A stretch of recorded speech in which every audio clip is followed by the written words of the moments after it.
Well then everyone, welcome to the action live here on the Platinum Racing League channel. Welcome to the 10 hours of Le Mans. It was a little bit of a hustle to get everything working, to get everything up to speed, but we are out currently with qualifying as it is on Circuit de la Sarthe. Of course, racing there today. We're going to go straight into it because we've joined a little bit late here.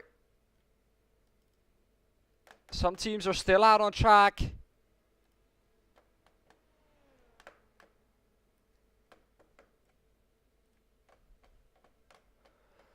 But it looks as follows, as we can see here. In LMP2, it's the Tempest Simsports pack at the moment with pole position. They are at the moment in the pits. But as you can see, it's very, very close between all of them, really. The Austin Sim Racers car, of course, 1.8 seconds off Tempest Simsports is with a with a 3:28.130, far ahead of everyone else. Again, everyone, thank you for joining. It was a little bit of a hustle to get everything in the stream software working, but as you can see now, it works and we are out on track, doing our best, of course. Pit lane now closed for the LMP2, so the standings you see here on your screen is the full standings.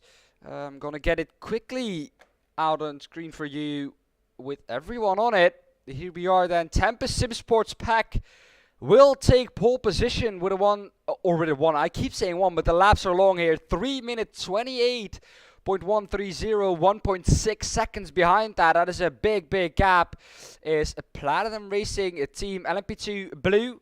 Just behind that, only 25 thousandths of a second is my favorite team. A little bit further behind that is Karuma Motorsports. Austrian Sim Racers Blue is in 5th. 6th is Rapid E-Racing Team. 7th is Cardboard Blue.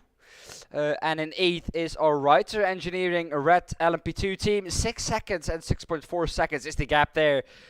But of course, the laps here are very, very long. So, yeah, of course, enough time for these drivers today to make that time up. But wow, it's going to be 10 hours of this beautiful Circuit de la Sarthe in, of course, located near Le Mans. I think it isn't exactly in Le Mans.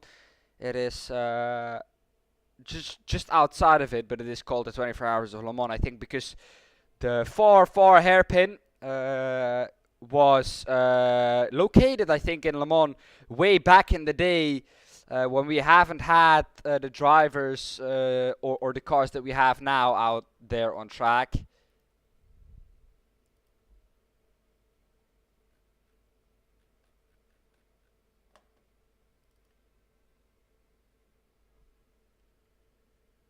So Rui Queiroz once again showing his brilliance in that LMP2 car, as we now have 1 minute left until I think the pit lane opens for the GTE cars. Here we see them hustling to the pit exit.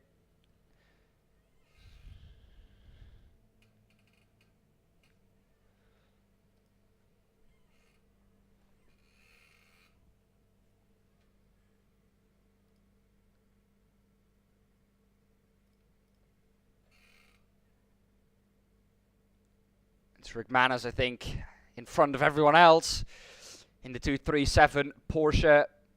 And you might question, is the BMW out on track today as well? I can inform you, it is out there. Here we have it, the T3 Motorsports BMW, the only other car than the Porsche out on track today. Orion Race Team Pack GTE is out there as well. We can see it on the bottom of our screen now. There it goes, out on track. And we are go time for the GTE qualifying. And what a circuit this is. This is one of my personal favorite circuits, this Le Mans circuit. And we're going to see some brilliant racing here today. Here we have it. The cars are out on track. The sound of those beautiful Porsches, those flat six engines in the back of that Porsche are definitely hearable at Le Mans. Well then, like I said, a very long circuit this, so not a lot of laps for the drivers to get up to speed. So that is going to be interesting to see how they fare there. Of course, if you lose a lap here, that is big. A lap here is longer than a lap we've seen ever in this Platinum Endurance Championship. This is also the longest race we are gonna do, or we have done yet, with Platinum Endurance Championship. Of course, the longest race will be the 12 hours, the last race of the season, the 12 hours of Daytona. That is definitely a way shorter track than this one. But like I said, this is the longest track we go to this season.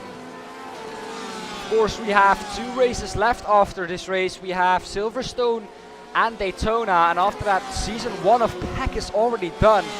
And for me, it has flown by those months, and it's kind of crazy to realize that you have these races only once a month. Usually, I think twice a month this time, but it's around a month always in difference between those races, 3 or 4 weeks, and time just flies by. Of course, when you're having fun like this, it goes even faster. But looking at the sector times, of course, 7 sectors here at Le Mans. This is the longest I think they're into now. This is the Delta Motorsports 40 car. This is the first one out on track. They are the furthest on track. Behind this is the Crips Racing car. They are currently leading the AM Championship. Like we can see here. Here we have them. Here we have the Crips Racing car.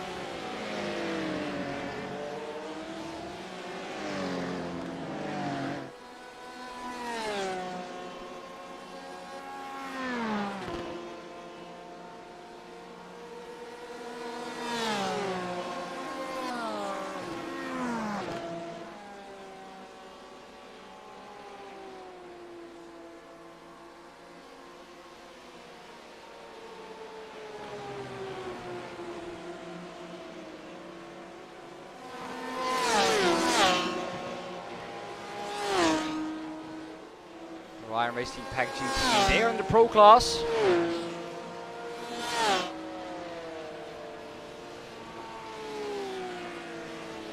They're just gonna come across the line to finish their lap now. Here do you have the Delta Motorsports 40 car. We'll stay on board with this car because this is gonna be our pace setter. This is the first one across the line.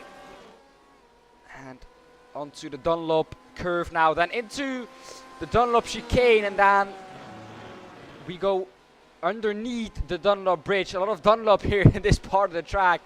Really easy to catch slowdowns as well as off tracks here. We go under the Dunlop bridge, then we go down to, of course, one of the most famous corners on this track, which we know is a very difficult, of course, corner to get right, but it is a very important one as well. Of course, Mulsanne at the end of the straight, and then we have Tetre Rouge, the one coming onto the straight. Down into the S's there, we saw a little bit of a mistake, but then now down onto the Mulsanne we go. Then the first chicane to the right, then we go left, and then we go right again onto another long straight. These chicanes added, of course, way back in the day when this was a long straight. They just blasted down towards the let me check now real quick. Once again forgot it. The Mulsanne corner. How can I forget that? The Mulsanne corner, one of my favorite tracks, and I forget the corner names. The Mulsanne corner, of course, and they arrived there with around, I think, 360 on the clock back in those days, easily. So the chicanes were added to keep the drivers aware and to keep the speeds on the straights at least within a boundary, instead of just giving them, of course, the opportunity to build up that speed and use it down the long straight. Into Mulsanne corner, then down now onto Indianapolis, one of the most tricky corners on this circuit.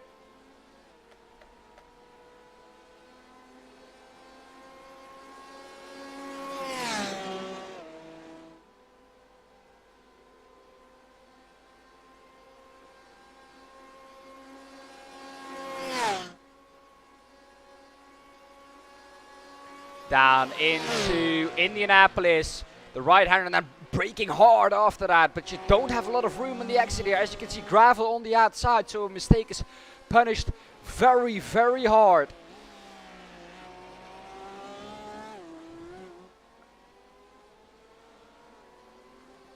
Niels Tiesers then in the Pro class. He is the fastest at the moment in sector 1 and 5. The championship standings, we will go over them during the race. Not now, because we have qualifying to do. But because SDK, of course, didn't want to work with us for a second here. It was a hustle to get it done in time, so the championship standings do look, or are not in there yet. We're working on it, but on board then with the number 141 Porsche. Down then into the 4 chicanes.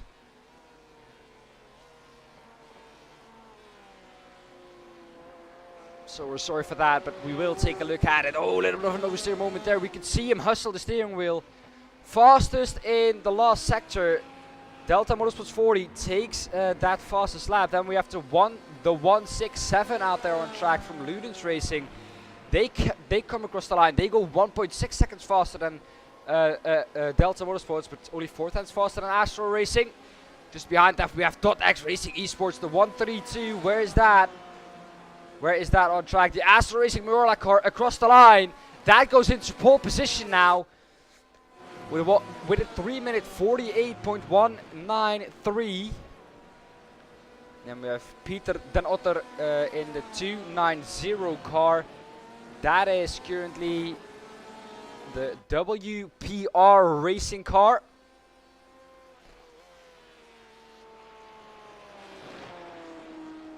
They are working on the standings, trust me.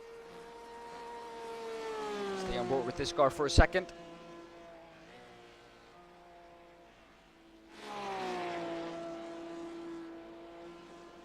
Welcome everyone to the stream. Welcome to the 10 hours of Le Mans. It's going to be a long one. You're going to hear me all throughout it.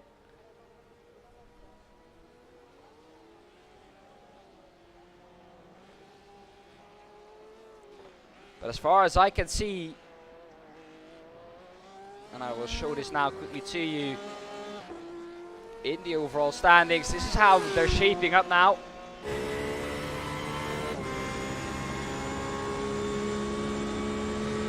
Board again down to the Dunlop chicane. Oh, a big oversteer moment, and we see this a lot. We see this a lot in real life as well, that you just get out of shape there and you lose control of the car.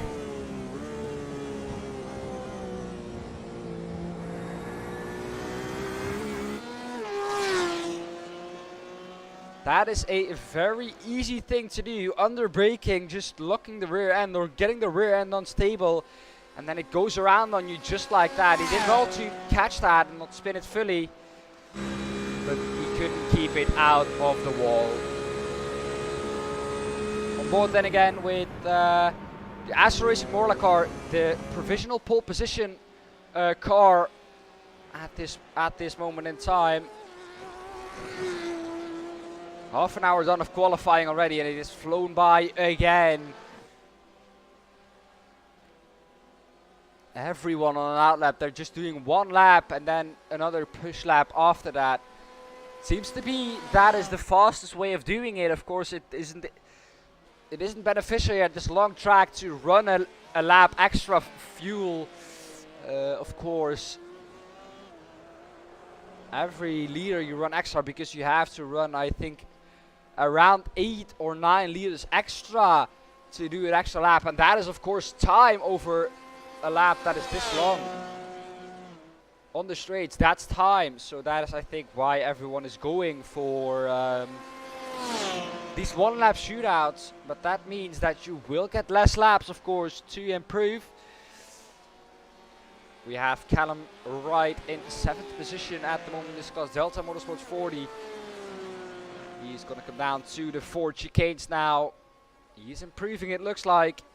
Oh, it looks like he was going into the pit lane there for a second.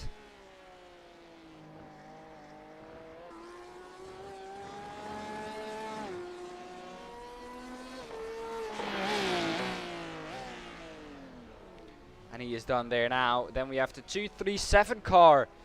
They currently haven't set a lap time. The PM Esports car come across the line now. Then this is the only other AM car in this class apart from Crips Racing. So it's a little bit sad to see that the GTEs are gone really in this class with the AM class. A little bit sad to see that, of course, but it's part of the game. The Verve Racing Team Black across the line does not improve. Number 149 Porsche. Astro Racing Morla now on board then. Of course, we're on board. We'll stay with them. This is their lap again. They start a lap now. And it is Yaciel Hernandez in that car. Trying his best, of course, to get the maximum out of that Porsche. Down through the S's, then the left-hander here. Onto Tetre Rouge again. Very tricky corner, easy to take that off track or take the grass on the outside. He's absolutely all over the curb. That is about as far as you can go.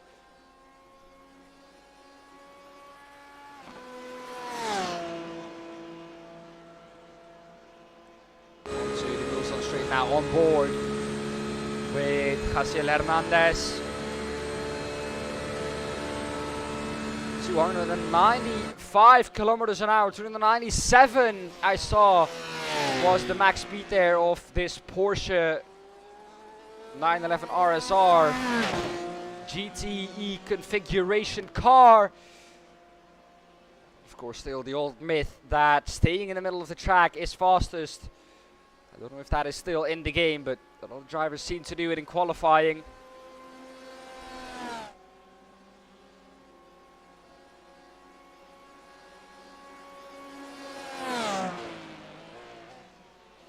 Into the second Mulsanne chicane now.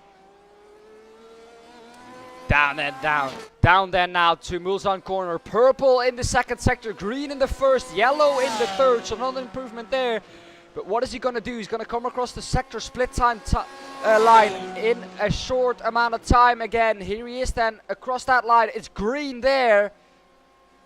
So he is improving. He already has 1.5 tenths over the .X Esports red car. But like we've seen, they can pop out of time whenever they want. And they get close again, but it's very close at the top of standings. Very much closer than we've seen in LMP2. Tempest Sim Sports seems to have this race already in the bag with that fast lap time there. But Jaciel Hernandez doing everything he can to squeeze the maximum out of that car. What is he going to do in Sector 5? Green again. Joshua Meyer behind him, improving as well. All green for him. So maybe he can get close for the T3 Motorsports by Manatee Pack GTE. That is the BMW out on track. Very much over to the left, opening up the corner as much as he can.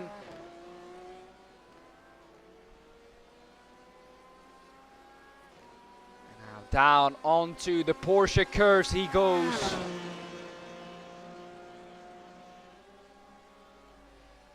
What is he gonna do then? This will be close to his last time he can set.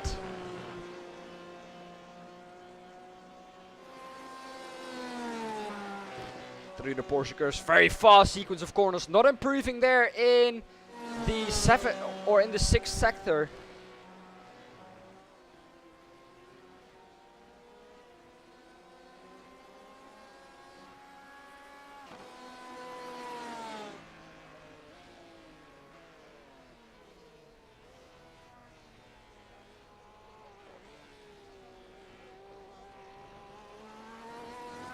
Across the line then, Jaciel Hernandez.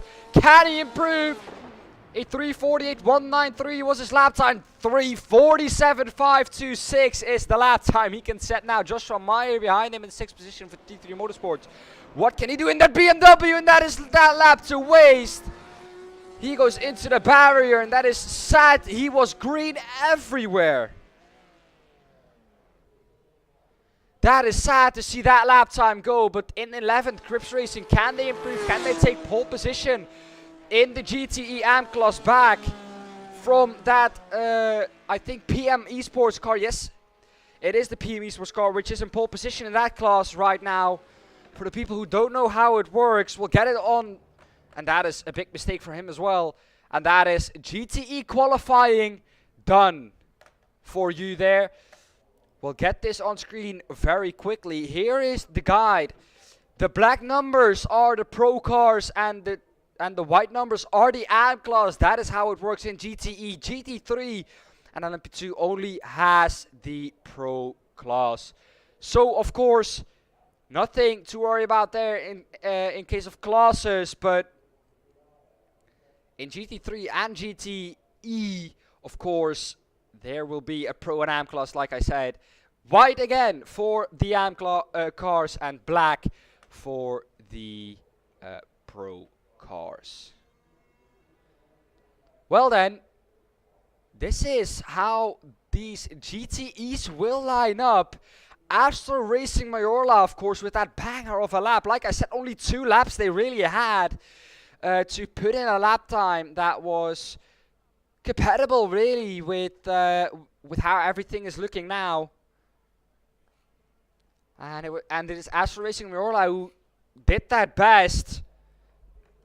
Orion Race Team Pack GTE will start in second. 7 tenths is the gap. .X Esports Red, they will start third. They have started further up in the last few races, but they are there now in third. 8 tenths off of the pole position time, but that doesn't tell much since really it's it's a case of not getting enough laps in. And Ludens Racing in 4th, only just 0.08 of a second behind the .X Esports red car on a track that is way longer than everything we've raced on. To be exact, 13.62 kilometers long. That is absolutely not a big gap. And that is a gap that you can come home with, of course. Now then, looking on through to the GT3 field then. I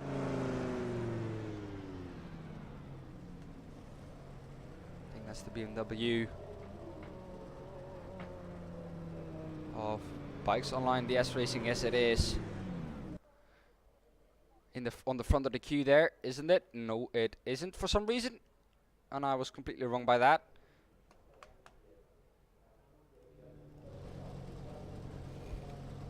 Well, Shane McNeely is the first one out in line, I think, for the GT3 cars. We'll go on with how they will line up. It will be Astro Racing in 5th, 6th in the BMW with that very good lap. They could have been very much higher up here. Is the T3 Motorsports by Manatee Pack GTE, as we see it. The GT3s now go out on track.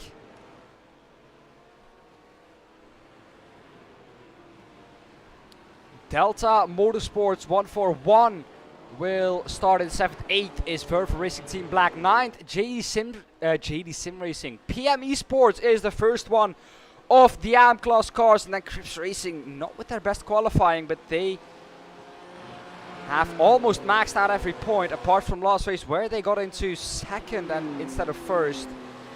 PM Esports, I think, the one to finish 1st there. Well then, let's look on to the GT3 qualifying then. The last group that will qualify, and 20 minutes left of qualifying overall. Is that the Team Kersten's car that is overtaking now? We'll take a look at it. That is not the Team Kersten's. There's the Team Kersten's car with that honeycomb look on that BMW. Of course, this car is well known by that team. They've raced it for the entire season. They have not changed that livery once. As you can see now, some people just warming up their tires. Who is in that car for Team Kerstens? We'll quickly take a look.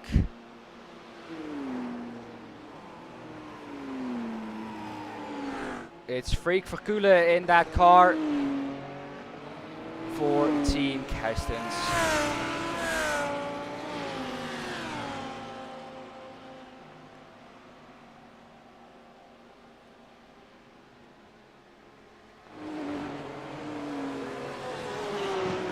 That black and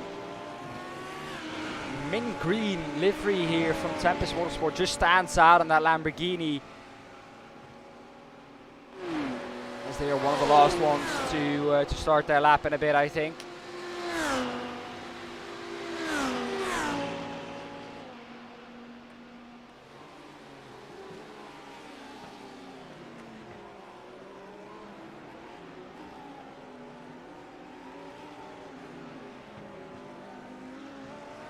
And it's very close at the front of this, so I'm gonna have to look to try and find the first ones, or the first ones out on track at the moment. You know, this Tempest car is having a little bit of a battle here, but the Orion Race Team Pack, that was the car that was is at the moment the furthest out on track, so they will start their lap first.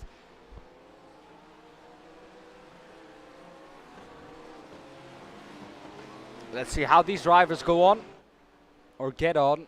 47 was the fastest time from the GTEs. We'll see what the GT3s can do.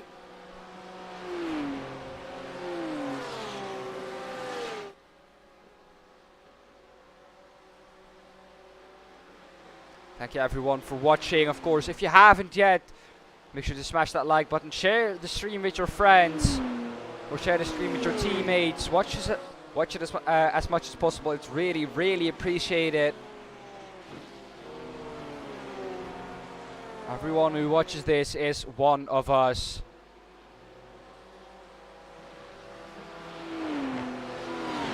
This BMW then. We've seen this a lot this season, that this car is, of course, the first one out on track. They are very early to go after that pit exit line and wait there until the line, or until the light turns green for them.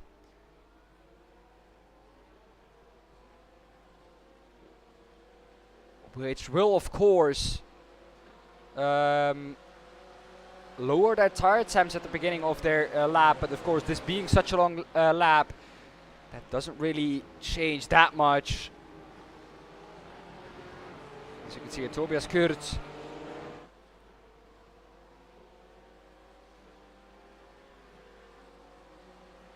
The 344 is the first one on track. Michael Ditskovsky. That's my burst, or my best attempt at pronouncing that name. Will be the first one to start a lap time. So everyone will aim at that. The Porsche behind that. It's a livery that we know very, very well.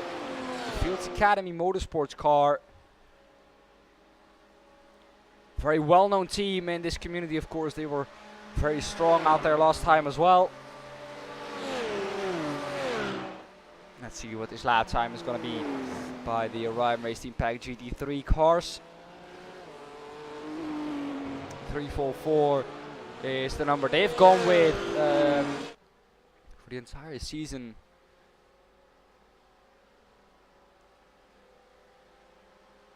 As you see them then come down now to the second chicane. On the Mulsanne corner. Mikhail Ditskovsky at the moment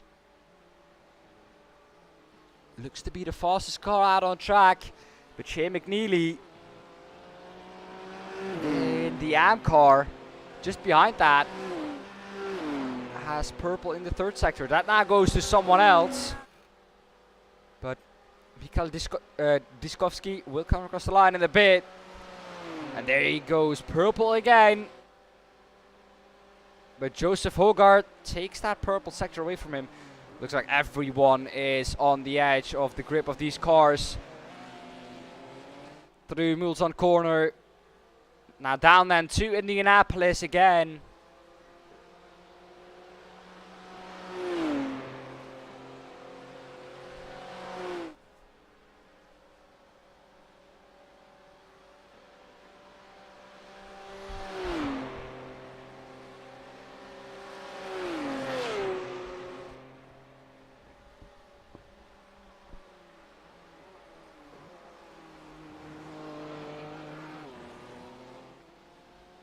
I will be joined after 5 hours into the race, I think. I will be joined by Jake Smetley again. Oh, and that lap gets aborted by the Orion Race Team. That is weird.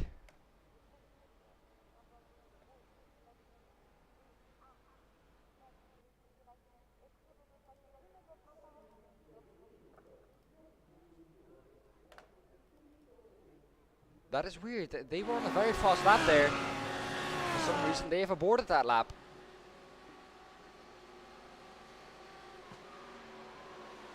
Akio Racing Sai, and then they're going to be the target to aim at then.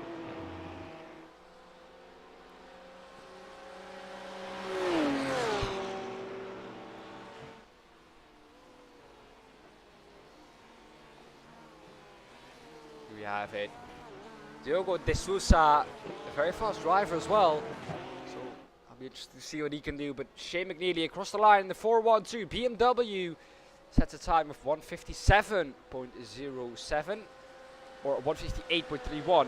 The YS Motorsports blue car sets a time of 157.07.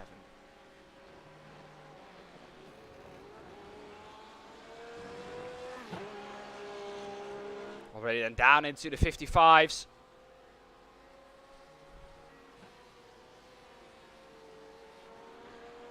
That is the Tempest Sim Sports pack car Was that fast? Platinum Racing Team, a BMW. John Sylvester.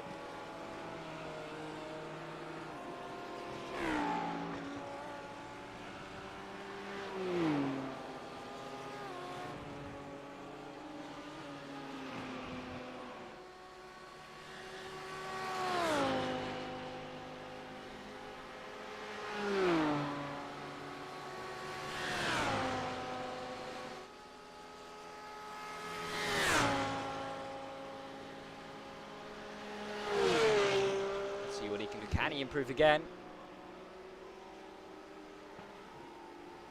Or is he out of the pits?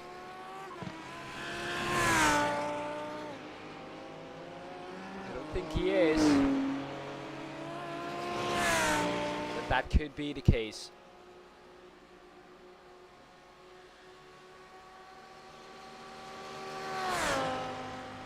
No, he isn't. The 474 here. Oh, Diogo de Sousa, there he is. He currently has pole position in that Tempest Simsport pack car.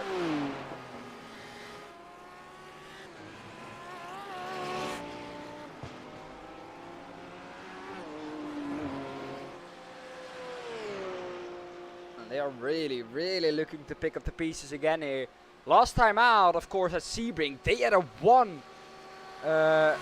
Like almost a 1-2, but they were first in the GT3 class and first in the LMP2 class, and that is the only class they really took part in.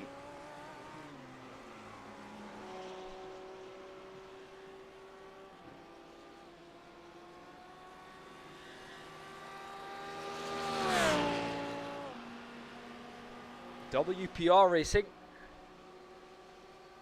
was the only one of the Porsches to not set a lap time in the GTE, by the way. That is something I wanted to point out about, as well. They haven't set a lap time, so they will not start, I think, in the position where they should be.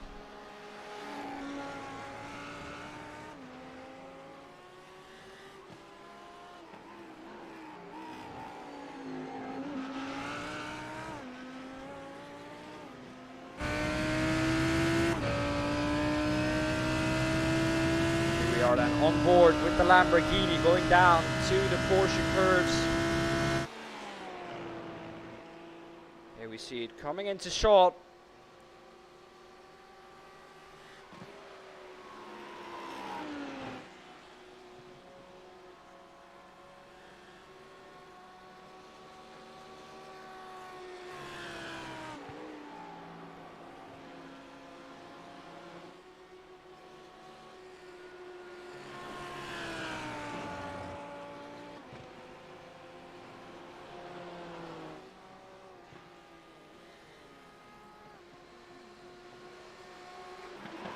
Opening up the chicane as much as possible, the 4 chicanes. Stable through there, very easy to overcook it. He comes across the line, almost inside the gravel, but here he goes to the top. He was already on top, but he improves his lap time to a whopping 1:54.463, 2.1 seconds clear of everyone else. And that is big, that is very big.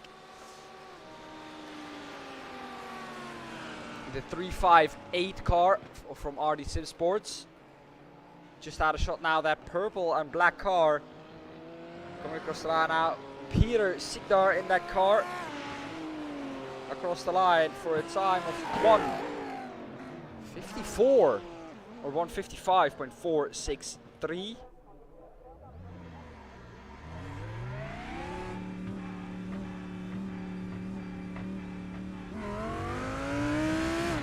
Out on track again. Team I Racing Netherlands, a car that has been unlucky so many times this season. You don't even want to know how unlucky they've been. Mikhail Dyskovsky in the 344 car, improving again.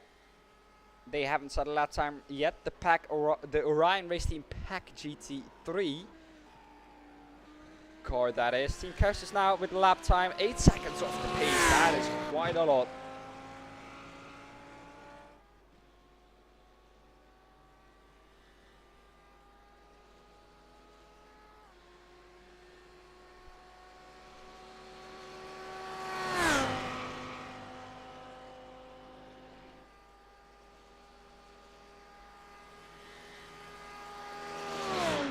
have him then. Pascal Tegelaar. Not improving for IRNL.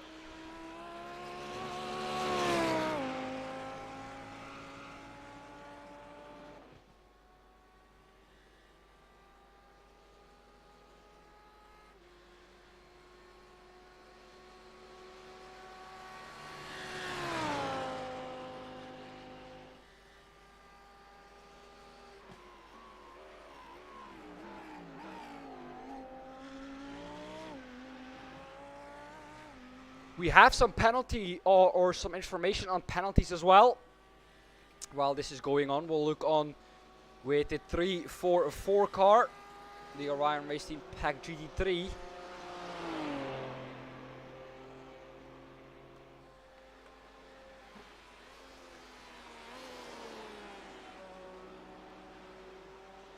We have some penalty news as well.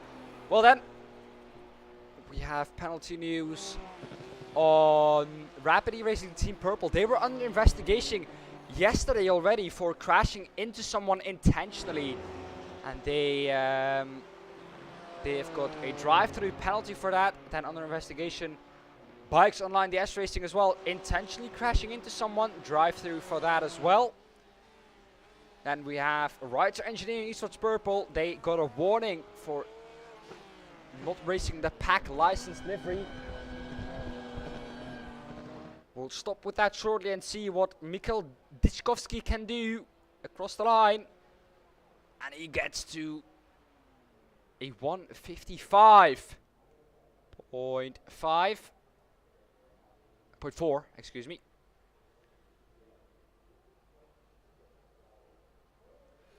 And that was, I think, all the action out on track. Platinum Racing Team BMW, though, is improving. 4-4-5. I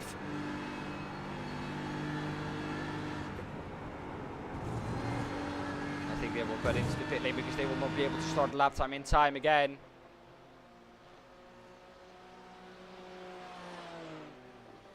Samuel de Oliveira for the Bikes Online, the S Racing car. What can he do then? Across the line.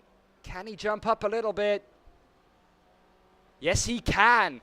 Jumps up one position. And then we have Shane McNeely now. He was put down by the Bikes Online, the S Racing, for third place in that class. Can he jump up? The answer is no, he can't.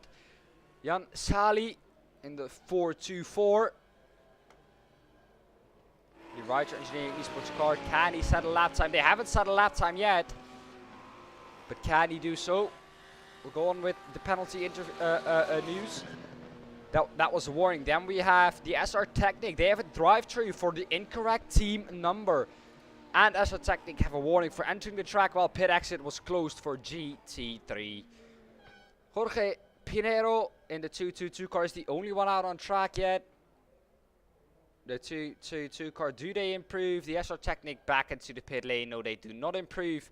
And that, ladies and gentlemen, will be your starting grid.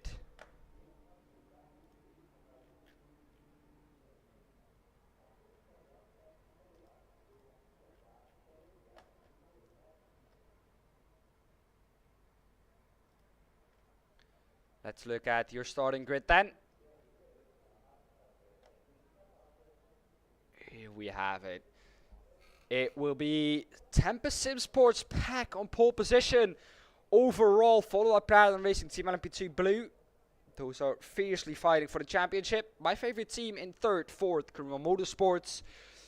In GTE, Astro Racing Mirrorline first, Orion Racing Team Pack GTE in second. Third is .x Esports Red.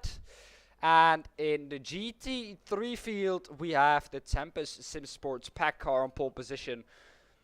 Orion Racing Pack GT3 in second, and third is RD Sim Sports. Well then, I'll quickly take a break now then for 1.5 minutes, and then we'll get back onto the lineup for the race and the formation lap.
Well then, now qualifying has drawn to a close.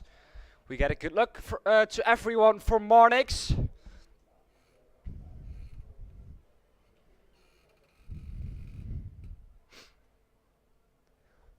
The Tempest Sim Sports pack car.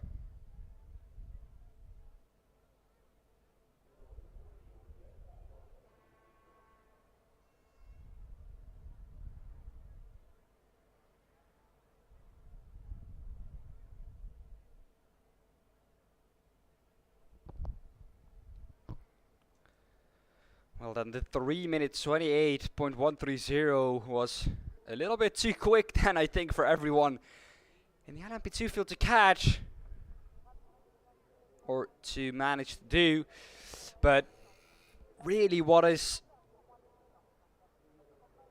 for me a thing of what has happened is the gap, 1.6 seconds. I've heard that from Platinum Racing Team LMP2 Blue, Vincent was the fastest, and he was not down in the 129 high. He was also down in the 128 low in qualifying trim.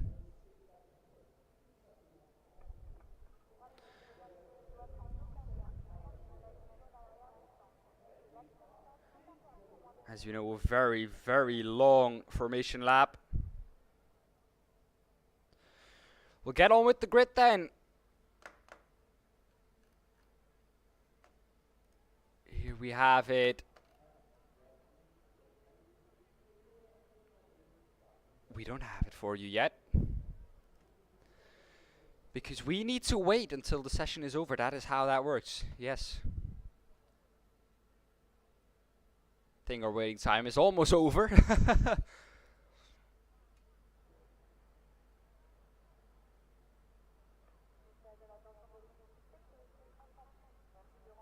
Three and a half minutes is the waiting time. That's because, of course, this track is so long.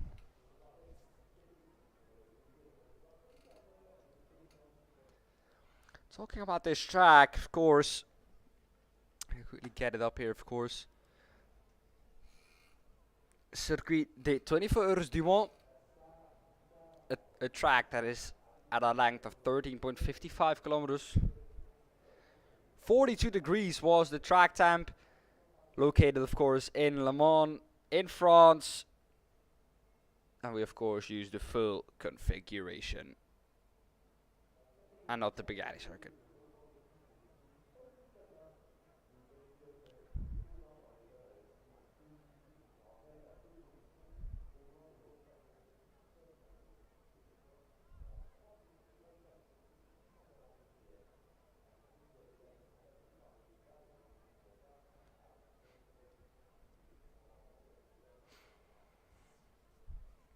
So 27 degrees is the ambient temperature. That is quite a high track temperature, of course, for 27 degrees. But as we know, asphalt is black and it takes up, of course, the heat.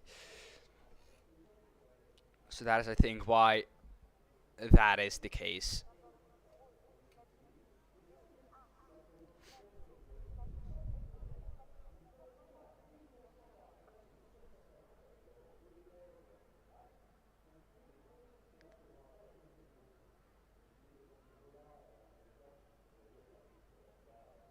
And it seems like the waiting time is still not over.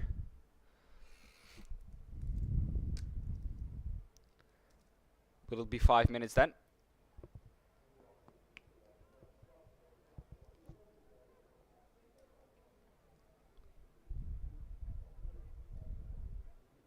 I wouldn't possibly know.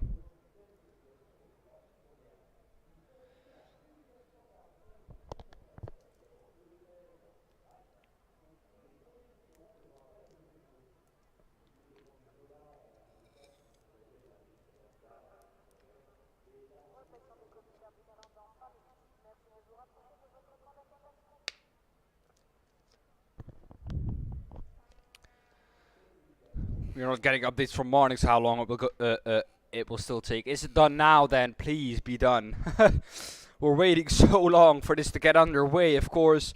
big tension to this, to all of this.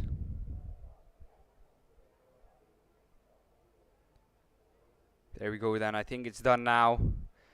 There we are.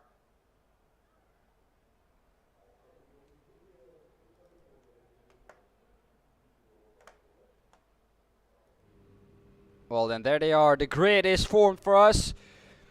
Rui Queiroz will line up a pole position. Winston Eckel in second. Third, Thomas Piba fourth. Odgar Cross. Very good qualifying for them. Benny Moser in fifth. Sixth, Justin Linden. Van der Linden, I think that is. Then seventh, Van Rooyen. Then eighth, we have Philip Kunz. And Kevin de Vries will line up last in the or in the LMP2 class.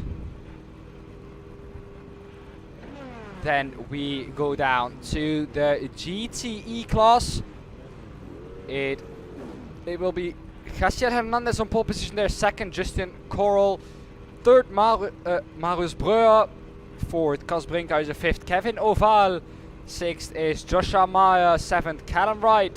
Eighth, Thomas Dandridge. Ninth, David Kuntis. Rick Manders in 10th. Christian Glamseder in 11th. Peter Den Otter in 12th. And then I think we move on to the GT3 class. Diogo De Sousa in pole position with a very, very fast lap time. Once again in that class, being the fastest man out on track. Miguel Dichkovsky in second. Third, Peter Sigdar in third. Fourth, John Sylvester. Fifth is David Ferreira. Sixth is Joseph Hogard, the second of the AM cars, class cars, Platinum Racing Team BMW. Does that say BW? That says BWM. Well then, apart from that, Tobias Kurz is in 7th. 8th is Pascal Tegelaar. 9th, Samuel de Oliveira. And 10th, Shea McNeely. Then further down in that class will be Jan Hoppen. 12th, Jorge Pinheiro. 13th, Freek Verkoelen for Team Kerstens. Christian Streitenberger in 14th. And 15th, Jan Sagli. Well then, lining up then side by side are the LMP2 cars. And I am excited to get this underway. Some race info once again then, really quickly. The track temperature 42 degrees, 27 degrees ambient temperature. And it is about to get underway.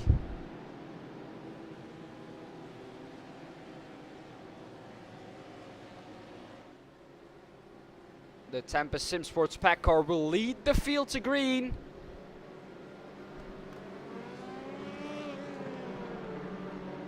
I thought they would go there for a second. Well then, Platinum Racing Team LMP2 Blue will be looking to strike from the start, but it will be a big slipstream fest once we get on to the Mulsanne Straight. Ivan Bremer says good luck to all. As we see it in the LMP2 field, come to the 4 chicanes. Just behind that, the GTE field will go to that once they start. But now from the chicane on, it will be Rui Queiroz leading them to green. Green flag. And it's green, green, green, green, green now for the LMP2 cars. And it is Rui Queiroz with a very good start to my favorite team. Around the outside there is the, I think, Kuruma Motorsports car. And down into the Dunlop chicane. Everyone still in their place. Astor Racing Miola, the start for the GTEs. Astor Racing Miola very well started there from Jaciel Hernandez. He gets through to the first chicane cleanly. And then we have the Tempest Sim Sports car here for the GT3s. Starting this field. Was that a little bit of a jump start there? I don't know, but that looked like a very messy start from our leader. Orion Racing Pack GT3 into the lead immediately.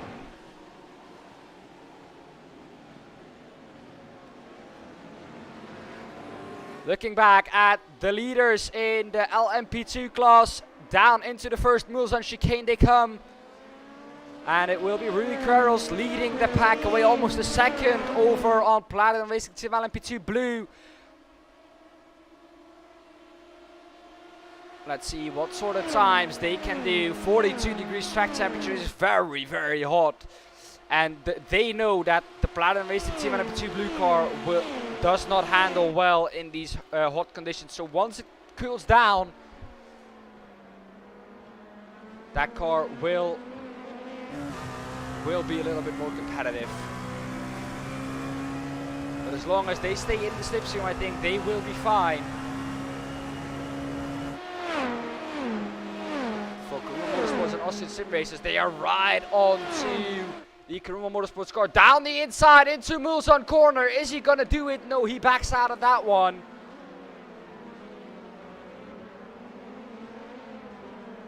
And they go now down then to Indianapolis. Platinum Racing Team car holding up very well here. That is, I think, through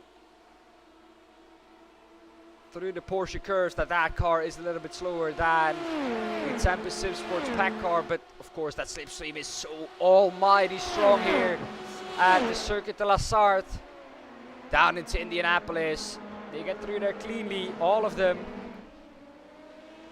Can Winston Eckel maybe set up a move into the Porsche curves? Needs to get away well here. Doesn't manage to do so. That gap opens up a little bit to 0.6 of a second. I think it will stay like that. Looking then further down to the GTE class, Cassiel Hernandez still leading that class 2 seconds ahead of Orion Racing Pack. That is the gap he already has. And the BMW from T3 Motorsports by Manatee Pack GTE, that team has had a very good start in that BMW. Of course, that BMW very strong on the straights. So this is a track that car maybe excel at. And then to the Porsche curves now. This is really where this BMW will lose out the most.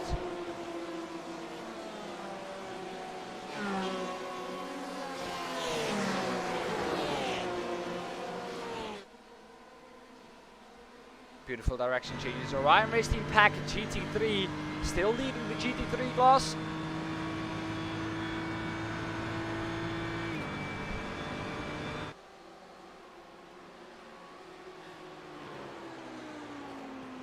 Ahead of the Tempest Sim Sports Pack car.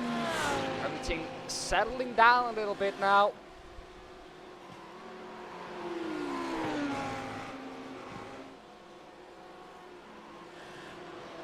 Team iRacing Netherlands, how is their start? Looks like the Verve Racing Team Black already into the pit. Something has happened to them.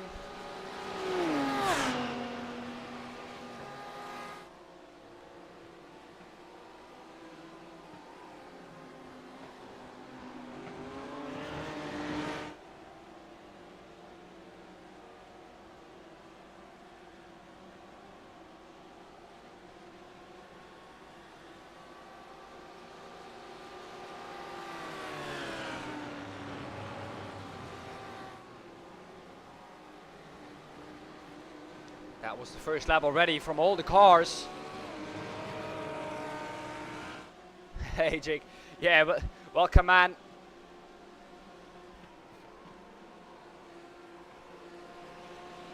Can't wait man, 5 hours alone is long, but of course at this track that flies by. Here they are through Tetra Rouge on the edge of an off track there. Is the Tempest is the Tempest Sim Sport pack car. They were fastest in qualifying, but they lost out on the start. Something has happened there.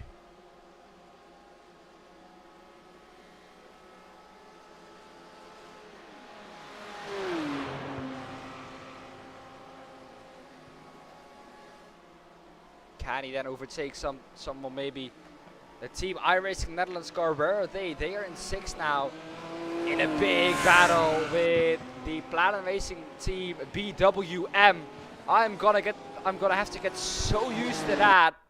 Just BWM. Wow. So easy to say BMW instead of BWM.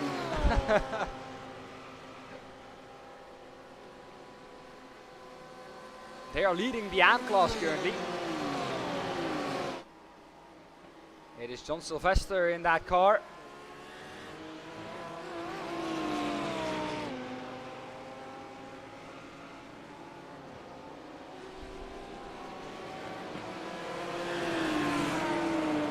Tempest Sim Sports still behind the Orion Race Team pack. This is the closest battle on track currently.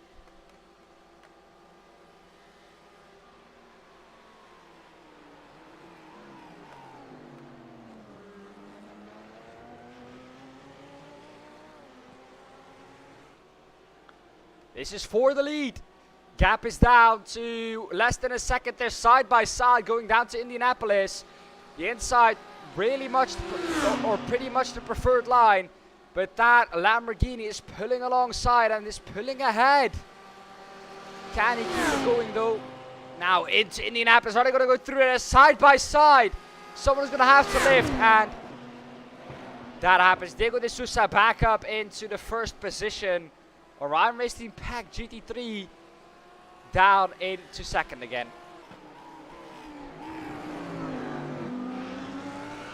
So that is that position change done. Now they can build on the lead. I think Diego de Sousa at first, really edging away. Platinum Racing Team is just 1.8 seconds behind Tempest Sim Sports Pack. That gap has not opened up as much as I thought it would after Tempest has broken up that slipstream, but they look very, very fast, that Tempest car. My favorite team is in third. Just behind that is the Kuruma Motorsports car.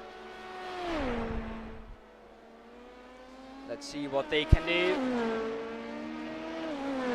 Oh, a big slide there from the My Favorite Team car. And that will make them vulnerable down the long straight again. Into the toe now is Odgar Kroos. And he pulls out to the left. That is pretty much the inside line for the next corner. Can he make it stick? Is he ahead? Yes, he is. And that is third position for the Kuruma Motorsports car now. But still a long, long way to go. So where everyone is now it isn't that important.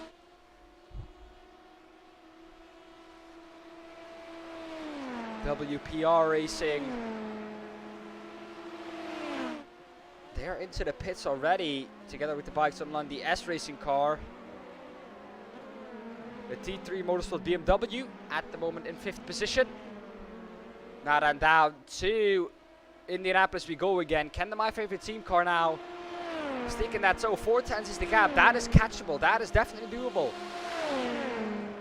But it's going to be close. You don't want to be side by side going through the right-hander into Indianapolis. But he is close. He's catching up to the back. Can he pull out of that slipstream? The answer is he will not. He will stay behind and he will be conservative on the fuel then this time round, I think. A better line through Indianapolis though, onto Arnage. But that is the slowest corner on track and you don't really have a big braking zone going into it. So really difficult to overtake there. Here we have the T3 Motorsports by Manatee BMW. .X Esports Red.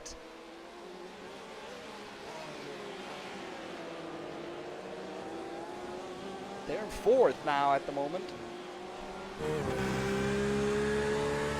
I really expected them higher up. They are a team that are normally very, very well known in the community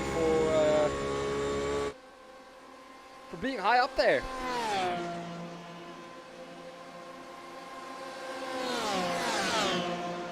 As you see down there, we joined them. That gap was closer, but the My Favorite Team car getting all out of shape there through the 4 chicanes. Losing that toe now Astro Racing Mayorla pressurized by the .x Esports red car. They are themselves trying to pressurize the Orion Race Team Pack GTE. Big battle going on. The Rapid E-Racing Team purple car into the pits.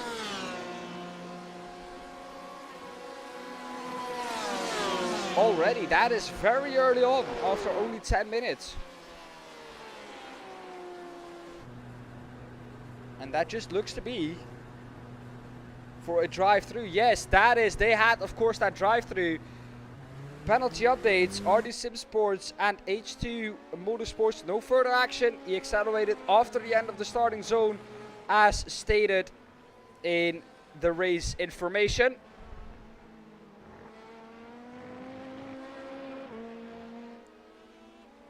But Justin van der Linde serving that drive-through for Rapid E-Racing Team Purple. That puts them on the back foot really early on.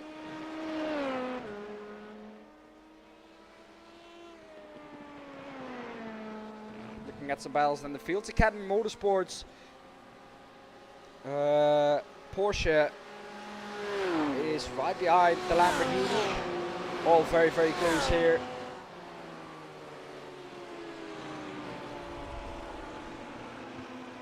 Into the Porsche curve now. Oh, it's oh so close to that wall. And it's also close to the back of that Lamborghini. You can tell I'm enjoying it. Gap at the front though, still 2.1 seconds, so not too big. Can he do something into the 4 chicanes, then down the inside? That is not a part to do it.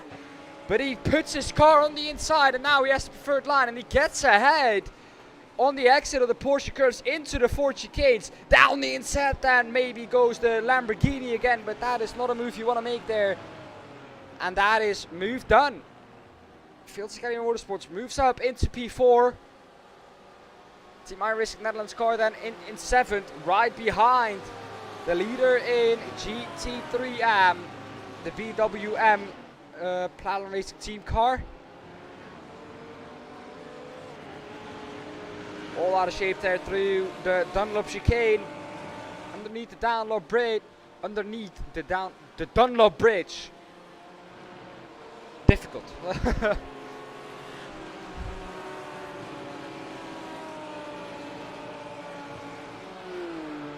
Team that is on the back foot very, very early on is this team, the Verver Racing Team Black. Already with some damage to the wing, which will not help their straight line speed and their performance in the corners either. They have not completed a lap yet, and laps here are long. Writer Engineering Esports is a car that hasn't completed laps. They're in the pits now.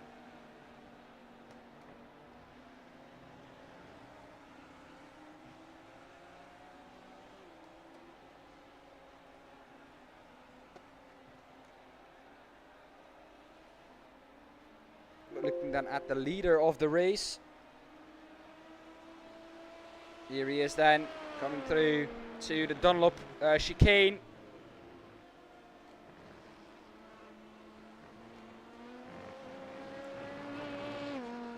Not the best run he has had. Gap is currently 3.8 seconds. So that gap is getting bigger.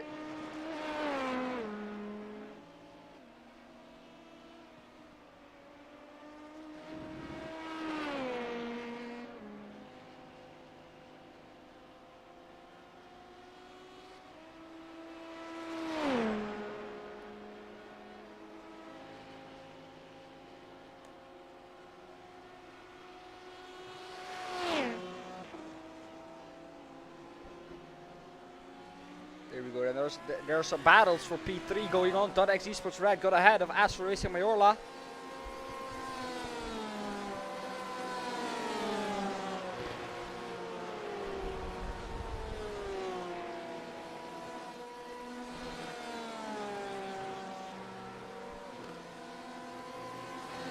Or is that just the Astro Racing team? Yeah, added the Astro Racing car. But now that is going to be switched back and slow down there, I think, for .x Esports Red. On the exit of the Porsche curves.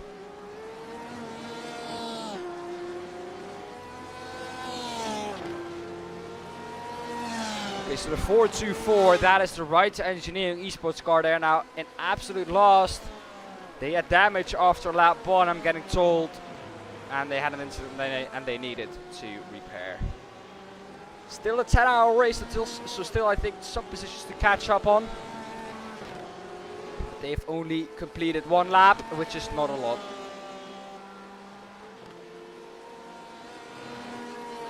Team iRacing Netherlands stuck behind the Platinum Racing Team BWM.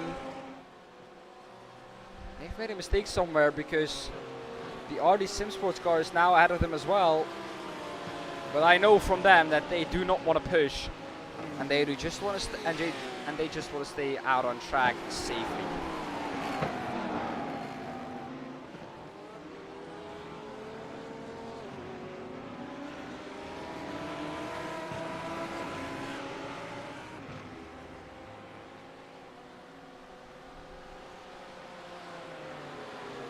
A very interesting battle here.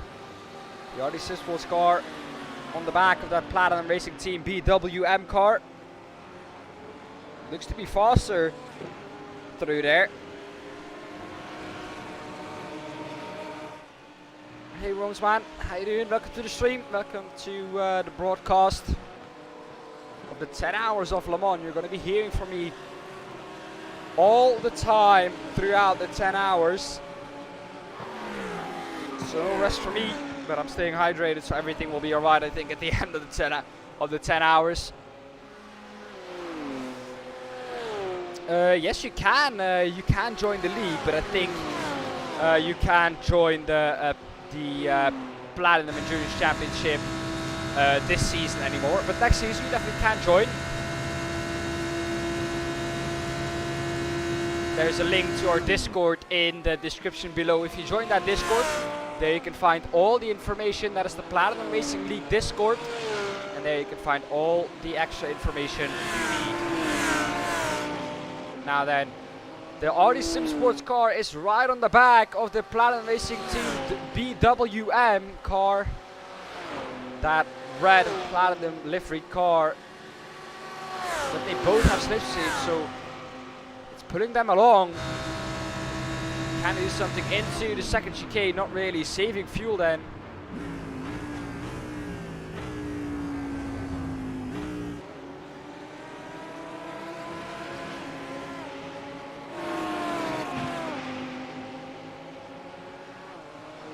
Looks like the BMW from Platinum Racing Team is closer to the Lamborghini now, and the Lamborghini from RD Sim Sports is to them. But is the RD Sim Sports car carrying some damage?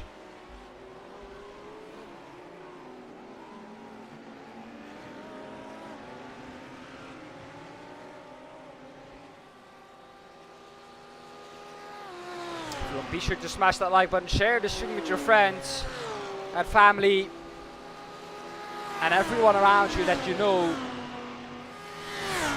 because the more people we have here, the more fun it's gonna get, of course.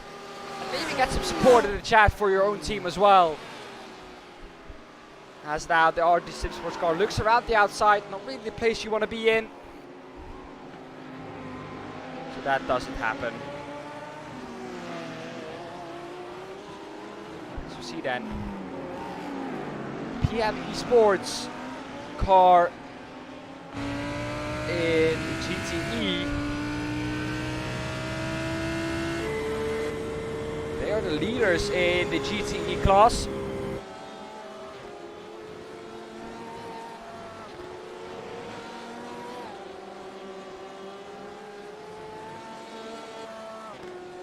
This battle is the closest battle on track, really. Looks like was that the Team IRNL car that is going backwards there? Is that the Team IRNL that is backwards into the wall? No, they are still going around. Let's see what happened there.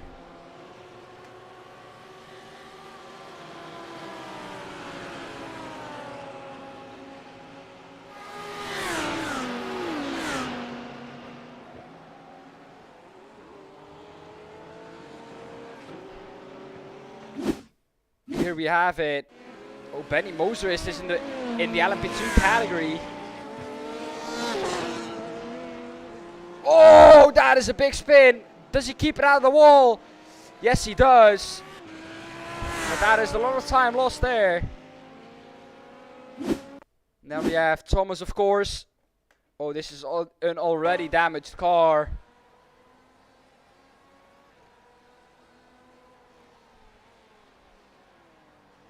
He's gonna have to pull off as well. Was it John Sally then who crashed there in the Porsche curve? Says, I think it is. You can see that car. That car was just out of the pits for an 11-minute repair. And here he is. Oh, losing it on the exit. Oh, that is a hard hit into the wall. And that will not do their car much good. Luckily, they're off the racing line there, but that is a very hard hit.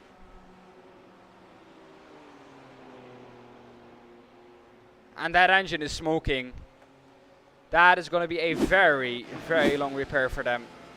As we see the RD6 sports car then now overtaking.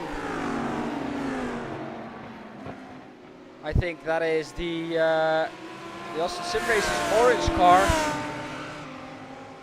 Team iRacing Netherlands now. Can they overtake the Platinum Racing Team BMW? They've been ahead of them and annoying them for the whole race now. Can they do something about it finally? Knowing those guys, they are not going to force a move.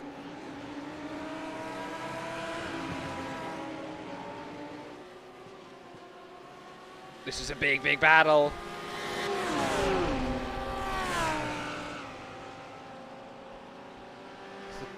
It's RD Sim Sports trying to get past the Austin Sim Racers car again. Are they able to do so? No, they stay behind for another lap. Nee.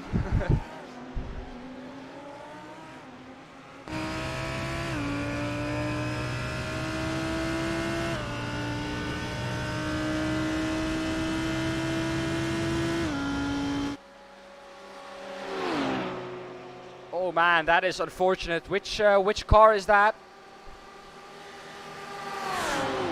I guess that is the Right to Engineering Esports car.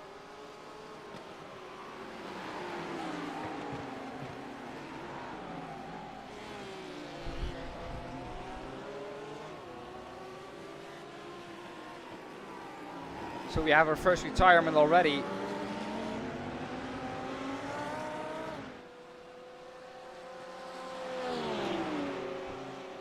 Oh, this Sim Sports car is now finally ahead and in 5th.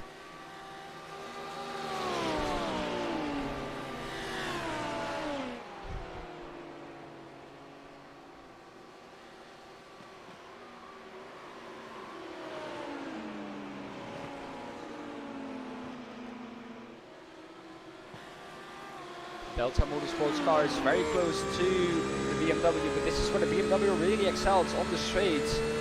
With the slipstream, this Porsche can still be very, very fast. And if he isn't able to do it now, he will be able to do it after the first chicane, I think. Very close, holding off here, not really wanting to do that move when he's not fully alongside and has to dive, of course. Which is very understandable. This is a longer race than only 5 minutes.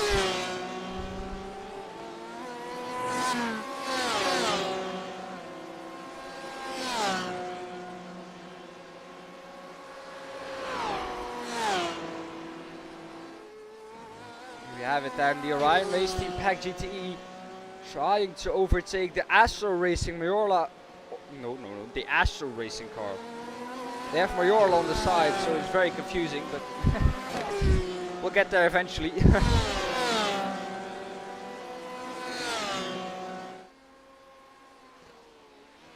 The Astro Racing Mayoral car has a gap of already 8.7 seconds to the Astro Racing, their sister car.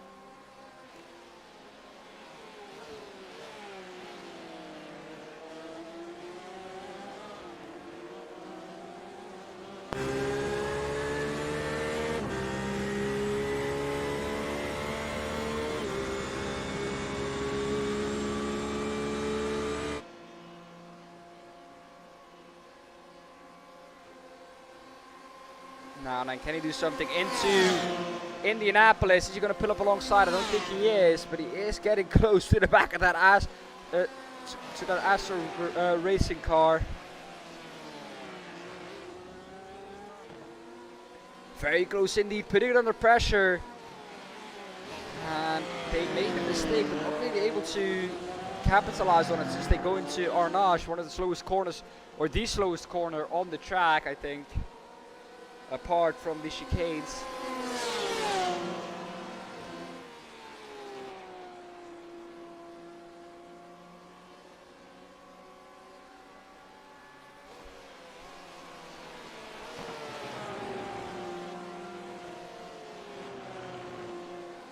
The Austin Sim versus blue car. First one to pit.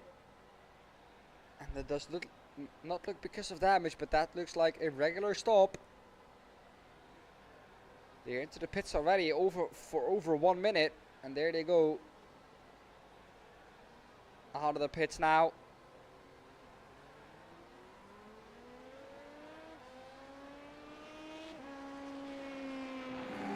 Look on with the Tempest Motorsports car. They are now catching up to some traffic already.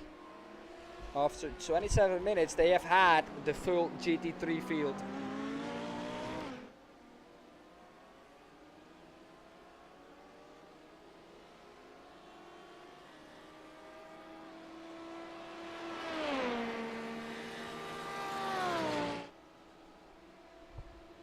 Purple sector in sector 3, maybe with some slipstream from a GTE. Or a GT3, of course.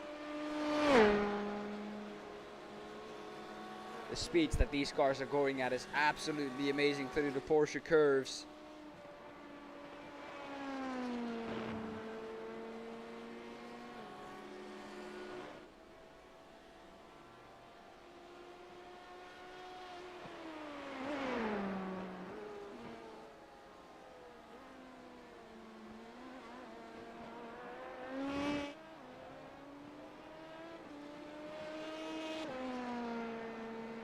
That is another lap completed for them. Now you can see in the background the Platinum Racing Team blue LMP2 car.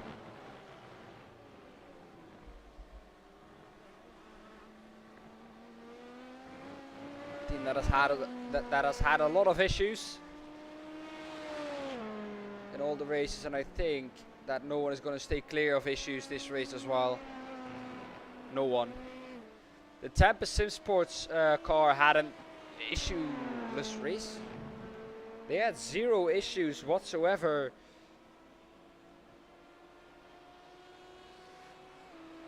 Out at Sebring.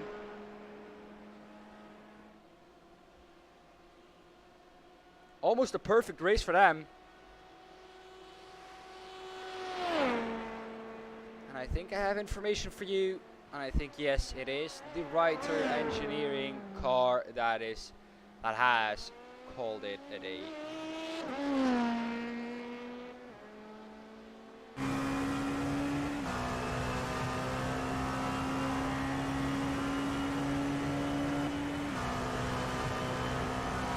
A very big incident indeed, Marnix, it was. The gap from the GT3s to the GTEs is already very big. Gap from the leading GT3 to the last GTE at the moment is around 45 seconds. So that is how much faster they are. 45 of you here. Everyone, welcome to the stream. Be sure, of course, to smash that like button and share it with everyone you can. Everyone here is one of our community, and some support for your team, of course.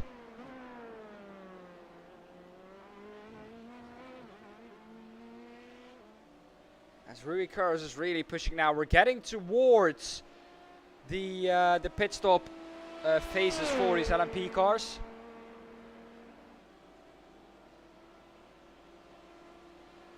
Lillinger, which car are you, just to confirm? I think the Writer Engineering car, but I could be wrong with that.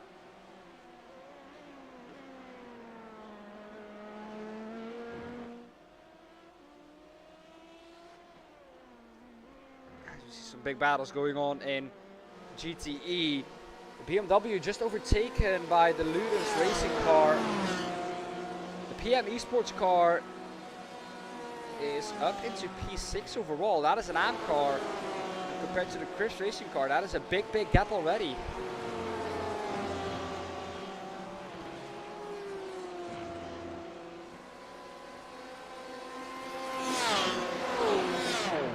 Okay, thank you. Yeah, that is unfortunate, man. Just one lap completed for that car.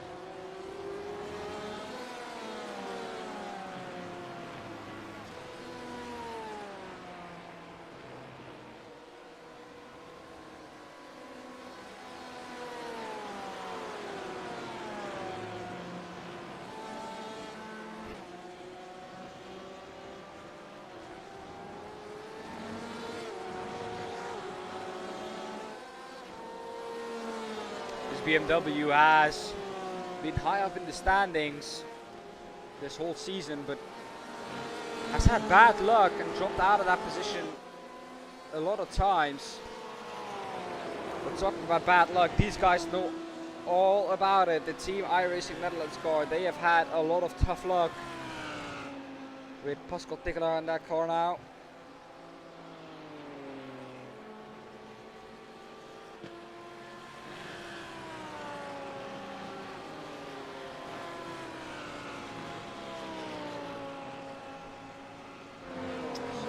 Spa, they had an unfortunate incident in the pit lane.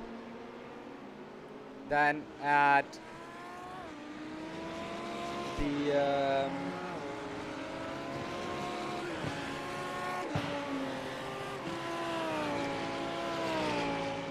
at Interlagos, which means between the lakes for the people that don't know that. I've said that a couple of million times in that race. 4 hours of Interlagos, they I think got hit by an LMP. And in the 8 hours of Sebring, they had a steering wheel malfunction and they crashed. So all of those times they couldn't do anything about it. It wasn't their fault and they still crashed out a couple of times. And I've spoken to them yesterday and they really just want a good race in PAC. They love the series, but they just really want a good race. And they know they don't have the outright pace to score good points, but because they always drive as smart as they do,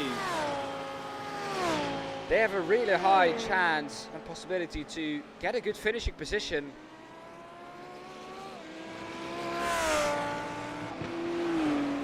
They drive calculated. They drive smart. They have good strategy, and that is how they gain their positions. And they have some kind of speed, of course, not the overall speed, but they have speed to, of course, be able to make that strategy work.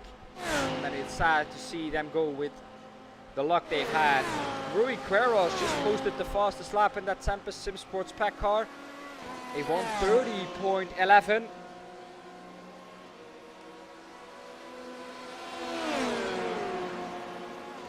Here we can see all the times. Every leader in the class has the fastest race time, so that tells you something about the pace they have. It's just a consistent pace. Can you keep it up consistently? That is what will decide this. We have a little crash here.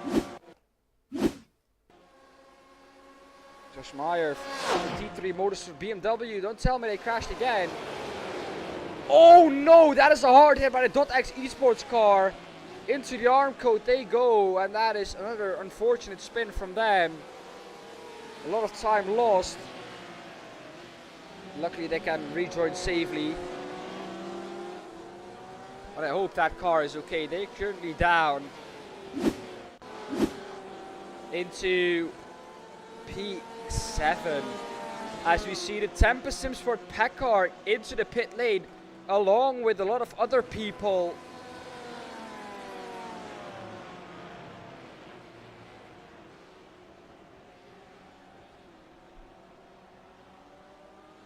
It's the Platinum Racing Team, LMP2 Blue Car, Karuma Motorsports, and my favorite team all into the pit lane. So we have a big fight going on for P4 in GT3. This is Fields Academy Motorsports Porsche behind the Digital Spirit DS Racing BMW, which looks really similar to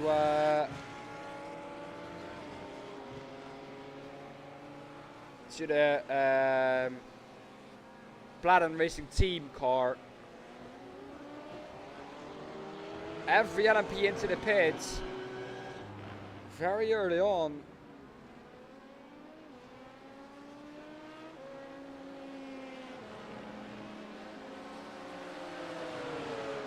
And then I'll get back into traffic. What can you do then now? Coming onto the long straight.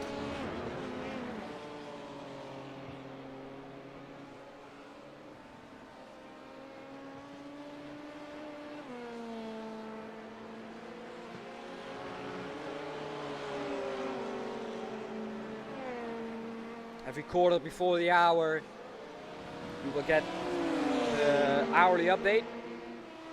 So that'll be in 8 minutes time now. We will go over another hourly update. 56 of you here. Welcome everyone to the race. Amazed to see that much people here. Like I said, if you haven't done yet, smash that like button and share it with all your friends to help, of course, this series grow and to support your own team. Get in chat who you are supporting. See who the best supported team is. Fields Academy, can they do something? Doesn't look like it. .x Esports red that in the GTE class. They pull up now alongside the Delta Motorsports 141 car.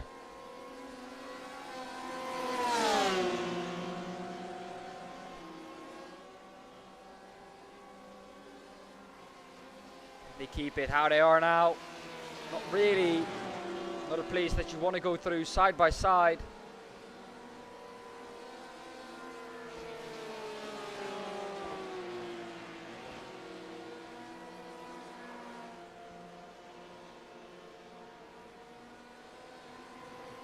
Welcome everyone. 76, we're only going up. It's absolutely amazing. Welcome everyone.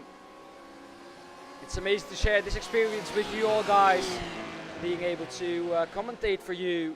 This has really been a dream come true for me, of course. Being a lover of endurance racing, being able to commentate on it is something else as well. Marius Breu in that .x Esports red car seems to carry some damage on the left side of that car. So that is maybe slowing him down in a straight line, but opening up the chicane as much as possible. The Dunlop chicane there. Underneath the bridge we go now. Team iRacing Netherlands, where are they? They're currently down in 8th. They have a full working car. So that should not hold them back. Looks like that car is like they were a couple of minutes ago, 40 minutes ago, brand new.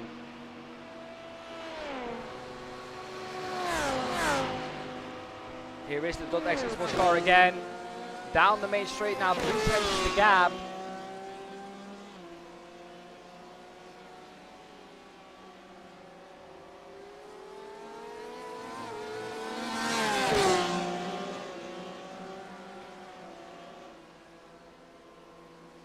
See a lot of support for RD Sim Sports in the chat already.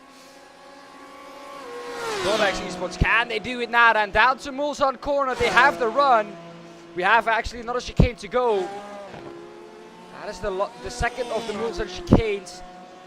They want to go to the outside, but they think the better of it.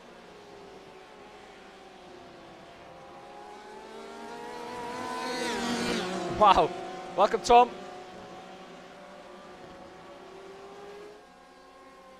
Yes, Drew, there's a Discord server for PAC, but you have to be in PAC, I think, to be able to get in there. But in the description is a link to the PRL server, the Platinum Racing League server, down to Mulsanne now. Can the .exe Esports car do something really, as we can see, carrying some damage clearly on the front left of that car. Not really hampering his performance. Good exit here. What did you miss? Well, a lot of action. Too much to tell. Depends which team you're for. If you tell me that, maybe I can give you a more specific update.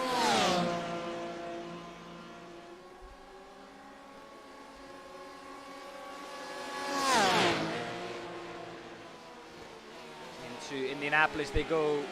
Looks like the straight line speed is not really there for them to be able to do something.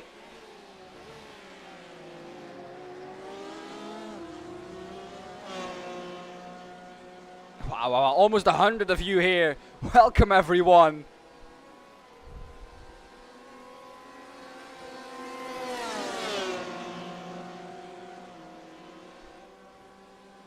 I think we haven't been over 100 yet live, so if we could manage that, that would be amazing. .exe Esports still trying to find a way past the Delta Motorsports 141 car.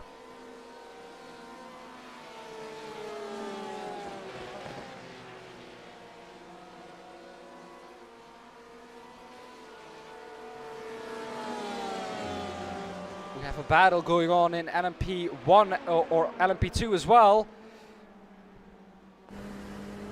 Thomas Piva for my favorite team in fourth, chasing down the Kruma Motorsports car after the pit stops. On the new tires, it seems like, or on the old tires rather, looking at the pit stop times, it looks like this car is faster on used tires. It's Thomas Piva faster than the Kruma Motorsports car on used tires.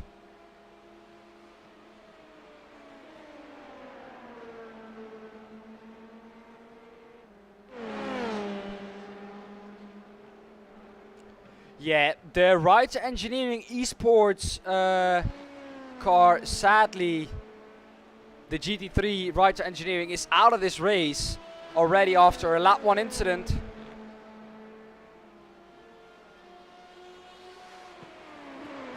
So they had to call it a day very, very early on.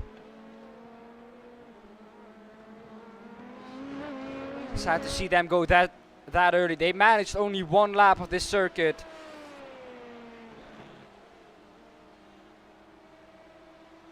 So that is why they are this far down. Thomas Piba, what can he do? We know that he's a fast driver.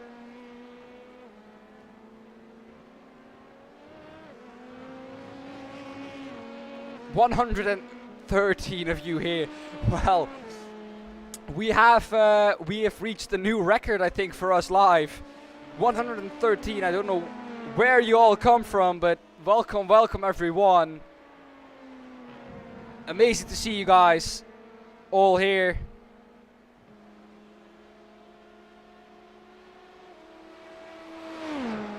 Martin Hobson, welcome. I know you are you're in the steward's room.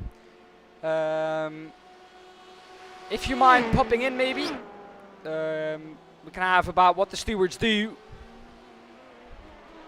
We can talk about that. Thomas P was still trying to find a way past. We have a battle in third in the GT3s.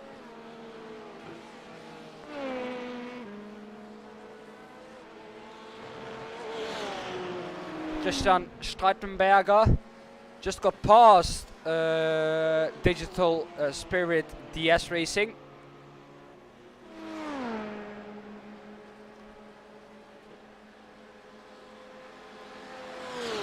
We have some penalties as well. This is from a long time ago, but still, it's worth mentioning.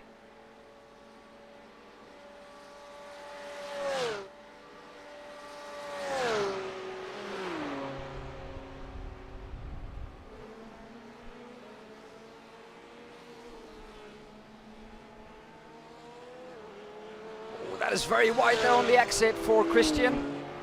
Penalty news then on the WPR Racing team, warning for causing a collision. They are back in the race, and there is no further action as well. Then we have on Team iRacing Netherlands and Digital Spirit, the S Racing, the incident, no further action there.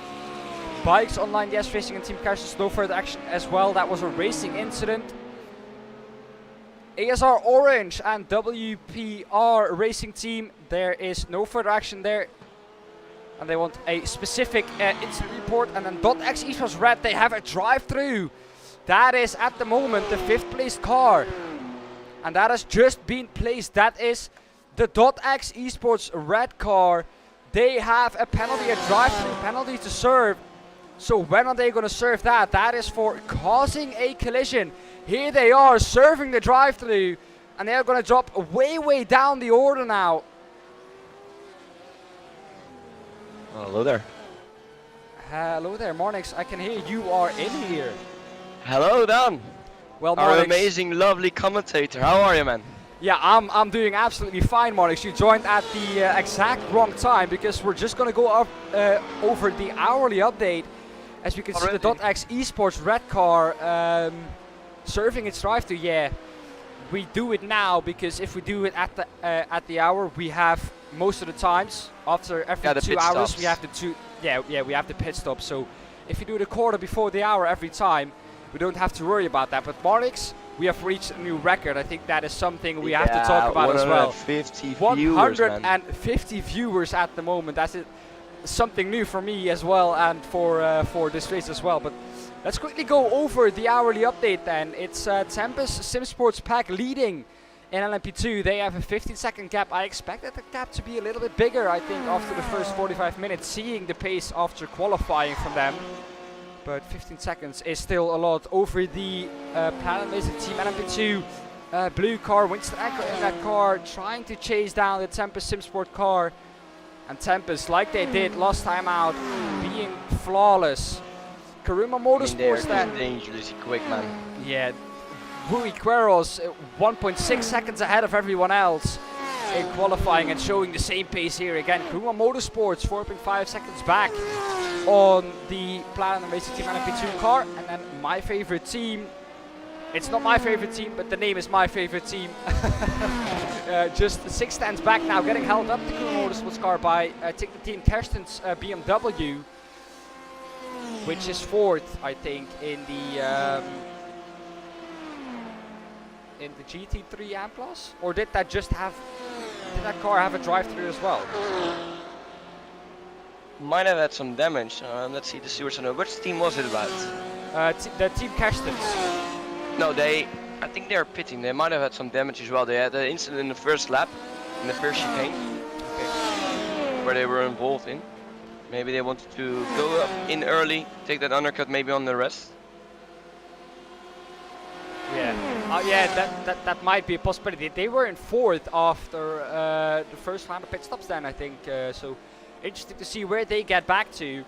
Astro Racing Mayorla is the leading car in GTE, mighty quick as well. Jaciel Hernandez in that car now, coming up to the pit stops for them. Astro Racing, its sister team, Kevin O'Vale in that car, 2nd, 12 seconds back, like I said. Astro Racing, or Orion Racing Team Pack GTE, they are just 3 seconds behind the Astro Racing Team car. Then we have the first of our GTE AM cars, PM Esports, in 5th overall and 8 seconds behind Delta Motorsports. Crips Racing lacking a little bit of pace. They're in 2nd and the last of the GTE AM cars. As you can see there, the Team Cash's car clearly carrying damage. It's just, I think, my favorite team quite in good battle with Karuma, because I saw that Thomas Pieber had a slowdown going into the fast right-hander, going to the long straight, and he had a slowdown, so he had to give the position back to Karuma in Motorsport. But I think that will be an amazing battle as well. Yeah, definitely. That battle has been going on, I think, for the last 20 minutes, but it is closer than it has ever been.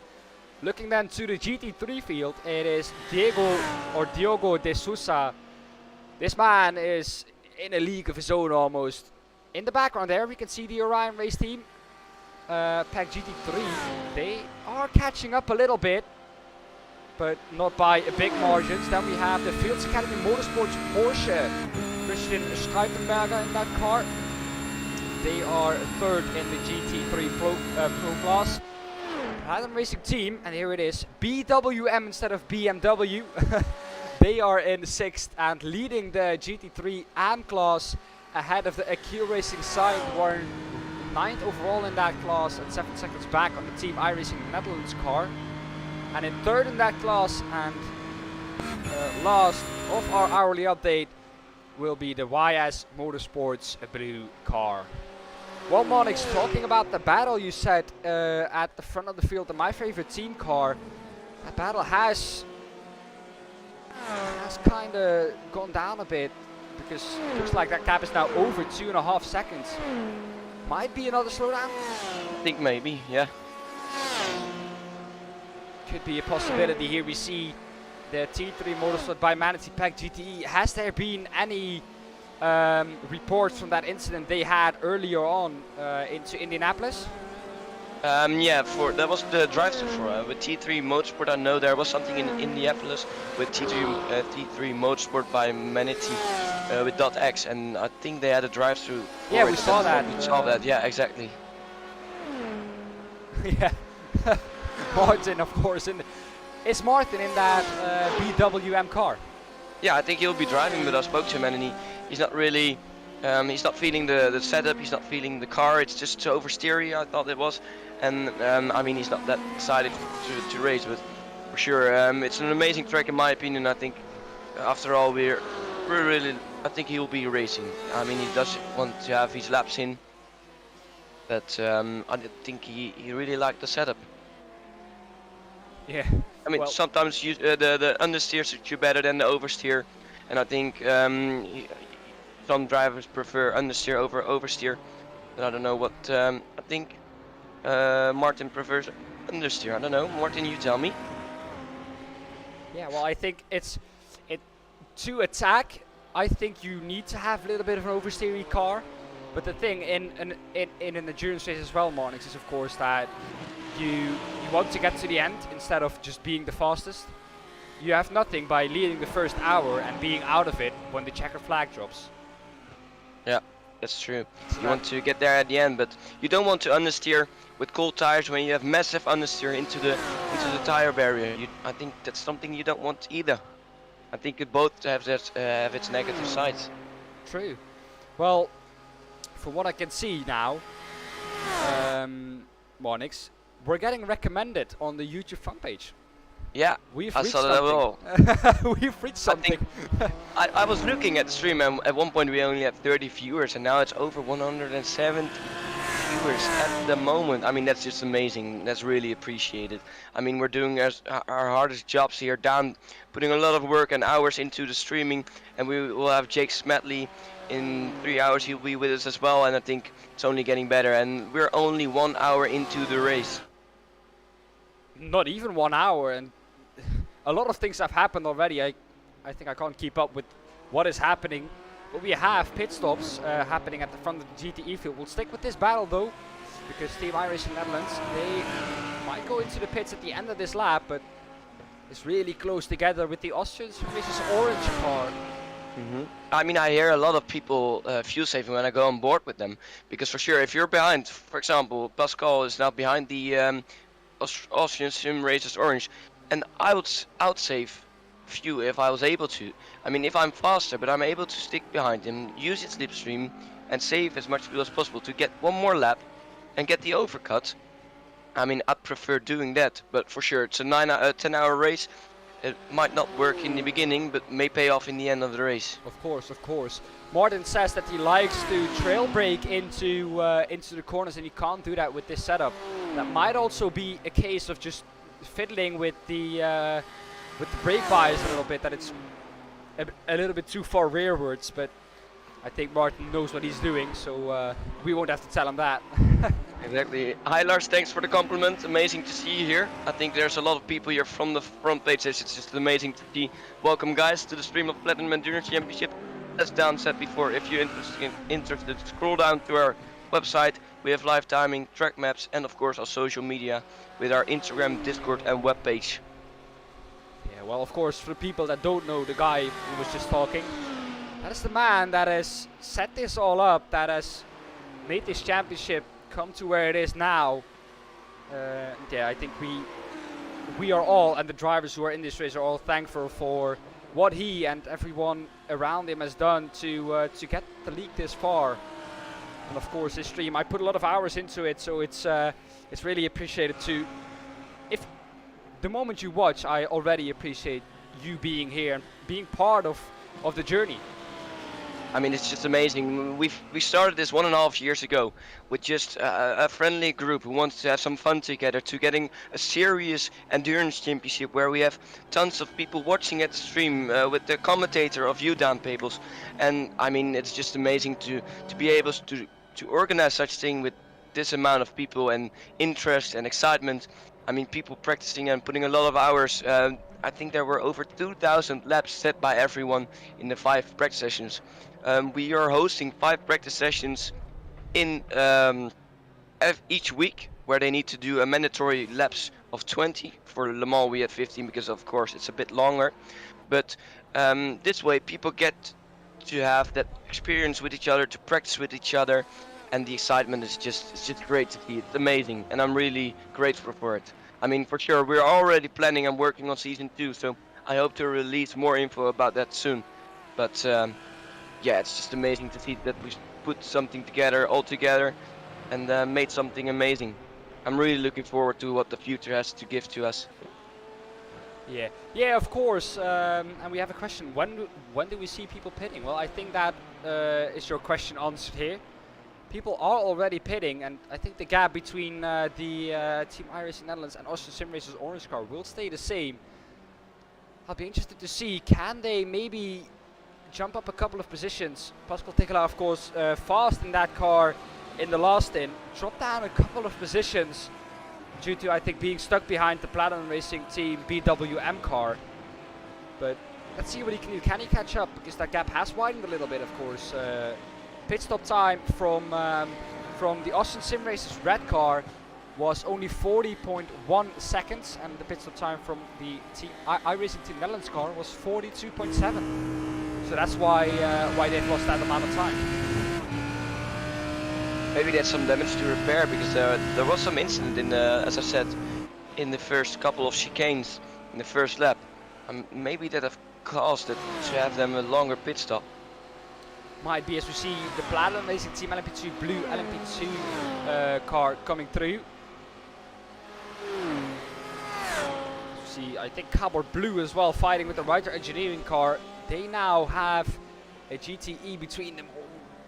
Getting a little bit hasty there, I think, trying to get past that GTE.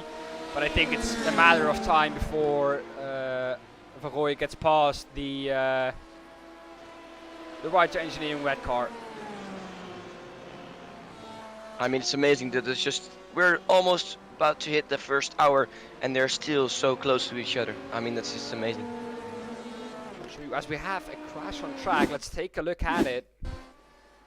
It's the Delta Motorsports. Wasn't this the leading car? Or one of the lead cars? This was definitely one of the first. Oh, he kept it. Almost pins. Oh, just kept it in the. Wow. That was very close to a spin, but he managed to keep that on track. Very good car control there from Alex.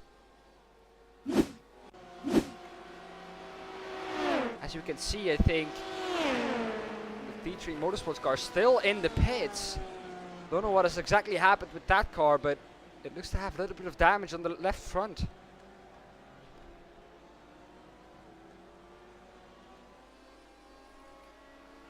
Here we are again. Cover Blue got past the Ryder Engineering car. Let's take a look at how that happened. Okay,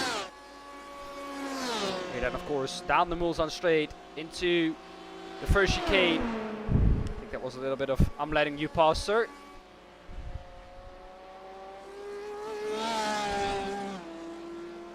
And that is position done for Van Rooyen. And now we can, I think, push on to the Rapid E-Racing team, a purple car. Who had that drive-through, of course, at the beginning of the race, but managed to get back from that fairly well.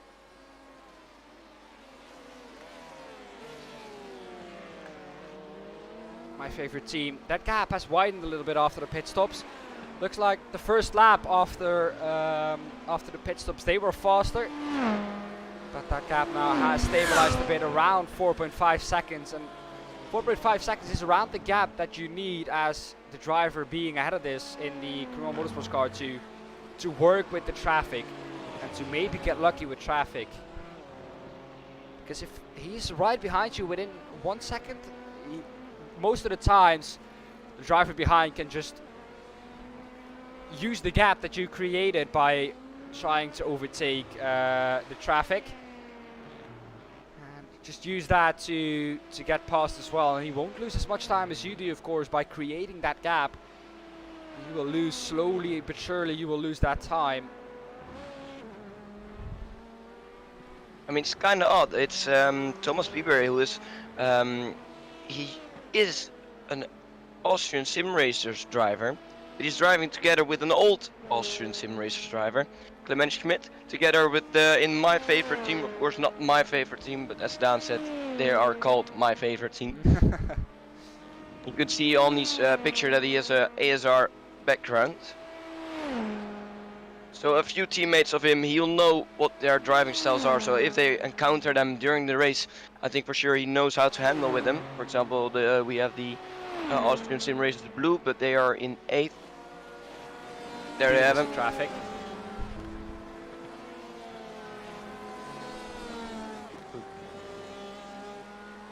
It's interesting to see how they deal with traffic. Oh, they want to go into the pit lane. That was close.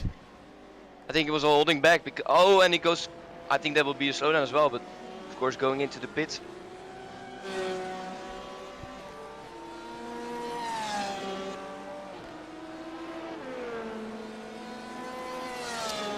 And I can inform you that one of the drivers from Digital Spirit DS Racing is being summoned to the steward room. So there will be an incident to talk about. Able to see. I think they were. Sometimes we're unable to see some incidents because we're looking at one car on the other side of the track, and of course the track is 13 kilometers long, so we can't see all of it. And sometimes we're unable to load or see the replay of it, and then we have to summon one of the team members to show the footage of what happened, and from there on we decide the verdict.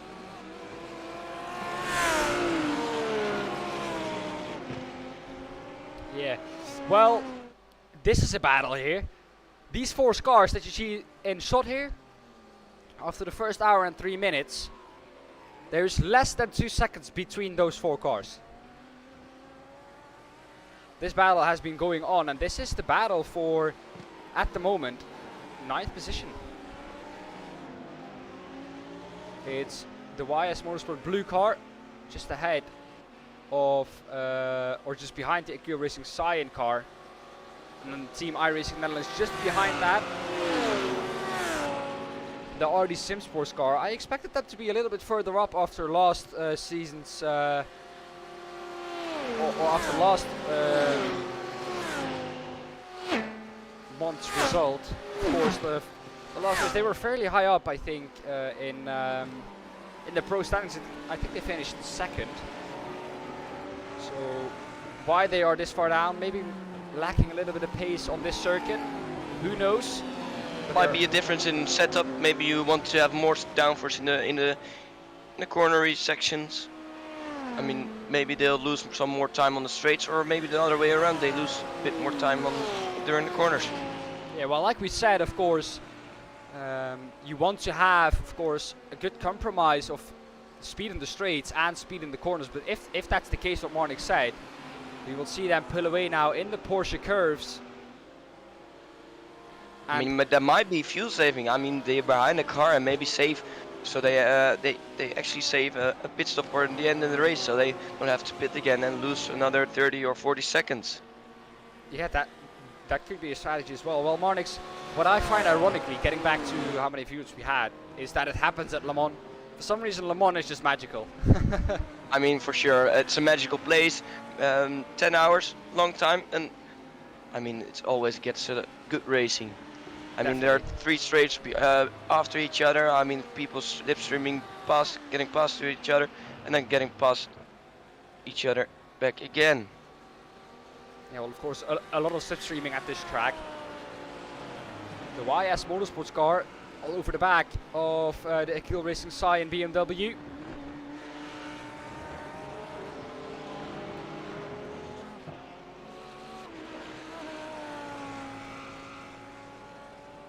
Looks like this is going to go on until the straight. Of course, the Akil Racing Cyan BMW will have the slipstream from the RD Sim Sports car. And I think, Monix, that on the straights, that RD Sim Sports car gets up to a much higher speed than the RD Sim Sports car, or than the Akil Racing Cyan car. We'll take a look at it.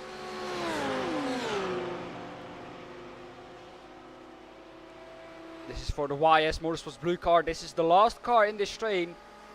But where has the Team iRacing Netherlands car gone? I think they're currently in the pit. That's in the pits. Has something happened to that car? I mean, I know IRNL for a little, and I think they're really cool dudes, and I really hope they'll score some points today. They didn't have that luck on their side, and I hope they'll have their luck, hopefully, on their side today in the 10 hours of Le Mans. It seems like that is not happening. They're still in the pits. Oh, Their pit stop has already been 1 minute and 37 seconds. Oh. So I think luck isn't on their side today as well. We have a crash though to take a look at. Kevin O'Hale crashed. That is, of course, I think the second of the Astro Racing cars. Oh, that is a big jump. And that is into the arm code. That was our second placed car. Now back into P3 he goes. There is the Orion Racing Pack GT E car. Backs up into the barrier as well. But was that a little lack of concentration? We'll take a look at it again. Here over the curb, of course, you see. Gets to the outside. No, he just gets pushed to the outside by the curb and then over the bump, loses control of the car. And That's that is really, really unfortunate. That is them, I think, out of contention. I think they for sure have some time in the pit for repairing the car. Here they are now, still going with a front wing that is like a rear wing.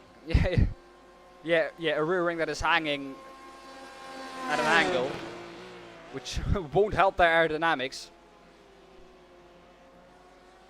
I think Karuma is closing a bit up to Platinum Racing Team. I don't know how long they've been this close, but they're within 4.5 seconds is the same they were before the pit stops. It's actually bigger, it's 6.1.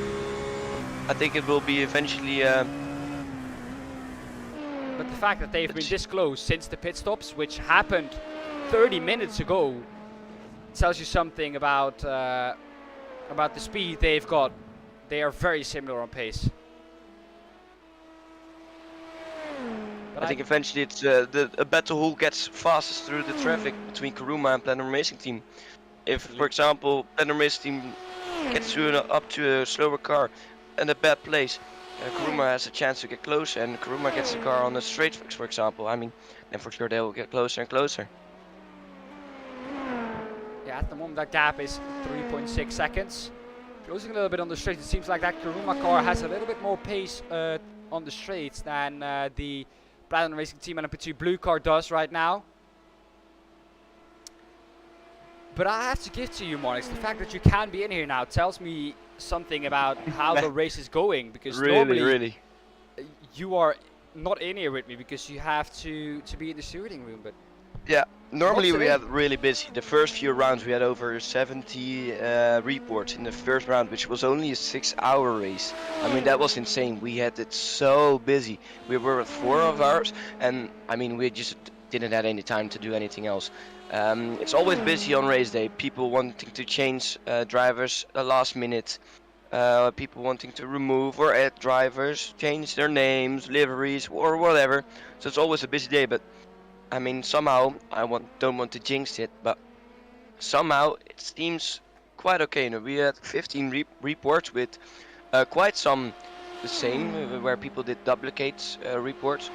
For sure, sometimes there are instances that other drivers or teams want to report another incident where they were also involved, like 4 cars involved, and 3 cars will report the incident. Gap down to 2.9. Oh, they're getting closer. But for sure, I mean, it's the way. I mean, I think eventually the first few races people have to get used to multi-class racing, or just experience how to drive with multi-class and other slower or faster cars, and eventually they'll get used to each other. I think that really improved the racing and multi-class driver standards as well.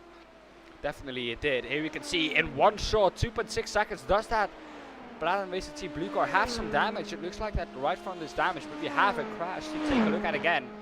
Ferdinand Geertman. We have it. And the WPR Racing Team car, they've been hampered this whole race already. Oh, and that is a very easy incident to... That's really nasty. Yeah, that is what we see happen a lot of times. Rejoining, I thought there was a car coming there, but right in front of the second placed Orion Team Pack GTE car there. But they are again trundling around with some damage. You see them coming into the pits. We'll see if they have some damage, if their pit stop is longer. Maybe struggling on all tires could be Winston Eckel. Oh, this will be hard. Maybe they'll triple stint. I don't know. Maybe. I think it's possible at Le Mans. Yeah, but the track temperature at the moment seems to be way too high for that. We can take a look at that. We have a track temperature 43 degrees. I think that is way too high to be able to double stint the tires, or be able to triple stint the tires. But we'll see. We can see it on the pit stop times. I think my favorite team is in the pits as well. Yeah, just behind them. And Rapid Team Purple also coming in.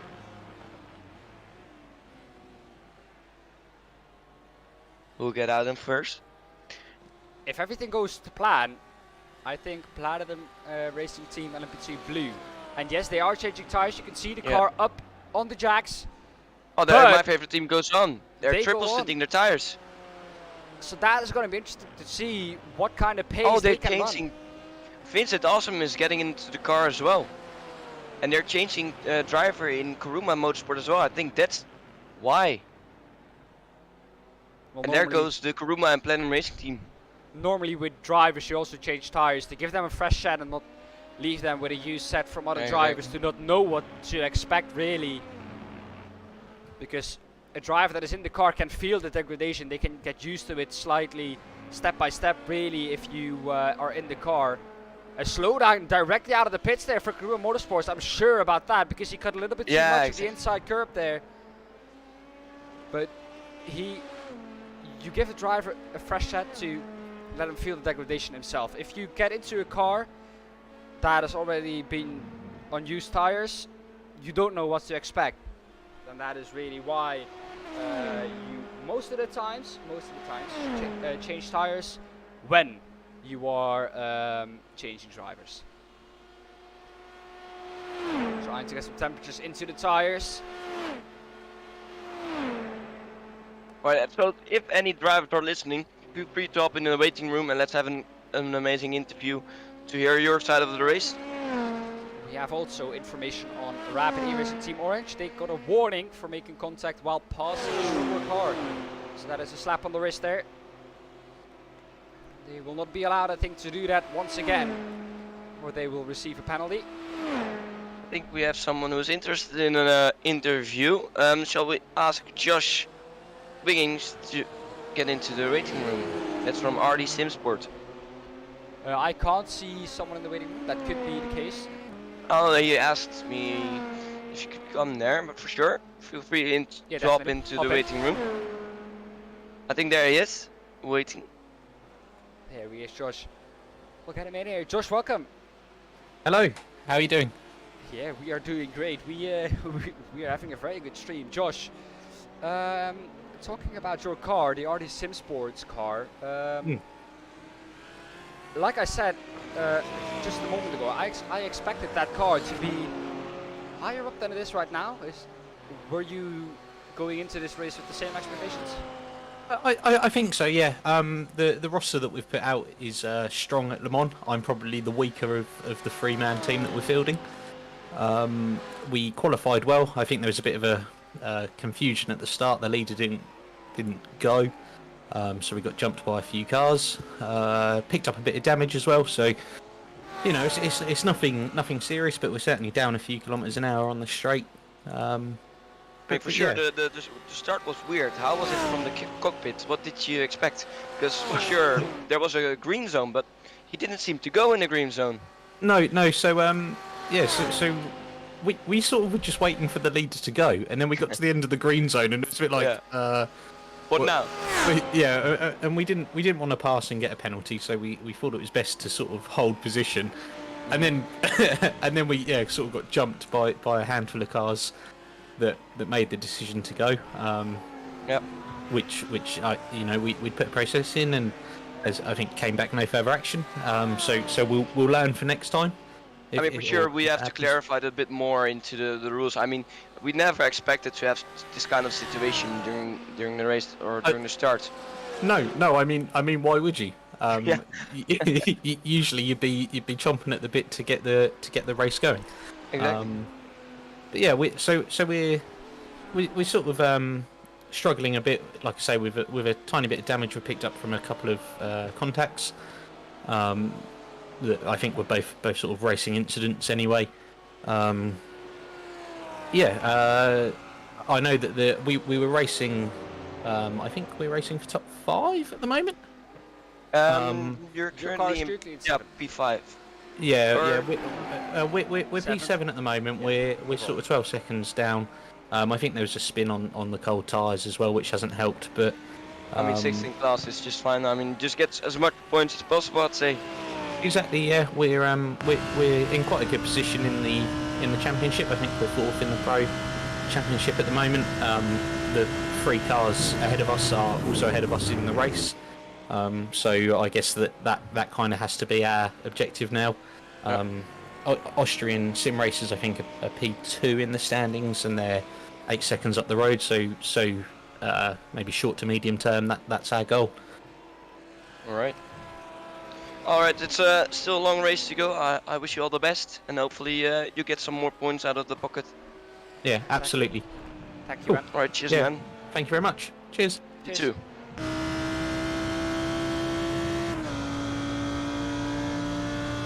I accidentally moved the wrong one.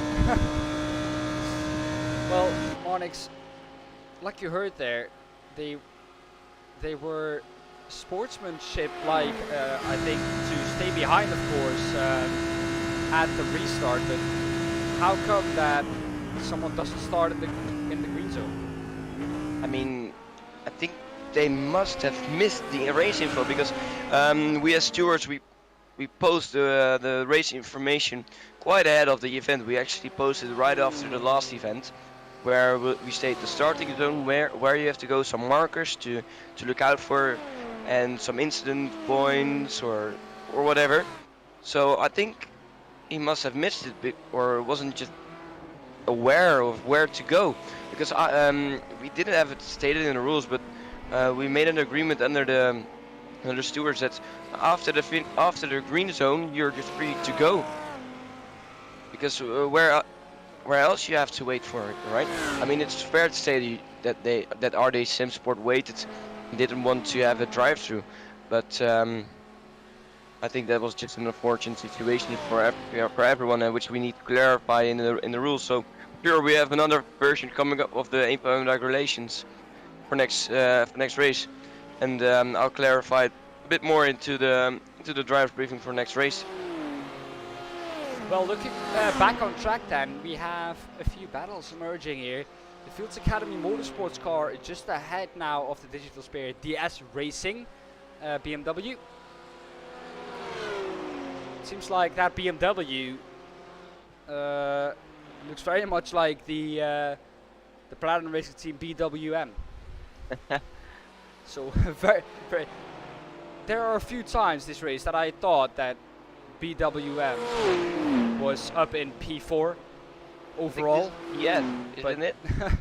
They are down in P5, but this car looks very much the same. So if they start fighting, I'm gonna have a crisis over who is. Exactly. Right, then I think I'm gonna leave you to it. I think for sure I'll get back later, but I'm Thanks for going hopping back in. to the race control. I wish you the best of luck, and if you see any incidents, you'll probably see a verdict anytime soon. I wish you the best, mate. Thank you, man. Thank you. Yes. Well, currently we don't have any stewards announcements anymore. What we do have is some action on track again. I'm on my own now, so every question in chat is one that I can answer, or I can try and answer. 1 hour, 20 minutes done. And it is as close still as it has ever been.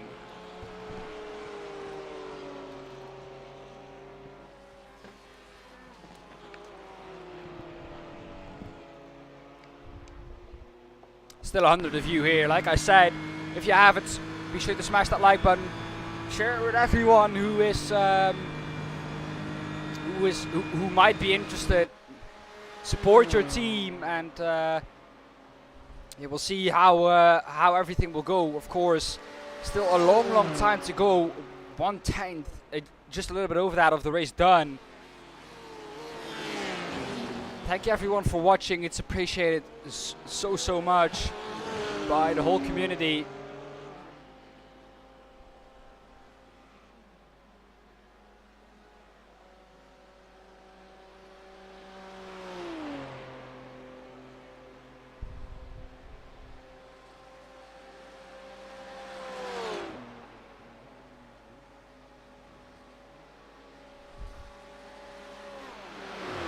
Can he do something now? Then into the second Mulsanne chicane. No, he can't. Has to stick behind. But David Miguel Ferreira is close to a overall podium position here for the Digital Spirit DS racing car. Can he do so is the question, though.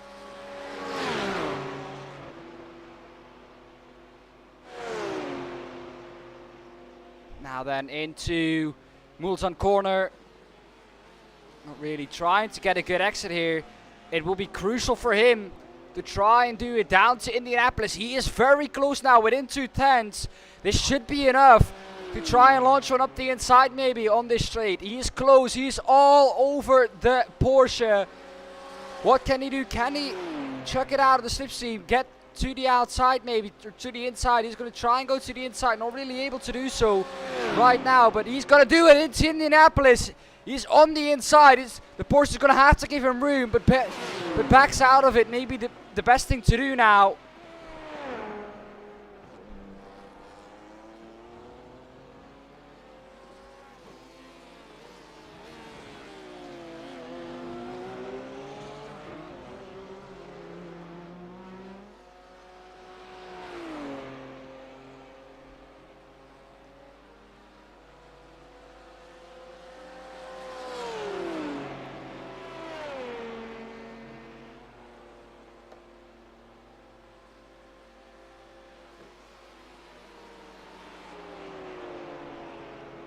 Into the Porsche curves then.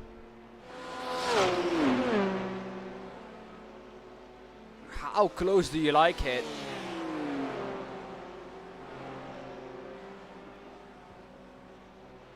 Oh, an LMP2 car coming up. I think that's the Cowboy Blue car. Can he get past the Fields Academy Motorsports Porsche as well? Yes, he can, but he holds him up into the 4 chicanes.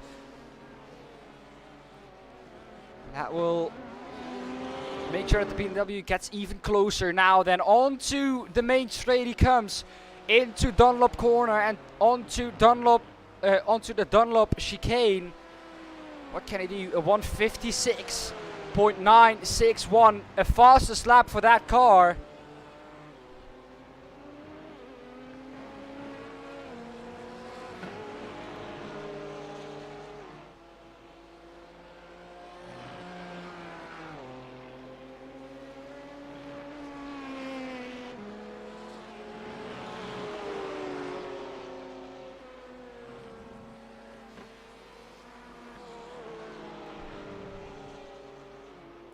David Miguel Ferreira. Can he get onto the back again of that Porsche? Well, just a little bit behind this is the battle for 5th as well. So many battles going on all through the field now.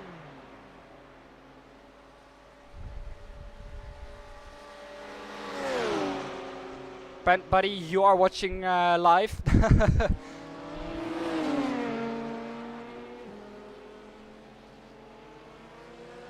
I hope.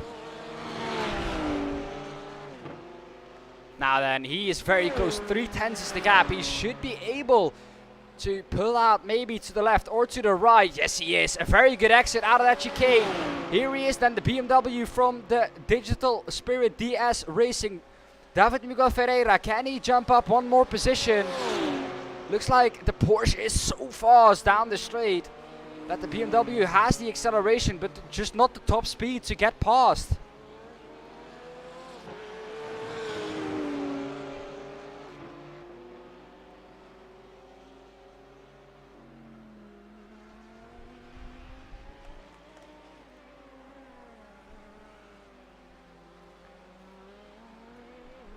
The Writer Engineering Esports purple car sadly out of this race after not being able to do one lap.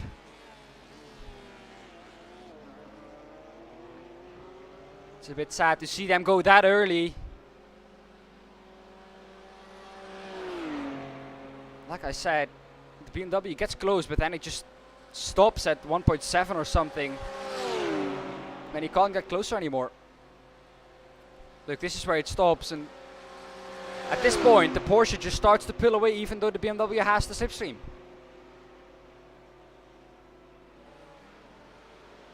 Into Indianapolis, very close behind the Porsche.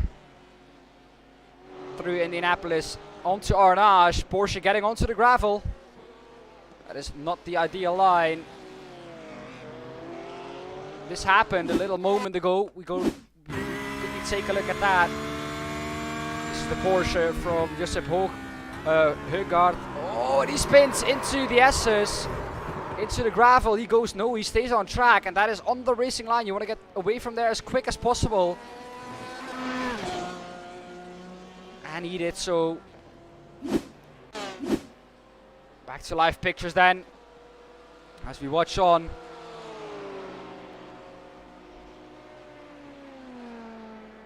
With this battle into the Porsche curse now.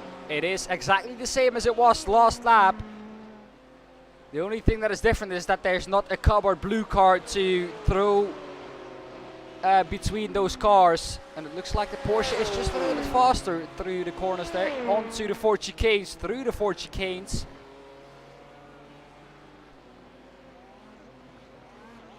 And the Porsche is just a little bit faster through there. As behind that is, I think we see the Writer Engineering red car. There we have it. There we have it. 22 seconds behind the cardboard blue car. Gap between Karuma Motorsports and Platinum Racing Team LMP2 Blue still 4.4 seconds. That gap has retained like that for I don't know how long. My favorite team now ahead of the Platinum Racing Team LMP2 Blue car.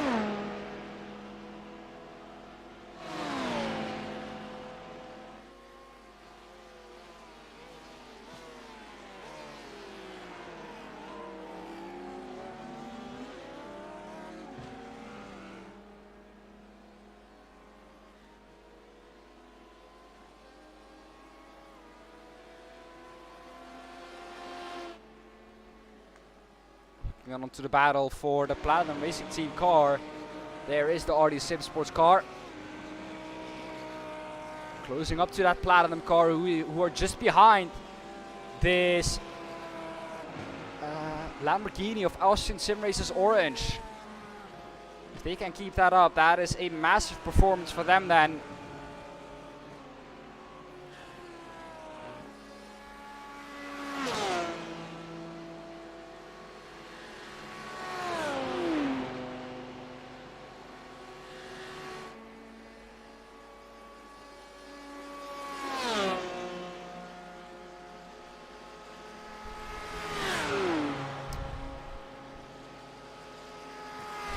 What he can do. John Sylvester in that car still. Going for 2 stints. They've actually gone down 2 positions on their qualifying position. So they're just trying to make time up again. Or to make up time again on the guys ahead.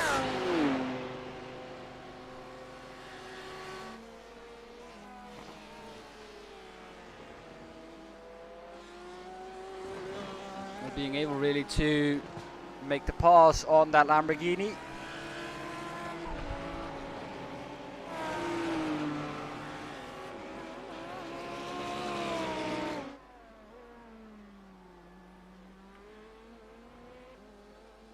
As behind there we see the RD Sim Sport car closing up to this battle. Last lap the RD Sim Sport car around 3/4 of a second faster. So 7.5 tenths than both of the guys ahead of him. So he will be joining that battle in no time if he keeps putting down those lap times. Yeah, indeed, Josh. Very, very close now.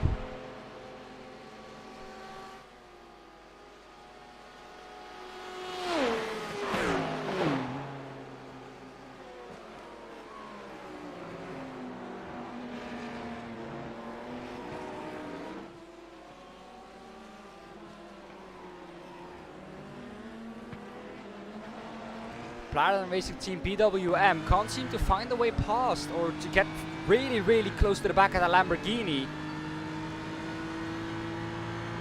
So he's gonna have to try and do something.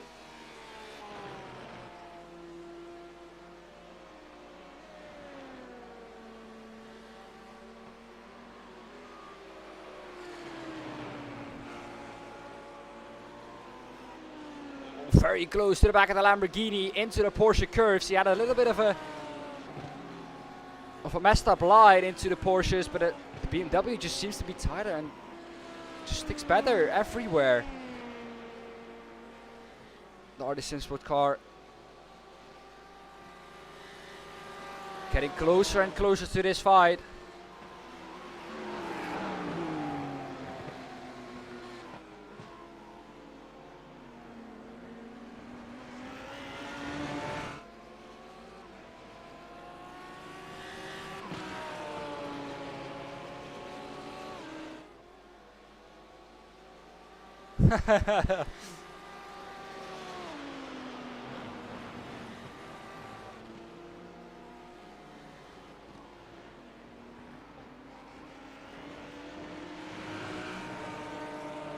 Good story. Good story, Brent. Last lap, I'll give you an update on that. And also show it like this, I think.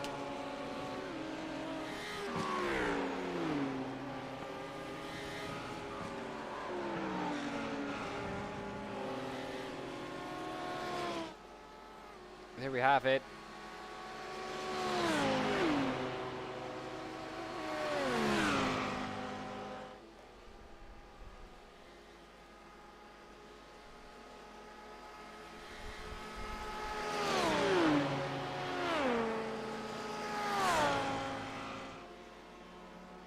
As you can see here, the RD Sim Sports car very fast on the straight, it seems like.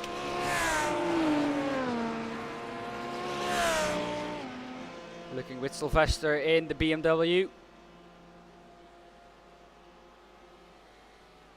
2.5 seconds is the gap only now to the back of the BWM Platinum Racing Team BMW.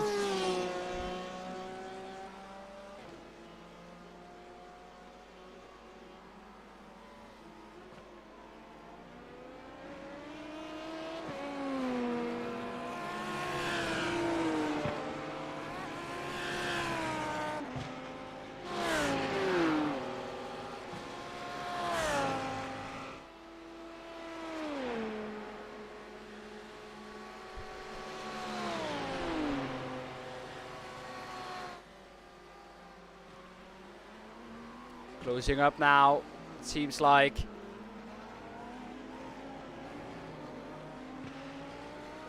It's really interesting to see where everyone is faster and where everyone is a little bit slower than the rest.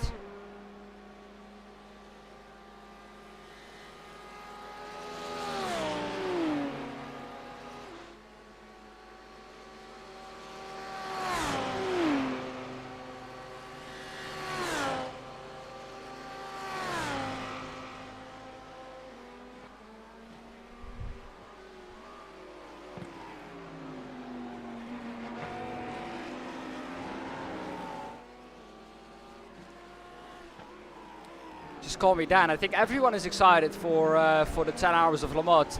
Le Mans is just a magical place, and to have such a race here with the Platinum Endurance Championship is just something magical. And when I woke up this morning and I knew that I was going to commentate on this, I wanted to get out of bed as soon as possible, and I wanted it to be this time as soon as possible.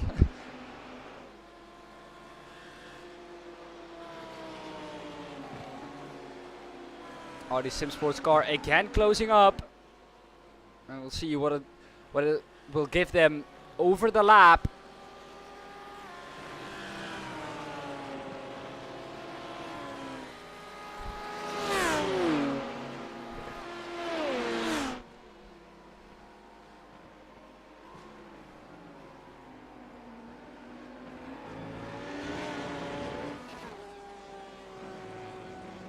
We're getting close to another hourly update into Sector 7.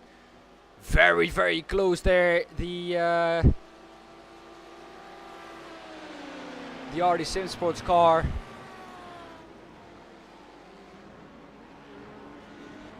Here you can see the best sectors. And overall in Sector 7, so the twisty sector is where the Austin Sim Racers orange car loses the most. So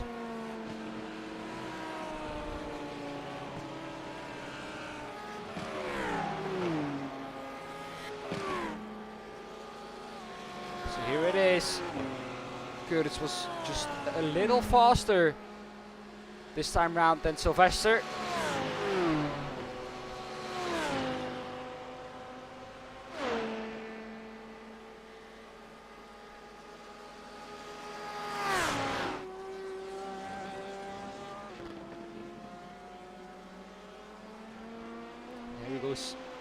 Sigdara was 8/10 faster last lap, so he's going to be joining this battle in no time. We'll stick with this for this time then.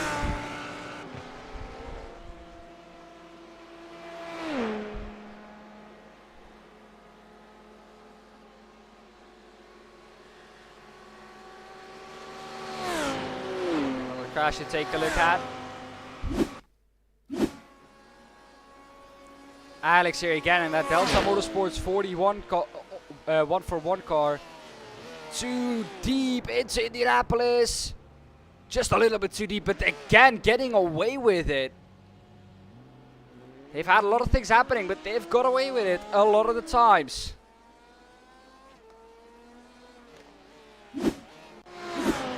Back to live pictures we go.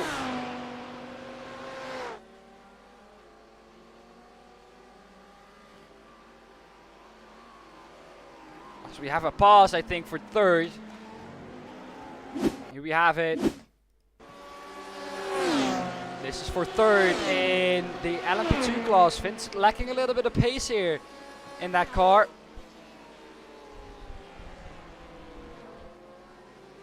And that is Karuma Motorsports passed the Platinum Racing Team LMP2 car.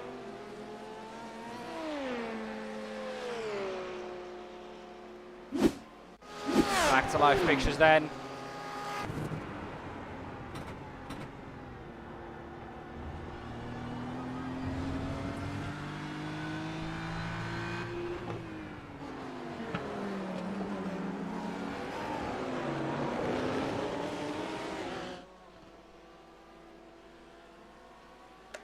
Seems like that battle is going on for a long time now. Can the Karuma Motorsports car get past again into Indianapolis? He's going to try it around the outside. Is Vincent going to bail out of this one? Yes, he is. Thinks the better of it.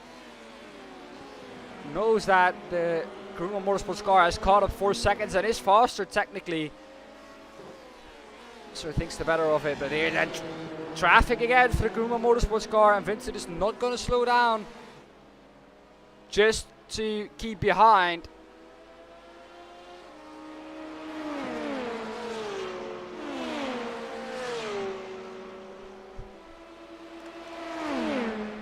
And ships him into the Porsche curves now then.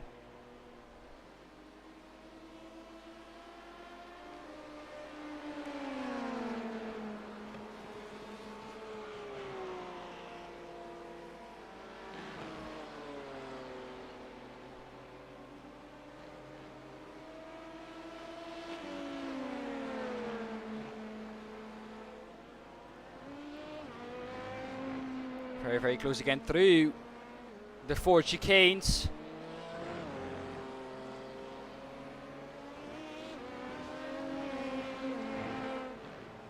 8/10 is the gap. Now we'll go back to our GT3 battle.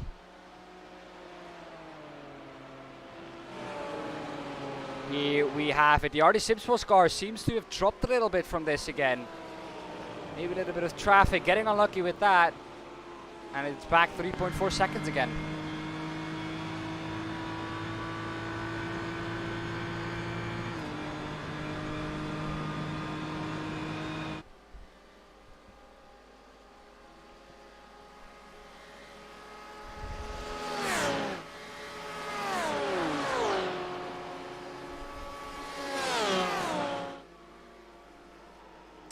Getting closer again to the hourly update. Just 2 minutes to go until you get a new one from me.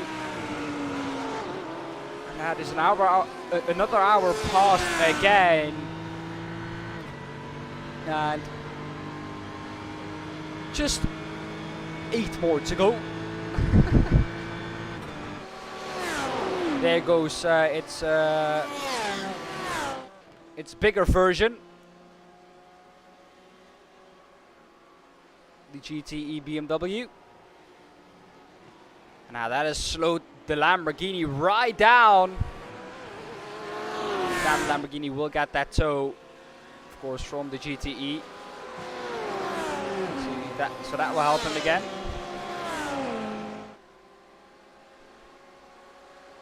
You can see RD Simsport just behind that gap, down to 2.7 again.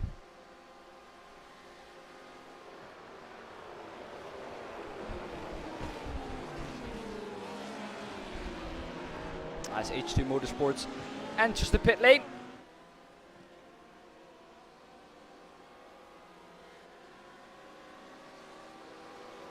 There's Vincent Ossoms again ahead behind there of the Karuma Motorsports car.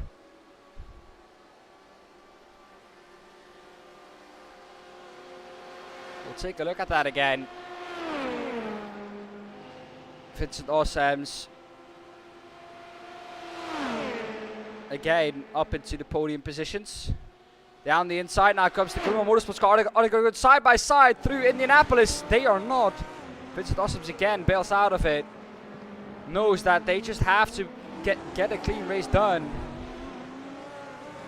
They're catching up to the GT3 battle we were looking at. RD Simsport, they're going to get them in the Porsche curves, I think. That might be crucial for creating a gap.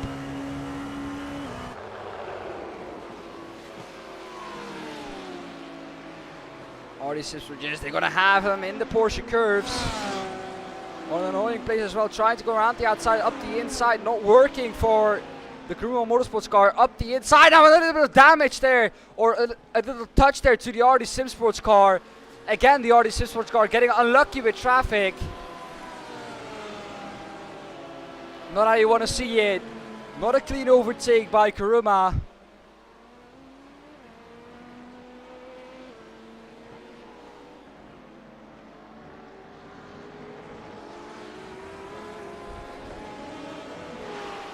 Yeah, Josh, there is around, I think, 8 seconds in speed difference to the GTE, from GTE to GT3. So not a lot, but there is definitely some It's a speed difference that is noticeable, especially on the straights. Vincent Ossops, can he get past again? Really able to do so, it seems like. Now then into Tetre Rouge. I'm to stick behind the GTE. Vincent Ossops now 4 tenths behind the Kuruma Motorsports. LMP2. Can he try and overtake that car again? Try and do the same he did 3 or 4 laps ago. There's the BMW. Is the Kuruma car gonna dive past it? Yes, it is. Is Vincent gonna be able to get past it as well? No, he is not, and that will, I think, create the gap that the Kuruma Motorsports car needs to get away from that Platinum Race Team LMP2 blue car.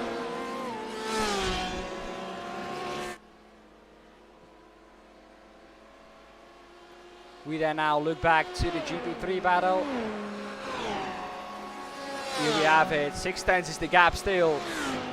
Or just over a second is the gap now. 6 tenths is the gap still in this fight. But now the BMW is ahead of the Porsche. Let's see now if the Porsche can do this on the straights. 3 tenths is the gap. Better exit out of Mulsanne corner. Can he try and get past? Pepin, you will get to the GTEs. You will get an hourly update in just a minute time. Let's see what the Fields Academy Motorsports Porsche can do. Can he try and go up the inside into into Indianapolis? No, he can't. He sticks behind for a second. And that will give us chance to look at the hourly update. I will just give the names and times to you. We will keep a look at this battle. It is Tampa Sim Sports Pack leading in the LMP2 class. Just behind that, it is My Favorite Team. 37 seconds behind them. And then 10 seconds behind that it's Kuruma Motorsports in a hard battle together with the Platinum Racing LMP2 blue car. Then we have in GTEs the Astro Racing Mayorla car in first overall there. Orion Racing Pack GTE in second overall. .X Esports Red in third there overall. Then first in the GTE AM class is PM Esports, just ahead now of Ludens Racing. And Cripps is second there in the GTE AM class, and also the last of the GTE AM class cars. Into the pits now goes the BMW, very close there together with the Porsche. The Porsche does the overcut, will stick with it to see if they can make a gap there. That Digital DS Racing BMW was in third in that at that time of going into the pit in the battle with GT3 with Fields Academy Motorsports, the car that we see on screen now. Tampa Sim Sports Pack is leading in GT3 Pro as well and in GT3 overall. Orion Race Team Pack GT3 is just 16 seconds back of that after almost 2 hours of racing. That is not a big gap. And then we have, of course, Digital Spirit DS Racing into the pits now, fourth. And then first in the GT3 AM class is, of course, still the same car, the Platinum Racing Team BWM BMW. Akil Racing Cyan is in seventh in the GT3 AM class. Or is in second in the GT3 AM class and in seventh overall in the GT3 class. And YS Motorsports Blue is in third and eighth overall in the GT3 class and third overall in the GT3 AM class. That was your hourly update. Team Kerstens back on the timing tower again. They are now currently in 6th position in GT3. Let's see where this Fields Academy Motorsports Porsche will come out. They pitted, or the Digital Spirit DS Racing car pitted just ahead of this car. They were all over the back of that BMW.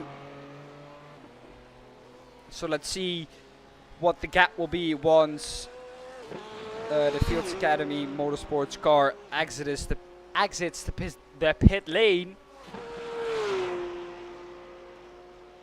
Last pit lap for this car was lap 14, so they are about to stop again. Digital Spirit DS Racing car pitted just a little early. Everyone in GT3 and GTE coming up to another stop.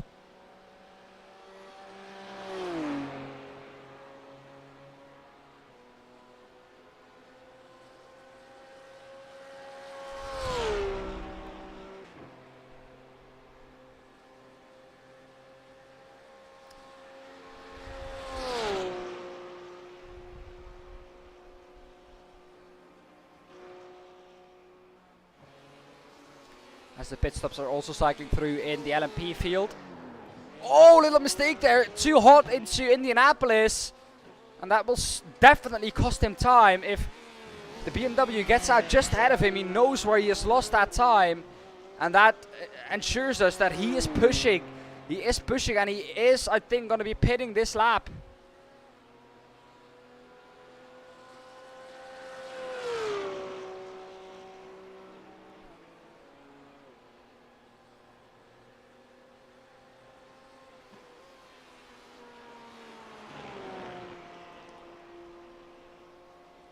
Let's see what this car can do then.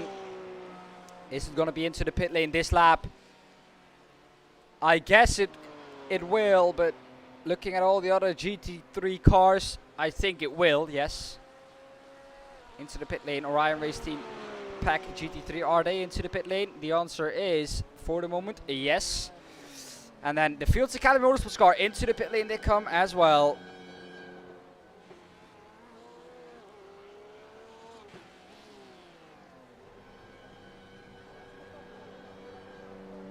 It's busy times in the pit lane. GTE, GT3 and LMP2 cycling through now. Around about the hour.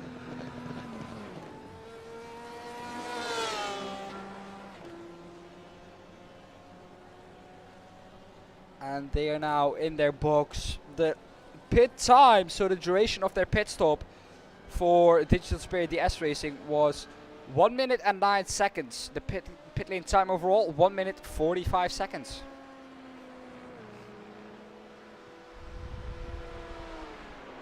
So just behind that, the second place car in GTE boxing. In the front of the screen you have the Delta Motorsports 141 car just exiting the pit lane. Astro Racing in the pit lane as well. They are now exiting the pit lane. On the right of the screen, you can try and find the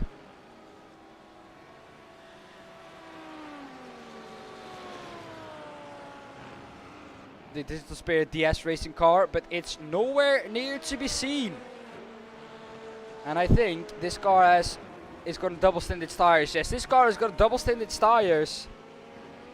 Their pit stop 41 seconds long, and they are now first in their class overall. So let's see how their tires will fare compared to the others. Of course, they have tires that are a little bit warmed up, so they will have the edge, I think, in this first lap. But then we will clearly see where they will be going the next couple of laps.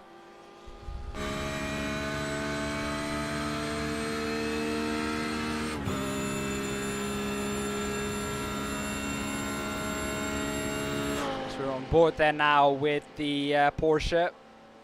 We were on board with the Porsche.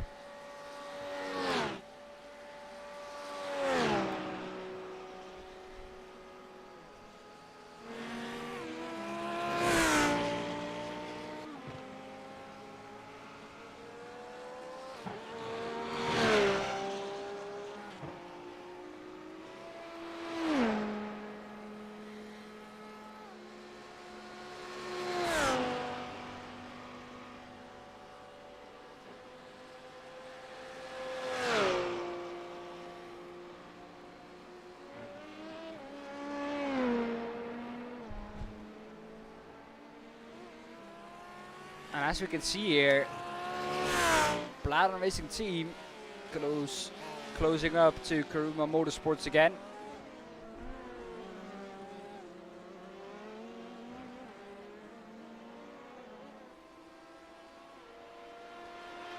My favorite team had a 54-second pit stop, so I think they changed tires.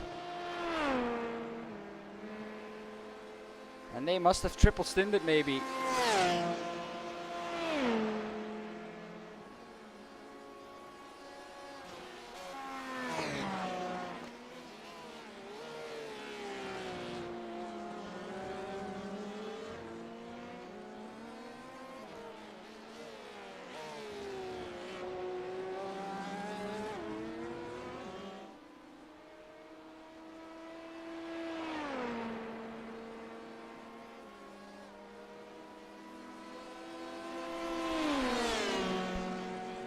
As I'm gonna take a little quick short break. It'll only be 2 or 3 minutes. But I'll be back after that because I have to do the full 10 hours. And my voice won't hold up, I think, if I do that on my own for 10 hours straight. So I'm gonna take a quick little break, drink something. And then I'll be back to commentate on this race again for you guys. And then I will leave you with shots of our leader in the LMP2 class.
Okay, well, we are back. We are back with commentary, of course. Thank you for sticking with us. I've had my deserved break, I think. And we are on it again. I'll take a look at the penalty news. And I will see then that there have been no penalties or no warnings since like an hour ago. So the last hour there hasn't been any warnings or anything to do for the stewards, I think. So that is good, of course, to see.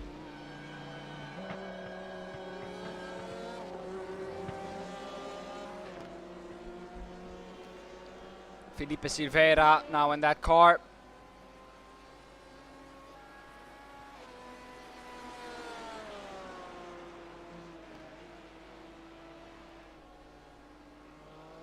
This gap has, of course, opened up a bit. The Fields Academy Motorsports car, with some very clever strategy, they've double stinted their tires. So they are now ahead of everyone else. And it seems like, in time, it doesn't really hamper them.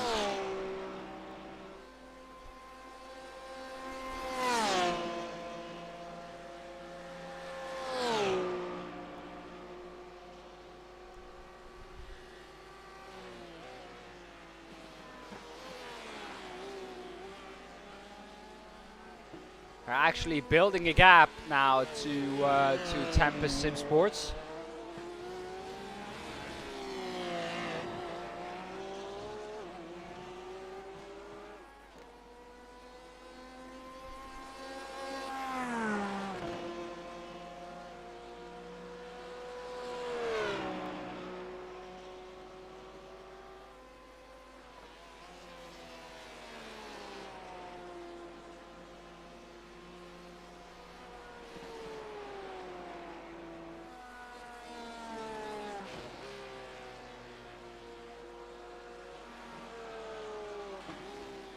Well, the Delta Motorsports 1-for-1 car is at the moment, from what I can see,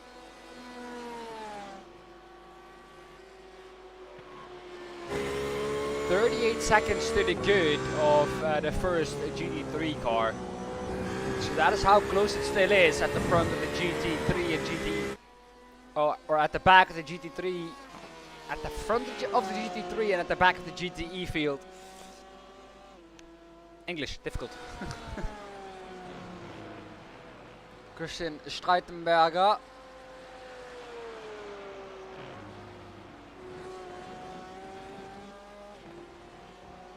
In the lead now. Like he has been for the last couple of laps.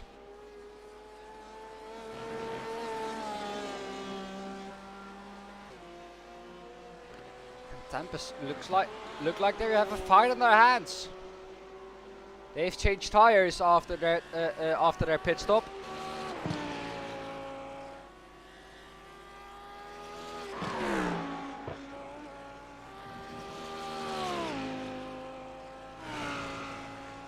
There are a few people who have double stinted. The Austrian Sim Racers orange car has double stinted the tires as well. They're now in a battle with Digital Spirit DS Racing. Still. The Digital Spirit DS Racing BMW can't get a break, it seems like.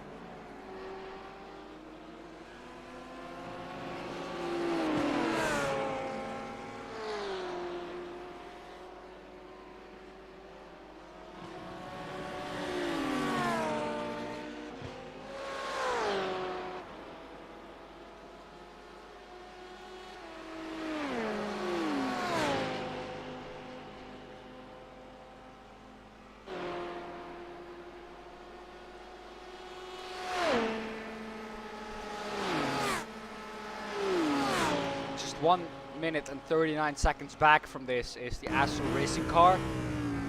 They've had some kind of incident. Because of that, they are now within the GT3 field. So that is how close it is. And it is not going to be easy for them to make time up.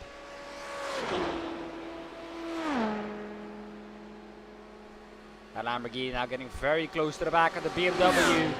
Is he going to pull out of the slipstream to the left? Yes, he is. Down the inside, he's going to go onto the second Mulsanne chicane. Can he make it stick? He is already ahead before getting to the braking zone.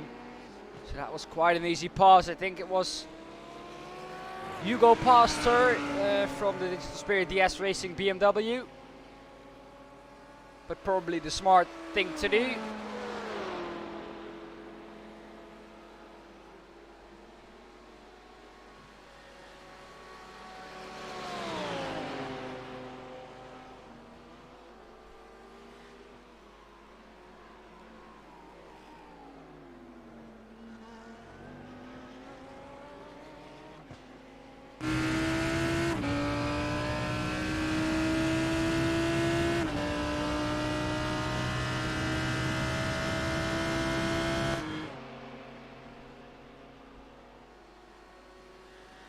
Can the BMW now stick behind?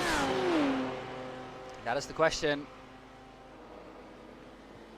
Stick within the slipstream and try and hang on to the pace of that Austrian Sim Racers orange Lamborghini, because that seems to be very, very fast in the hands of Tobias Kurz. Tobias Kurz. I think that's how you say it.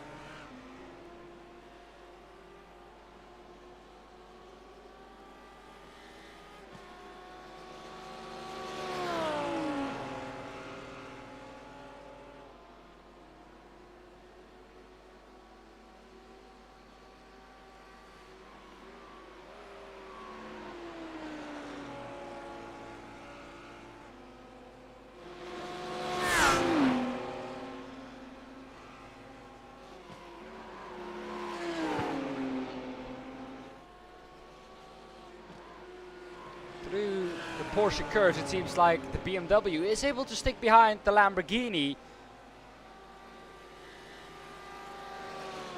So it's just in the straights where the car is really lacking. We saw that with the other BMW as well. I think it's just a BMW thing.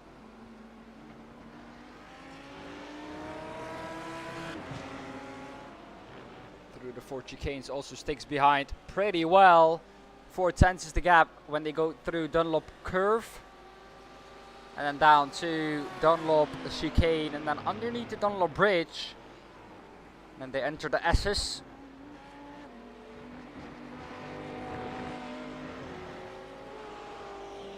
Here now into the S's.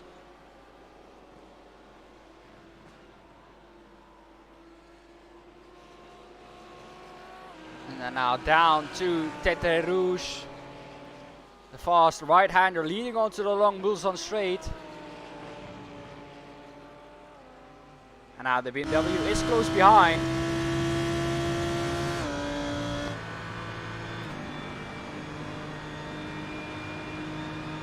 But is he close enough? And here we see again the BMW closing up and just stopping at the 2/10 mark. The straight line speed from this BMW and the other BMW just doesn't seem to be there. It just doesn't seem to be existing. That is why they have difficulties with overtaking. They are so easily overtaken.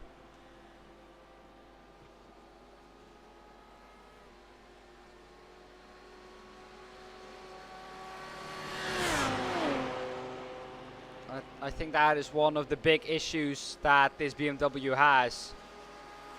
And then down to the second Mulsanne chicane. Into the braking zone they go. Can he close up through the chicane then? Through the chicane he can, but on the exit he loses a lot of time because he pushed too much on the entry.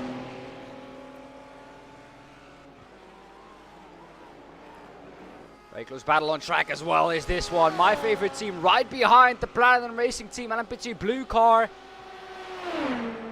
And the My Favorite Team car gets past. Swipes across the nose of the Platinum Racing LMP2 blue. And they go into third position now. PRL or PRT LMP2 blue trying to hang into the slipstream, maybe get past into The second Mulsanne chicane again. That is a possibility. But breaking the toe there is my favorite team car. Getting back to where they belong. 29 seconds is the gap at the head of the field. So that gap is growing and growing and growing. But not as big as it was after 2 hours at Sebring. It's definitely not too big. 82 of you still here. Welcome everyone to the stream. We appreciate it very much if you're watching. Rapidly Racing Team Purple look to be fighting with their teammates. Rapidly Racing Team Orange, I don't think they will fight it. I think they will just stick behind or let the fastest one past.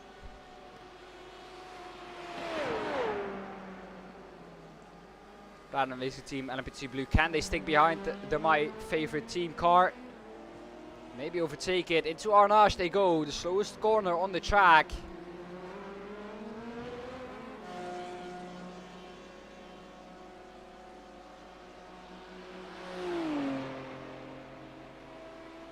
They go over the bumps into the Porsche curves now in a bit.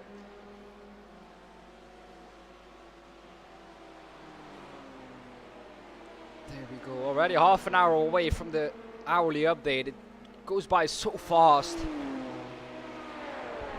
We're almost 1/4 of the way into the race.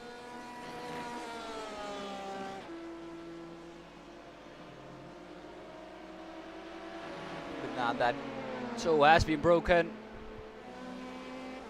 Because there we see the Platinum Racing Team BWM car. Through the 4 chicanes, the Platinum Racing Team car closes up again. Rapidly Racing Team Orange into the toe. I don't think they will fight it. Being teammates, being one team, I don't think they will fight it. Not at all. If one's faster, he gets past. If he's not faster but he can stick in the slipstream, he will stick within the slipstream. And usually this season the purple car has been faster.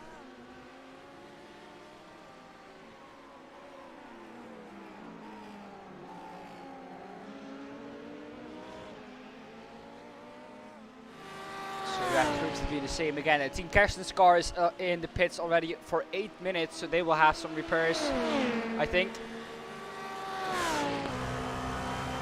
Here we are on board then with the orange car. And as you can hear, it is saving fuel and sticking behind the purple car.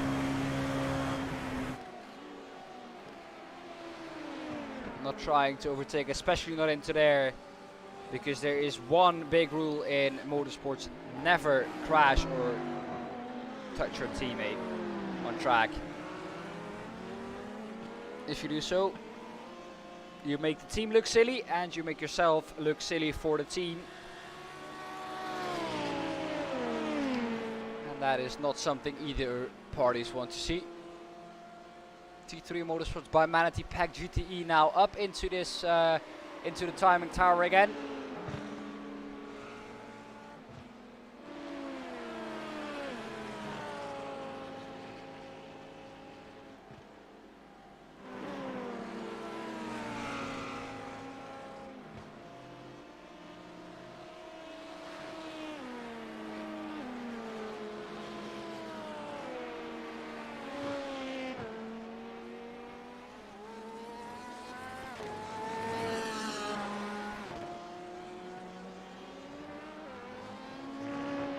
Kevin O'Vale crashed again, it seems like, in that Astro Racing car. Oh, the rear is just locking up for him into Mulsanne corner. And he loses a lot of time there.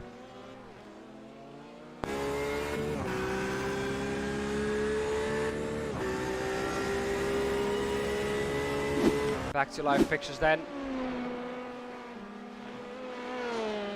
Here is the rapidly racing team orange car, like I said, not being able to stick behind through the twisty parts and through the corners.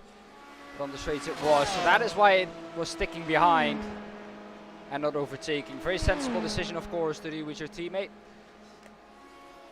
This car just behind the My Favorite Team car. A battle that is emerging now is for P4. Just behind the Austrian Sim Racers orange car.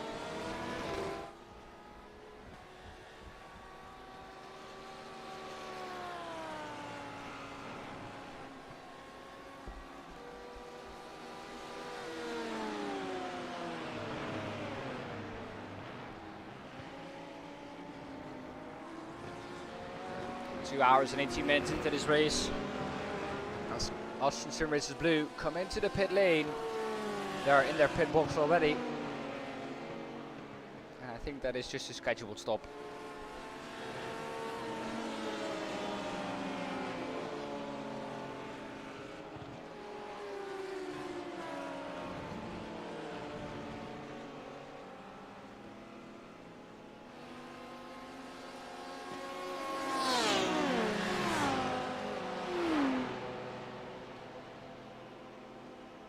Seems like no one is really close on track at the moment.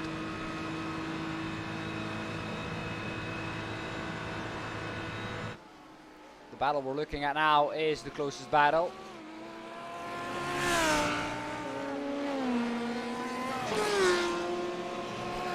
Francisco Santos Pereira in the Digital Spirit DS Racing BMW.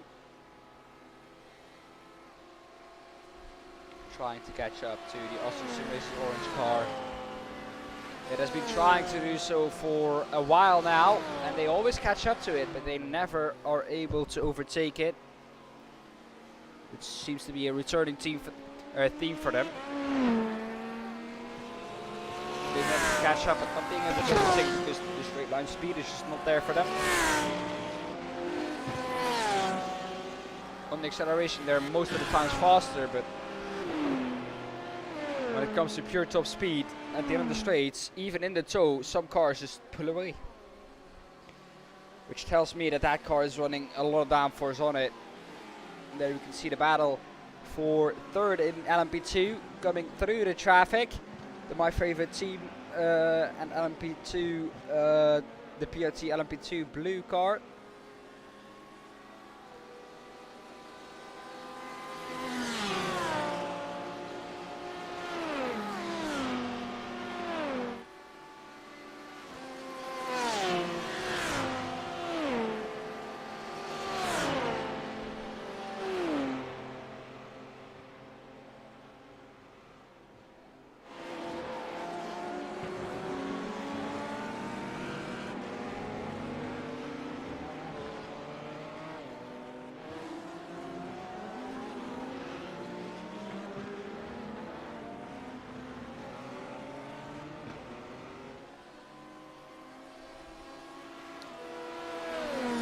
Like the T3 Motorsport by Manatee Pack GTE car.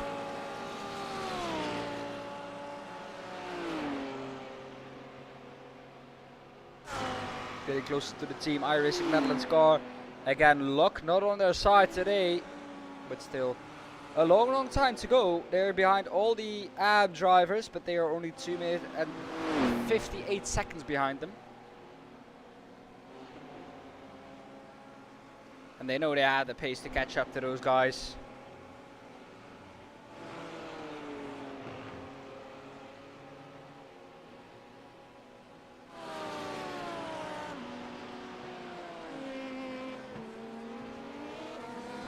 But they have lost over a set or over 2 laps maybe already to P1 in their class overall. So that will not help them.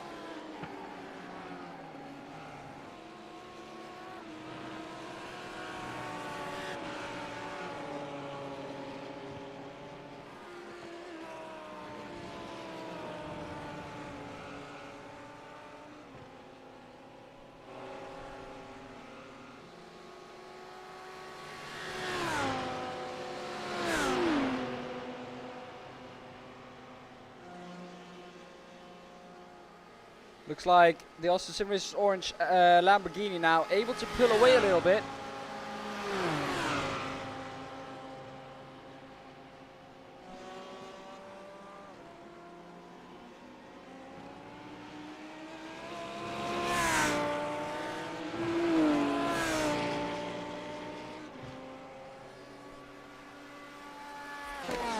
Yeah, man, it's only just 2 more subs until we hit 200.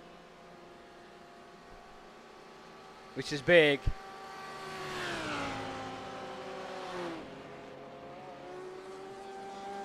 Something that we started not even I think half a year ago now. To be this successful already is something special.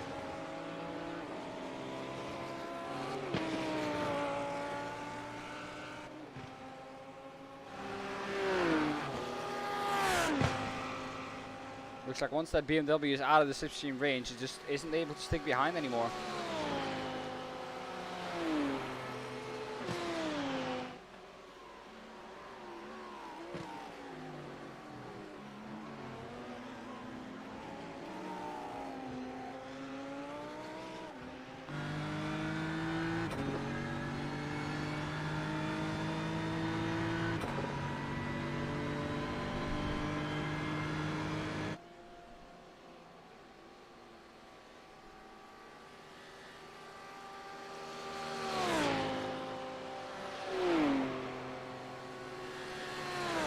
The battle you're seeing, of course, now is for position.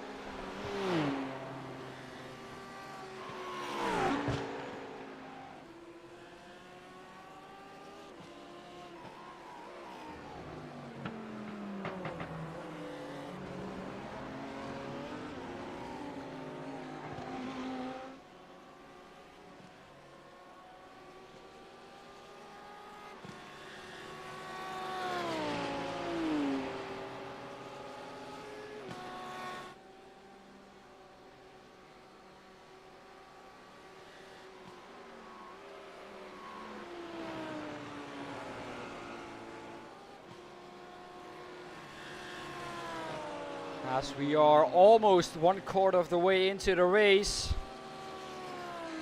It is really settling down as we have the pit stops going on now for LMP2. And this battle is heating up again. Get down to almost a second. Or to less than a second almost.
Fixing that real quick.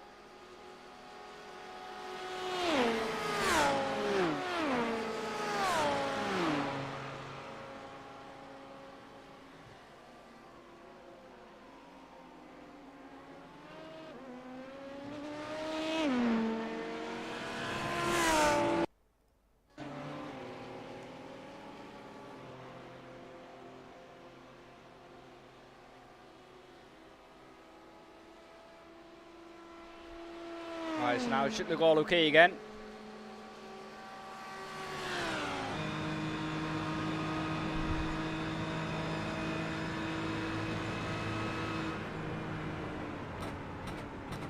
This battle has been like this for the past couple of minutes.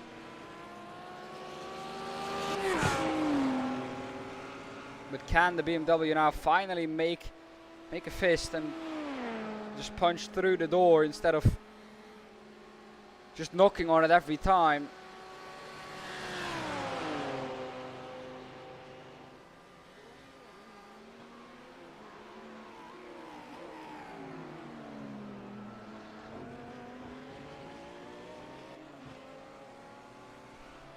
Fields Academy Motorsports cars still out at the front of the field, although they are on used tires.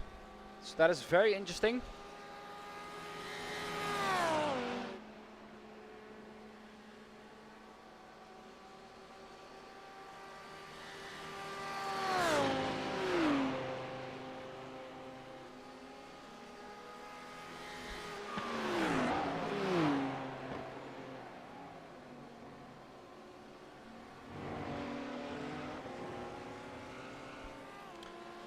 So for the people who want to know, it's only me until I think 5 hours into the race. Then Jake Smedley will join me, but I will not go away. I will just stay here and just commentate together with Jake instead of me being alone. Not that it's bad that I'm alone, it's just you have a little bit more excitement when you're with two people, of course. You have things to talk about and things like that. So if you guys know something, or if you guys want to know something, just let me know in the chat and I'll do my best to answer it.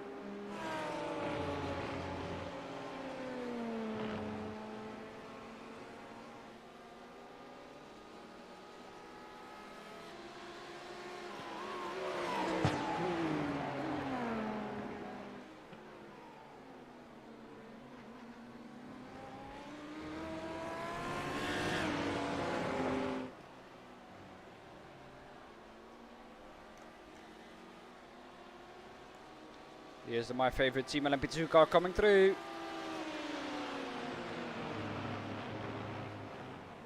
Oh no. Something you don't want to see, and that is the Team Kersten's crash, of course. Again, after they fixed their car. Oh, they were lucky to not take anyone with them there.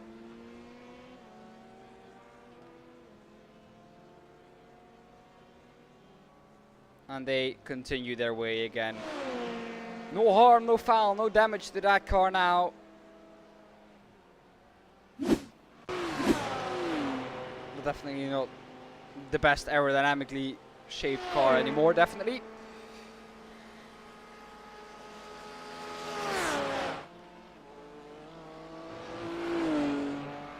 Only one subscriber left to reach 200. Oh, so close.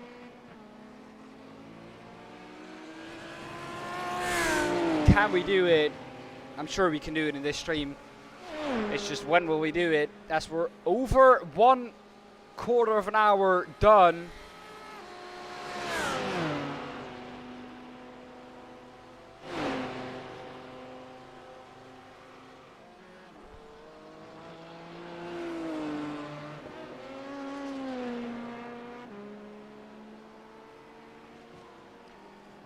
This is as close as he's ever been before, going on to the second straight on the or the third straight on the Mulsanne.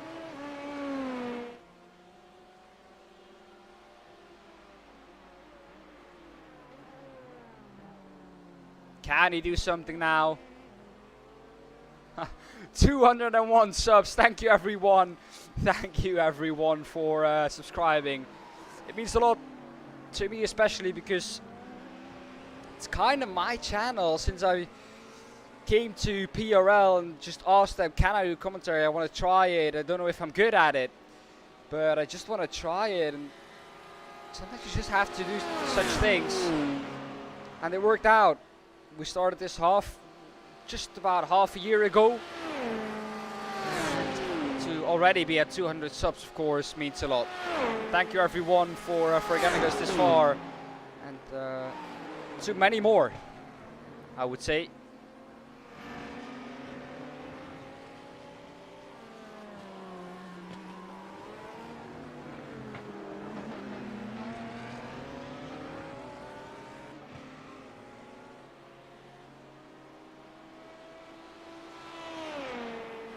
8/10 is the gap now. Looks like Austin Sim Racers Orange is building that gap again a little bit.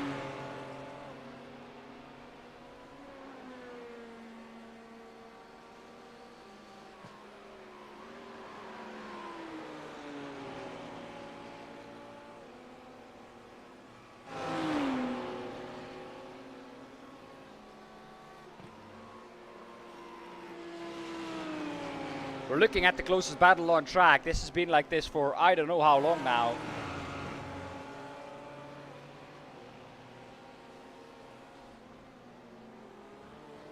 Four tenths again, down to 4/10 the gap.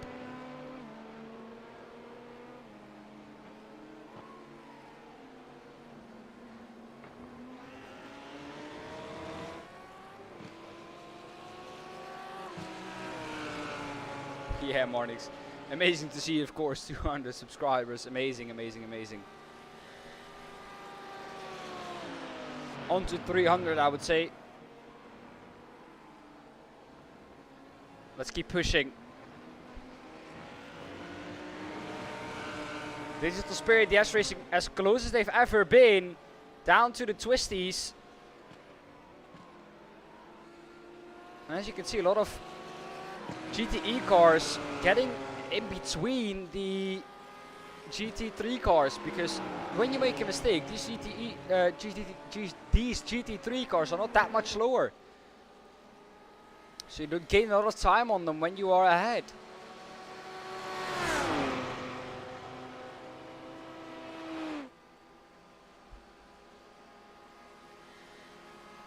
Can he do it now then? Pull to the inside then maybe of the Austin Sim Racers orange car. No, he doesn't. The LMP2 blue from PRT coming through in the background. He will overtake them on the straight, luckily. But Austin Sim Racers orange, a better run through the chicane. So that will benefit them all down the long straight.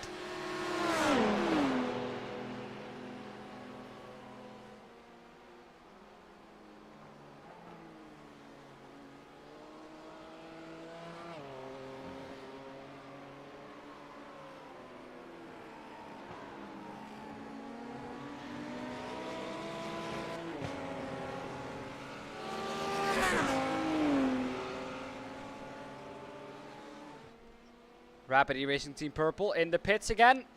It's around that time again that we pit, yes.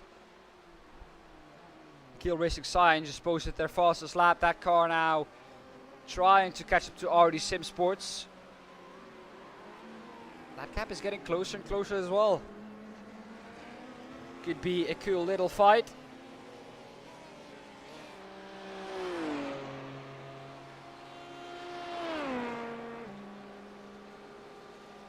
But Fields Academy Motorsports, with those used tires, still out at the front of the field. Monix, I don't know if you're still in chat, but could you tell me what time it is right now in game, so we can use that.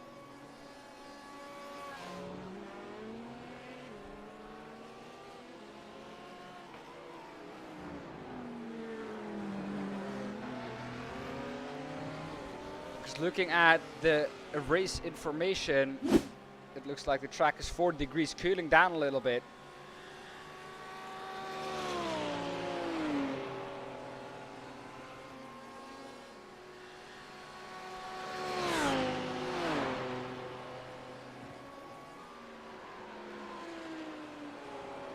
Ludens Racing just behind that, Cos Brinkhuis in that car.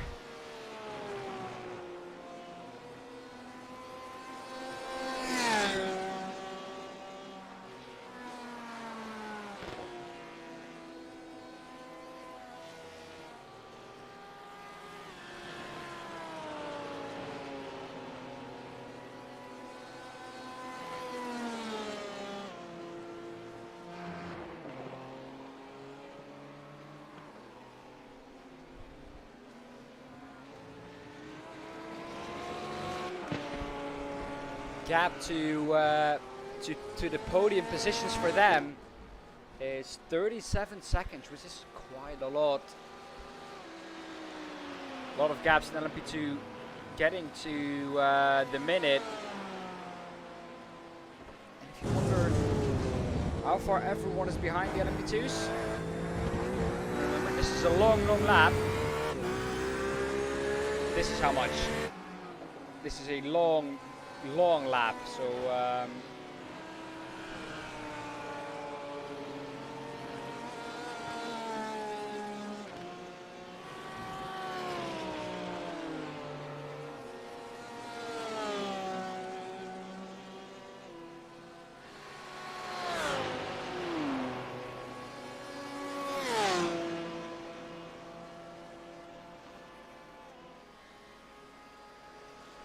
Tempest Sim Sports Pack, yes, they are out of the order. Good spot there, Antoine.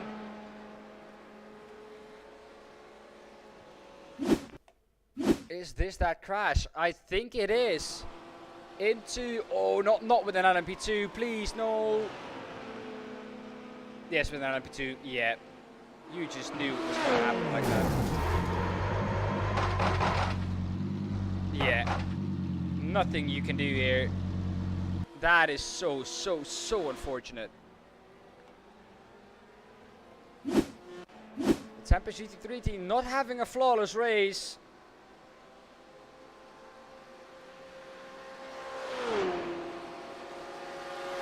Fields Academy Motorsports car just ahead now of the Team Irish Metals car.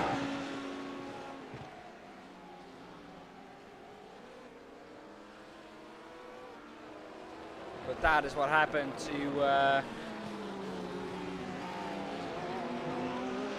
the Tempest Sim Sports Pack car. Stuck in a wall and then stuck with repairs in the pits. They've been in the pits for 3 minutes now, so they've lost almost a full lap to where they were before. And that has given Fields Academy Motorsports a big gap to second place.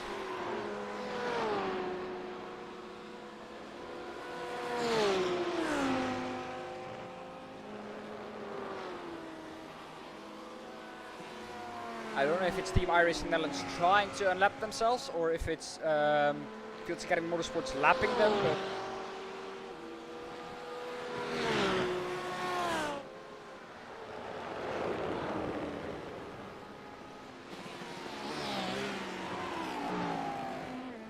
it's a battle. Right to engineering. Ahead of Rapid E-Racing, a team purple. Over and done. Yes, there we go. Ryder Engineering knows they're slower, or don't they? Side by side into the second Mulder chicane. Can he keep it on the inside? Yes, he can, but he swipes across the nose. And that is position done for the Rapid E-Racing Team Purple car. Can the Ryder Engineering LMP2 now try and get back at him? That is the question we all ask ourselves.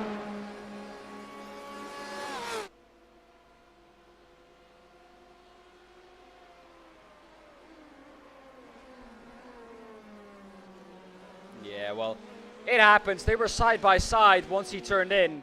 So I think that's not really on the LMP2 car.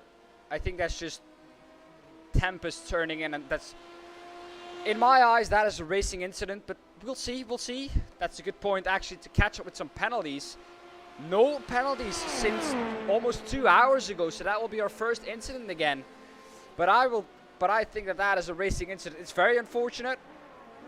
But how I looked at that first, maybe if I look at it from another angle, I'll think about it differently. But from how I looked at it, from the one time I looked at it, we got to look at it, it looked like a racing incident. They were side by side. Tempest did not expect them there, turned in and just got unsettled and in the wrong point of the corner, spun, got into the tire barrier or into the safer barrier, and just sadly got stuck in it, which we know iRacing can do sometimes.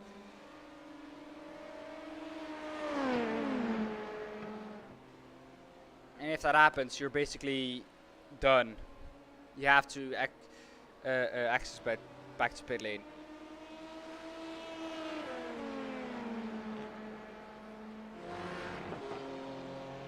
Yeah, that is true. But the fact that no one passes there,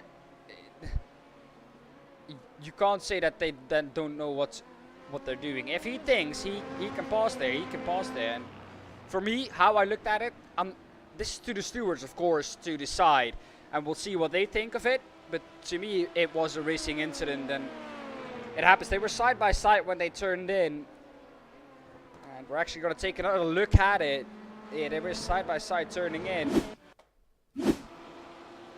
So I think the Tempest car just did not expect it there. He had such a good run around the outside.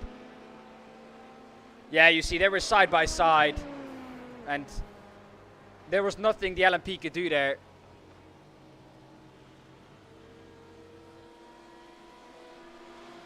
Of course, you have to expect the Tempest car to take the inside line that should cut back. But once an LMP is on the inside, you can't. That is basically what I'm making of it, and you can't turn in. And the fact that he turned in there is not on fault on the LMP2. That's how I think. If the LMP2 crashes him, yes, that is true. That is then the LMP2's fault. But I think that the LMP2 didn't crash him. He was just there on the line where he wanted to turn in. And unfortunately, he got shoved out to the outside and then got stuck in a tire barrier, which is very, very unfortunate. Don't get me wrong. It's very unfortunate to see that happen to a team that was fighting for the lead so much and so strongly as well. But yeah, there's nothing they can do about it, of course.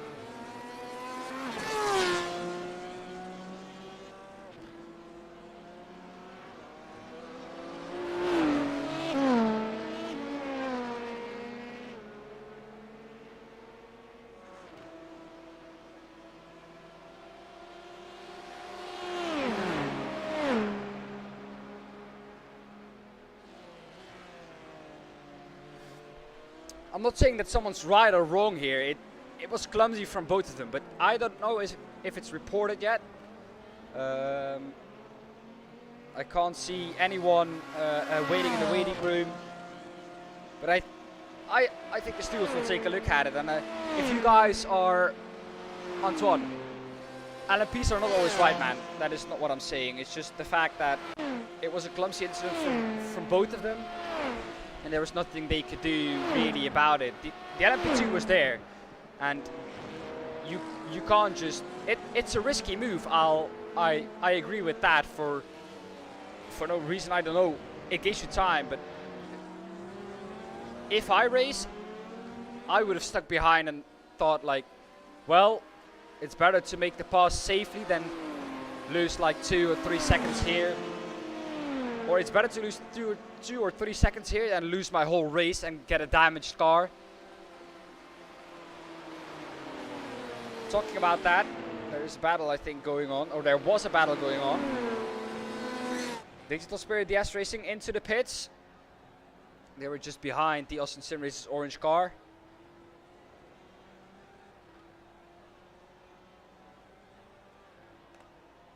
Astro Racing. This is a GTE car on a GT3 car.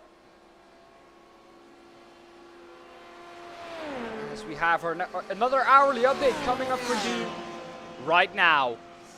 We'll start from the bottom this time. In GT3, it's Fields Academy Motorsports leading the way ahead of Orion Race Team Pack GT3. And in third, it is Austin Sim Race's Orange. We saw, of course, that the Tempest Sim Sports pack car got stuck in a barrier after a collision with an LMP2 car, and sadly they had to escape back to the pits, and they are still in the pits. 10 minutes and 30 seconds is their current pit time, so they will be out of the running for a good result in their class. But the fact is that they are out of it. First then in GT3 it is Platinum Racing Team BWM ahead of Akil Racing Sign. They are both in the pits now, and third there is YS Motorsports Blue. They are really out of contention at the moment for those top 2 positions. They are 1 minute 27 back on P7 overall in that GT3 class, so nowhere near P2 in the GT3 AM. Then in the GTE field, it is Orion Race Team Pack GTE leading the way ahead of Astro Racing Esports Red, of Astro Racing Mayorla, ahead of .x Esports Red. Very close it was between those two. In the pits now is Orion Race Team Pack GTE. We'll see what the gap will be once they come out, but I think Astro Racing Mayorla will be ahead of the Orion Race Team Pack GTE. Then we have the AM leaders there, PM Esports. They are in first and 6 overall in that class. 59 seconds behind P5 overall in that class. And Grips Racing are down into the GT3 field, but they are second in GTEM. Then going on to our fastest class we have here today. That is the LMP2 class, Tempest Sim Sports Pack. The number 92 Tempest Sim Sports LMP2 leads the way ahead of my favorite team, the number 19 LMP2 Dallara. 36 seconds back from Tempest. They are 14 seconds ahead of P3 in that class, Kuruma Motorsports, and just 13 seconds behind that is Platinum Racing Team LMP2 Blue. They have dropped a couple of positions, 2 positions to be exact, from their qualifying position.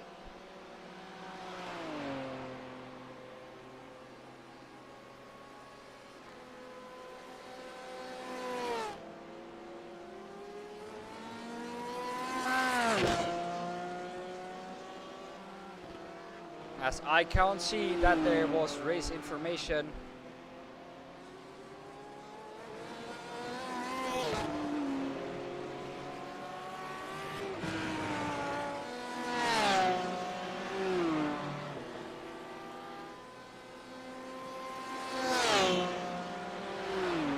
At the moment, from what I can see, no reports done yet.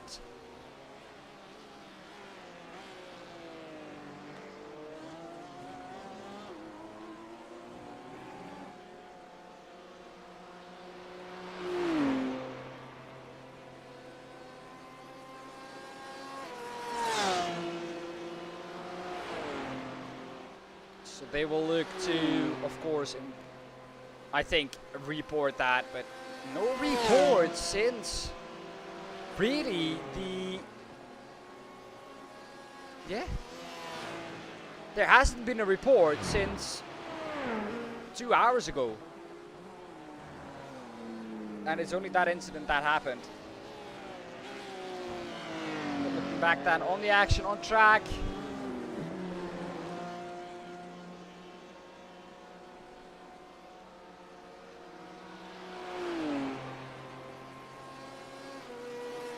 Rapidly Racing Team Purple are still just ahead of Vita Engineering Red.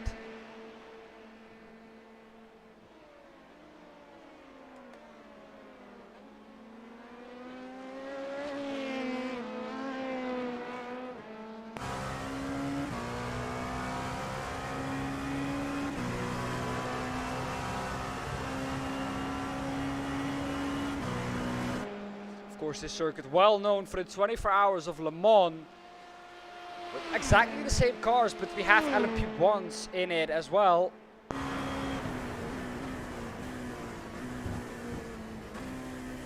Thank you, Winston. Do you mind if you pop in for a second to the waiting room? I'll get you into the commentary booth. We can have a nice chat about how your stint went.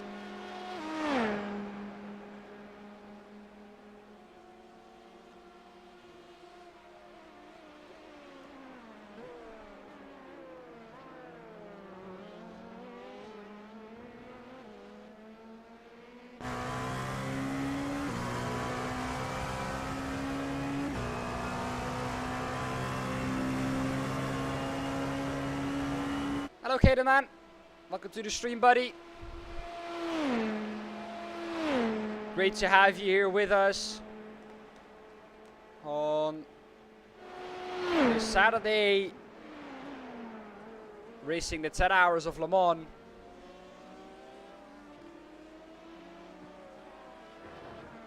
All good, Winston?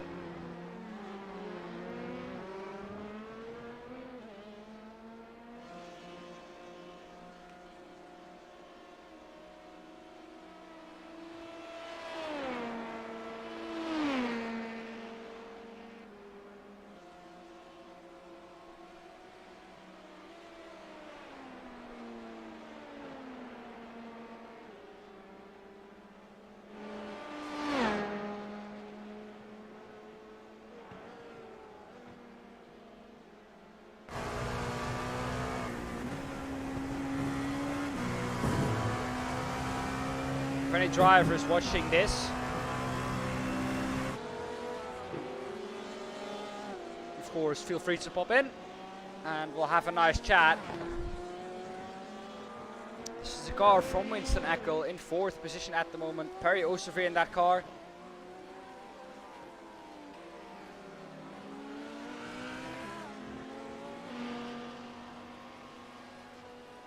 Perry normally the slowest of the 3.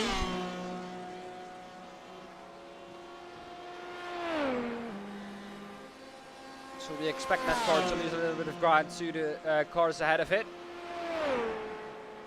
Not a massive amount, of course, because Perry is still very, very fast. Perry's a very fast driver. It's just that Winston and Vincent are just aliens in that car. As Rapidly Racing Team, the purple has just had the personal fastest lap time, a 3:32.06.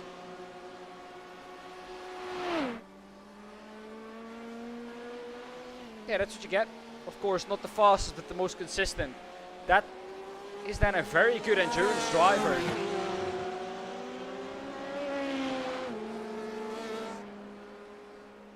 Here we can see it, the best times from everyone.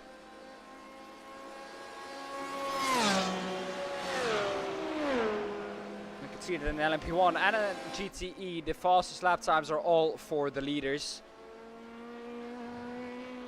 And I think the fastest lap time was once for the Tempest Motorsports car. Yes, it still is.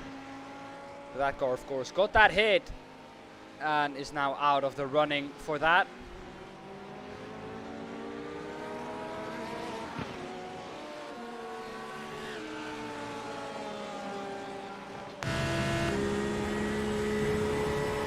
Go back to our leaders in GTE.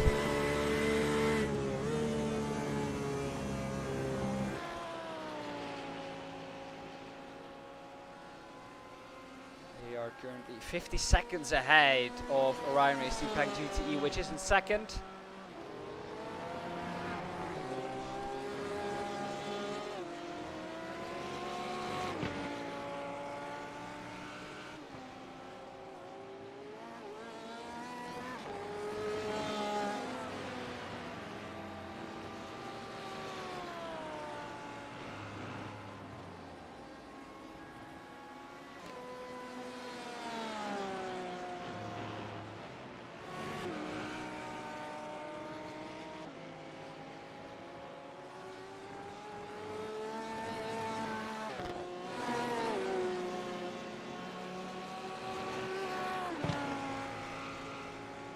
Gaps are getting quite big now.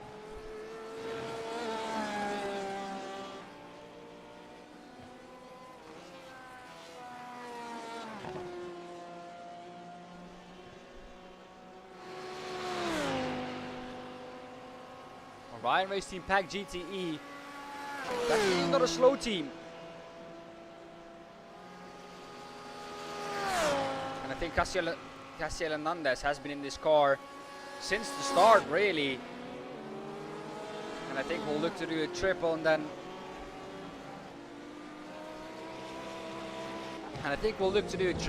just head over the car to a teammate.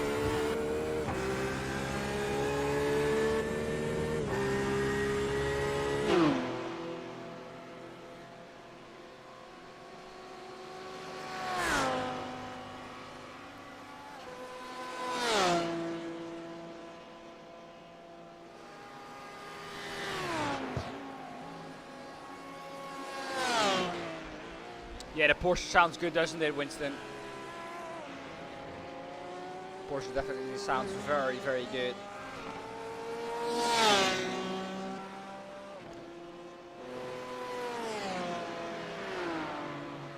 This is the closest gap we have on track, and this is Akil Racing Cyan catching up to the leader in GT3 AM. That car currently in the hands of Miles Owens.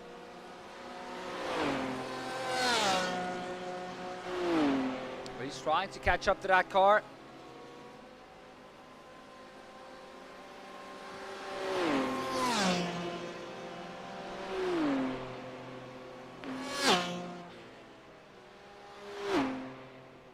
So we have almost 3 hours already done of the race. And it feels like we only have had 1 hour done for me.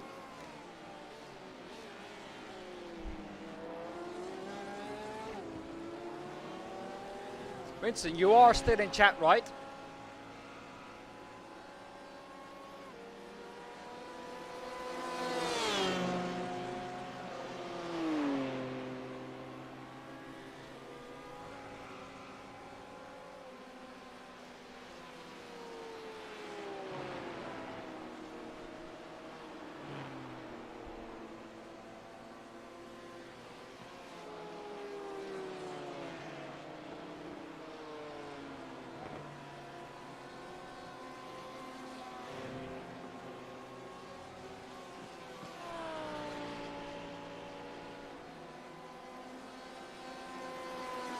I don't think he is.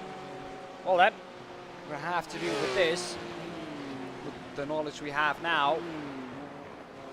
And that gap is definitely closing.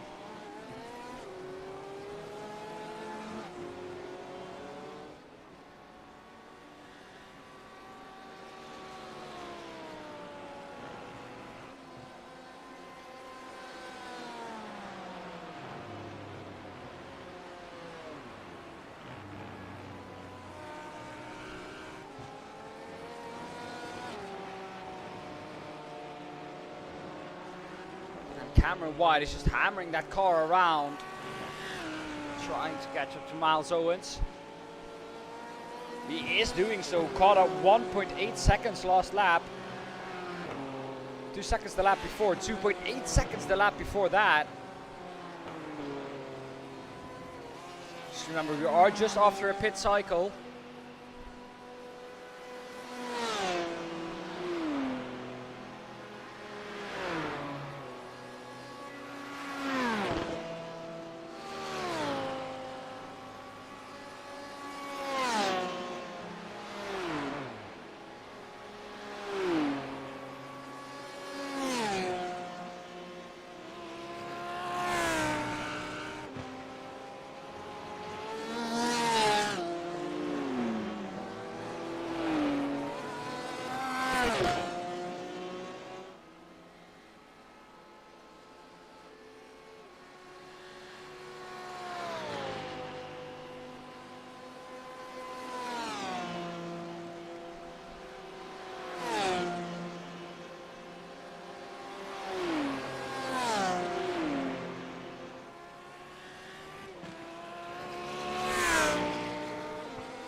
Well then, looking at how it shapes up now.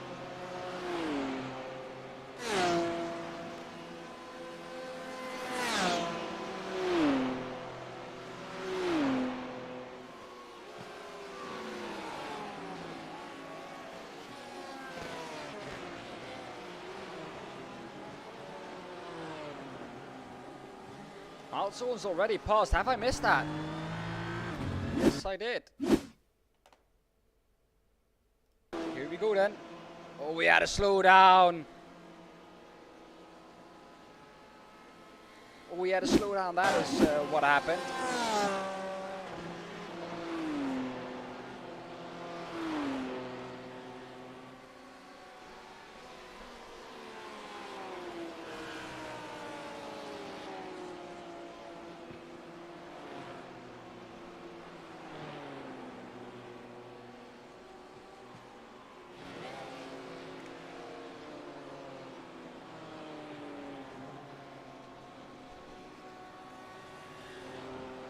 Five seconds back from this is Peter Walton as well.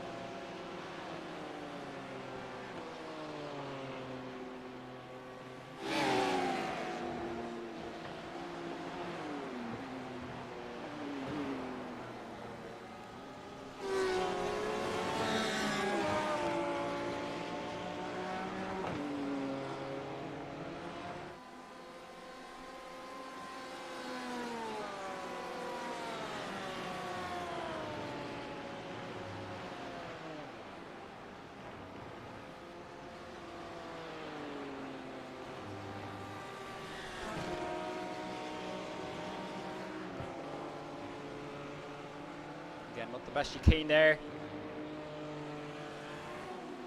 Also losing a little bit of ground. Losing a lot of ground actually to the leader here.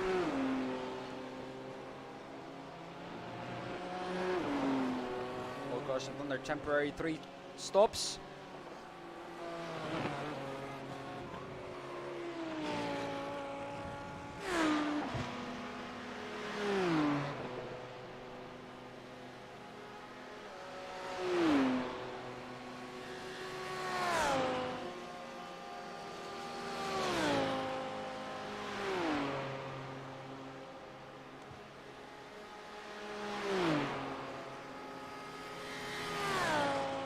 Still nothing on the incident about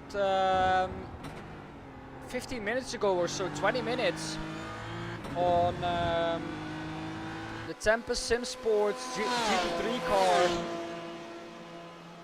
and the LMP2. Still no information about that.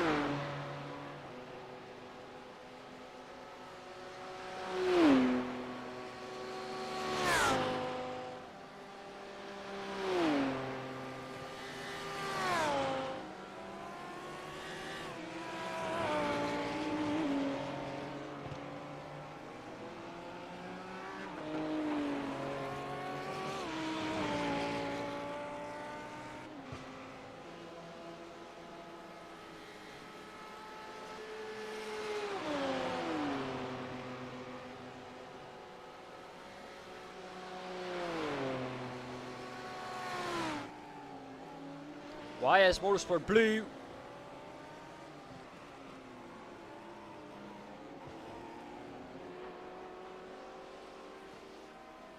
They're doing their best, of course. There's Müller in that car.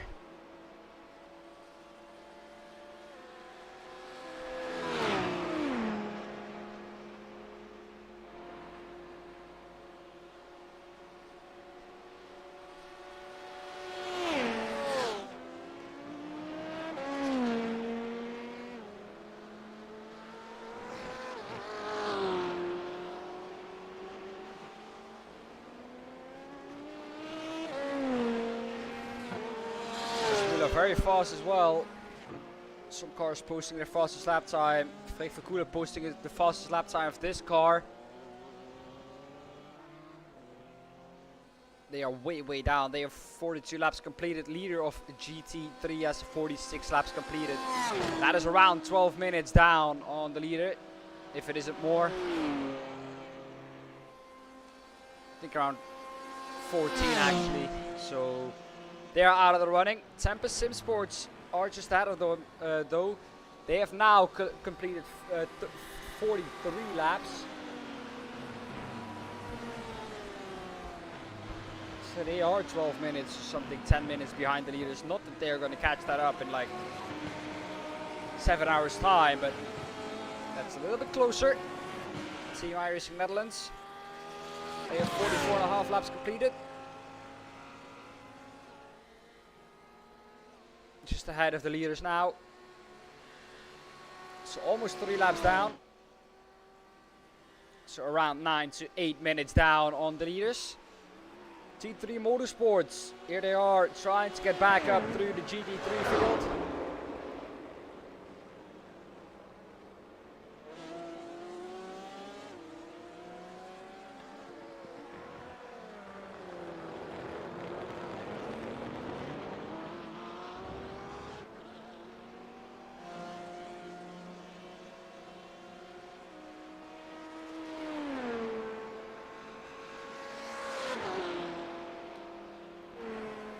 This fight then, here we have it.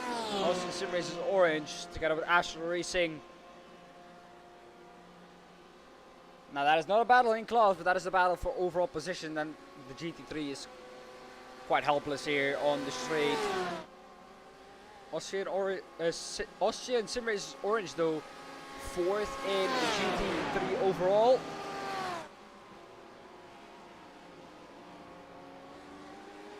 That Lamborghini looks as fresh as it looked at the start.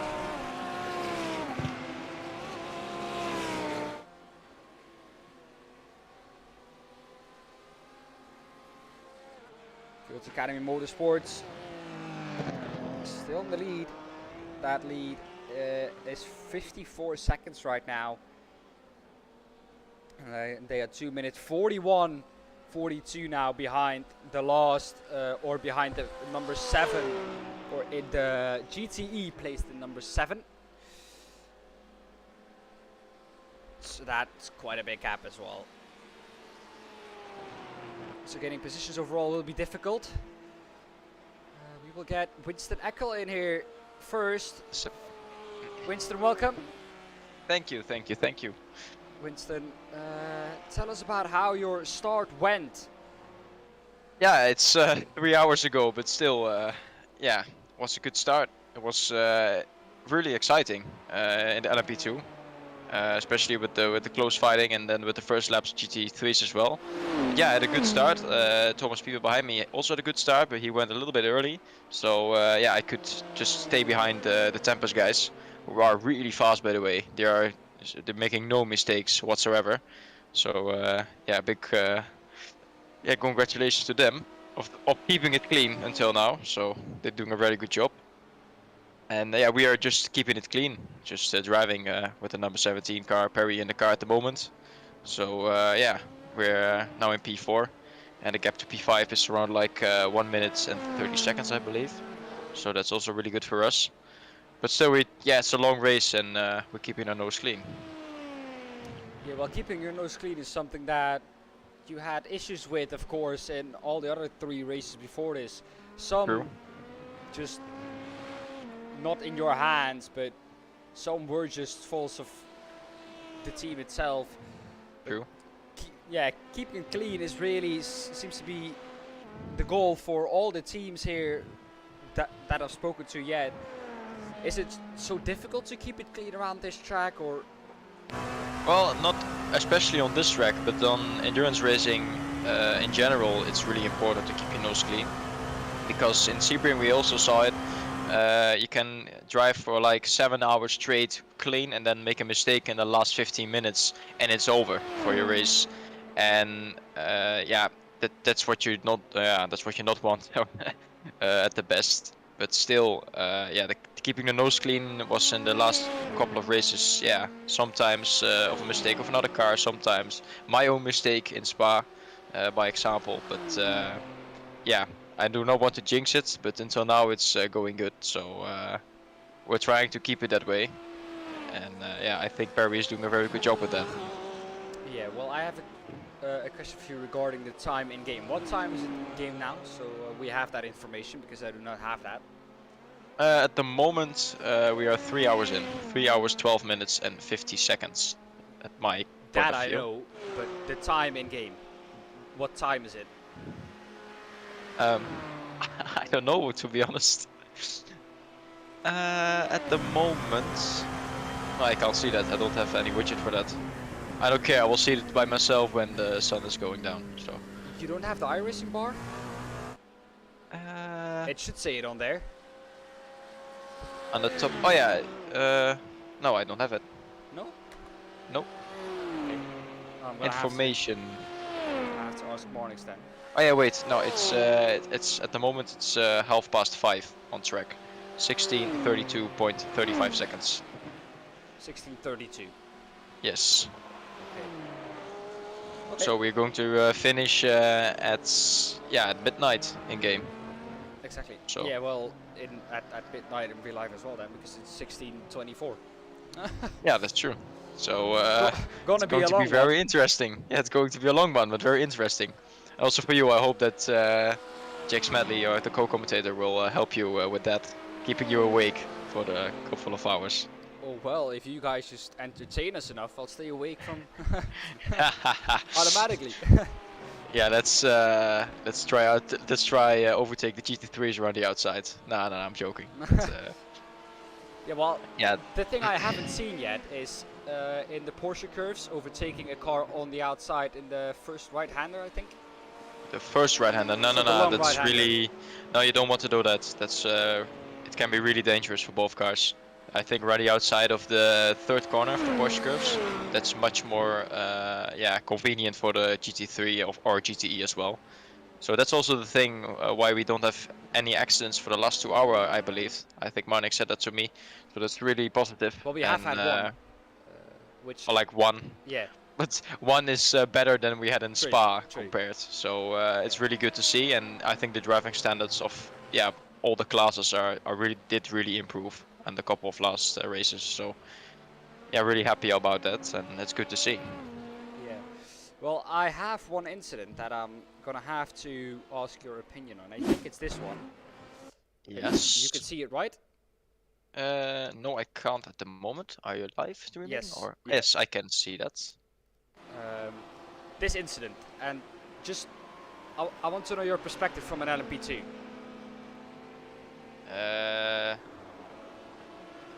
Yeah, I don't want to blame any drivers on that, but I do think that faster car is at fault there, because I am not kind of confident enough to make an overtake there.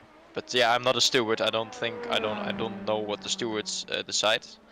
But yeah, from my point of perspective, what I saw from you, I didn't have seen any other footage, but on offboard seeing, I think the LMP2 was, yeah, he was there, but still in the Porsche curves, it's so dangerous. That's what I meant when you when you said to me or on the outside there.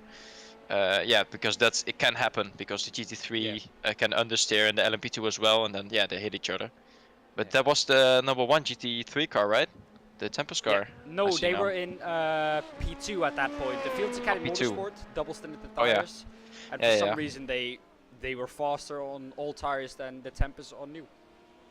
Well, where's the Tempest now at the moment? Are they in 12 or what? Tempest is all the way down in 12th in class, and they wow. are somewhere around 3.5 laps down on the leaders. Oh, that's really sad for them. It's unfortunate of the accident. Well, my view on it was that the the LMP car is there. He is already committed to the move, and at that point, the GT3 turns in. It's not the blame on the GT3. It's not the blame on the LMP2. I think that's just an unfortunate racing incident. That was my view on it. Yeah, it's the thing, because reading each other's how do you say it, driving style can be really difficult, and that's the thing. What's here also, it's really difficult to read all the movements of the cars. And I think the LMP2 car was 100% committed of the corner, and yeah, the GT3 as well. And yeah, that can make for some bad things to happen. But yeah, the Porsche curves overtaking as a faster car, I think it's a no-go. But yeah, that's my opinion. Because I will never do that there, because I think it's too much risk. So, but yeah, that's the thing about different drivers, and that's why we're now at the moment in P4. So, yeah, that's the thing in endurance racing. True, very true. Well, Winston, I'm gonna thank you for your time. Of course, thank you for giving your opinion on the incident. No problem. No problem. I wanted to hear it from someone who was in an LMP2, just knowing their mindset. But yeah, thank you for your time, and good luck in the remainder of the race. Thank you, mate. I'm going to head back to my team. Yeah. See you. Thank you. Well done. Very interesting to hear there from Winston, as of course a LMP2 driver. No, really interesting to hear how he thought about it. All good, Martin. Good luck with your stint. Try and catch up to P1 and give us an entertaining fight with them. An entertaining fight we do have for the lead overall in GT3. This is the Fields Academy Motorsports Porsche ahead of the Orion Race Team Pack GT3 car. That gap once was 54 seconds.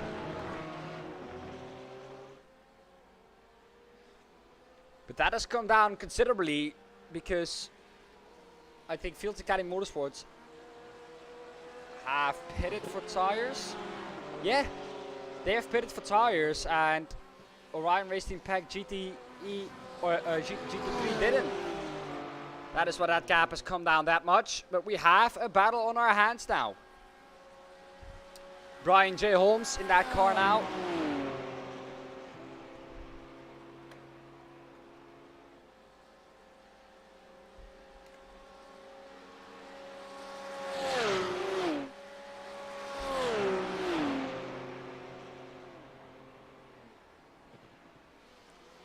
But like we've seen, the Porsche is so fast on the straight that just the fact that the BMW might be fast, but it's fast in the acceleration zones, not on the top speed. You can see now the BMW will gain in the slipstream, but once we get to the end of the straight, the Porsche will be gaining again. The Porsche will be gaining again here. From this point on, the Porsche will be gaining again. It's just the last few meters of the straight, the Porsche will be gaining again. And there's no chance really for the BMW ever overtaking it on the straight with the speed the Porsches just have.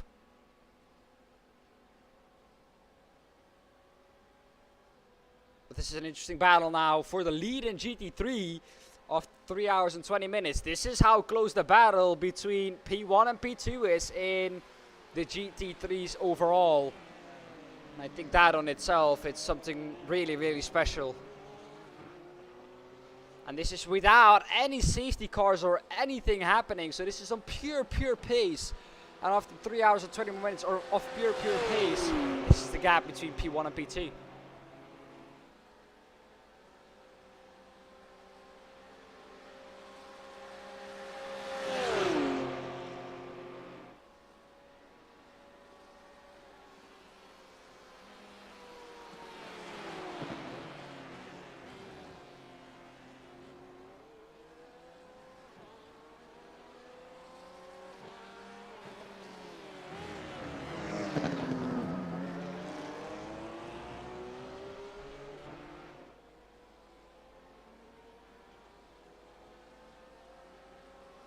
Thank you for the confirmation as well, Vincent, for the time. And they're still the same way around into the Porsche curves now. Can the BMW catch up here then maybe? It looks like the BMW most of the times is faster here in the Porsche curves. Quite ironically called the Porsche curves, but the Porsche is not faster.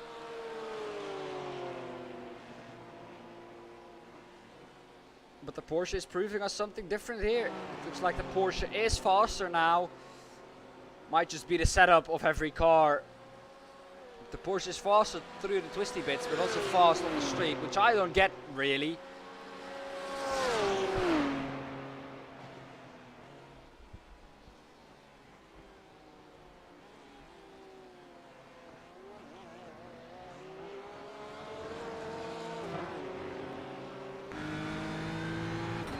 Board then we are with the Orion Racing Pack GT3 BMW.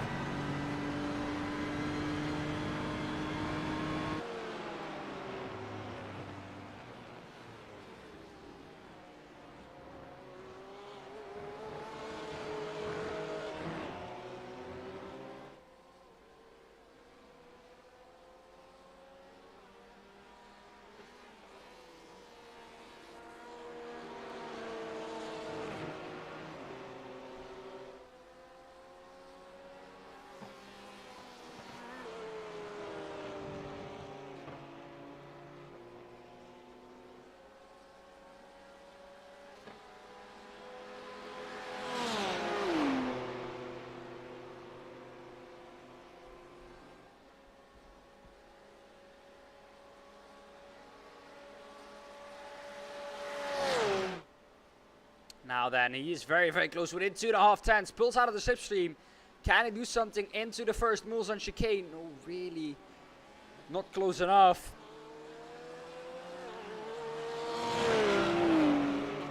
And the acceleration out of this out of the chicane is not as good as he would have wanted.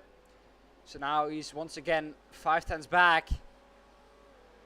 Looks like it's just a setup thing, because this BMW is able to gain on the straights a lot on the Porsche. But that might just be because the Porsche is set up to be fast in the corners, where it lacks a little bit. There he is. He was within 2 tenths there for a second.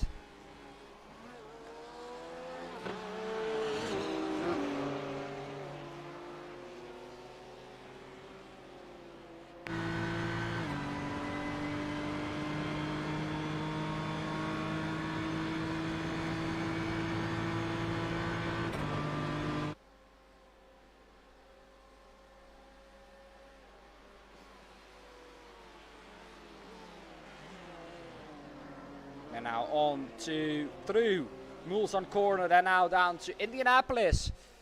And we have another long straight coming up. Well, not really straight, but it is a straight. It has two little kinks in it.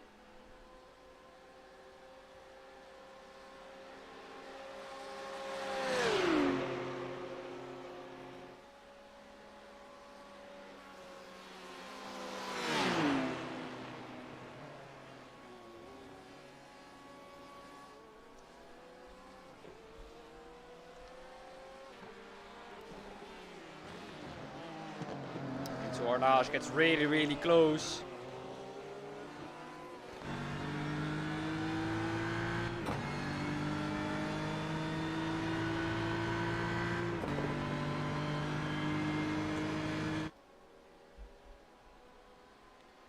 Down to the Porsche curse now. Gap is less than 3/10 going into it. Oh, but he has a little bit of an oversteer moment there, the BMW. And that will lose him time all the way through the Porsche curse because he's now off sequence for these corners. Gains time back there in the middle sector though, or in the middle part of the Porsche curves. Gap is 4/10 into the 4 chicanes. We know that the BMW is quicker.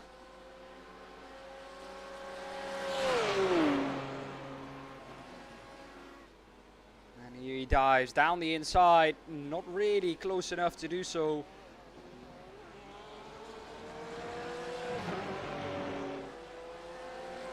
Onto the main straight. Gap is only 7/10. Is there a slowdown for the BMW? I do think there is a slowdown for the BMW.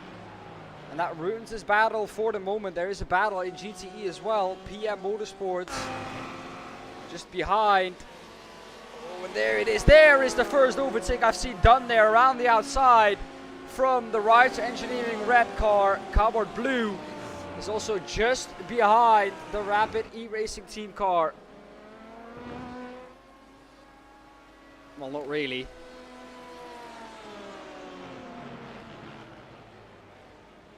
That was closer than we expected it to be. Let's keep it like that.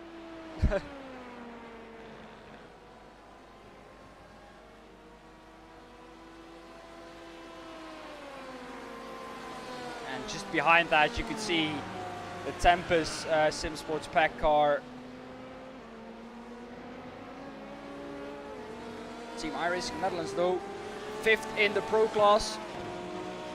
A lot of people behind them have bad luck this day as well. They only need 2 Pro teams to have bad luck to fall their way, and then they could be on for a good one.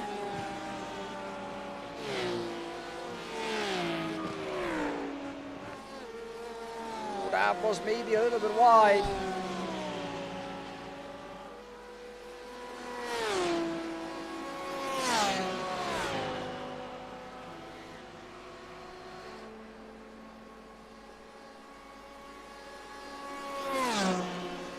Alfonso Ruiz in 5th here, trying to chase down Delta Motorsports 141. Doesn't really need to do so because that's a Pro class car, but to gain overall positions. At this point, he's racing to improve overall positions and not increase any point gains, so he doesn't have to race with a attacking mentality, which will help his tires, fuel consumption, and everything really. Because his closest rival is down in, at the moment, between the GT3 field.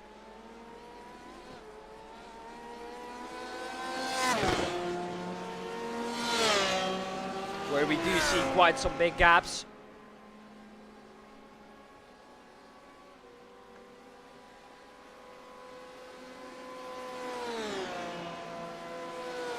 So we're getting up to 3.5 hours done.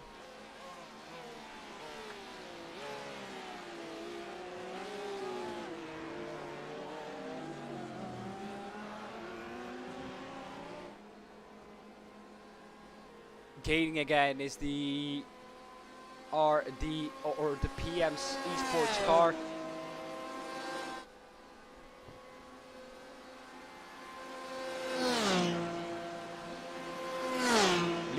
the AM class right now. Here you can see both cars in the one shot.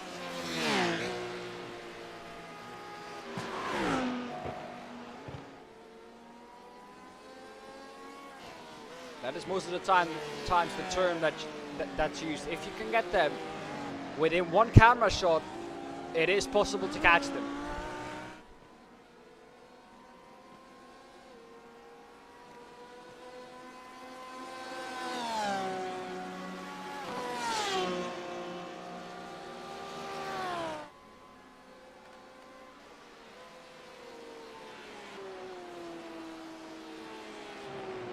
Joost Bouwmeester in the Team IRNL car, I think. No, Joost Bouwmeester in the cardboard blue. He crashed just a little time ago.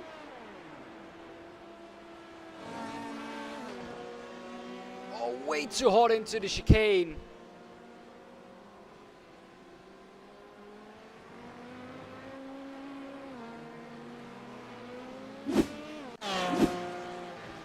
And that now gives, I think, the Writer Engineering car the chance to close up.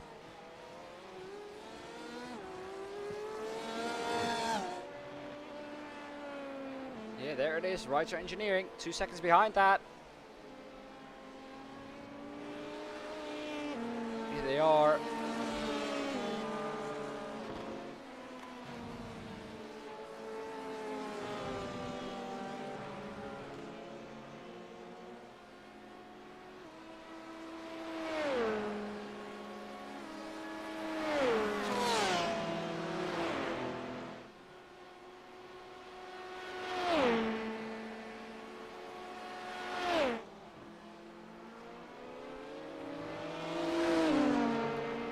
See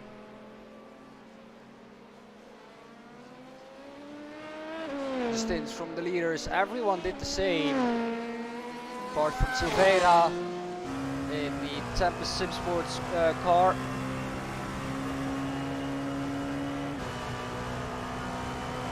So we're about to see another sequence of pit stops for the LMP2s.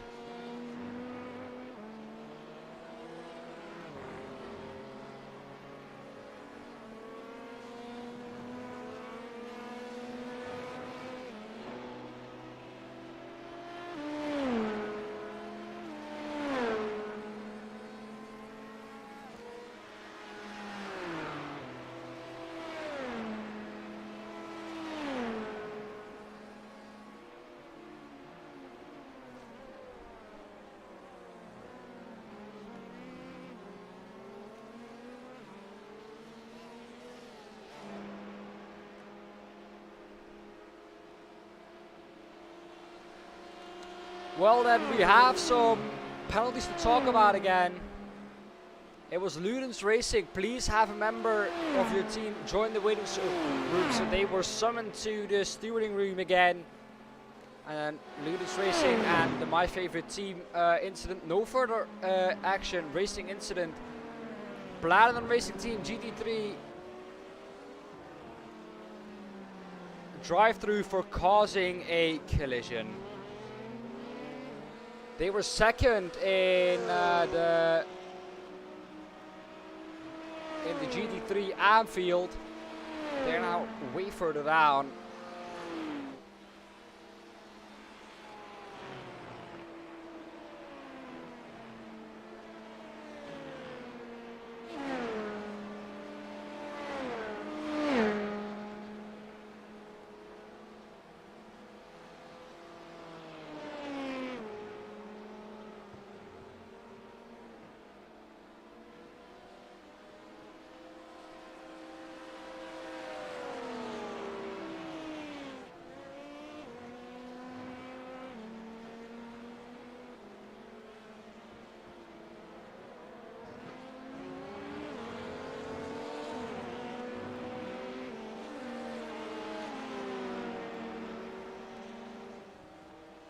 So that were all the penalties that were available to me. Well then, I'm quickly going to take a break of about 4 or 5 minutes. After that I'll be back. And we'll ramp on until 6 hours to go again. So until then, I'm gonna give you pictures of this battle upcoming.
Well then, here we are again.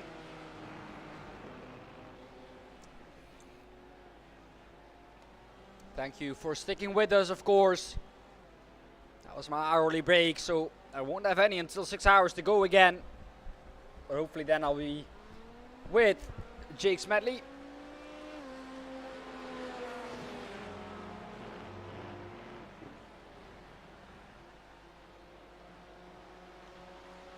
No more information on penalties. Except, of course, the Platinum Racing Team GT3 penalty.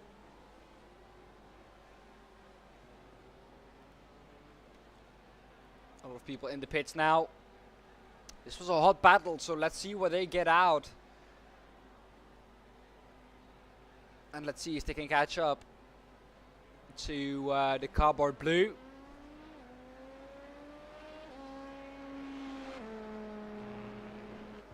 They were ahead going into the pits. But of course you can lose a lot and you can gain a lot on the pit entry and exit.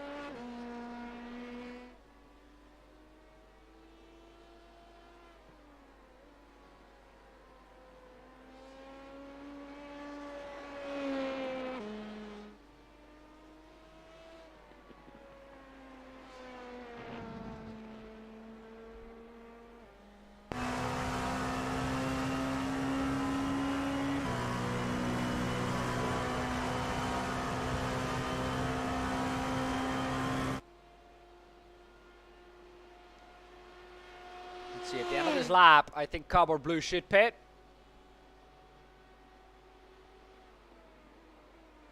Or they might continue for 2 more laps.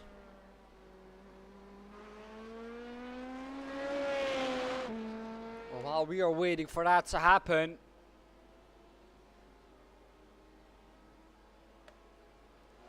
Platinum Racing, Martin Ops in that car now, TCE Virtual Motorsports. They were before, but now it's Platinum Racing Team BWM.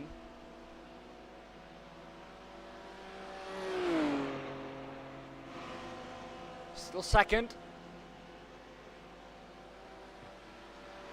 We'll see where they join back in the pack. Akil Racing Cyan already exiting the pit lane, so it'll be around 4 minutes. That is a lot.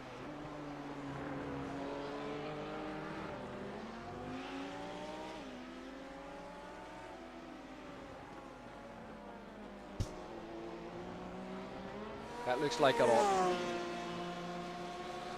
It wasn't that much before, I'm sure about that. Because that must be a lap almost. Yeah, that's more than a lap.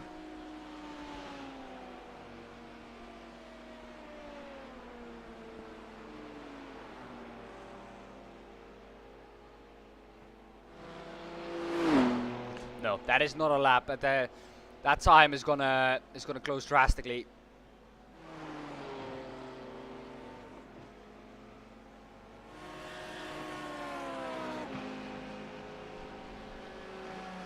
That gap is around 1 minute, I think.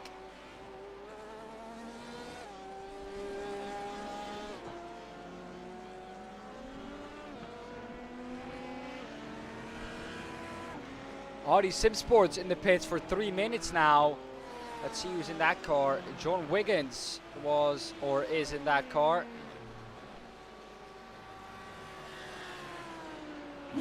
Was this the incident that happened? No, but this is a crash to the T3 Motorsports BMW. Does he go deep into Arnage? No, he looks at the rear into Arnage. Not a lot that happened there, really.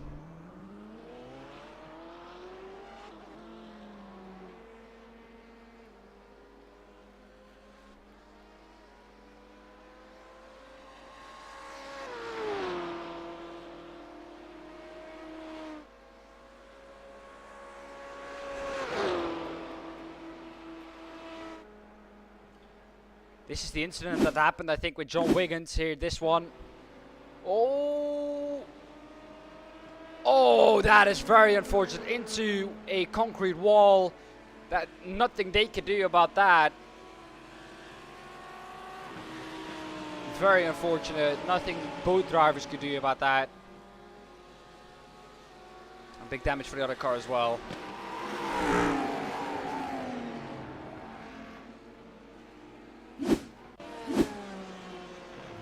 And that has promoted Team iRacing Netherlands up into what I think at the moment is P4 in that class. P5, excuse me.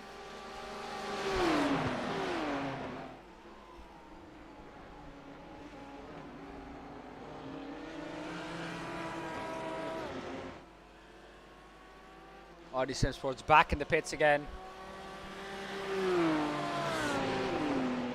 Has something happened again?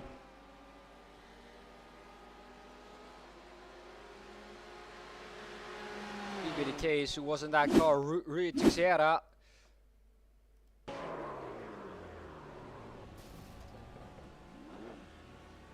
Maybe an unsafe rejoin.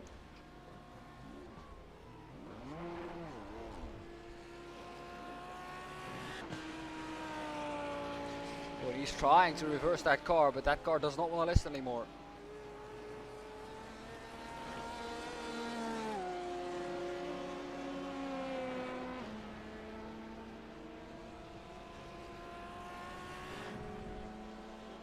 There he finally goes. Loses a lot of time there.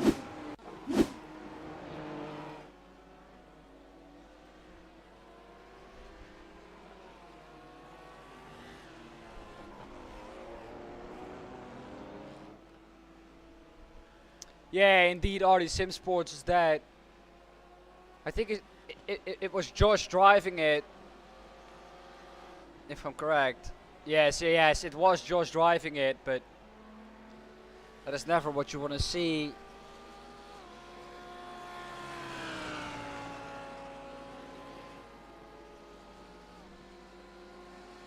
Three minutes already in the pits again.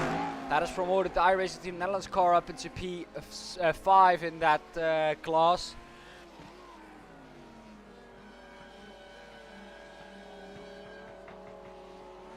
But them still having to make their stop. Well, that is the luck you need. Oh, Josh is in chat himself. Yeah, Josh, very unfortunate there, man. Very, very unfortunate accident.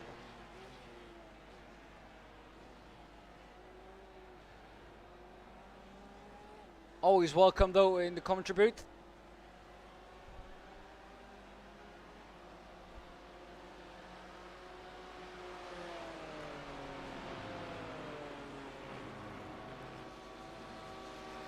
Astro Racing is back to the GTEs.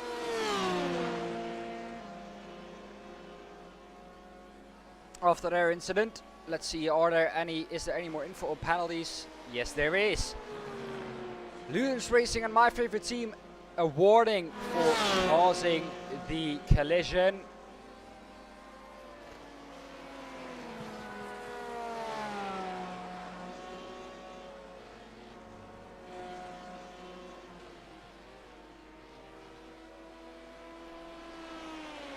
That is why the Ludens Racing team member was summoned to the stewarding room.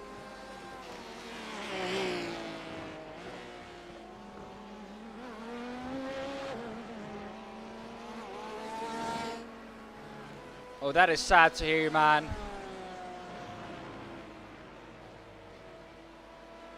Yeah, nothing you can do then.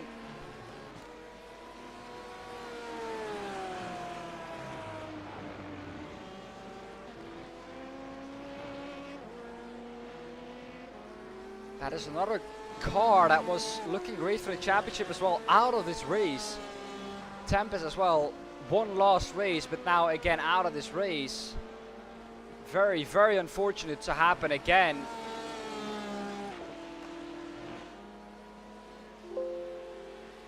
Don't really know why all of these things are happening, but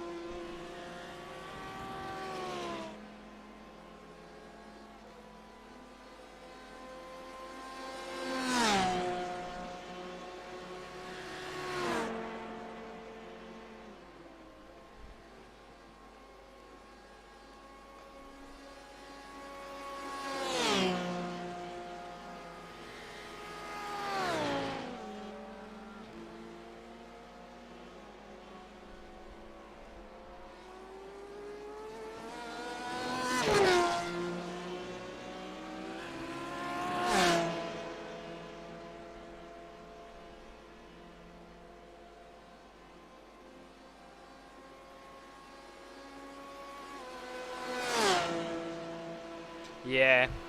Yeah, it looked like a weird one, of course.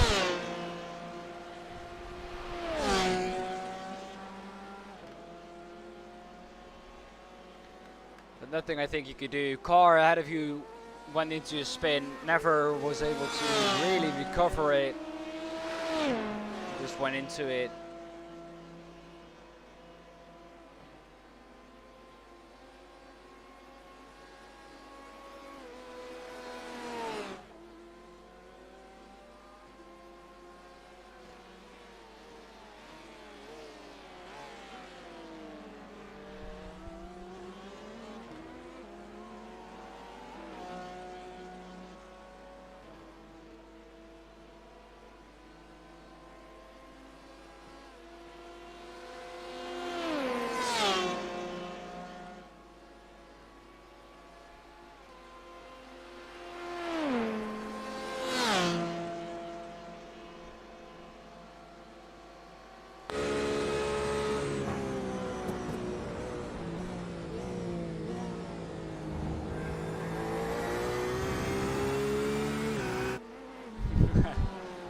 Great to see you guys. Great to see so much support for the RD Sim Sport community.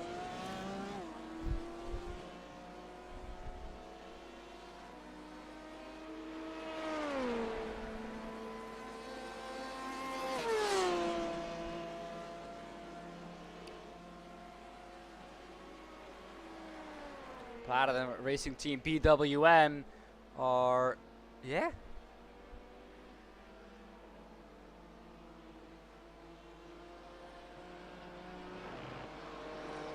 "44 seconds behind P5 and P1 in their class. Last lap time,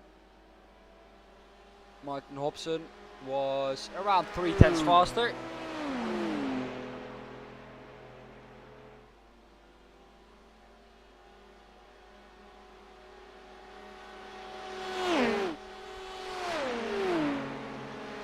Yeah, guys, great to see so much support for the RD Sim Sport community.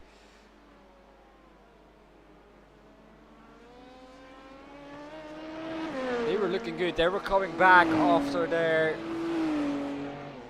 their hiccups they had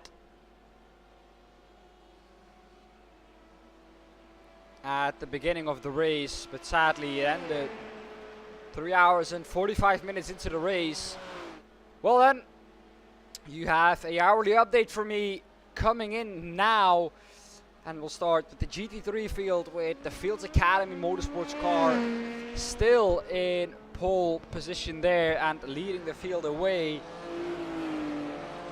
You want to be in their position right now because they have double stacked tires and they are still faster than almost everyone around them. We have the Digital Spirit DS Racing car just behind them, and Orion Race Team Pack GT3 just behind them. Then we have the first of our GT3 AM cars, Akil Racing Cyan. That has changed now. The car you see on the screen now is second placed in the GT3 AM class, Platinum Racing Team BWM. They are the first or second in their class.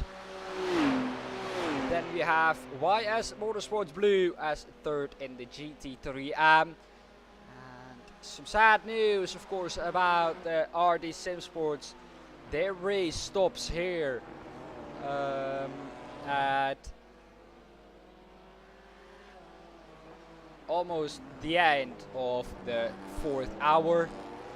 They will not continue and they are out of this race, just as our WPR Racing, Verve Racing Team Black and Rider Engineering Esports GT3. Someone who is still going is the H2 Motorsports car. They're down into 14th and plumb lost everyone who's out on track at the moment. So, of course, big ups for them by still going.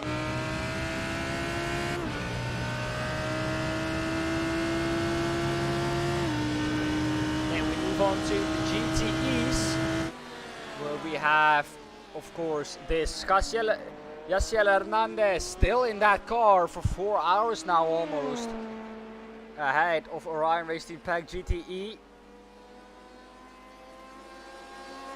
Then we have .x Esports Red in third. They're first in the GTE AM is PM Esports, and they are ahead of Crips Racing, who are several laps down on them, or 1.5 laps down on them. Let me quickly check that statement.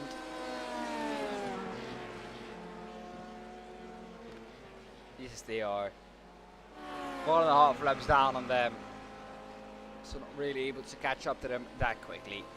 Then we go on to our LMP2s, where we have Tempest Sim Sports Pack leading the race like they've done since lap 1. They have not been out of the lead even with pit stops this whole race, so they've led every second of it like they did last second or last time out. Karuma Motorsports is in second, just 1 minute and 1 second behind that. And then we have my favorite team ahead of Platinum Racing Team LMP2 Blue, and just behind Karuma Motorsports. That was your hourly update, sponsored by MS Drops. And you will get another one from me in 45 minutes time, when I hope to be together with Jake Smedley.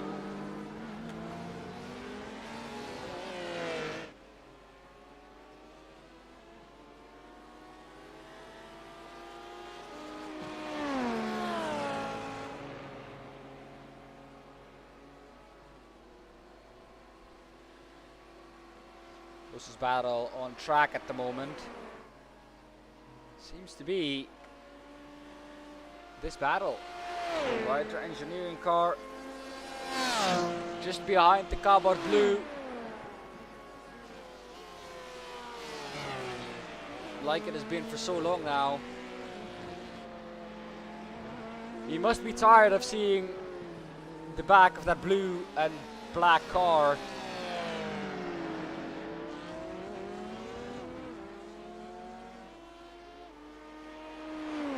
We have 4 hours done now of this race, 6 to go. This is Spa length now, just to go now.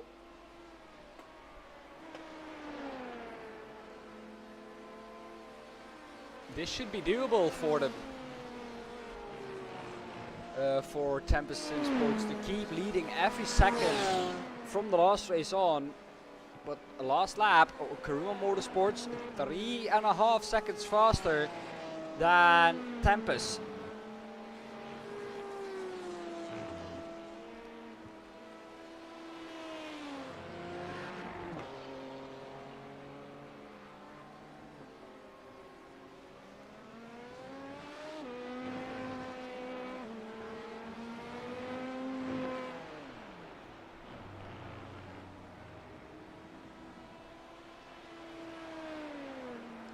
Let's see what they can do then. The gap there is around the minute mark, just below that, sometimes just above that.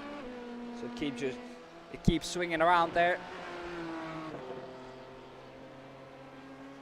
But a 33.202 by Tempest and a 30.760 by Karuma. So they have the pace to catch up.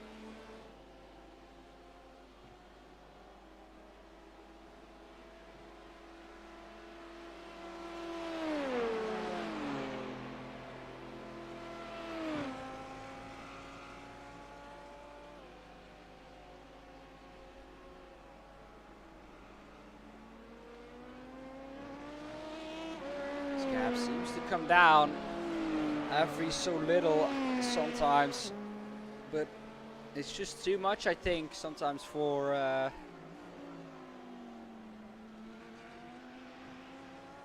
the Writer Engineering red car to keep up with the consistent pace that the Coward blue car has.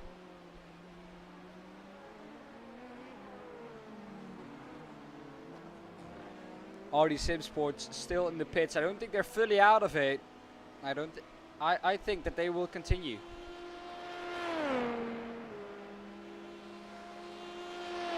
I think they will continue. 4 people are out of this race already. That is H2 Motorsports and RD Sim Sports.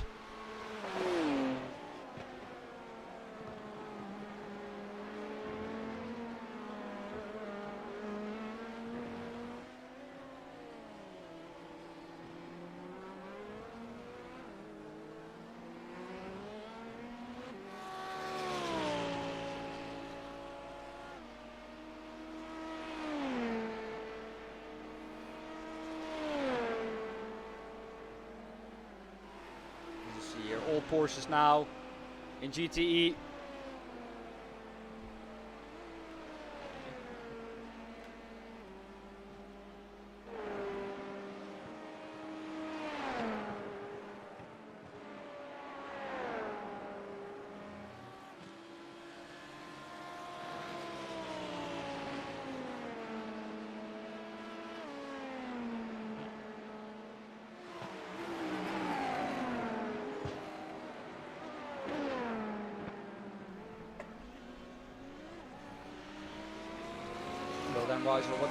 What did they do this lap? Looks like they gained again. 1.7 is the gap now. 136.478 for Cardboard Blue, and 137 or 135 actually for Writer Engineering Red.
As we can see now, this fight is really heating up. 1.2 seconds is the gap.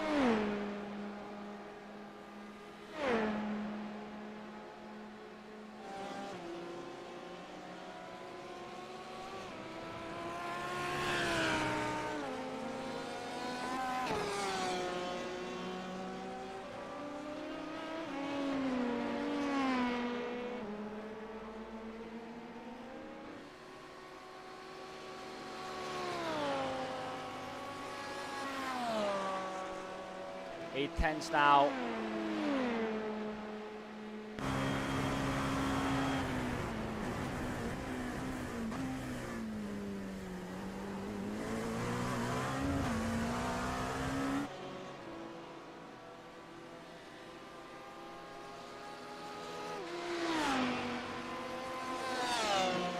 Can the Writer Engineering car overtake Cardboard Blue again? We've seen them do this so many times now.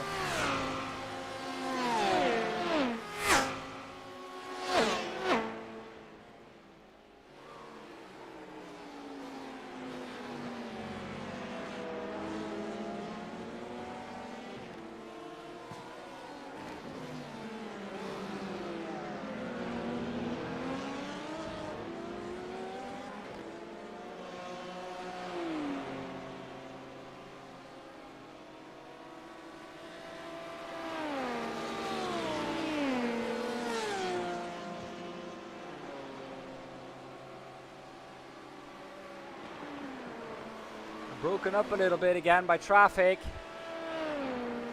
I think the Cardboard Blue car has just doesn't have the speed that the Writer Engineering red car has at the moment.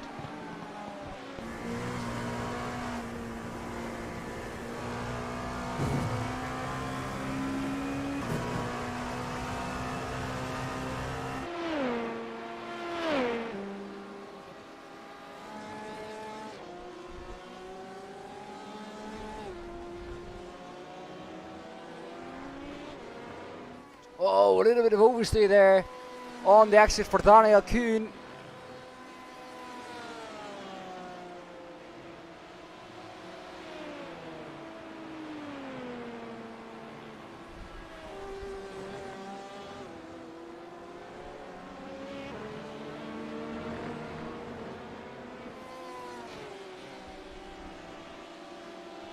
These cars are a lap down from the leader.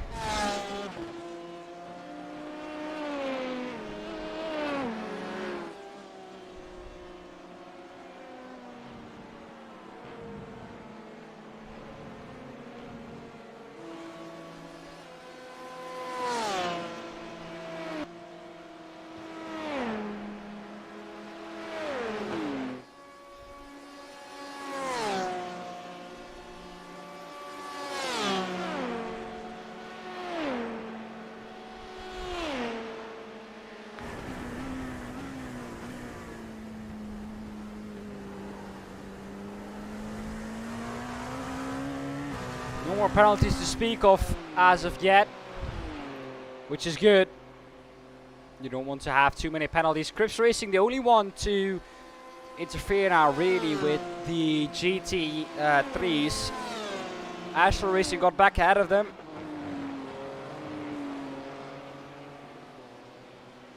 And all the other cars have fallen down again.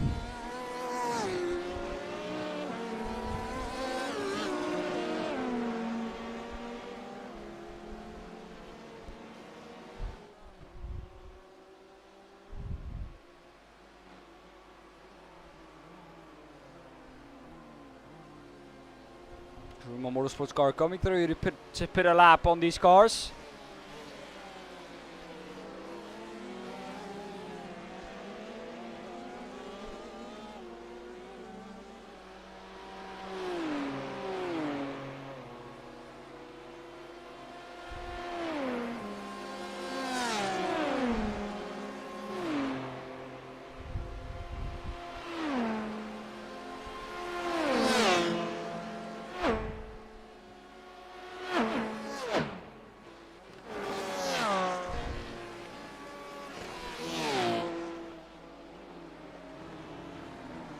Well then, can he keep up with the Kuruma Motorsports car to maybe use it to ambulance chase really a little bit until they get past the Carbon Blue car, which is what Max Verstappen did in Monaco just a few years ago, in 2015 I think it was, 7 years ago from now. He's stuck behind some faster cars that are lapping other people, and he just gets through when they have to let them past. So maybe that is something that that Writer Engineering can do, but it looks like they got broken up again by traffic. Not really playing into their hands, the traffic. Not much you can do about that, of course.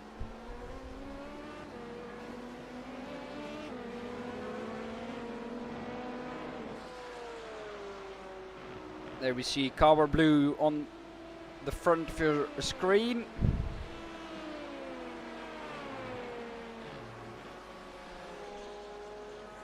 It might also maybe be the case that Carbon Blue is better through traffic.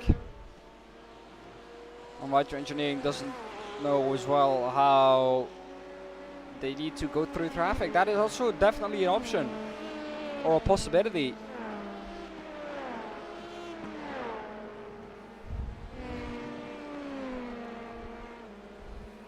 Although a possibility that I think is more unlikely than others.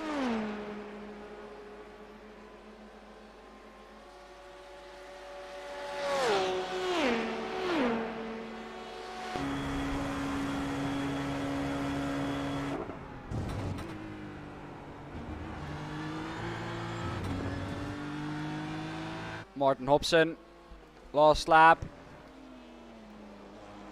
157.07. Oh, never mind. 158.19. 159.80 by the Akio Racing Cyan car.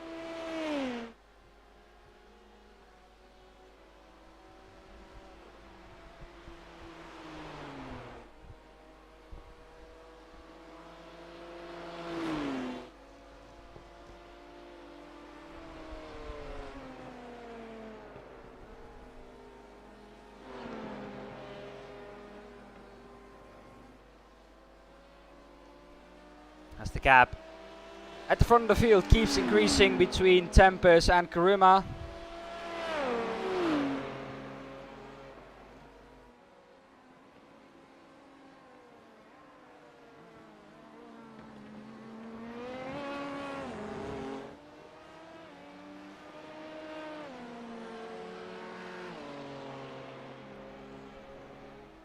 Well then, Morten Hobson closing in on the Akio Racing Cyan car. It was 44 seconds. It now is, if we quickly check that, 1 minute 22. So that gap has actually widened a little bit. Or I shouldn't say a little bit, a lot, for the time that we've run since we last checked. Which is not good. I expected Martin to catch up to the Akio Racing Cyan car.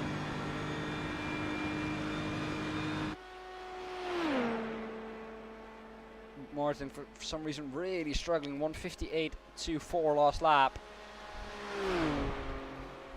Gained over 1.5 seconds there on P1 in class, but couldn't really improve a lot. Chris Racing car just posted its fastest lap, 3:51.07.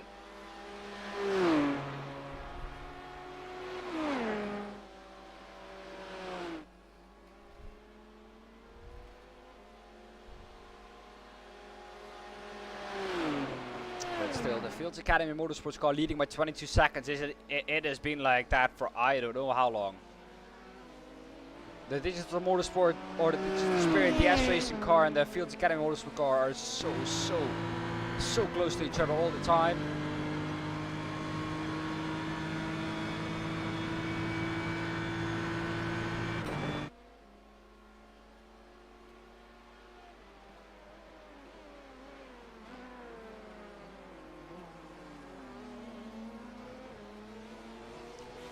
Do we have a disconnect is my question. Kuruma Motorsports, it says they're out of the session.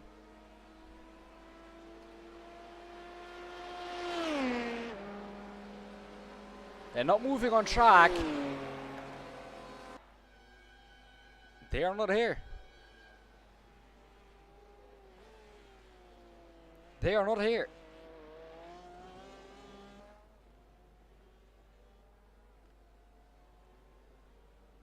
Okay. Well, that is something to take a look at. Because that looks like a disconnect. And that will promote Platinum Racing Team LMP2 Blue up position. And my favorite team, I think. Those two cars.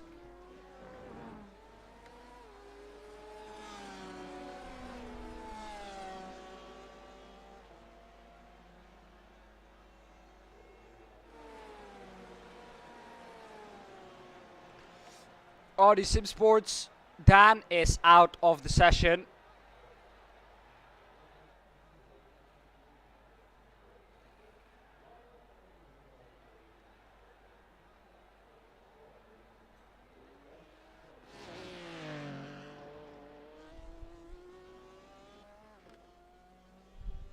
Yeah, well, very, very weird, to be honest.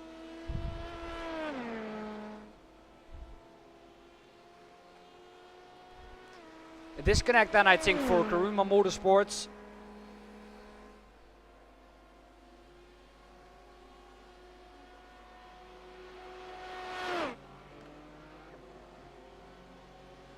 Nothing they can do about a disconnect, I think.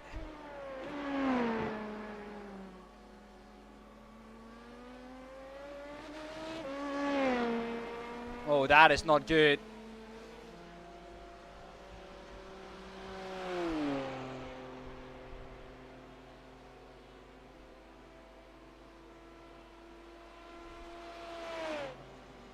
Looking at the car in second then.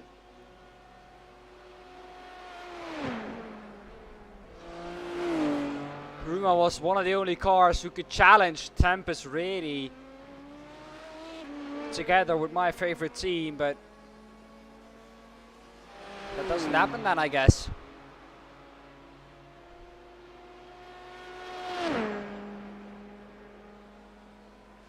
There they are, right engineering in the pit lane.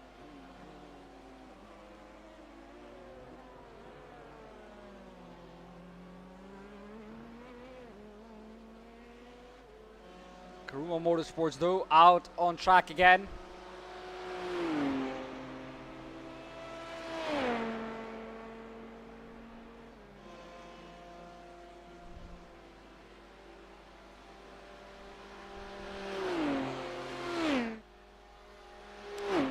They have only lost a minute to the leader, or to P2. So a lot still possible for them.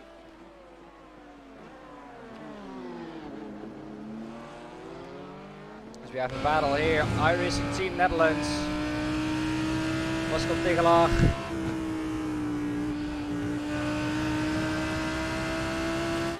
Trying to overtake the SR Technic pack car. This is not for position in class, but this is for position overall. Around the outside he goes. Can he chop across the nose? Yes, he can. As our Technic tries to slipstream back past again. Not gonna happen.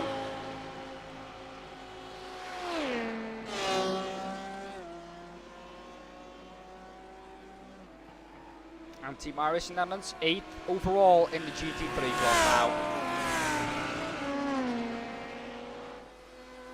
Ryan Racing Pack GTE out as well.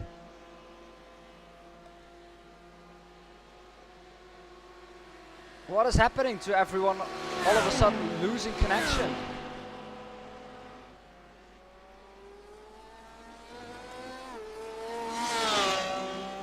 They are now dropping down into the GT3 field as well.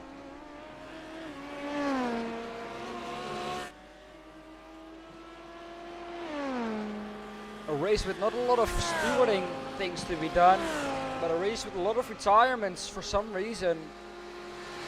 Just people making their own mistakes really is what this race is characterized by in the first 4.5 hours really. Or disconnects, of course, could also be the case.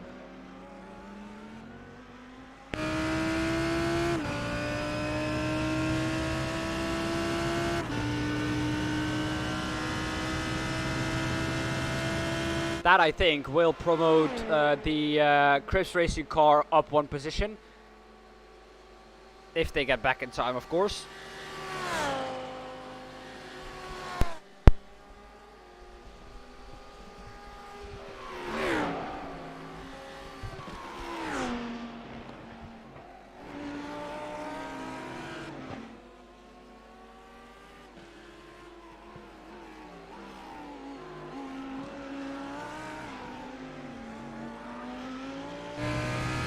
There they go, they're now ahead of the Orion Racing Pack GTE.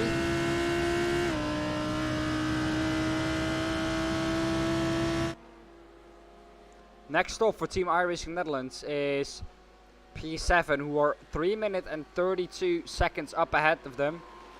And over 6 hours, that is really doable. That is really, really doable. That is within one lap, and the pace that those guys have got.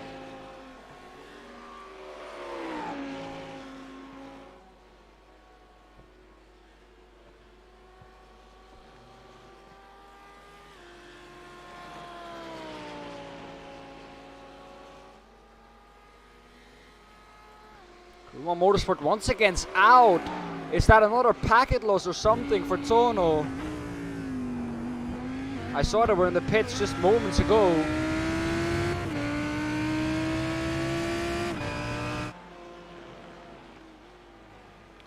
Very, very weird. Reality is, they're out of contention for the win.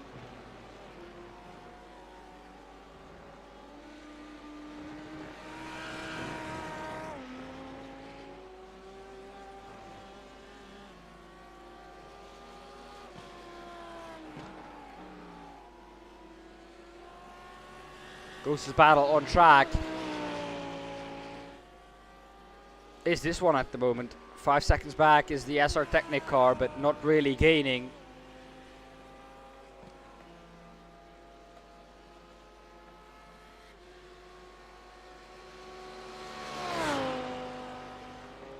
This could be a fun one.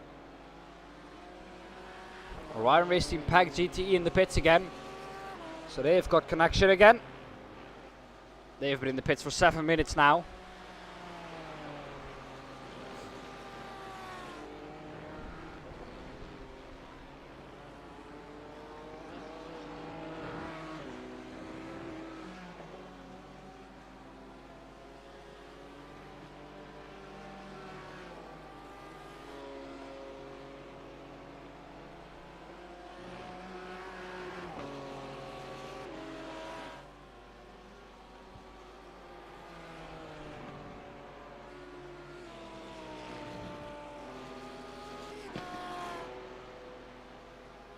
They will drop down further and further.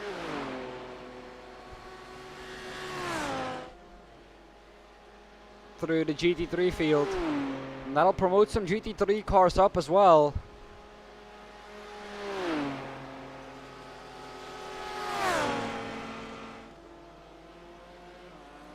Only 6 GTE cars ahead of the leader in GT3.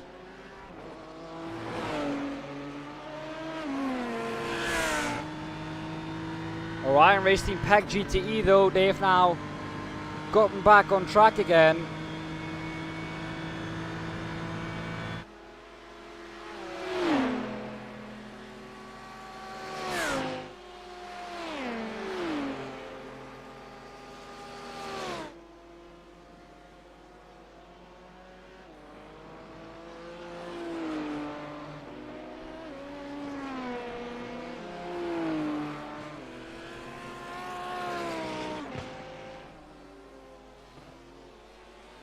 Let's see where they are.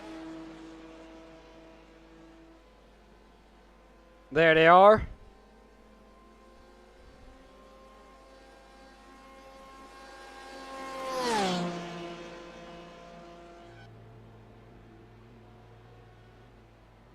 Here we have our leader.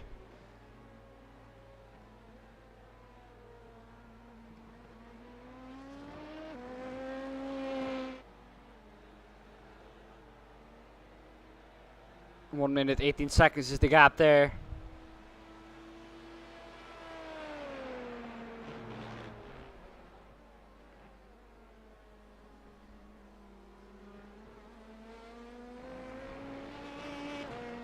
My favorite team is just behind that.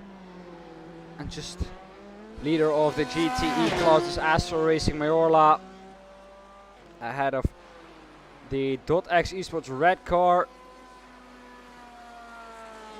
Getting close now. Oh, never mind. I thought that was 1 second and 15 and 51 hundredths of a second, but no, that is 1 minute 50. They did just post their fastest lap time, but that was just 1/100th of a second faster than the last time from Astro Racing Mayorla.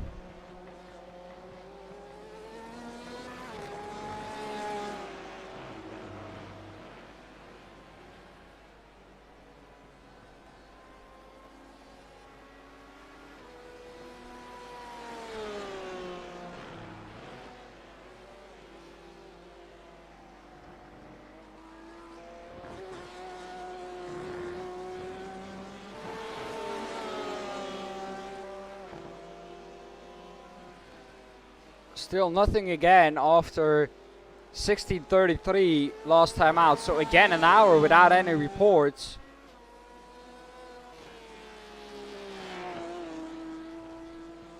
Which is good. Stewards do not have a lot to do. Of course, leading the race in a safe way. That is all they're concentrating on now, I think, because I haven't seen anything that might be reported.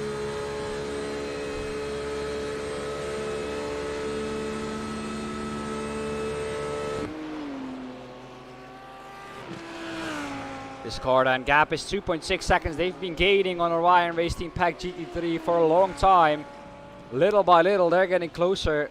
Marcus Rima in that car for Austin Sim Races Orange. Always, they are always there at the end of the race, it seems like. The longer the race is, the better these guys look to be.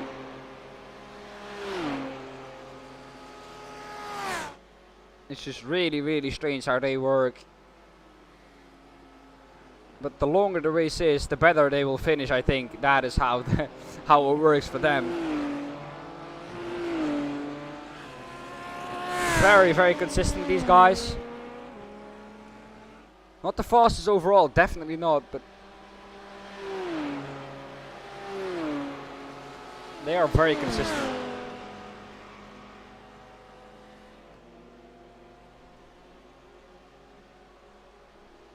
They just do not make mistakes, and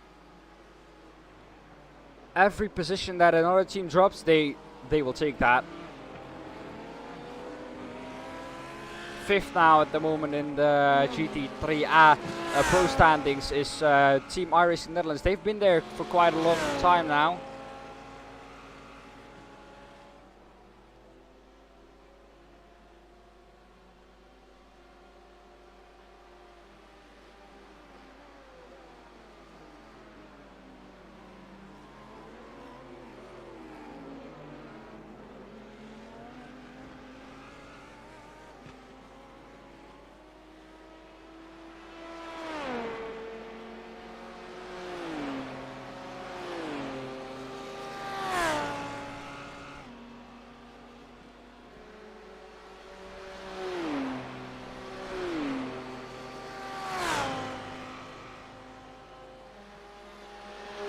Going to be close on pit exit, I think,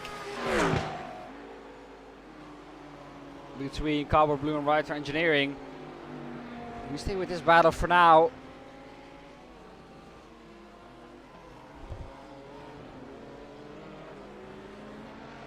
Crew Motorsports again in pit lane. They're now in their pit box again. Their last pit box time was 4 minutes.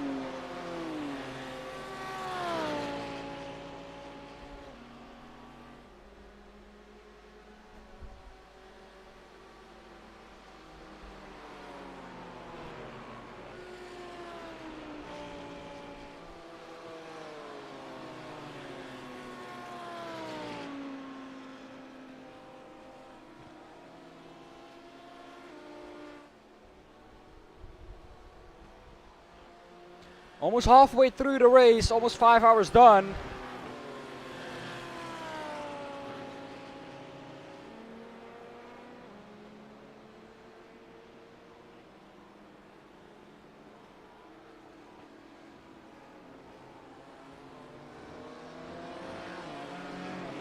YS Motorsports Blue in the pits ahead of iRacing Team Netherlands. Ruma also still in the pits.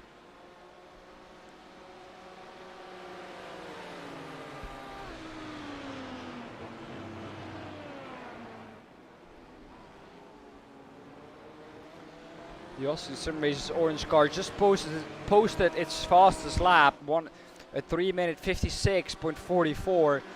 And looking down at the race info, here we have it, 32 degrees only. The time in game is it's almost 6 o'clock on Circuit de la Sarthe.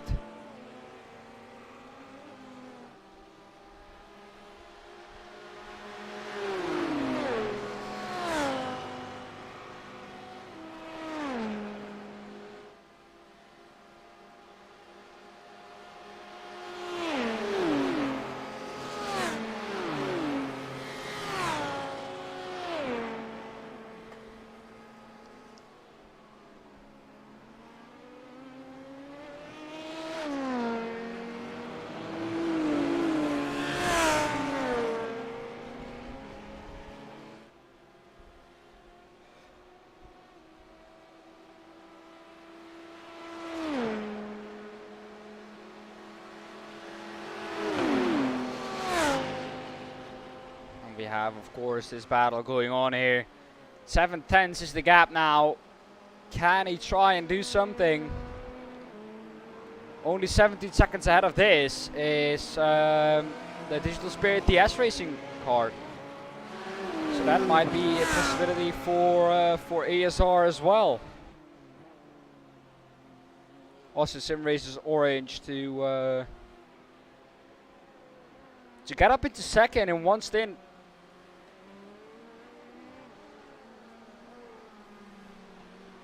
I do not think it's gonna happen, but it might be possible.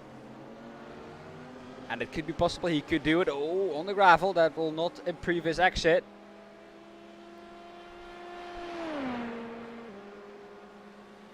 And as a result, I think he will lose time.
Okay, so I have some information about penalties as well. So keep your ears open. We have a penalty for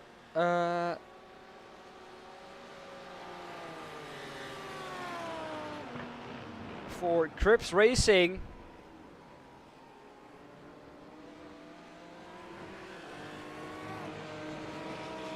And it's a drive-through penalty.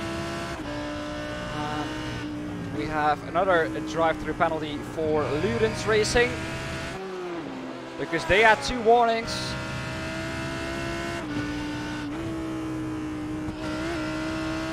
So they will get a drive-through. So Ludens Racing, they're in 6th, and Crips Racing, who are in 9th.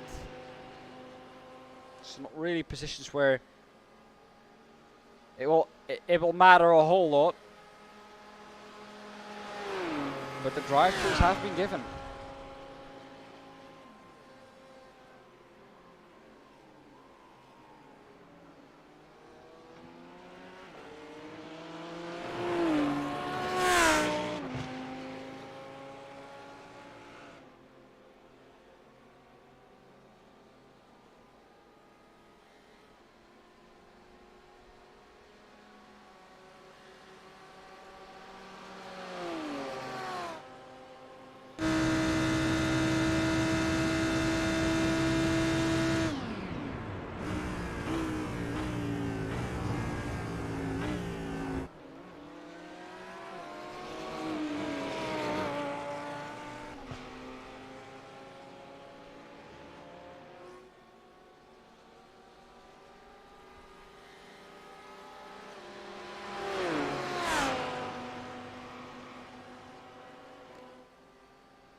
Well then, this battle is heating up now. Finally, they are on their own. 2/10 is the gap. The Lamborghini has the edge on the straight. We know that. over the BMW. They are side by side going into Indianapolis. Do they make it through there side by side? Yes, they do. No one wants to back out, but the Austin Sim Racers car comes out ahead. Finally, we have some action again, and it's some good action with side-by-side action onto Indianapolis, where you normally see drivers back out, but this time that did not happen. And we had two drivers going at it side by side, and we have a spinner in the background. Who was that?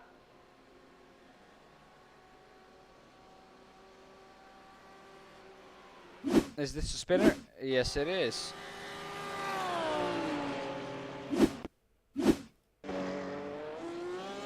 Oh, just a little bit too early on the throttle. Hits the arm code a little bit.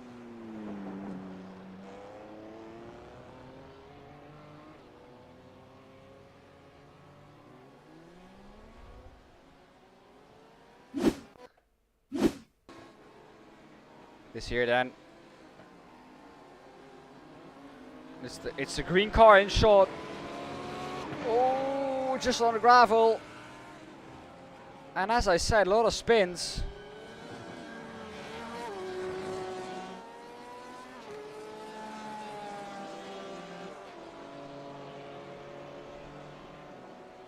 A lot of people making mistakes on their own.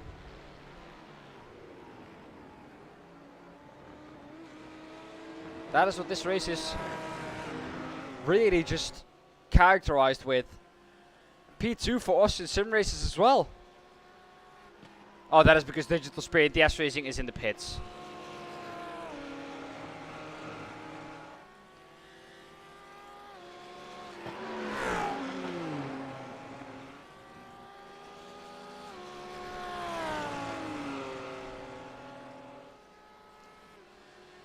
GTE's in the pits as well.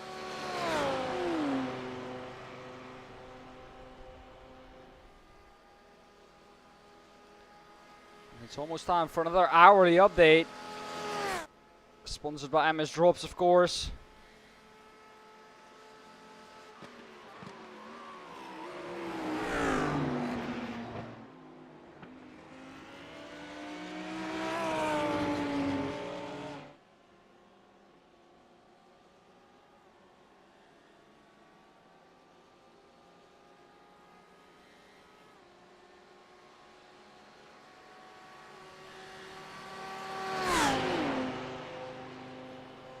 Yeah, well then.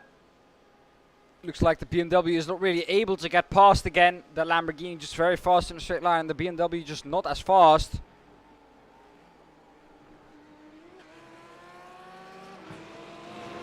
iRacing Netherlands, they are in 8th at the moment. Gaining on the YS Motorsports blue car.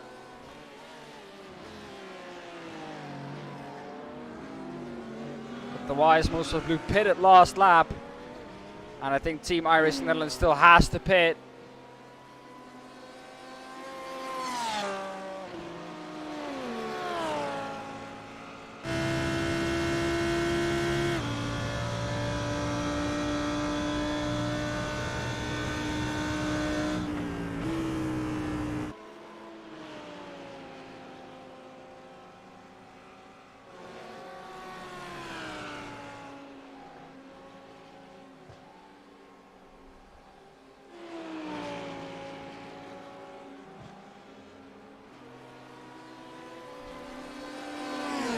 See where they can end this race. At the beginning it looked like the luck wasn't on their side, but it has turned around at least a little bit.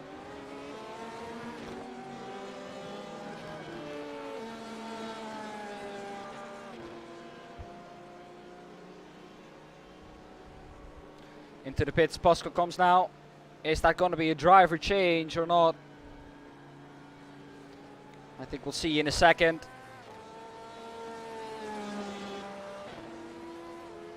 There we go. Pascal's still in the car. And I think if he stays in the car this long, he will still be in the car when the pit stop is done. Kruma Motorsports now Looks like they are out of this race again.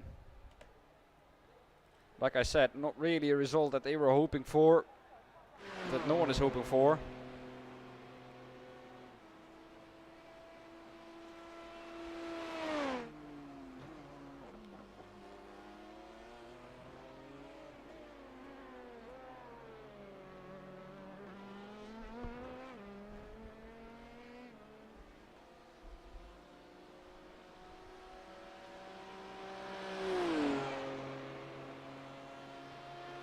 Austin Sim versus Orange into the lead quite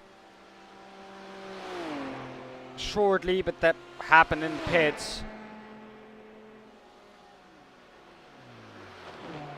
The .X Esports red car in the pits as well.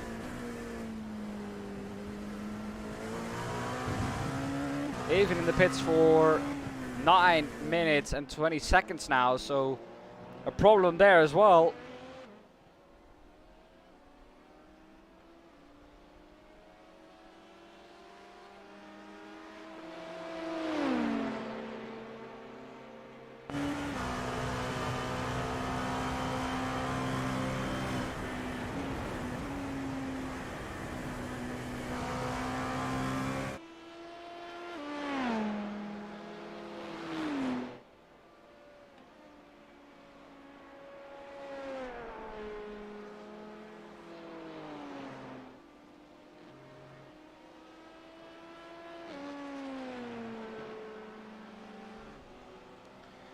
As it is getting cooler and cooler, the lap times are going to get faster and faster.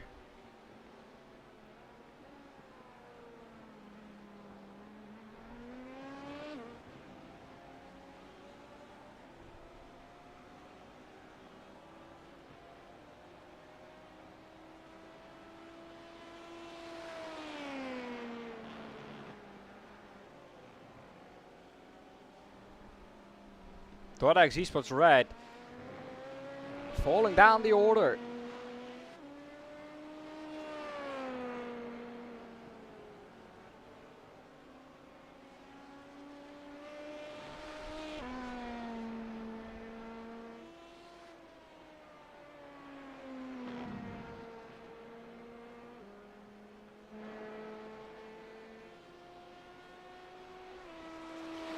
Risk Racing is now past them as well.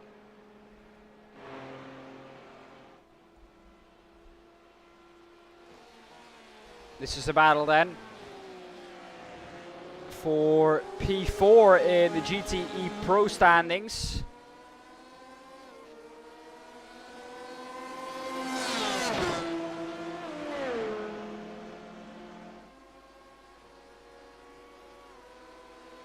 Okay.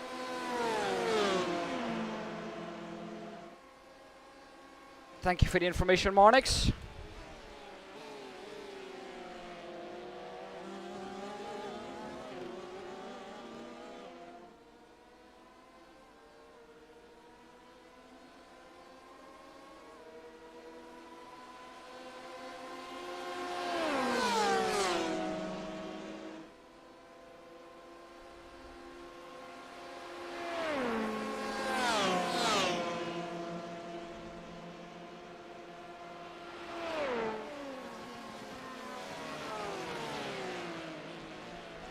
Frosty Sinclair in the 1-1-1.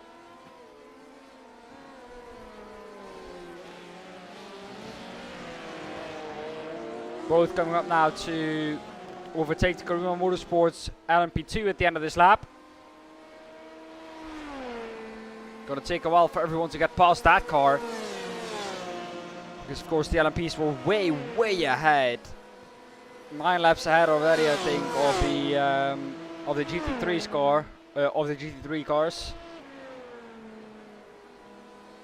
So almost 40 seconds in race time.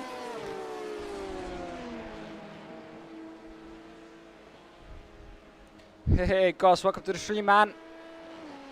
Welcome to the stream, Cos.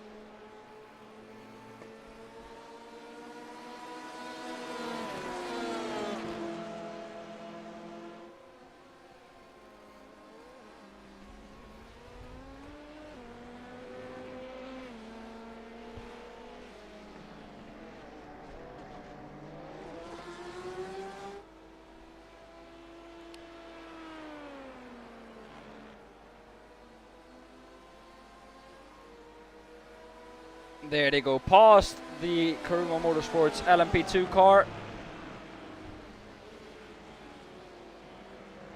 And coming up to another hourly update right now from me, sponsored by MS Drops. Tempest Sim Sports Pack is leading the LMP2 field, just ahead of my favorite team who are pitting right now. Platinum Race Team LMP2 Blue is in third there. Then we move on to GTE. Astro Racing Mayorla is leading there with 1 lap over JD Sim Racing. So not close at all there, if we say it like that. And then Delta Motorsports 141, 21 seconds behind JD Sim Racing. Then we have PM Esports as our first GTE AM car, ahead of Crips Racing, who are second and also the last GTE AM car. And they are among the GT3s.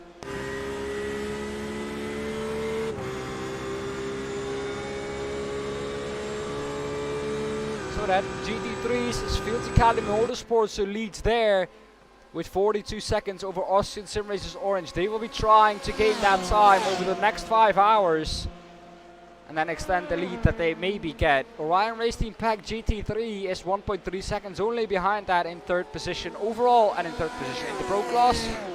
Then in fourth position overall there we have our first GT3 AM car, Digital Spirit DS Racing, and then just fifth overall and second in GT3 AM. So very close the AMs there to the pros. Akil Racing Cyan, sixth overall. Platinum Racing Team BWM. They were looking very good until the 4th hour of the race struck with a drive-through. And now they've been trying to get that time back, but it's only going downwards for them. They're in a downward spiral. So that's not what you want to see, but they are now still third in the GT3 AM class. Well then, that was your hourly update at the end, of course, of another exciting hour. Almost halfway there, almost halfway home. We still have, at the halfway mark, 5 hours to go. Hopefully that will be made a little bit easier.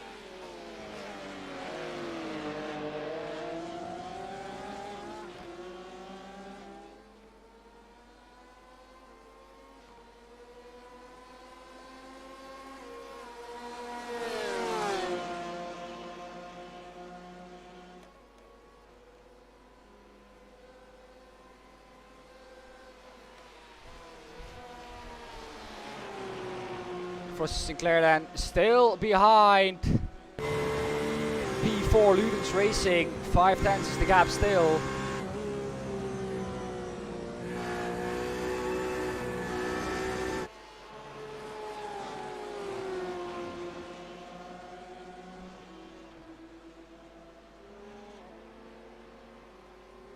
Dota X Esports Red almost down to all the cars that are out of this race.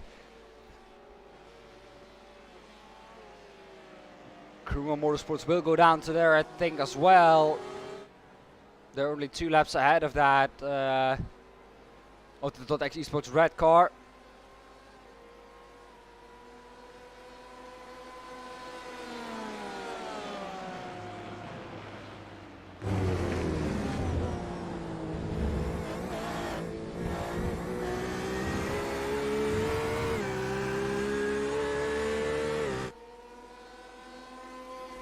Still very, very close between those 2 guys.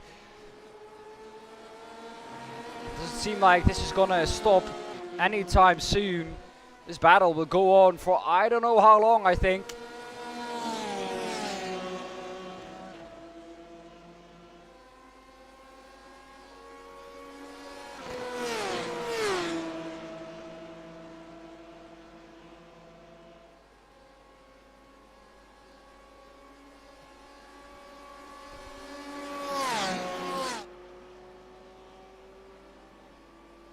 Team Caches are the last cars running on track. They will move out 2 spots, I think.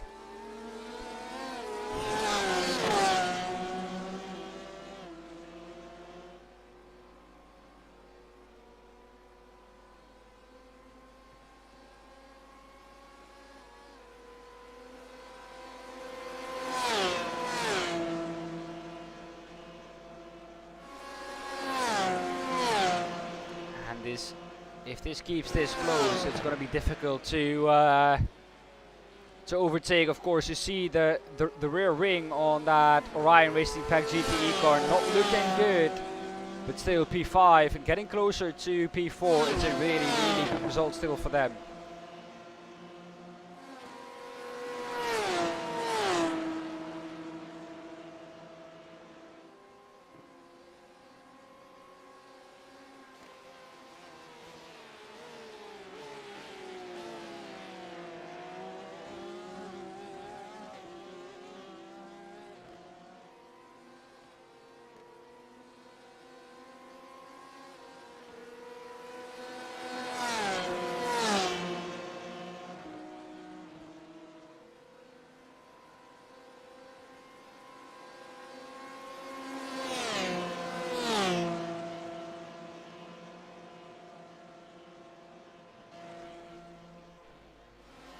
But XC Sports Red still not back into the race.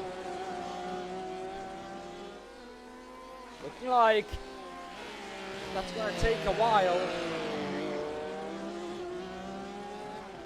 Our leaders overall into the pits as well now. There they are. They have led every second of this race, including with the pit stop cycles. I think that is a real achievement. Out of the pit lane they go. Here was the cardboard blue car unlapping themselves. Oh, but overcooking. Oh, overcooking the chicane a little bit and blinking. This will not be good for the lead car. So since that car now doesn't know where the cardboard blue car is. Because this is not only for us, but this is for everyone else on track as well, of course.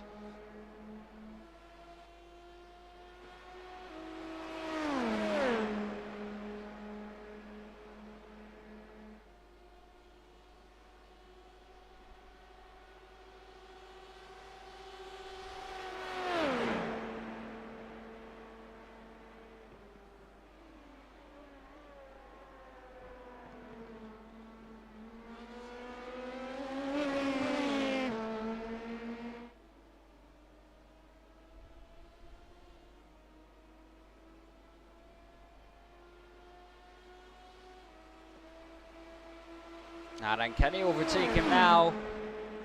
The blinking stopped at least.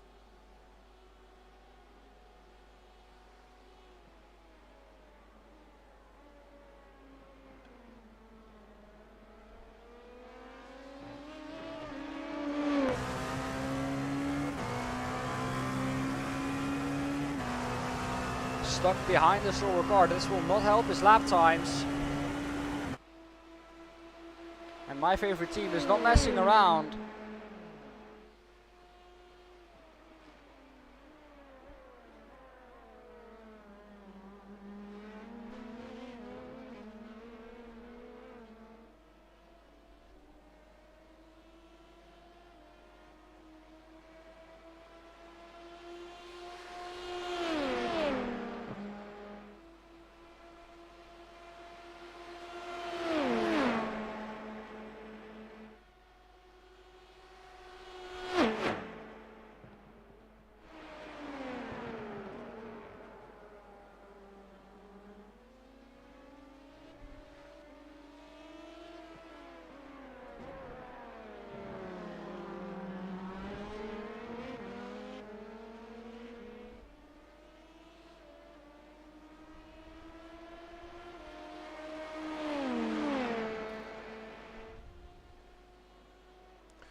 Well, then almost halfway there, almost halfway home.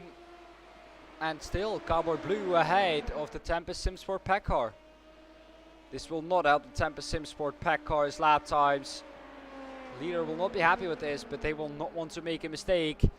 With a lead of 1 minute 32 seconds, there's not really anyone who is pressurizing them into going for this move. At the first possible opportunity, of course. They'll just wait until the Cowboy Blue car has to go into pit lane.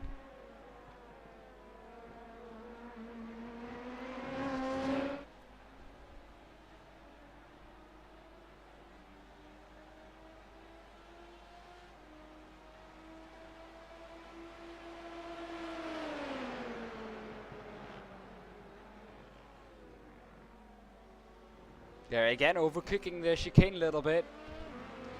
Oh, you see, you wanted to get a good exit there, but not really possible. Squirmed a little bit on the exit. The backhand squirmed a bit. That is not the most efficient exit out of a corner, let me tell you that.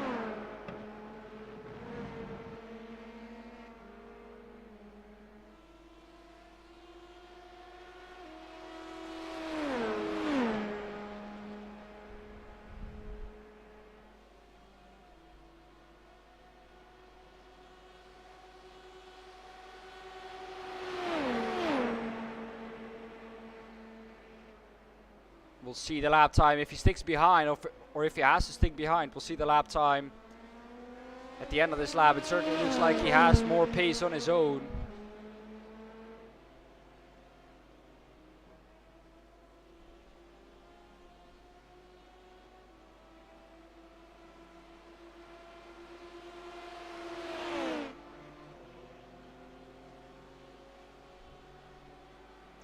There he is, then down the inside. The Cowboy Blue car will not fight it.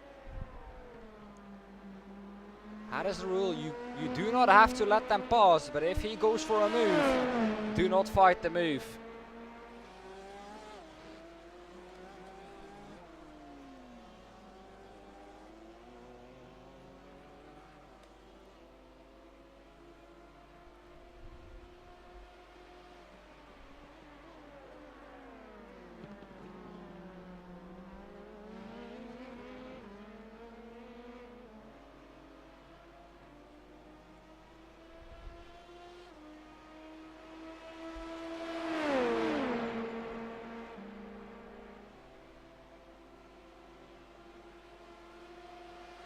Now the Cowboy Blue car, I think, can stick behind Pedro de Sousa. Just a friendly reminder, Pedro de Sousa, definitely not a slow guy.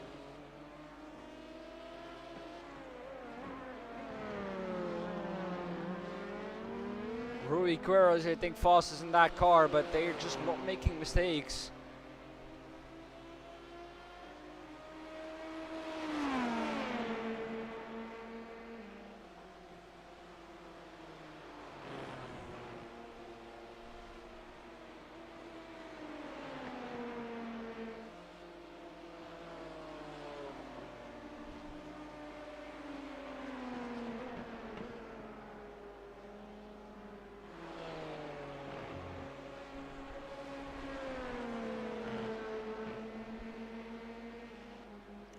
They have almost lapped everyone, I think.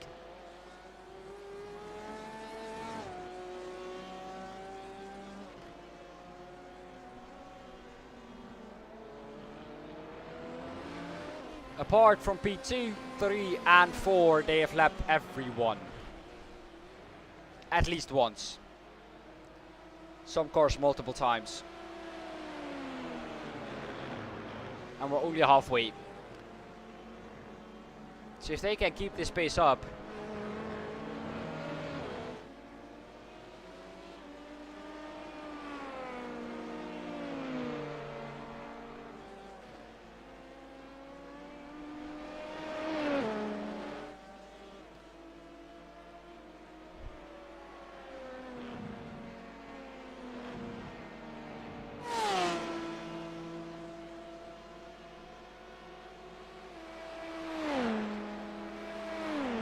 everyone is doing well.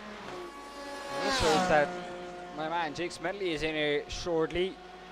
There's a warning for .x Esports, although they've been in the pit lane for over I don't know how long,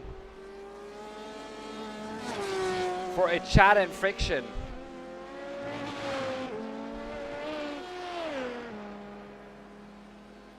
That explains that is the only thing they can get a warning for.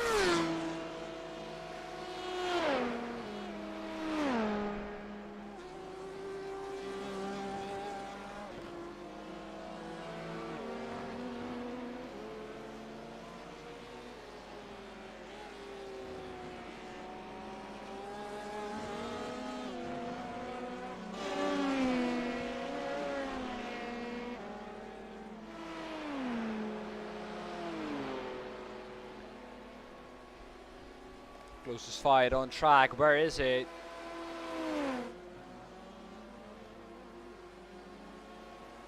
At the moment is this one. The Akil Racing Cyan car, which is 5th overall, just behind the Digital Spirit DS Racing. And this is for first position in the GT3 AM class.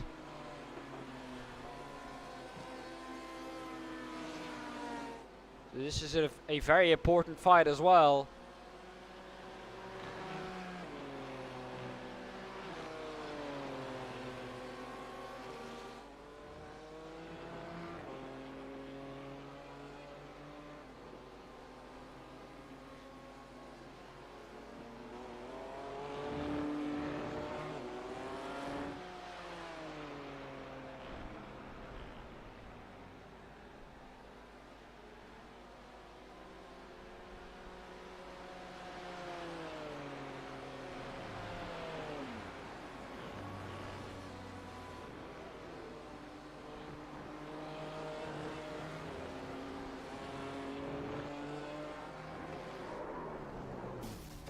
Oh, we hear a big crash on the foreground.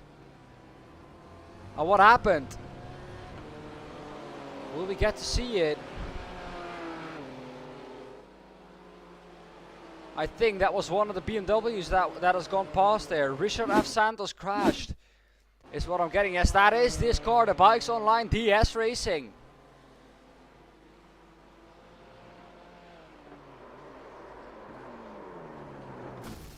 Oh, and that is a hard hit into the arm code.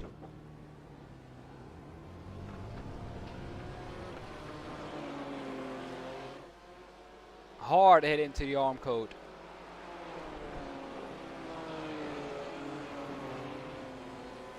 Back to live pictures then. There it is, the car just behind this Akil Racing Cyan BMW.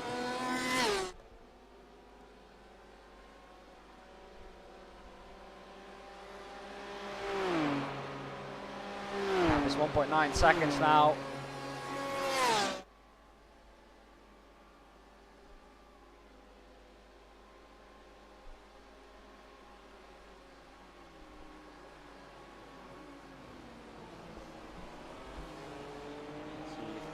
Can get any closer to the back of that digital DS racing car.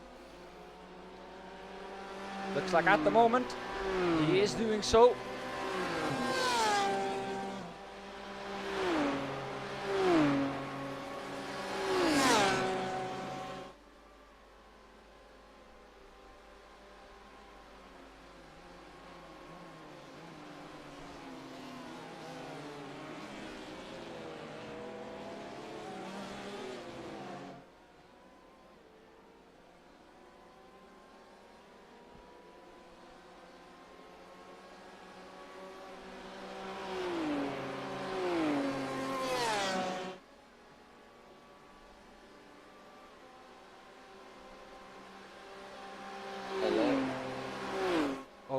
Who do I hear there?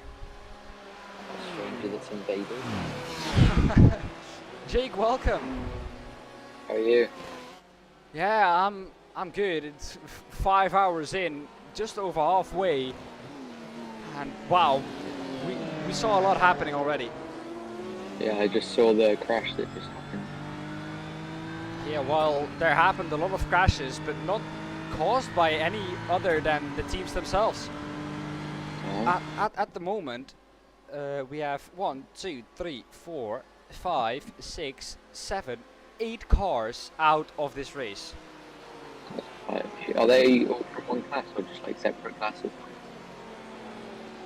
They are separate classes. They are GTE, LMP2, and GT3.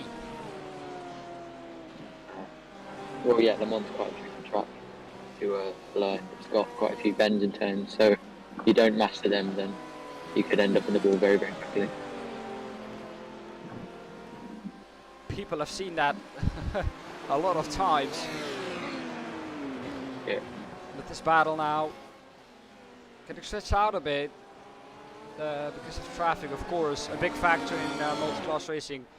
I think. Indeed. Yeah, I think traffic is a talking point whenever you go and watch multi-class racing.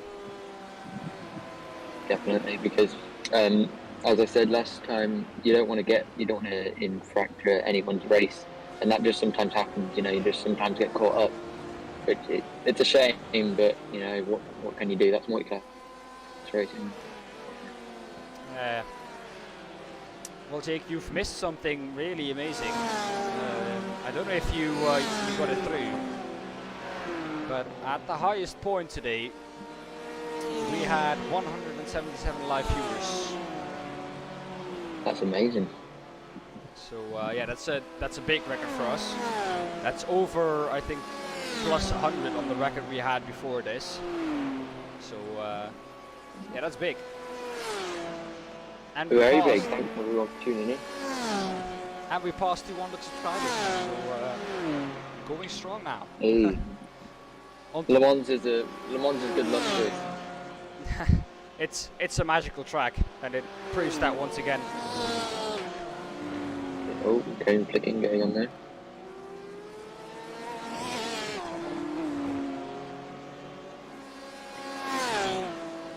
Is this the battle for fourth at the moment then, I guess, in class?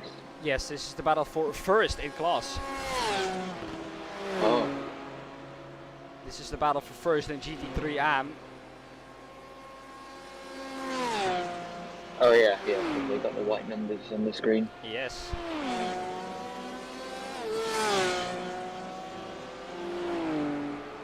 Gap just over 5 seconds, just under 5.5 seconds. So, how long has this battle been going on then? This battle for the last, I think, 15 minutes, but it has been closer. It has been down to one, even closer than that, seconds. And now, because of traffic, it has stretched out a little bit again. So let's see if Cameron White has the pace to catch up again. The 4-1 Akil Racing Sign sponsored BMW. Tempest Sim Sports Pack just set their fastest lap time in GT3. Again, a faster lap time, 3 minute 54.82. I think that is also the fastest lap in GT3. Quite a lot of space though between class leaders. Yeah. Apart from obviously the battle we're seeing now, but apart from that, everyone seems to be quite far ahead or behind. Yeah, in GTE Pro it's 1 lap. GTE AM it's also plus 1.5 lap. GT3 it's 42 seconds to Pro, and AM is just 5.1 seconds. And in LMP2 it was once 1 minute 35 seconds, but it's now 1 minute 26. Yeah, well, traffic will be playing into that as well. Depends on where you catch them. Sometimes it's an advantage, like if you catch them on the straight, you can use a slipstream to get past them, but if it's corners, then it's just hell. Quite difficult to find a corner where you can overtake on this track side by side. That might be a slowdown there for Cameron. Don't think it is. Bit of a got that caution pit in there. Yeah, I have had that too many times today, man. That is just the line they take. Every car does it. They swerve to the right for just a split second, which I don't understand, because to me that just unsettles the car more going into the left-hander of the first 4 chicanes, but for some reason it doesn't. As we have here coming up behind Akil Racing Side, our race leaders. And guess who it is? Again, Tempest Sim Sports. They have led again every second of the race from the start. They have not been passed once, even in the pit stop cycle. Did they win last race? They won last race without getting out of first position once for a second, and they're continuing that. Clearly a strong team then. Qualifying 1.6 ahead of everyone else. Rapid. So they're in the league of their own, really. It may not sound a lot, but in motorsports, 1.6 seconds is amazing to be that far ahead. Especially in qualifying. Like in a race, it's quite close, but qualifying, it's massive. Definitely. Well, the thing is, on a normal track, ooh, very wide there from Cameron. I thought it was going to hit the barrier there for a second. Yeah, so But on this track, which is, I think, 13.55 kilometers long, if I'm correct, then 1.6 seconds on a real track would be somewhere around 8 tenths, 7 tenths, but then still in qualifying, being 7 tenths ahead of everyone else is still a lot. yeah, definitely. I mean, that's motor racing for you. And 6 tenths 1 faster a second. lap. Go on. Yeah, 1 second you're like 2 seconds behind someone, mess up a corner, then you're like 3.5 seconds. Yeah, that is difficult to think how fast it can go. Really, we saw it with Kuruma. They disconnected. They are still not out on track, but they disconnected, and yeah, they went from second, only 40 seconds back from Tempest, to being within the GTE field in like 5 laps. So what is that, 15 minutes? That's a lot. Well, from Le Mans, yeah. And they have had already done 4.5 hours. So after 4.5 hours, the GTEs are still within 5 laps. Jesus. And that is without safety cars or anything. So that is on pure pace, which amazes me. It amazes me as well, as there's a pass there in GTE. That's because of pit stoppers. So 4.7, slowly gaining again, Cameron. I think once he catches up to the back of him again, I don't think he has the pace to really drive away. I think once the Digital Spirit DS Racing car can tuck into the slipstream, it'll be a back and forward battle by overtaking on the straight every time. That is what I think. Yeah. And he will need traffic to break the tow, and then he can drive away. Because without a tow, he clearly is just a few tenths faster a lap. Yeah, toes are everything in motorsport. Well, especially here on this track with like 4 long straights after each other. First Mulsanne, second after the chicane, second after the other chicane, and then after the Mulsanne corner you have another long straight leading into Indianapolis.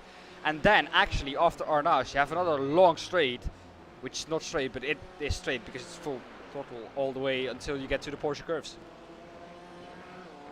Yeah, this track, it's a really nice track. I do like it, especially with all the straights and you get to some different. Yeah, it's really quick as well. Definitely. Or from what I understand, you're in the car now. Yeah. If I disconnect or something, just I'm doing back as quick as I can. Yeah. Yeah. Well, once you're at home, I think Marnix has sent the invite to the league, so you will be able to join then. All right. And then you can take over for an hour. Yeah, no worries. Cameron White then. We've been looking at it for quite a while now. Gap still around the 5-second mark. Not really changing a lot, but the fact that this is the closest battle on track at the moment tells you a lot. Also GT3 seems to have always been the one though during endurance racing. Yeah. Well, the gaps further down, if you go from Crips Racing, so I'll quickly get this for you or for everyone on screen, because this is where I'm looking at. From Crips Racing on, Crips Racing itself is 6.6 seconds back from Platinum Racing Team BWM. Don't say BMW because that's not their name. BWM. I don't know why, but it's BWM. They can't spell.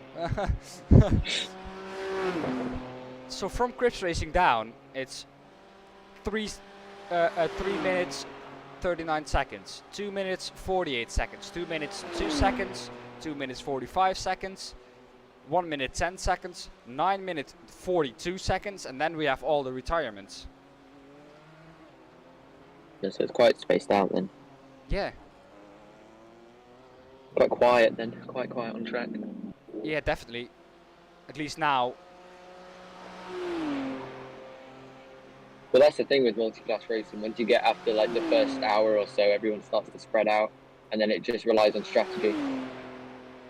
Yeah, and then once you get to the last couple of hours, the last 2 or the last hour, then you really see those strategies play out.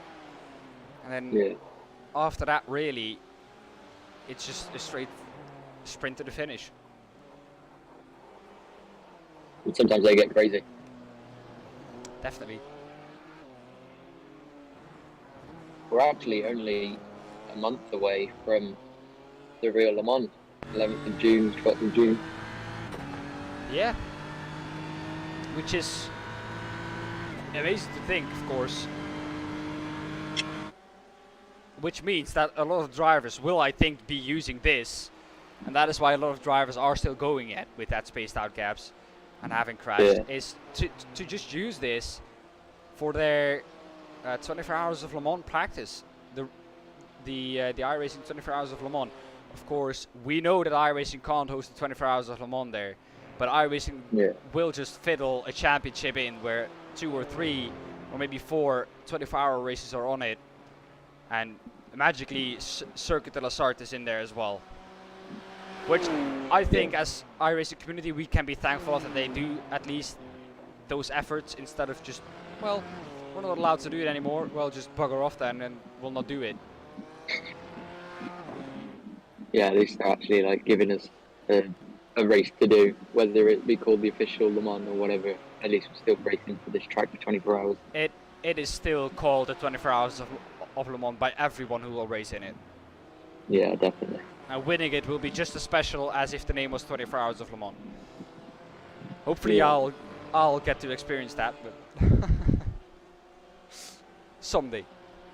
Someday. I'll keep trying until I die, man. So I have around, till I'll make it to 100 years, I'll have around 82 attempts more left. They're trying in every one of those attempts. Hopefully. Every year. I can't imagine myself racing when I'm 100, but I'll just do just one stint of 40 minutes, or just just maybe 1 or 2 hours in total, and just my teammates do the rest. Yeah, because I imagine at 100 you can't really race at the competitive level anyway. Yeah, well, I think your reactions will be very, very slow as well. Which we see with all of real life racers. Once they get a little bit older, the reactions just go down a bit. I think we saw that in the last 2 years with Kimi. Not saying that he was driving bad, but sometimes he was just making silly mistakes, like out at Portimao, I think it was, or out at in Italy. What's the track? Anyways, the restart. Monza. Yeah, no, the restart at Imola. oh, where the big pileup happened after the restart. Where Mugello. yeah, Mugello.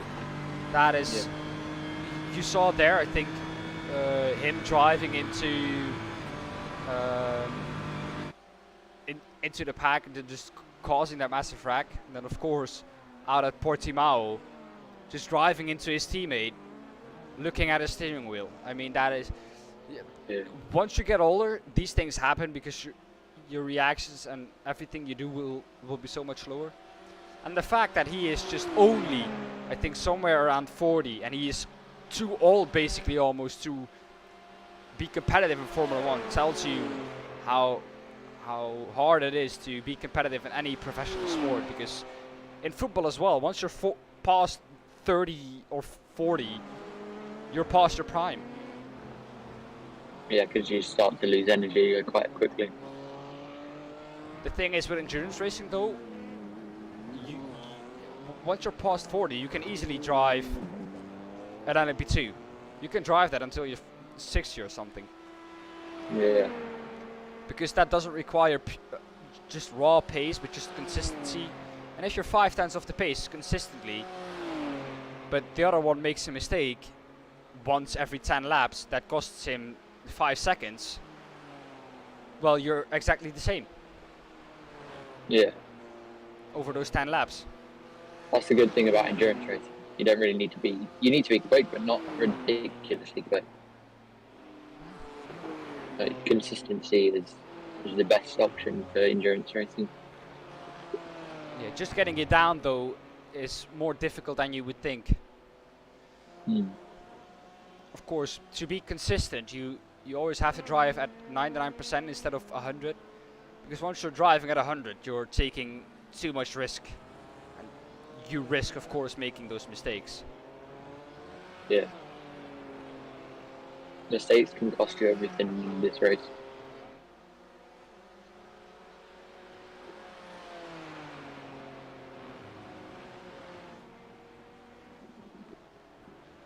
As we see the leader in AM Pro, is it AM or Pro class? That one? This is GTE AM. GT. Still got about 3.5 seconds, is that? Yeah, 2.5, somewhere around that. 2.5 to 3 seconds. That is Yeah. the gap. So, like I said, it's Come just down since we lost track. yeah. Like I said, Cameron White is just he is gaining, but he's not gaining that much. So that is why I said, like, once he gets into the slipstream, he will be gaining a lot. But once I think Pedro will be in the slipstream of Cameron, then it'll be the other way around, and you'll have a little slipstream fest just along the straights all the time. And that is why I think once the slipstream breaks to Pedro, then Cameron will be able to just get away from him. But breaking that slipstream is harder than you think once you're both within 2 or 3 tenths on this track. Because 2 or 3 tenths, you gain like 7 or 8 tenths being just in the slipstream. You can go from a 9 second or just And 9 tenths behind Yeah. at the start of the Mulsanne to just being 2 It's tenths behind at the end of the Mulsanne.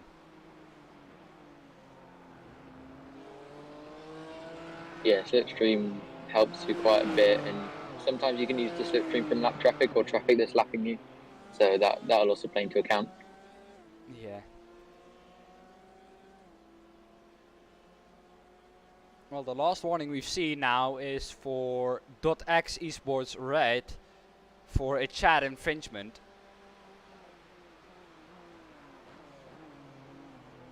Naughty.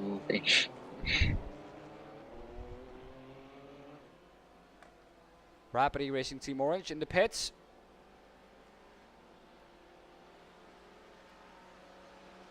Now the gap has come down quite considerably this last lap. Within 2 seconds. It has, yeah. 1.8. So clearly catching. It'll be the straights that'll be helping him. Yeah, what I will be interested to see is this. We're quickly going to go over to this car. Marcus Rima in that car. They have started, I think, around 5th. They have slowly been catching up. And like we saw in the 8 hours of season as well, the longer the race is, I think, the better these guys will be. Because these guys just do not have the raw pace, but they drive smart and consistent. And the gap was once 43 seconds, and it's now 41.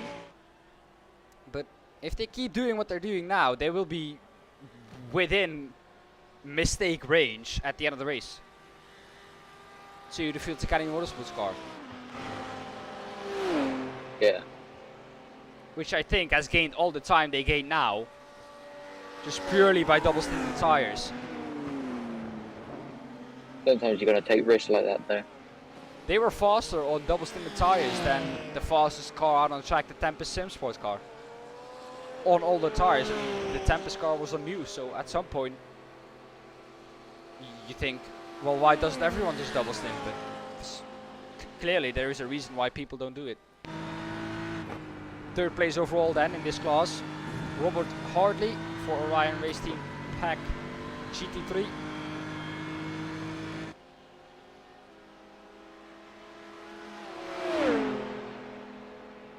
by the way, if you want to use cameras, TV mixed works perfect. You don't have to do anything. Just select the driver and that's it. Just a quick little tip.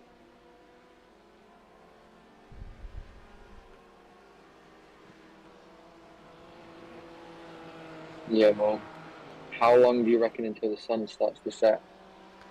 It What is time about, is it now? for you, it's an hour and 10 minutes ahead of your real life time. For me, it's 10 minutes ahead, so it will be around 7 o'clock in game. So That's when the night starts coming in, and that's when temperature starts to drop. And in iRacing, that's when you get more grip. yeah, for some reason. Well, of course, 42 degrees is a little bit too hot. We have to, of course, admit that. But That's having a barbecue weather, that is. That's temperature. yeah.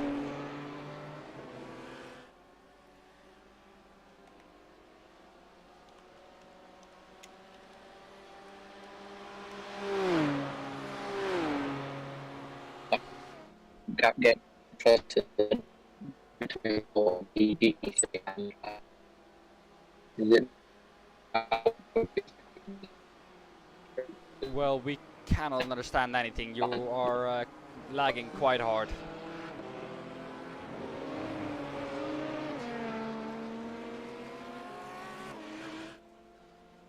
I think that was Jake his internet going down. I was just saying, there's an LMP2 in the mix there, and he could have used that slipstream from the LMP2, but the gaps. Yeah. Gap is opening up a little bit too much now, but I think Cameron is now within slipstream range. Yes, he is. 8/10 is the gap, and now we'll see him gaining. We'll see him gaining a lot. 8/10 is not that much. But you can see here, 2/10 he will gain, I think, around 2 or 3/10 at the end of this straight. Yeah, there you can see. That's an easy 3/10 just by doing nothing. Just by sitting in the slipstream and doing nothing. A little bit wide there, I think, from Pedro.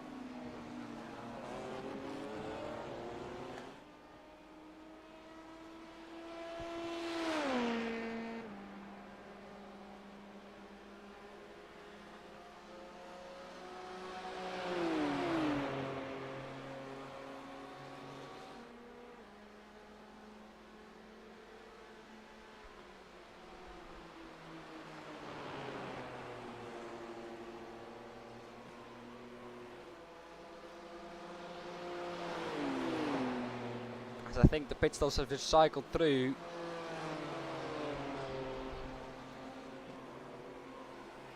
And a P2. Hello, can you hear me? Yes, I can. Oh, you're good. Sorry about that. Don't have to be around. It happens. Software, hardware. It happens. I think there's now. Oh, yeah, someone coming into the pits. Exactly. That is Digital Spirit DS Racing. That's Pedro coming into the pit lane. Why is it pulling? Oh, a slowdown there for Cameron, I think. He was not expecting him to pull into the pit lane. Was offset by that. Outbroke himself, I think. Yeah, sometimes you can get distracted by other drivers and what they're doing. So if a driver moves slightly, then it'll throw you off course quite a bit. Again, a slowdown there for Cameron. That is not helping his in-lap.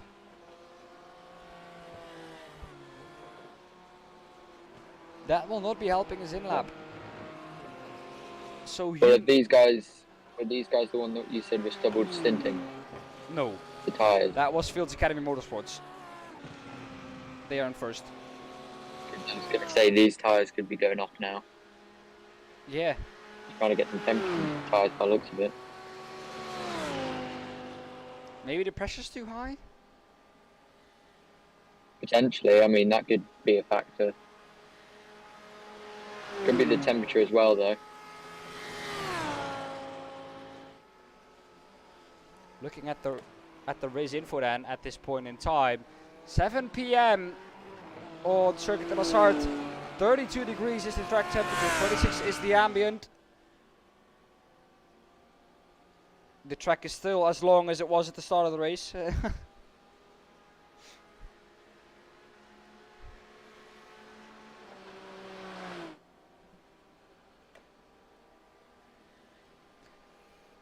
But I have sent you the new document that you need to load in. If you load in that, you will have everything set up.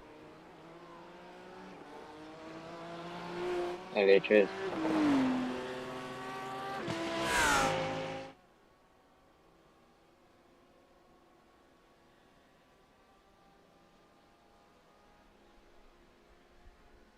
Just under 4.5 hours to go then. Oh no, not, yeah, 4.5 hours. Oh man, so much still to go. After having done 5.5 hours, you get to the point where when you see 4 hours still to go, you think it's much, but once you start a 4-hour race and commentate on that, it's not much, but you've already done 6 hours.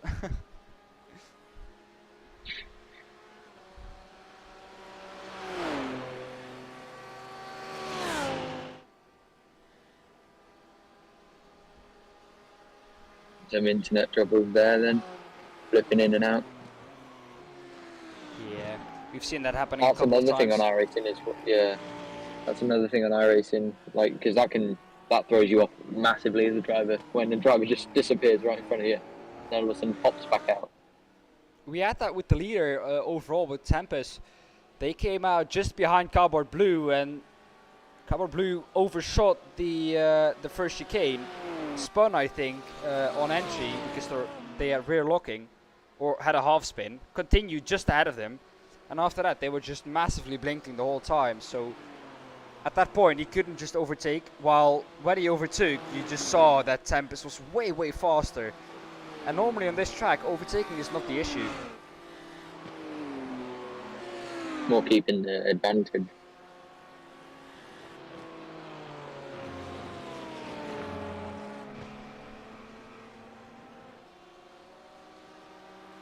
That gap in GTE lead is still 1 lap. So. Yeah. And there is Cameron pitting now.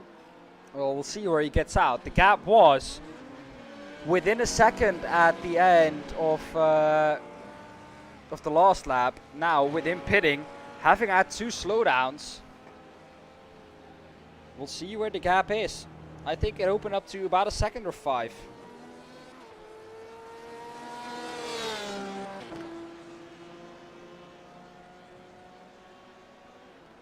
So it's quite hard as well to gain advantages on people at Le Mans because the track is so big that, you know, a gap from where usually it would be about 30 seconds would be half a lap. But when you're at Le Mans, it's like a minute and a half, it's half a lap. Yeah. It's just crazy. A driver change then for Akil Racing Sign. Shane McNeely into that BMW. So that will mean, I think, a pit stop for tires and fuel, which I think the where is it? The YS Motorsport blue car did as well. There's an LMP2 pitting now as well. That's the Rapid E-Racing, if I'm correct. Yeah, Rapid E-Racing Team Purple.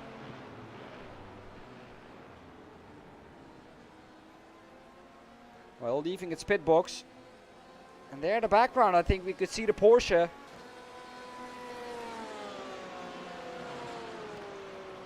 But where is YS Motorsports? They're paused already. They've just gone ahead. Yeah, I did see the Porsche go ahead.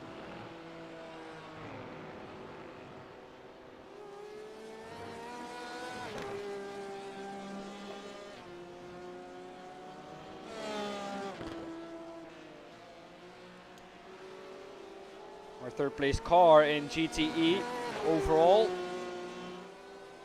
Just 8.6 seconds behind P2. That gap has been coming down slightly every lap. 2 or 3 tenths every lap has been taken out of them. But 2 or 3 tenths every lap here will mean that to gain a second you will need 3 laps, which is 10 minutes to gain a second. So that will mean over a stint you will gain 6 seconds, and that is an hour. So that is what is so misleading at Le Mans. Gaining 2 tenths normally at a normal track will give you around 12 or 13, maybe 15 seconds over a full stint. But this track is so big that gaining 2 or 3 tenths is almost nothing.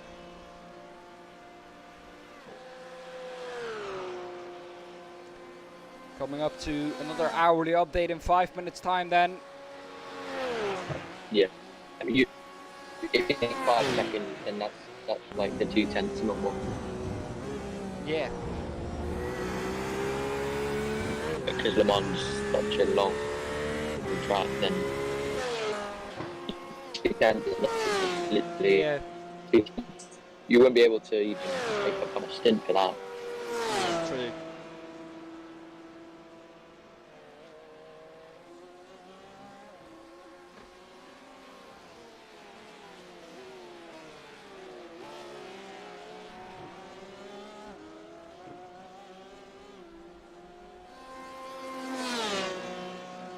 Looking back at this battle,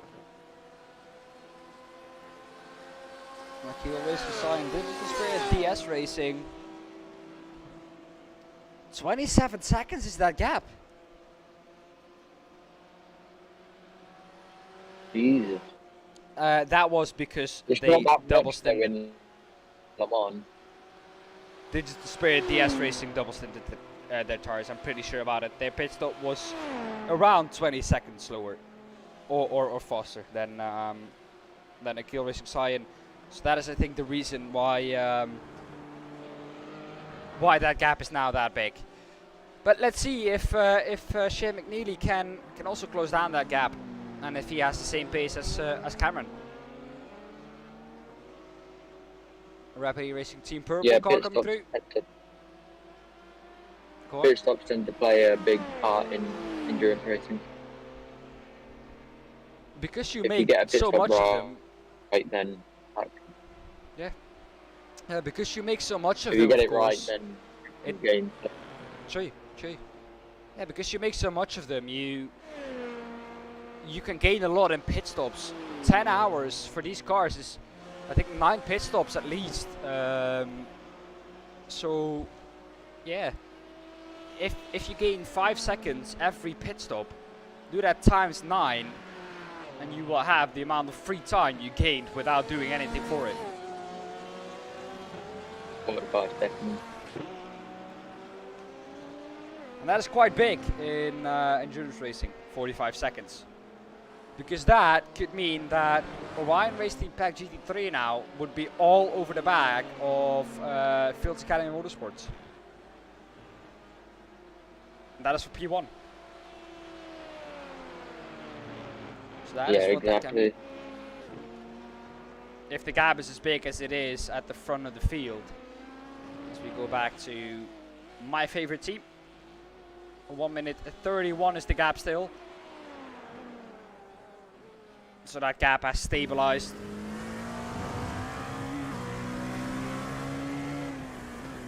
Team name's so funny. Yeah. My favorite team. Yeah, well, after the first race I stopped saying my favorite team. It's not my favorite team, but that's the team name. I just say my favorite team, and if people think I'm just biased, then just yeah. I don't bother anymore about it, because saying every time that it's not my favorite team, but it's their name, is quite annoying. Let me tell you that. Yeah. Some new Let's fast call it laps. MFT. Say it again. Oh, MFT. yeah. Short abbreviation version. Yeah, well, some new fastest lap for 2 cars. Austin Sim Racers Blue, a 1:31.55. Their new fastest lap of that car. And Rapid Racing Team Orange, also with the new fastest lap. 3 minutes 32.74.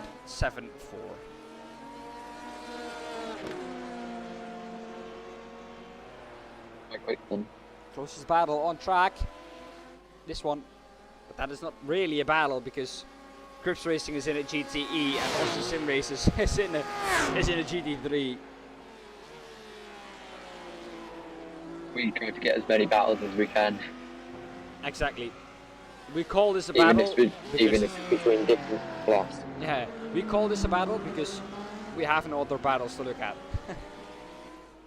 Yeah. That is basically the dead point we are at in the race right now. Well, usually. Yeah, once you get about halfway, then. Yeah. Exactly. I think in 2.5 hours time now that that will change, because then we're into the last Yeah, we'll have a lot 1.5 to talk hours. about. Well then. Yeah, there'll be a lot more on-track battles.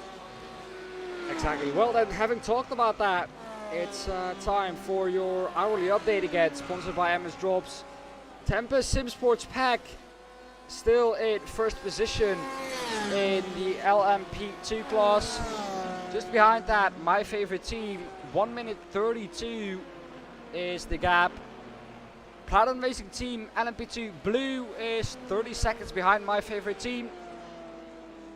And fourth is Rapid E-Racing Team Purple, 1 minute 22 seconds back from that group. Well then, moving on to GTE Astro Racing Mayorla, still in the lead there. They have been in the lead there for quite some time, and now finally, once I look at it, there is a driver change. Adrian Farinas Rodriguez is now in that car, and finally they have had a driver change. But they're still in the lead though, although they've had that driver change. Then the gap to JD Sim Racing is over 1 lap. To be exact, 1 lap and a quarter of a lap is the gap now. Just behind them, 8 seconds behind that, it's Delta Motorsports 141, third of the GTE Pros. First in GTE AM cars is PM Esports. They are in 5th overall in the GTE class. And second there is Crips Racing. They are in 8th overall in the GTE class and also the last GTE AM. Sadly, not a big field there. What can you do about it, of course? Well then, Fields Academy Motorsports lead the GT3 class by 48 seconds now. That gap has widened again. Something has changed there. I think they have gone into the pits and not changed tires. And Austin Sim Racers Orange, I think, have pitted and changed tires. Well, no, that is not the case. That can't be the case, because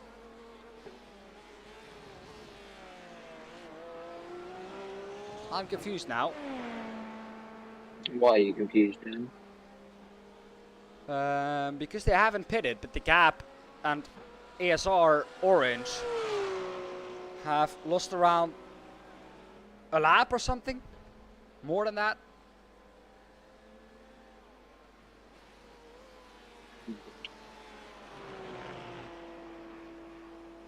Are we looking in the GT3 section? Yes.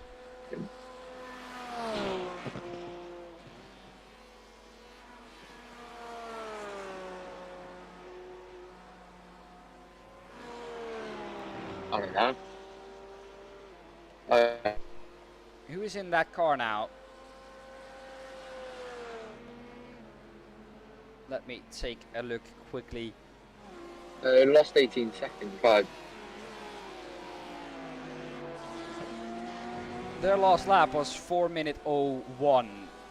Their car looks fine. Their car looks as fresh as it has looked the whole race. I think they Why just... if you're taking it cautiously, you never know. No, that is not where all of a sudden 20 plus seconds come from. They have pitted in lap 70. Have they had a drive-through? They might have. I'm going to take a look at that. Because that's a lot of time to just randomly lose. And that is about the time you lose with a drive-through. Well, no, nothing from the stewards. with or regarding to a drive-through.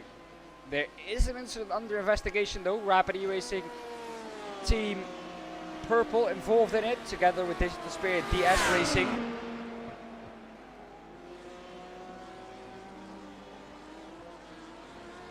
And that is about blocking someone.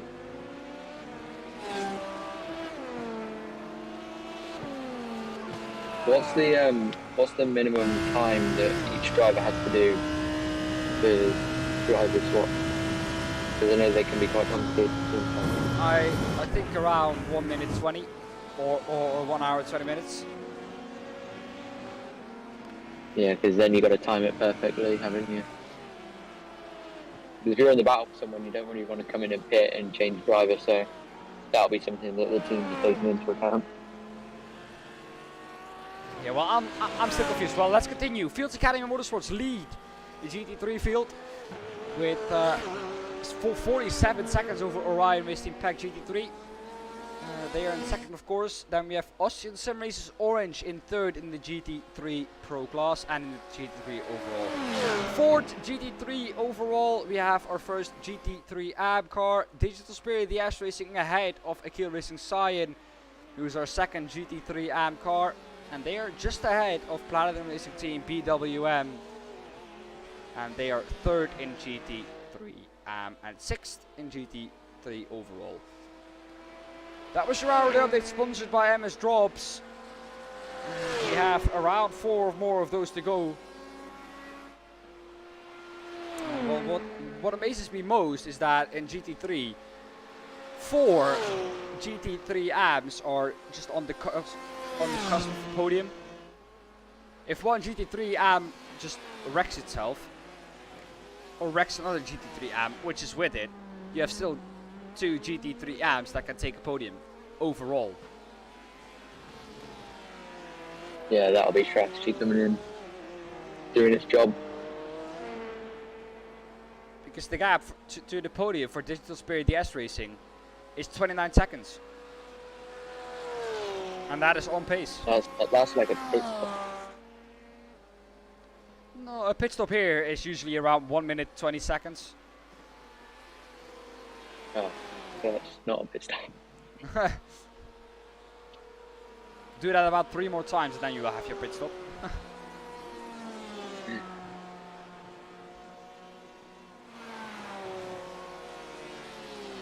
It's well, like, on the track, you can hit it.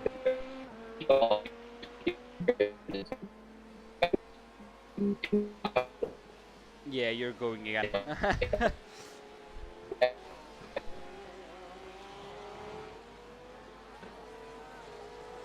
If they have a bad lap, then, you know, you could catch up quite quickly. Yeah.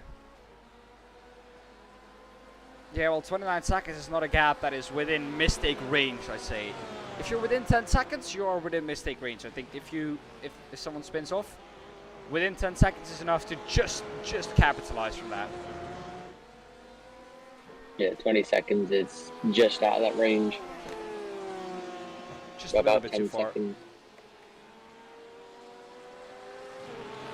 But it's still certainly a range where you can catch up to the driver ahead if they did spin. You wouldn't pass them, but you could catch up to them. You definitely Maybe have to. be on the back of them.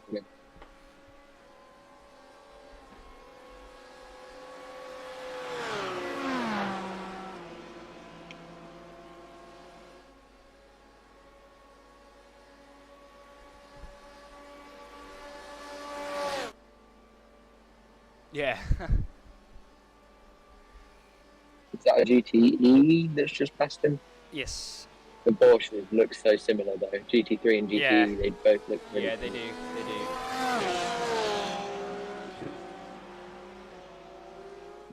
Which isn't bad, but as a commentator, it's quite bad. You can't tell the difference. Well, let's see which car that is, because if we do this, we go to that car. PM Esports, like I thought, just overtook the Fields Academy Motorsports Porsche. Gap though if we look at the Fields Academy Motorsports car coming down, 43 seconds and 9/10. That once was 48. So coming down rapidly all of a sudden.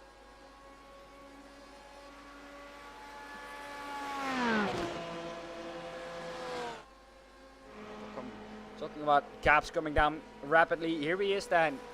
AJ Marston trying to overtake ahead of him the Orion Race Team Pack GT3.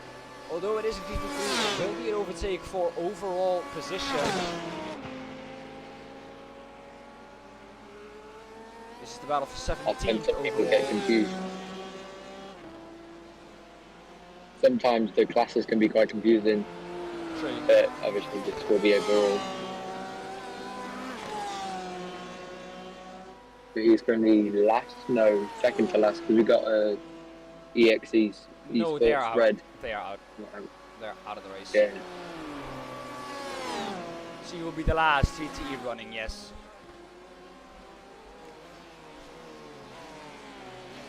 And Team Kersten's is the absolute last car running at the moment. So what happened then to the EXET Esports Red? They had an incident with, guess who? Team Kersten's. But there was no further action on that incident. So, an incident that doesn't even penalize someone else has taken them out of the race, which must be a big shame for them. Here we go then. It can be all down to like if the wheel's out of alignment or something that Yeah. could take them out. Yeah, true. Well then, even if it's not a fair battle, it's still a battle out on track. AJ Martin, I think he will do it on the next straight here with the slipstream of the GT3 and the superior straight line speed of the GTEs. Here he goes then. Quite an easy pass for him. And that is up into P17 overall. Next one ahead of him is 44 seconds, Fields Academy Motorsports car. The GT3 is still quite close with him there. At the corners, it isn't that much different, but on the straights, that is really where. The GTE's come Yeah, along. yeah, exactly. Like you can see, through the corners, the GT3 is actually able to keep up. And then it's when you get to the straights that the GTE unleashes all of its power. Yeah. Well, we have the Astral Racing car just behind that, I think. I think that is coming up to put a lap on the Crips car. So then it would be a lap from P7 to P8. But that is blue flags for the Fields Academy, or for Orion Race Team Pack GT3 BMW. He wanted to turn in on his on his normal clipping point, but that couldn't. He couldn't do that because he had a GTE Porsche on his inside. As we said, that's traffic getting involved there. But he gets it back though. The Rapid E-Racing Team orange car, the number 33, down the inside in the SS through Tetre Rouge. Down to the first move of chicane. I think he will be able to do it. It looks like that Mayorla car is just, or the Astro Racing car is just way faster. But look, this is what I hate even more. You see this livery, you see this, and then you tell me this Astro Racing livery. Yes, you see it. Yeah. And then you tell me what's different between this car. Absolutely none. I thought we were still on the same car until I looked down at the at the timing screen. Yeah. This is the leader. This is P7. Nothing different. The only thing that's different is that this car is more dirty on the front. Go As off you the can deck see. then. The thing is, after the pit stop, that will change everything because then it will be clean again. Yeah. But I can identify it now by the damage that the Astro Racing car has.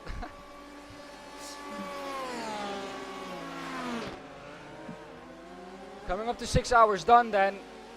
4 only to go. This is 4 hours of Interlagos distance to go. Our shortest race in the calendar. This is our longest race yet, but there will be a longer one, 12 hours of, I think it will be Daytona. Yes, Daytona. I'm getting confirmation.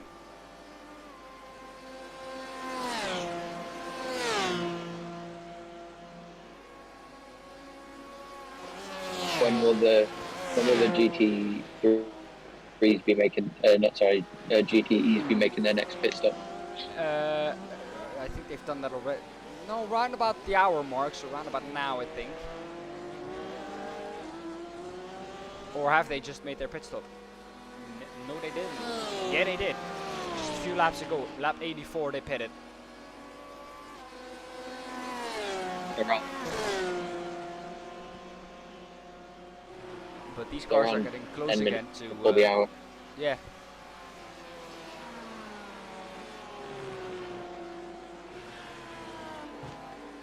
Which is weird because on all the other tracks they could do around about an hour, but on Le Mans they could only do 50 minutes with a tank.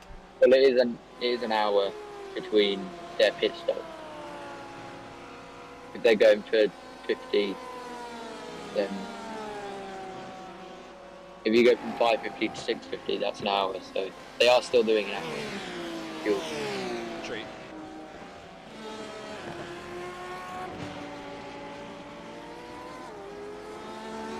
And the LMP2s will be even earlier than that. Yeah, the LMP2s are doing around about 37 minutes, and that is because they could do another lap, but they would run out, I think, in the Porsche curves. Which is something you definitely don't want to happen.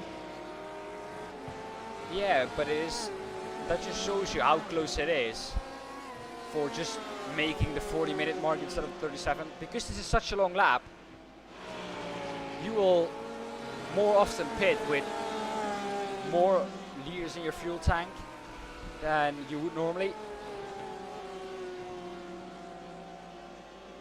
Yeah. New personal best laps from Platinum Racing Team LMP2 Blue. 3 minutes 29.85. That is just 1.5 tenths off of the fastest LMP2 time. And a 1:30.179 for the Ryder Engineering red car.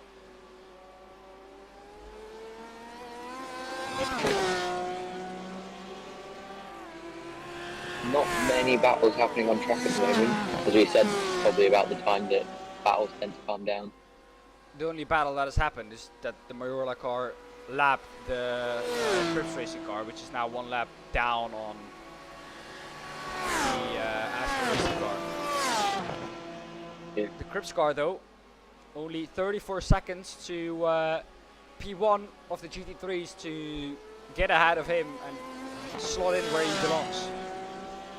Back Again. into that.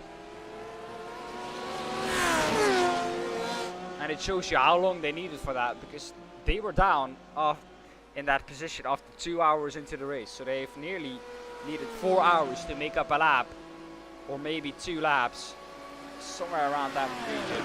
No, a lap on a GT3. That shows you just how close it is between those cars.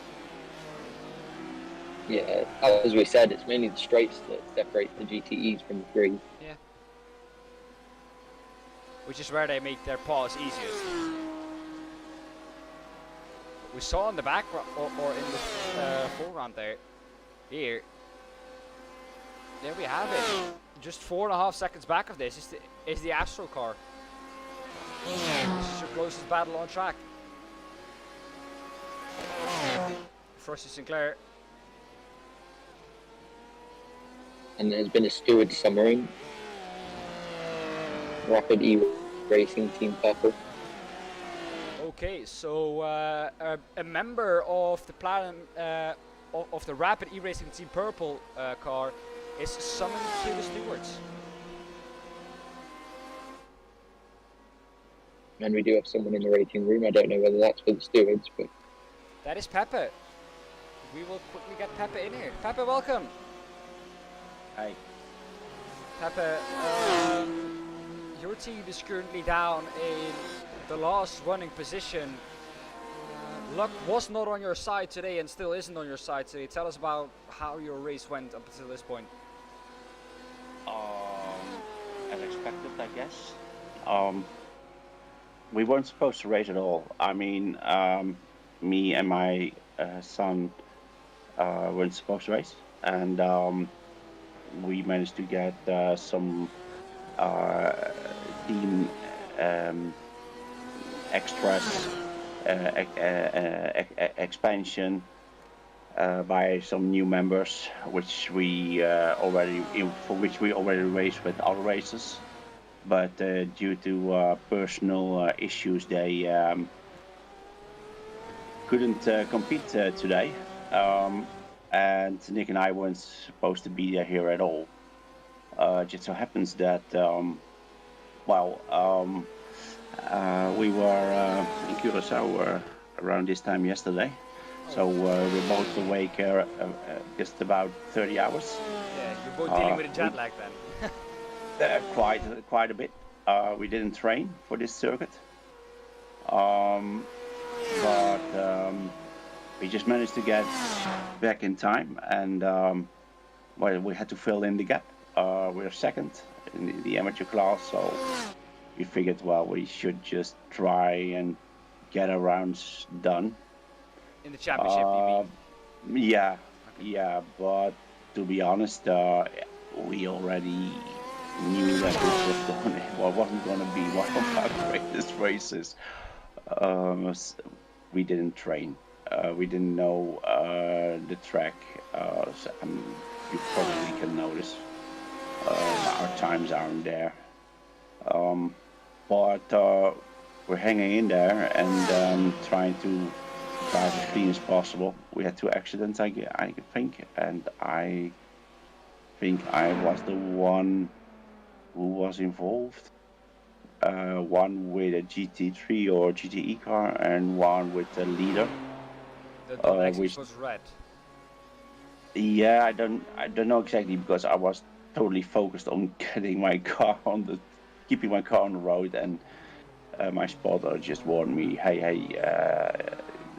the LMP leader behind you just spun because of you, which was unfortunate. I wasn't expecting that. I was totally focused on keeping my car on track. We'll try to keep it clean and let everyone pass and get our rounds up. Well, my next question then is: are you gonna do the 24 hours of Le Mans, the absolutely not 24 hours of Le Mans in iRacing, if it comes this year? Probably. I don't know. When I see these times at this point, I don't know if we got any chance at all. But I guess we have to practice a lot. But we'll see. It's been quite busy lately. Many private things, and time is scarce at this moment. So I'll probably go to try to do Le Mans, but we don't know yet. We did register a pack and many of the endurance races already.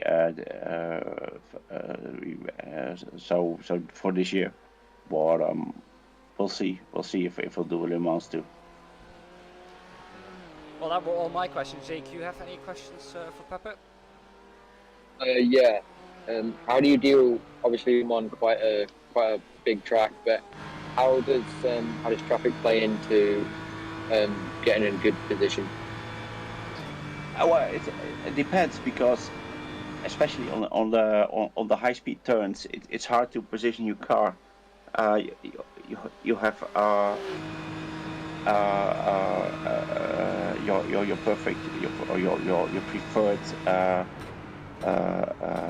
your preferred lane, and when you have to maneuver out or in from that lane at those high speeds, it's pretty hard. at the straights, it's easy. Just go to the side. I mean, and I try to make it clear enough for everyone in the back of me. Just don't pass me in the corners. Just pass me in the straights, if possible.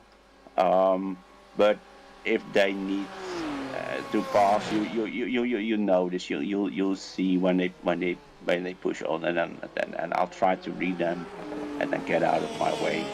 But sometimes that just goes wrong, especially when you go to the last few corners in the track, when it's left, right, left, right, left, right. It's hard to figure what the guy behind you is up to when he wants to pass, and I've seen that go wrong once, I guess, when the guy was left of me on one corner, and I kept to the left, and he probably anticipated me on going to the right, and I didn't, and that's when things went wrong. Or the other way around.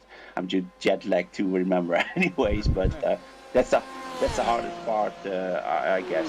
That part of this track is probably the hardest part for the passes. Yeah, for me, at least. But I guess we just should have practiced a little bit more. But this was just not in our plan at all. It should have gone another way. There should have been other drivers from our team driving at this point, but it just wasn't possible. So, and we were in luck. We were home a little bit early, so we just ditched all the suitcases and went straight to our computers. Yeah. Well, having said that, what will be the strategy now for the last 4 hours of this race? Will it be single stints or will Freak now do double? No, not yet. We don't know yet because Freak is currently driving. Good save. Freak is currently driving, and he can't this evening. So I will have a chat with my son, and I don't know if we go do single stints or double stints. We don't know yet. I mean, it's all also how tired we both are. Oh, that's nice. Yeah, he saved that well. Yeah. Yeah. So I really don't know. It's just at this point it's survive. Yeah. Well, Pepper, thank you for your time. Good luck in the remainder of the race, and I hope you guys get through cleanly. Well, we'll try our best. Thank you. Okay. Good luck. Bye bye. Bye. Well, great to hear Well, from Pepper. Yes. Go on, Jake. Yeah, it seems that traffic is playing more of a part than we actually think it is. Yeah, definitely for them. Of course, like I said, it's difficult when you get back from a country that is, especially Curacao. They just got back. I think they flew over there, and then they came back with the plane as well. And then after all of that, to just dump your suitcases somewhere and go straight back to your rig to do 10 hours of Le Mans without having practiced enough is very difficult. I think that shows the kind of mentality that they have to still be in this race, and even though it's going this bad, that they're still in it. They are at the moment, I think, they're in fourth in the GT3 AM class. Yeah. Fifth. Yeah.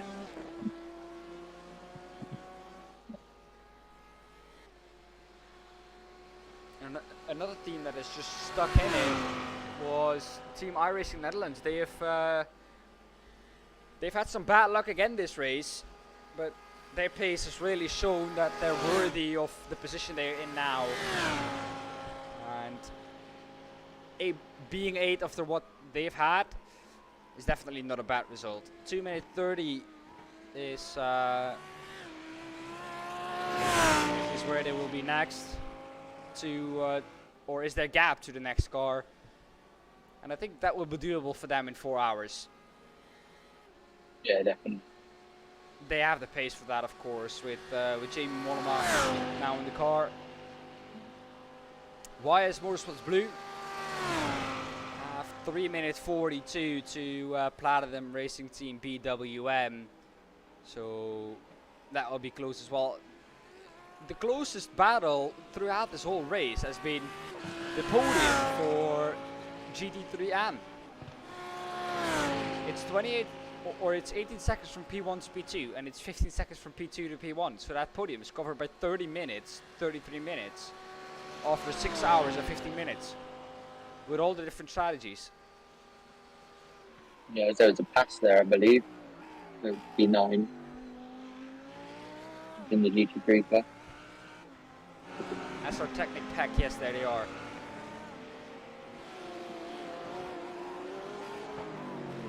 Well, Tempest and Steward Pack getting up to a good position again. They are now, I think, somewhere around 7th or something. Yeah, they're 7th now in the GT, or in the GT3 Pro class. That was not a pass for position in class, but a pass for position overall. Up into P25 is Tempest now. Down into P26 is SR Technic.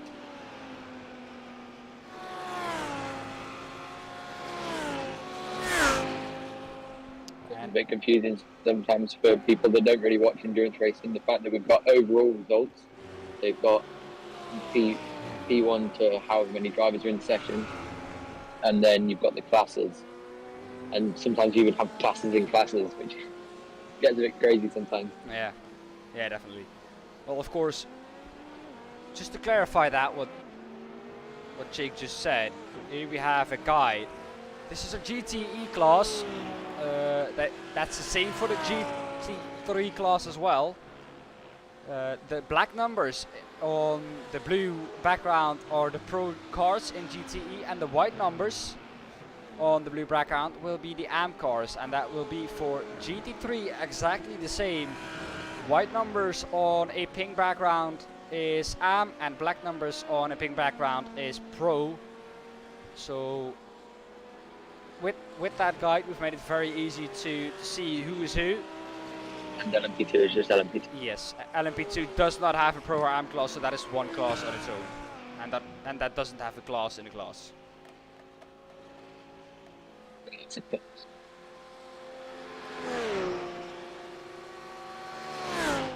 Well, and this is a close battle as well. Not really a close battle, but again, we take them. We take them. This is for overall position. Then Chris Racing trying to overtake Austrian Sim Racers Orange.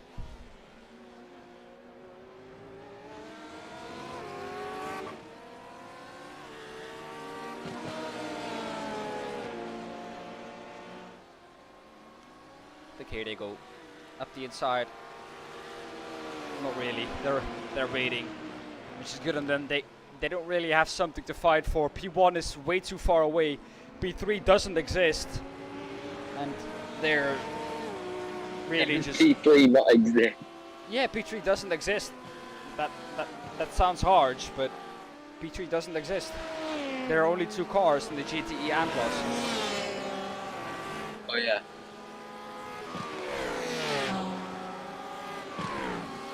He'll just be focusing on maybe even practicing just for the 24 hours Le Mans at this point, but he will definitely be trying to get past the 3 remaining GT3s. Yeah, definitely. Which I think he will be quite easy doing here. As he gets past Austrian Sim Racers Orange. Well, they will say thank you for the SIF team. Yeah, it's going back to my point that I made earlier, isn't it, Dan? So you can use slipstream from people overtaking you, even if they're lap traffic or whether they're lapping you, you can use it. But in this case, that was an actual overtake. Yeah, for GT3, it's so much more effective to use a GTE stow, because that car doesn't pull away as fast from you as an LMP2 does. So Yeah, and it's similar size to you, so it'll break more of a barrier in the wind for you.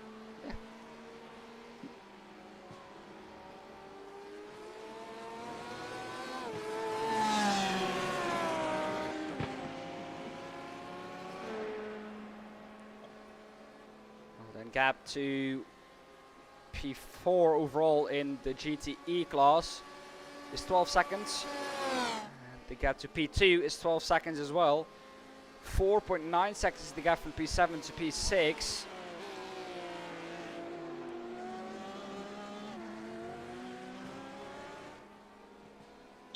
So we'll take a look at that real quick. Here we have it. 8.8 seconds is the gap. This is the closest battle on track, believe it or not. At the moment, it isn't, I think. No, it isn't. And guess what car? Like in a good state. Yeah. Well, guess what car is closest to one another again? These cars I've met too many times on track now. This is the Ryder Engineering car catching up to the Carbon Blue car. How many times did we see this? How many times did we see the Ryder Engineering car overtake the Carbon Blue car? Like, I have seen it now for 4 times, and every time I look, the Ryder Engineering car is back behind the Carbon Blue car. Well, that's a race when they're going at it together. Yeah. Maybe it's just this curse.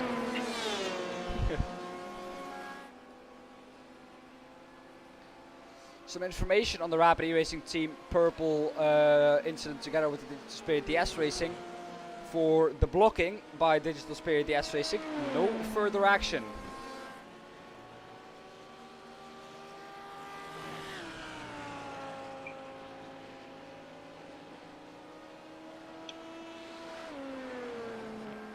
Yeah, that's good then. That's a relief for the team. You never want anything to go down for the stewards. True. But once I heard that someone was summoned to the stewards, I was like, wow, this is something serious then. But then getting away with no further action, I did not expect. Usually in the WEC or something like that, when a team manager gets called to the stewards, it's a definite penalty. Yeah. Or at least 99 times out of the 100, it's a penalty. That one time that the team manager comes up with with a good excuse, you don't see that often. No, definitely not. I mean, you don't tend to get called to the stewards for nothing. Yeah. This time they were, though. Here they are, and that is the battle we are looking at. Austin Sim Races Blue in 7th overall and in 70 class.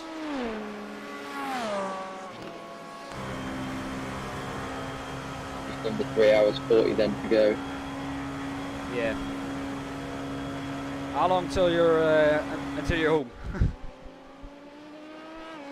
About 47 minutes. Okay. That's doable.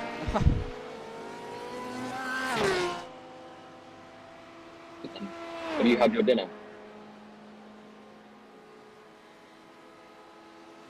Okay.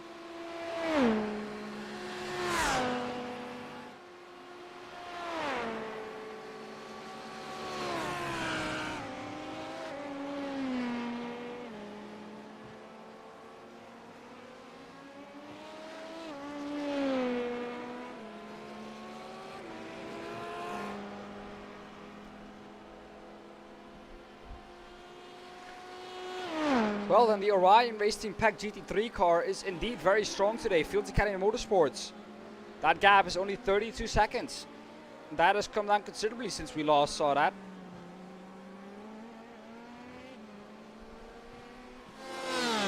Yeah.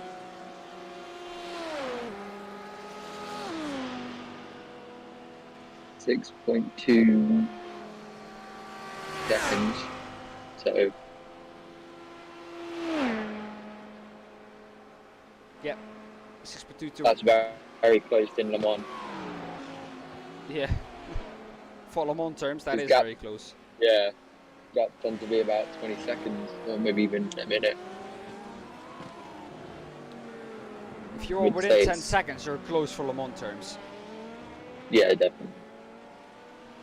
Especially after 6 hours and 24 minutes.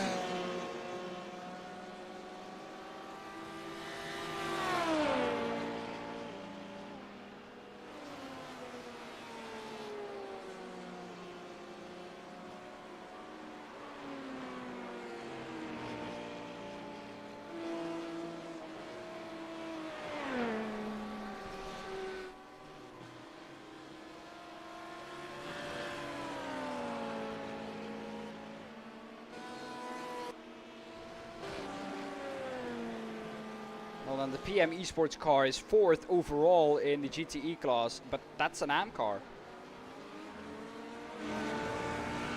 And for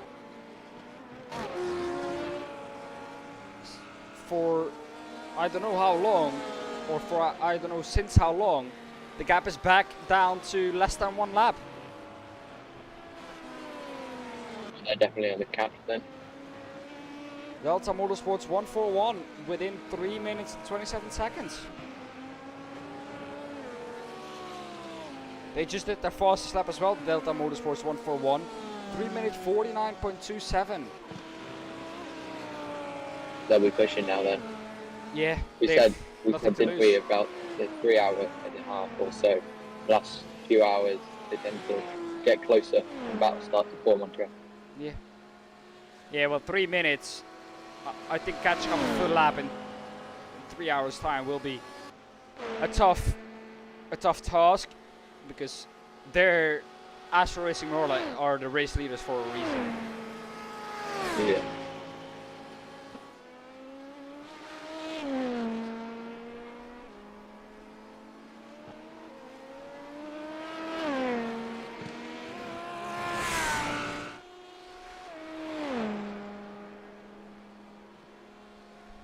That battle now about 5.6 seconds between Astra and Sim Racing Blue and, how do you say that? The first word of that? Writer. Yeah.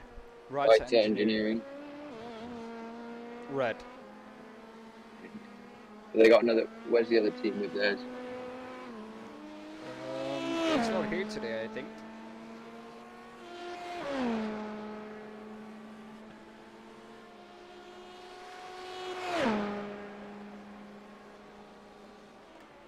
If you quickly let me check. Normally, they would have Right Engineering Esports purple and Right Engineering Esports red.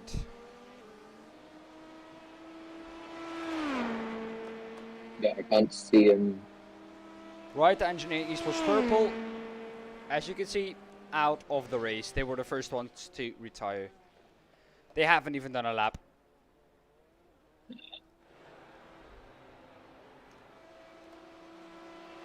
Tends to be the start and the end that is the chaotic bit. Yeah. Then you got that gap in between where not much tends to happen. Maybe fuel and pit stops.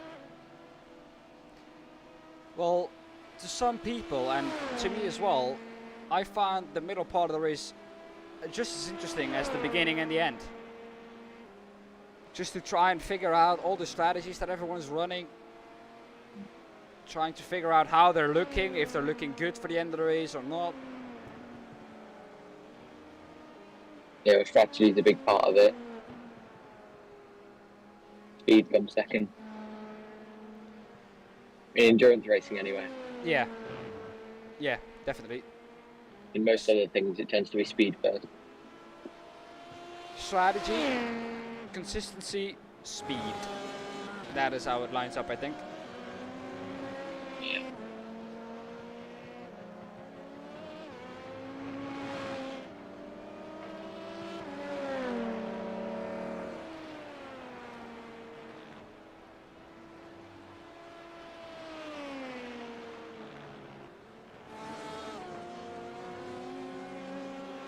Ooh, a little bit What of you a got slide then? there.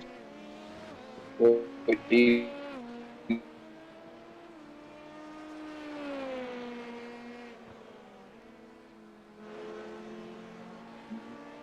Hello, can you hear me? Yes, I can. What you got for your dinner? Don't know really. Haven't looked.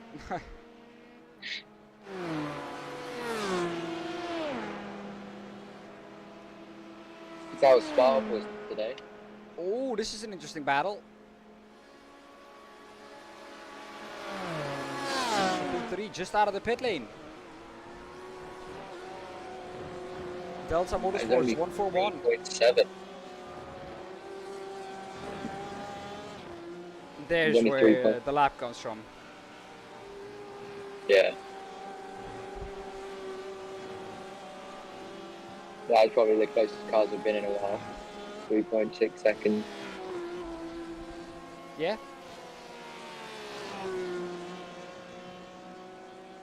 And that is for P2 in class as well. Yeah, And the overall, closest battle we have on GTE. track.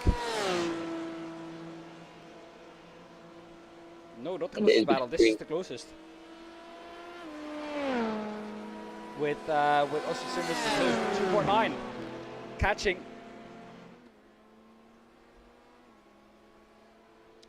Just did their fastest lap in that car, 3 minute 30.65 for Tyler Klaus.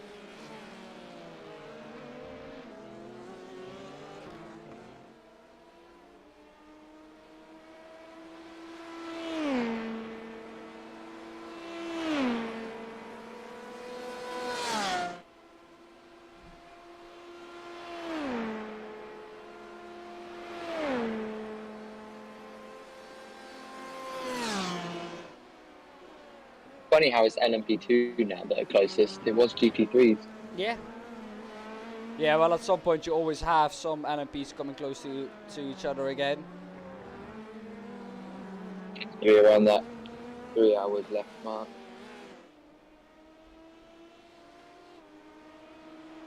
Three and a half left to go. God bless me.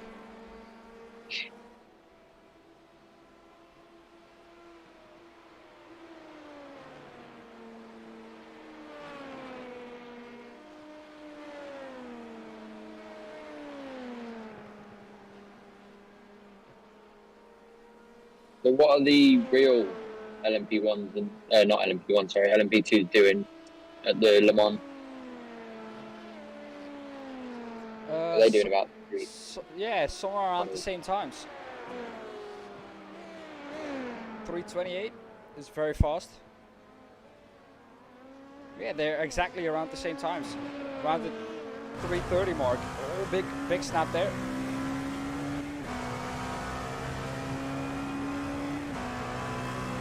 Three minutes 14 is the fastest. But that was obviously set by a LMP1. Yeah.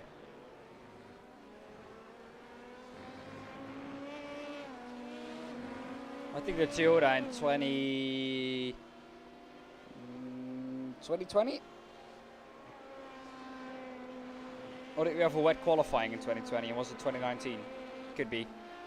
17 said the one I just found. Yeah, 2017. Okay. In the Toyota. 3 minute 14.791. So that's rapid.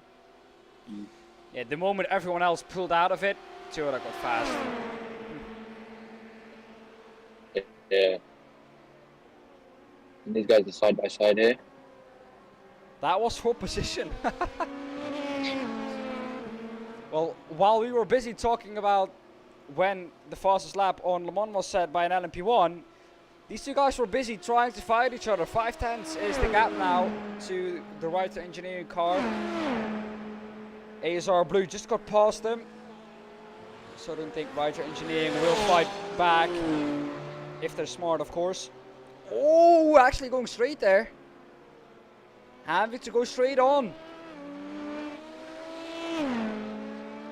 It's something that you don't want to do. That's going to cost a massive amount of time. Gap already back up to 2.1. It shows in the heat of the moment, you know, sometimes you can, I don't know how to explain it, like, in the heat of the moment you can make silly mistakes. Yeah. when that costs you loads of time. Here we go then. Let's take another look at that. This was the overtake.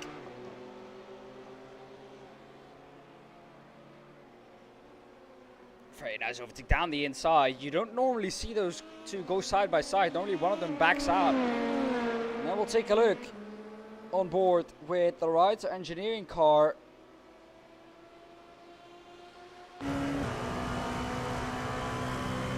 Wasn't the lockup? I think it was. It sounds like a lockup. Yeah, too fast. Just out braking himself a little bit there. Oh, going very fast. Look at that chicane. I'm to serve a slow down, of course.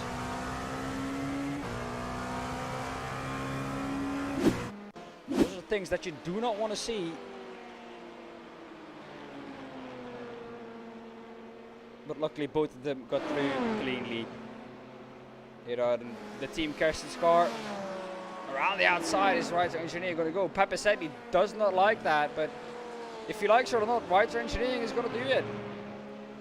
Beautiful move. Very Always nice on the edge indeed. there.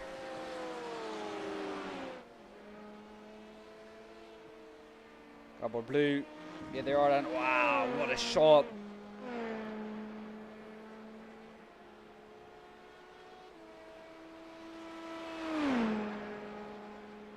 These are blue into the pits actually now.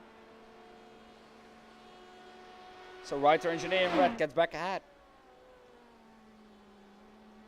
And look where they are. Just behind Cabot's blue. Yeah, some 43 seconds. That gap once was closer. They were actually ahead multiple times, but I swear that every time I looked, they were back behind again. I don't know. They has to be behind each other. Must be coincidence every time I looked that after a pit stop they were behind or something, but I don't know, man. Pure coincidence.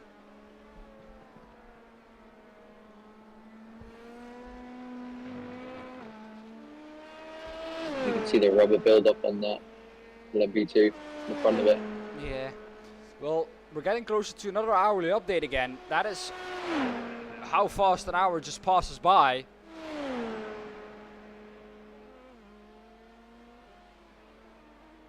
Fields Academy Motorsports in first in the GT3s, pitting now together with Austin Sim Racers Orange. But they are back out onto the pit exit already.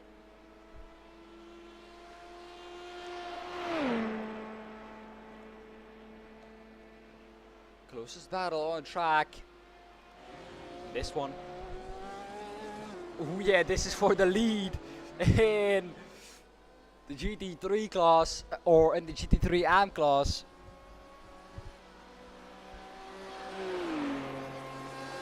It's only 3.8 seconds.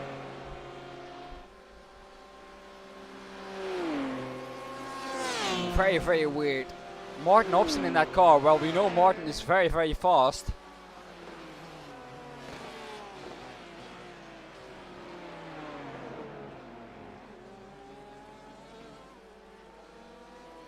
He's got the LMP2 there behind him. That's gonna get involved here as they go. Oh!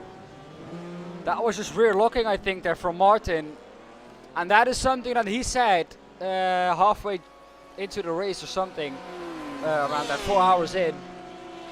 He likes to trail brake into the corner, but he can't do that with this setup. It's just way too oversteer, and we saw that happen there. We saw it happening just when we were riding on board with him live. Well, it looked like their rear just locked up. Yeah. Then it's spinning. Just some rear looking. The Platinum Racing Team LMP2 blue car, lucky to not get caught up in that one.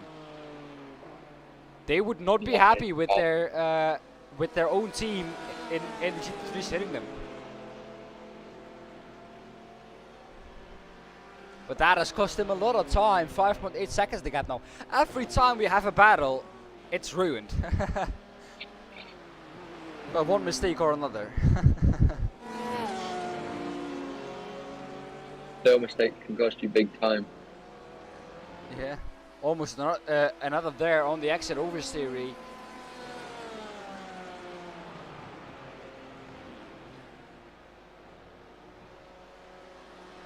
That is a nice looking car there. I have to say, struggling quite a bit now myself. Of course, once we were at Sebring at this point, we were with 1 hour 20 minutes to go, and there was action all over, but we still have 3 hours and 20 minutes to go now. So that action is not going to come until like the next 20 or maybe after 2 hours from now. But hey, we fight through. We push through.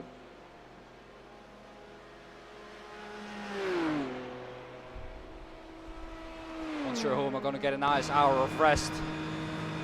That'll fill me up for the last hour or two.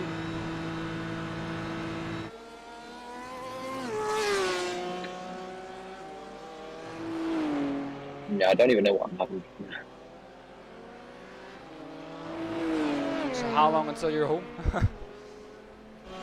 Well, we might have to have dinner as well, so I don't know. Well, we're about half an hour away, so I'd say 10, 15 minutes into that for dinner.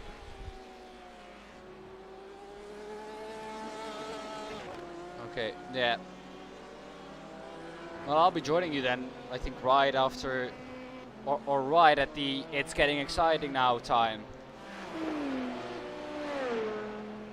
Yeah, just as the action starts to bring back. Just before the last hour.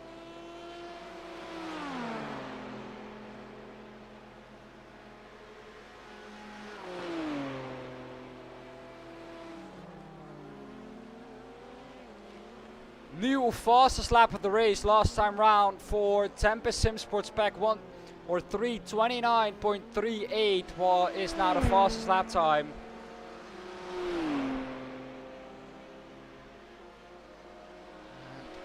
They gained 6 seconds on Platinum Racing Team LMP2 Blue that last lap, and that is a lot. Rapidly Racing Team Purple also getting into the 129s, 129.66. That is a new improvement for them as well. Team Kerstens with an improvement at 3 minutes 57.3 for them. So it's getting into the magical hour now. When the track starts to cool down a bit. Yeah, track Getting temperature. into the night phase too. Around, yes, still 32 degrees. Hasn't changed yet. 26. Did we not say 26 or was that 10? But definitely a lot more grip, of course. Yeah, definitely.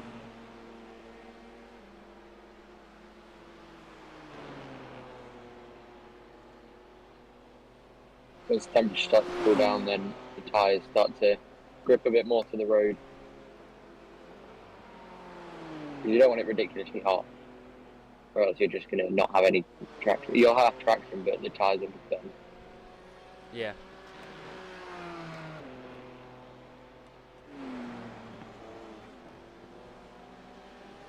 And the second place car in LMP2 is in.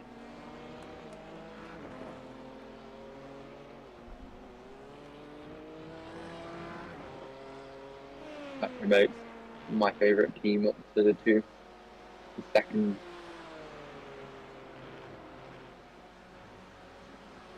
Still a 3 minute and 2 second gap though to the leader. Yeah. But I think the leader has to pit as well, still. Yeah, they pitted on lap 101. And my favorite team pitted on lap 109, so I think my Tempest will pit on in the next lap. So they will enter the pits in any second. I think now, around now, yeah, there we go. Tempest into the pits. Well, if you run back the strategy, which we can do, then it's quite easy, as you can see. Just run 10 laps and you'll be okay.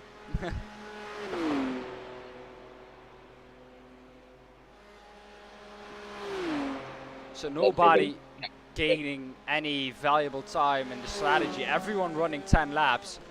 You can see Baumeister in 5th with a 22 lap stint. That is not the case. That is just something in the software that is wrong.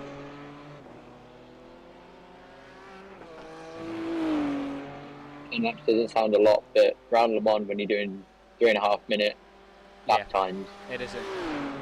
Yeah. Or it doesn't sound like a lot, but when you're doing 3-minute lap times, it is a lot. Yeah.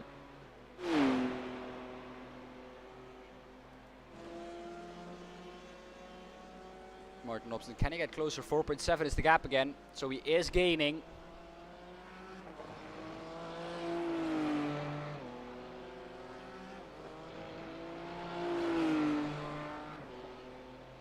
Although that lap time not really what he wanted last lap, of course, with that spin.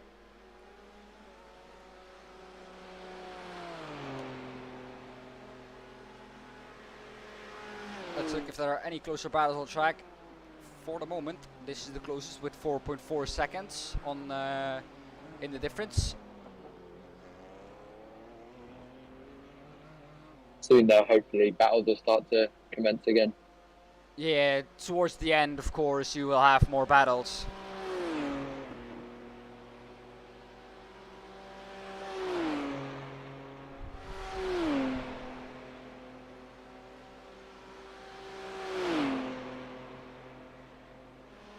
I have to say, the BMW is quite a nice car.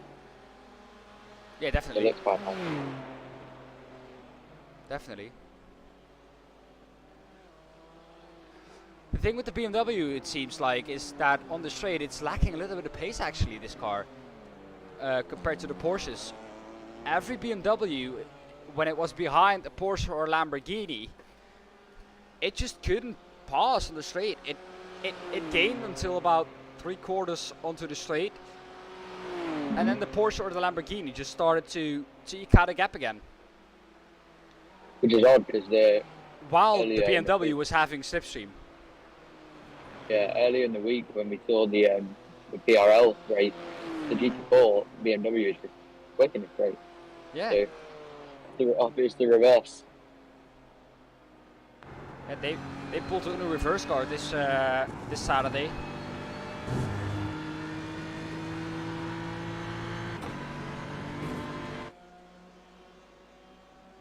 Going over those curbs sounds so yeah, it just sounds so satisfying. Don't at me on that. Well then, having said all of that, it's time for another hourly update. Jake, why don't you do this one? Starting with LMP2. So LMP2 top is Tempest Sim Sports PEC, followed by my favourite team with 1 minute 44 separating them. Platinum Racing Team, LMP2 Blue, is 42 seconds behind them. Rapid E Racing Team Purple still in the 4th position, whereas Cobalt Blue just behind them. Austrian Sim Racers Blue is in 6th, I believe that is. Yes. And 7th is Writer Engineering Red. 8th and last in LMP2 is Rapid E Racing Orange. GTE's Astro Racing Miola is leading, followed by JD Sim Racing. Delta Motorsports in 3rd and in class as well. Ludens Racing is just behind them. Our first GTE AM is PM Motorsports. They're leading that, followed by Astrom Racing, who is back into the Pro class. Orion Race Team BEC GTE is just behind them. Chris is last in the GTE,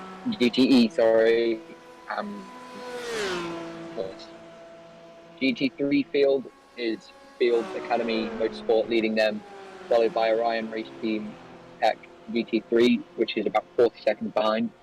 Austrian Sim Racers Orange is in 3rd place and in class. 4th and our first GT3 AM car is Aquila Sim Racing Cyan, followed by Platinum Racing Team BWM. Yeah. Very 6th in weird. class is Digital Spirit. Yeah, pardon. Yeah, very weird that Digital Spirit. BWM. It put me off as well. Digital Spirit DS Racing is 6th in GT3 class. 7th goes to YS Motorsport Blue, and 3rd in GT3 AM. Team iRacing Netherlands is in 8th in GT3s overall. 9th is Tempest Sim Sports. 10th SR Technic Tech, who is 4th in GT3 AM.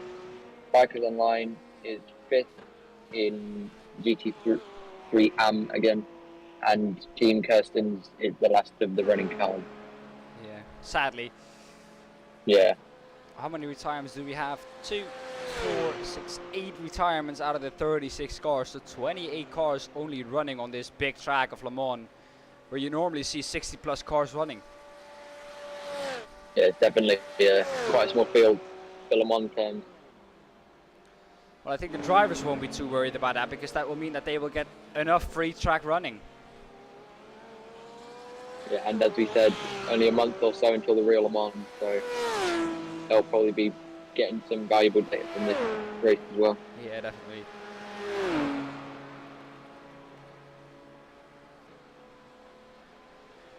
Well, an absolutely amazing hourly update there, sponsored by MS Drops.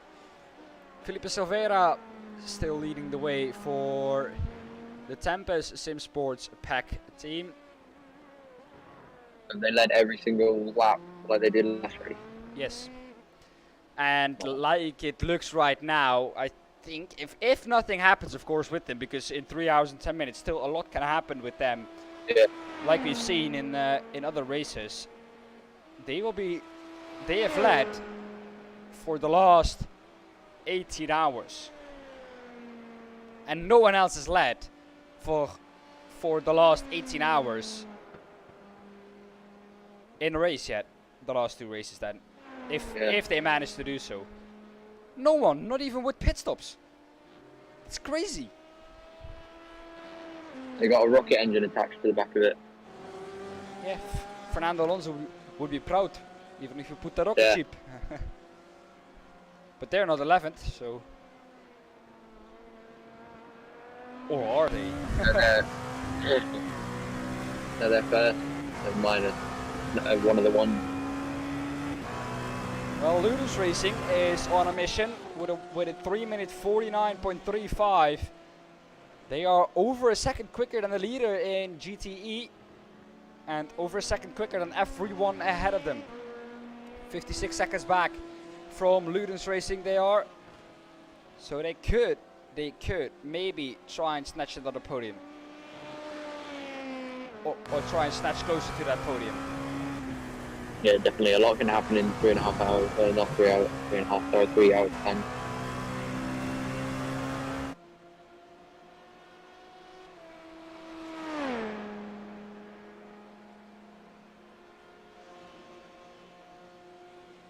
Not much. The closest gap right now is probably for second, in GTE. Overall, 3.2 seconds. Let me But have take they a look at that. pitted? Yes, it is. This is the closest battle. They have both pitted, I think. A quick check. They haven't. They will pit shortly. But the Delta Motorsports 141 car, I think, will pit 4 laps later than the JD sim racing car, which is just ahead of him. There you can see it.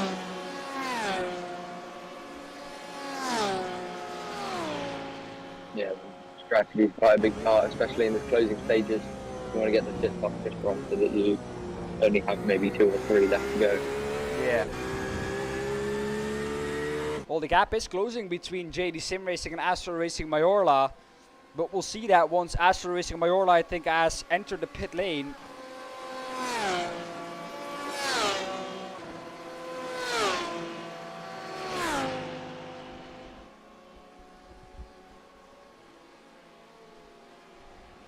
I think their strategy is They've had a very fast driver in for like hour 1 till 5, and then after that they just put another driver in, and he will run from hour 1 till 5, which is what I think they will be doing. Because Javier Hernandez, or I don't know exactly what it was called again, he was in from hour 1, from the start of the race to 4 hours into it. So he has done a quad stint there. Yeah, it's probably a good thing, to be honest. Yeah, he was really in his rhythm. It's better to have 2 quick drivers than maybe 4 slow ones. Definitely.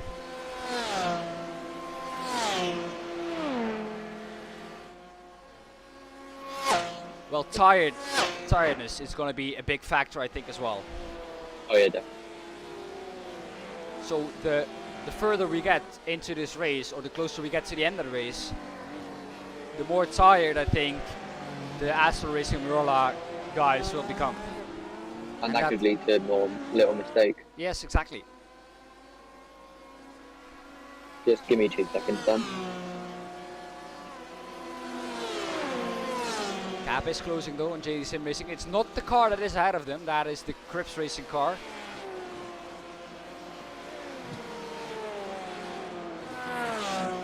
It is the car just ahead of this. There you can see it. Just going into the left-hander. Never mind, that was an LMP2. The Cowboy blue car. Cap has increased a little bit now. But coming down. 4 point. Yeah. Now it's down back to 3.8. Ebbing and flowing. There you can see it. Now in the front of those 3 Porsches, that is the JD Sim Racing car. And they are both gaining on the leader in GTE. Which is good for us, because that means that it is going to be tight there. Yeah, come the final hour or so. That could be crucial.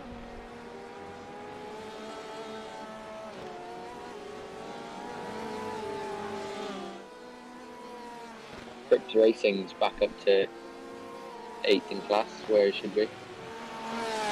Yeah, finally. They are now 44 seconds ahead of the Fields Academy Motorsports cars, so once they pit, I think they will be behind again, but not for long. Yeah. Finally, Crips Well, back where they belong. Yeah, we said the GTEs are quick in a straight line compared to the 3s. Well, big talking point was the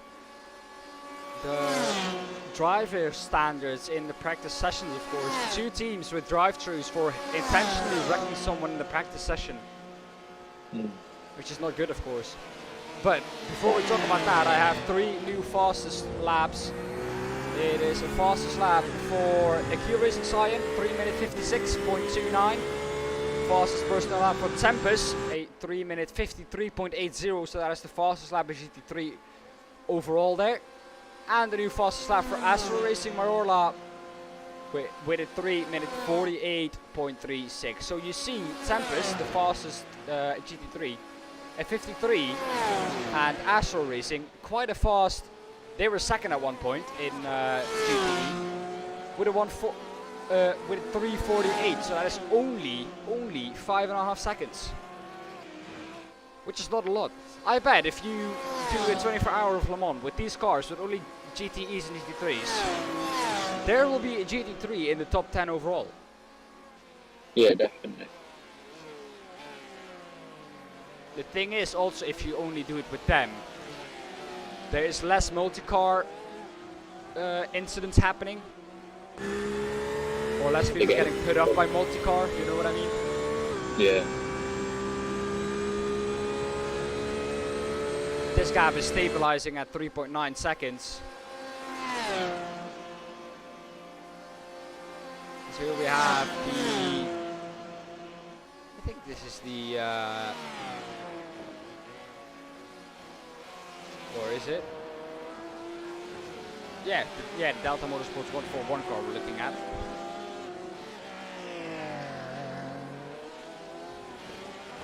just overtook the Crips Racing car. That rear wing on the Crips Racing car doesn't look very stable. It's a bend. That'll be costing him a bit of time then. Yeah, definitely. There's nothing they can do about it because I think in the pit stop they won't fix it. It's like kind of an unfixable damage. Piet Oosterveer, you know who that is? No. Let me tell you. Brother of this man, Perry Oosterveer, in the number 17. He says go 17. That is the Platinum Racing Team LMP2 blue car. Currently down in third in the LMP2 field. I think this will be Perry, his last stint. Or Perry, his last outing in that car. I don't know how long this stint will be, if he will do a double or I don't know. But Perry's brother is in the chat. That is why I wanted to mention him real quickly. Oh, okay. There was a lot of support for the RD Sim Sports community. When they retired, there were so many people like, oh no, why them? And it's quite weird to see how much support they had. Not in a bad way, but just like, are they really that big? You know, I have personally never heard of them. Not to any disrespect for them, but No, same. big ups to him to them for creating such a great community and having such a Yeah, great well, support. clearly if they've got a lot of people, but it's sad to see him go then. Yeah, definitely. It's sad to see anyone go, really. Yeah, that is how sim racing and racing in general works sometimes.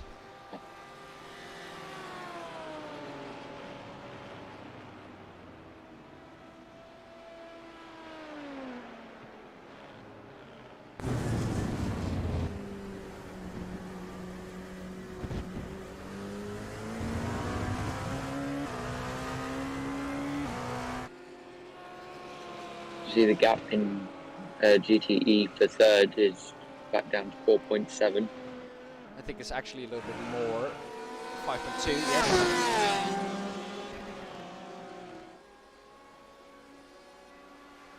SDK thinks.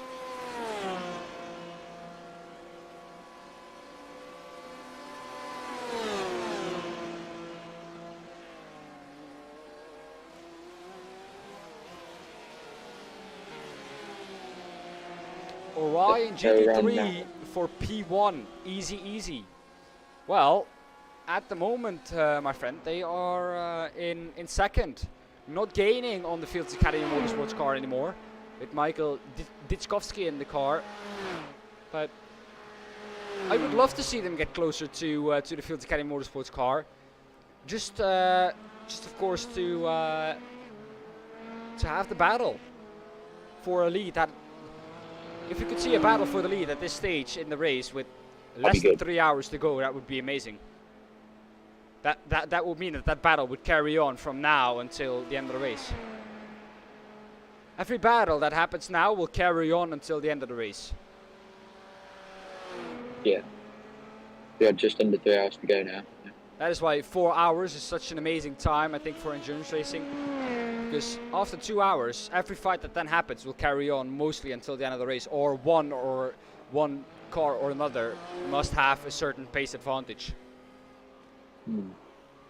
If you're not like 5/10 quicker per lap, then that will put out that battle automatically.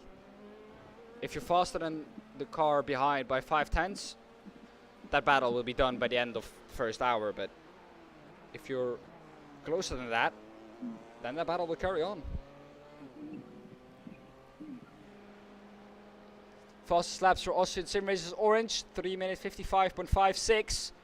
Still slower than Orion Race Team Pack GT3. Their last lap was a 1 or a 3. I keep saying 1. I'm so used to saying 1.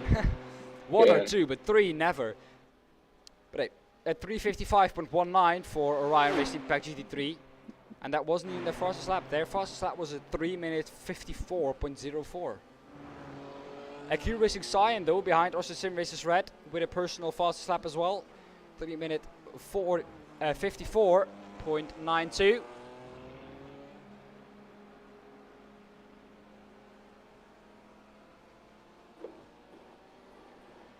Yeah, well, the track's going to start cooling down now, so we'll start seeing some of them quicker lap times. Yeah.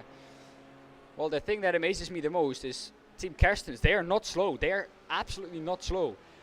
There is a car with similar fastest lap pace than them at the moment in P7. That is the YS Motorsports blue car. They're in third in GT3M. So they have just been unlucky with traffic and everything, because the cars ahead of them, their fastest lap is 3:58, which is almost a second slower. 4 minutes, which is over 3.5 seconds slower. So really, it's a case of just trying to be consistent. That is what they're lacking, because their lap last time around was 4-minute 02.96. Yeah, we said earlier, didn't we, that consistency was key. Well, I said that RD Simsports had a lot of free support, but it turns out that Orion Race Team Pack GT3 has just as much support as them. They thought, well, we'll show them what support is like. Jesus, so much support for them in the chat now. Well, And there's absolutely the great to pass see. for P6 in LMP2. Here it is again. It's Austin Sim Races Blue trying to get past Writer Engineering Red. Or the other way around. I think the Writer Engineering car can slipstream back now. But he will have the outside line for the next chicane. Will he be able to make that one stick? He will have to go around the outside. And he is ahead before they get to the braking zone. And it's Just some about. battling on track. Say it again. I said finally it's getting into that stage now where battles are actually starting to happen. Yeah, finally. Something to keep me awake.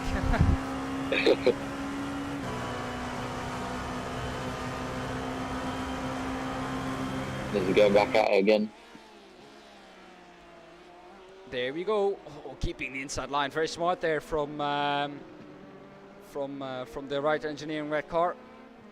Well, it says Writer Engineering Red, but that looks more orange to me. I don't know if that's just me, but Yeah,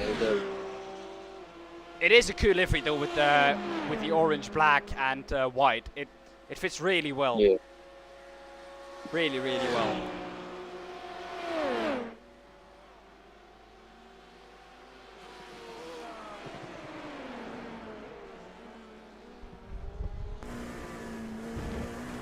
Oh, a little bit of an oversteer moment there.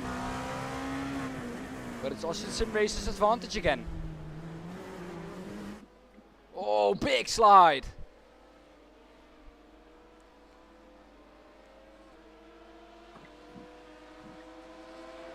Writer Engineering having to do all the work over again.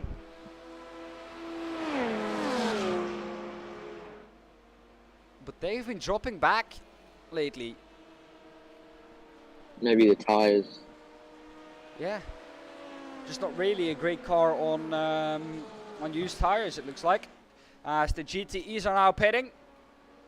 JD Sim Sports. Finally boxing this lap. Delta Motorsports 141 still out there, and I think next lap the leader will be pitting as well. And then it's Yeah, Delta getting to that time Motorsports. frame. Yeah, and then it's Delta Motorsports again within the lap of the leader. Oh, you see a big crash in the background there.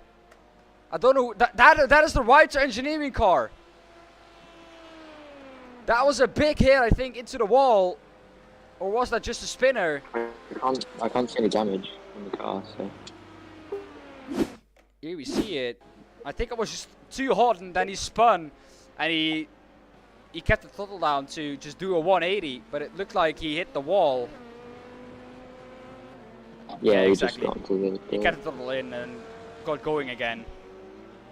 I thought he hit the wall there. Wow, lucky for them. A really, really slow and shameful spin that was, but managed to make a nice 180 of it, so we can say that he wanted to entertain the At least fans. he didn't crash.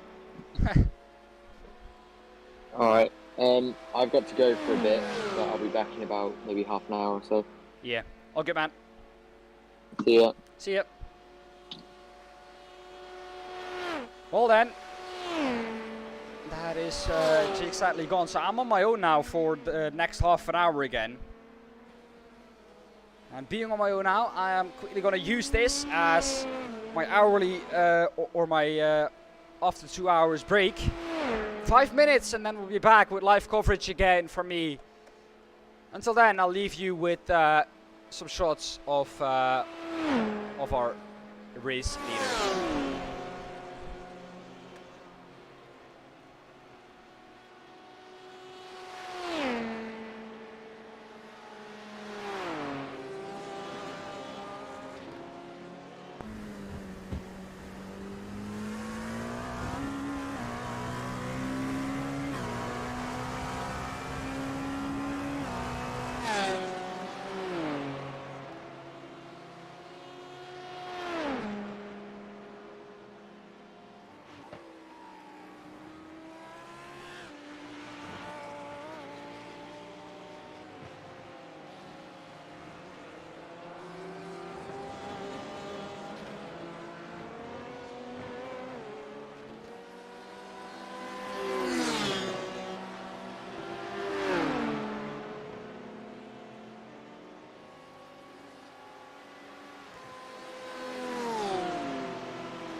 Welcome back, everyone. Here we are again, back at Le Mans with live coverage. And I want to take this time really to, just thank everyone who's watching. And just let everyone know that I'm very appreciative that I got the opportunity to do this. This is what I love. Being behind the screen for 10 hours is not what I love. It's taking its toll on me, of course. So thank you for sticking with me always through the short breaks that I take. It's a tough one for me, of course. Still 2.5 hours to go. Of course, 1 hour from that will be done by Jake, and I'll take a little nap then. I'll do whatever I want to. But of course, I'm still very appreciative of what I'm able to do now with you guys, and yeah, endurance racing is my my big love, and I am very appreciative that I can do commentary on this. And although it might be sim racing, although it doesn't matter, sim racing is sim racing, and especially at Le Mans, it's a very, very beautiful track. But we have a battle on our hands, I think, between my favorite team and the Platinum Racing Team LMP2 Blue. There we have it. But going on then with what I was saying, it's just an absolute pleasure for me to be able to gift you guys this stream, and it's amazing to see that you guys are enjoying it, which is a big thing for me as well. So yeah, really thank you a lot, everyone. If you're here, thank you a lot, and hope I can keep doing this for a long time. For Platinum, for everyone who needs me, I'm always up for a good chat. So yeah, there we go then. Perry Oosterveer into the pits. And it's now Clement Schmidt who will take that second place. And let's see who will get into that Platinum Racing League or Platinum Racing Team blue car. But there we have it. Who will get into that car? Will it be Perry Oosterveer still in that car once it leaves the pit lane? I don't really know. I think it will be. They qualified second, so they're very high up in the pit lane, or very far up in the pit lane.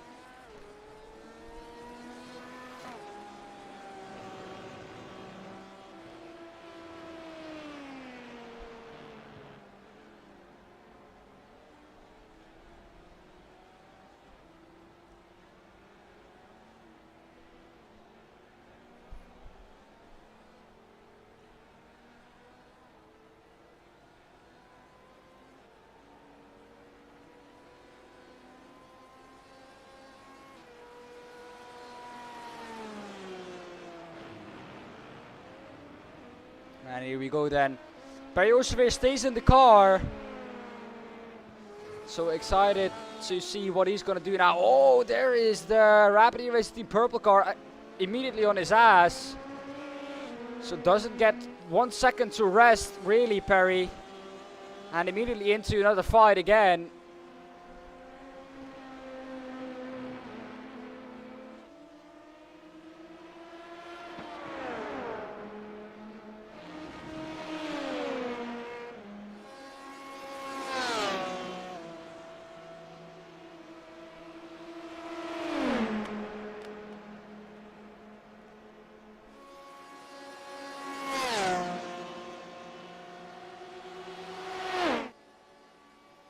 Here's the move then for that third position, the last podium spot, but that of course is after they have pitted. So the Rapid Racing Team purple car still has to pit, I think. Let me quickly check that.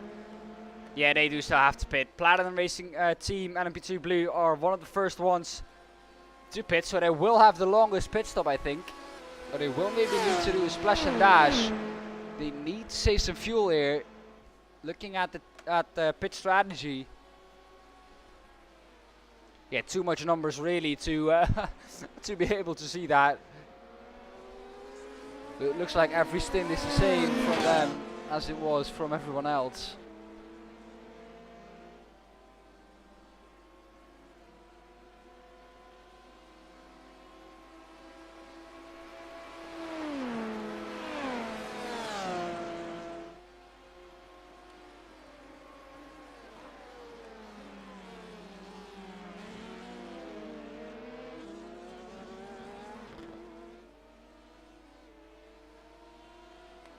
Looking then in the GTE, this is the strategy there.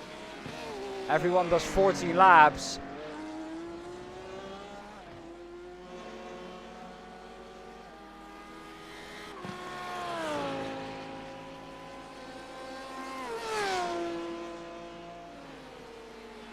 Looks like Delta Motorsports 1 for 1 is within the lap of the leader again. And now I think that is a legit within the lap of the leader. Isn't it? Nope. Nope. No. Don't take my word on that. That is not the case.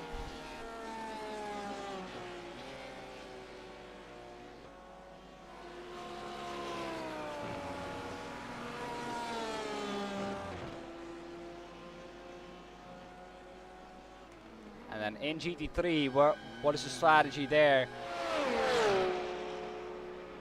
Well, as you can see, 14 laps as well. Shane McNeely, the leader, I could Racing Sign is in 4th. Yeah, Shane McNeely. He did 15 laps in his 6th stint. Or that car did 15 laps in its in his 6th stint. Its 6th stint. Some people like Team RNL only being able to do 13 laps. So they will need a little bit more fuel at the end of the race here. Maybe almost one extra stop.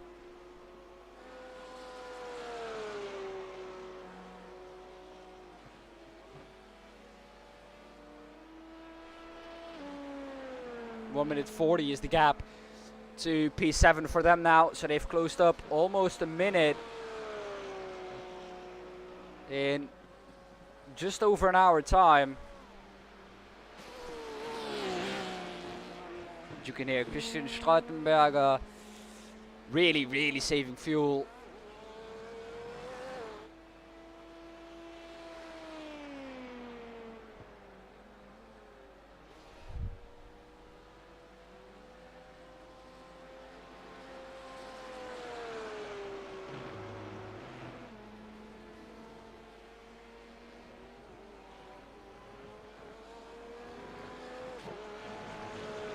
Well then, enough of strategies. It's giving me a headache. So much strategies to figure out.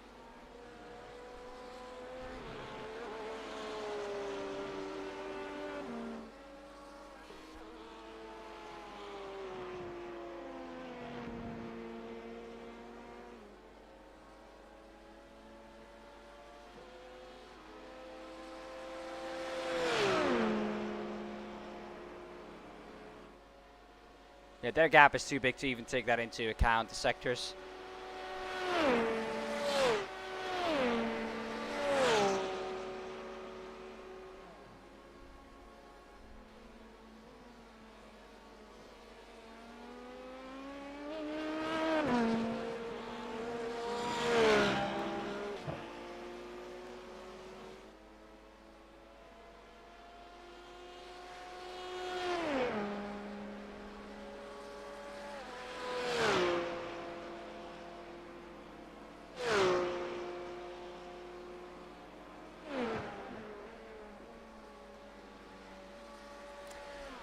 Well then, let's look at the fastest laps from the teams again.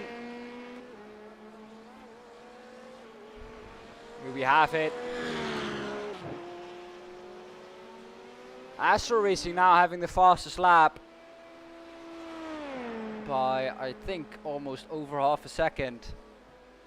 Yeah, by over half a second over their brother team.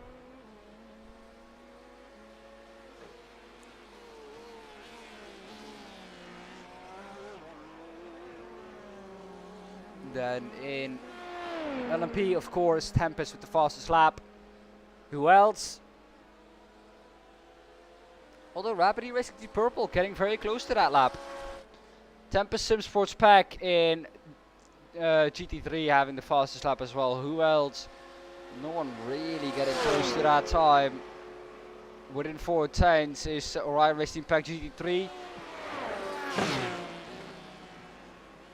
But those are the closest on track, and the rest is all within the in the 54s. So not really close enough.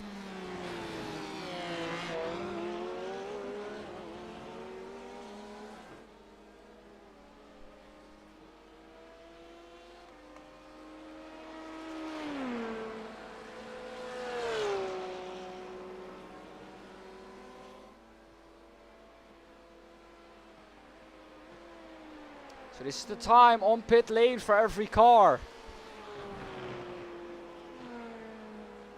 Last time round. The off-track count. As you can see, Astro Racing, 93x. Blaren Racing Team LMP2 Blue, only 6x. JD Sim Racing, Ludens Racing, only 4x. 4x for Orion Racing Pack GT3 as well. 3x for Team IRNL. They are by far the cleanest team.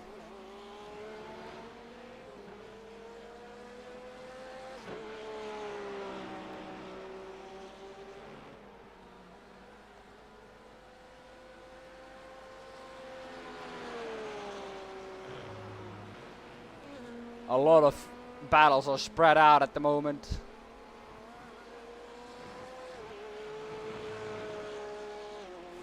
As you can see, a lot of battles, not even within the minute anymore.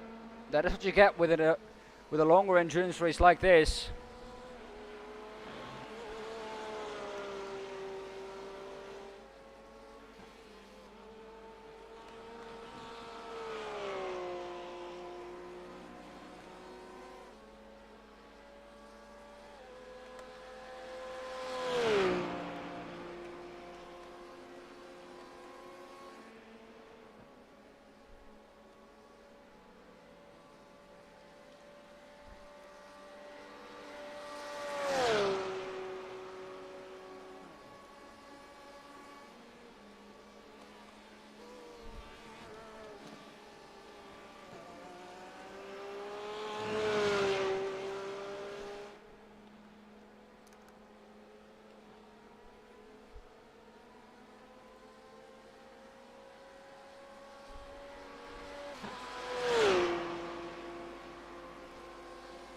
Let's take a look if we can find some other penalties. Looking at it, no further action still. There is something under investigation. Rapidly Racing a Team Purple, I think that is. Yes. With Digital Spirit DS Racing, no, that is no further action.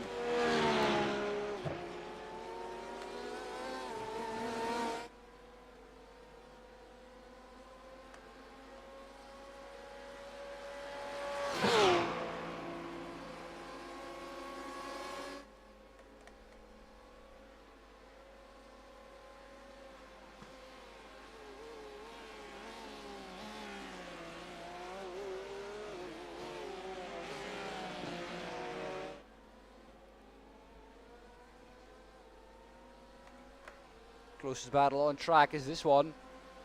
There we have it. Callum Wright now just ahead of the JD Sim Racing car. As we're getting closer to darkness now.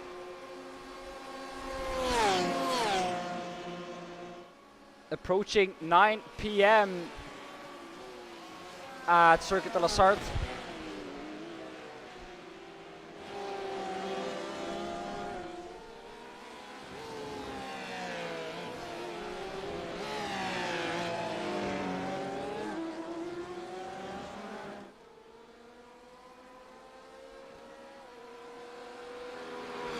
Into the slipstream is the JD Sim Racing car. Who is driving that car? Martin Karasek is driving that car at the moment.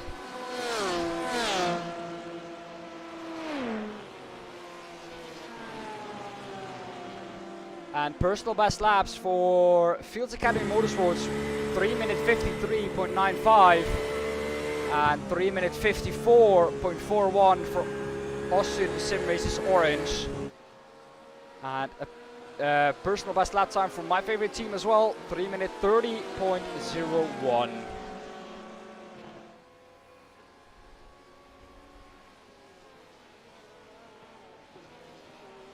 A lot of improvements now. Let's take a look at the race information.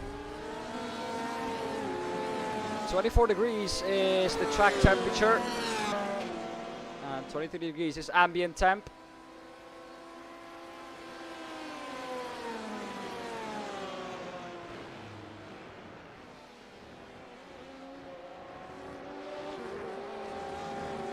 That's quite hot.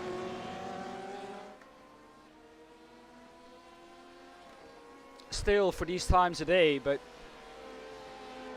I don't think we will see it go down any further or a lot further than this anymore. Martin Karasek chasing down the Delta Motorsports 141 car. Into the slipstream. Gap was 8 tenths at the beginning of the straight. This is how much time you gain.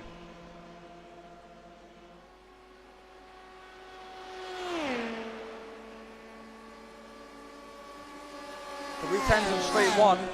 Almost 4. Can he hit 4? 4 tenths gained almost at straight one.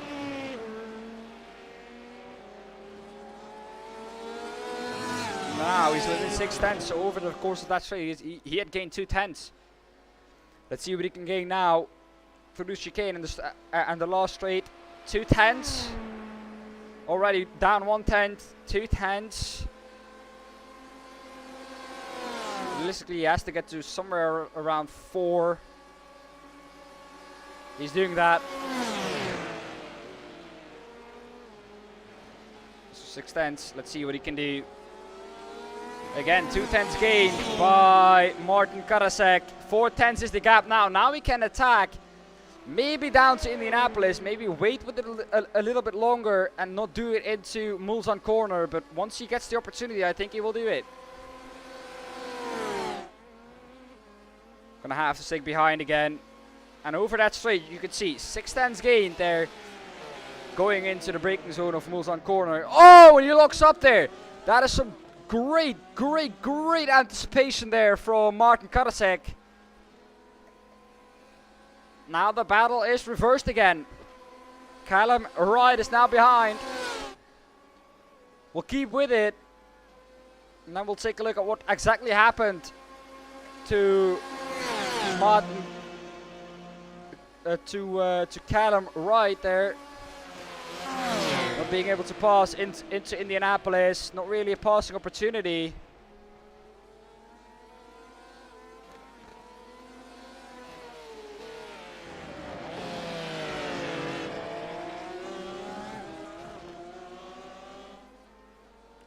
This is great. We finally have some action on track again.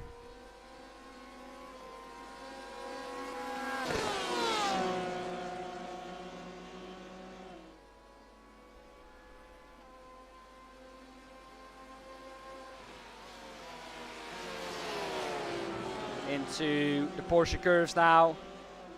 Not really an overtaking opportunity. So let's go back again and see what exactly happened there. Go on board with the Delta Motorsports 40 car. Here we can see it into the corner. Oh, backhand steps out a little bit. Does well to save that and get on as quick as he did. Loses like 2 seconds, 2 seconds at max with that. Not even, I think, not even 1 second lost with that. Very well held by both drivers. Now, Callum Wright, what can he do? We go on to the start-finish straight again.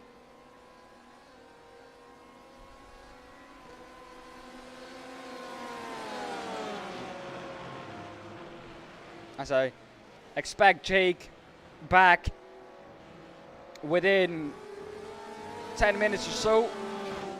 At least that's what he said.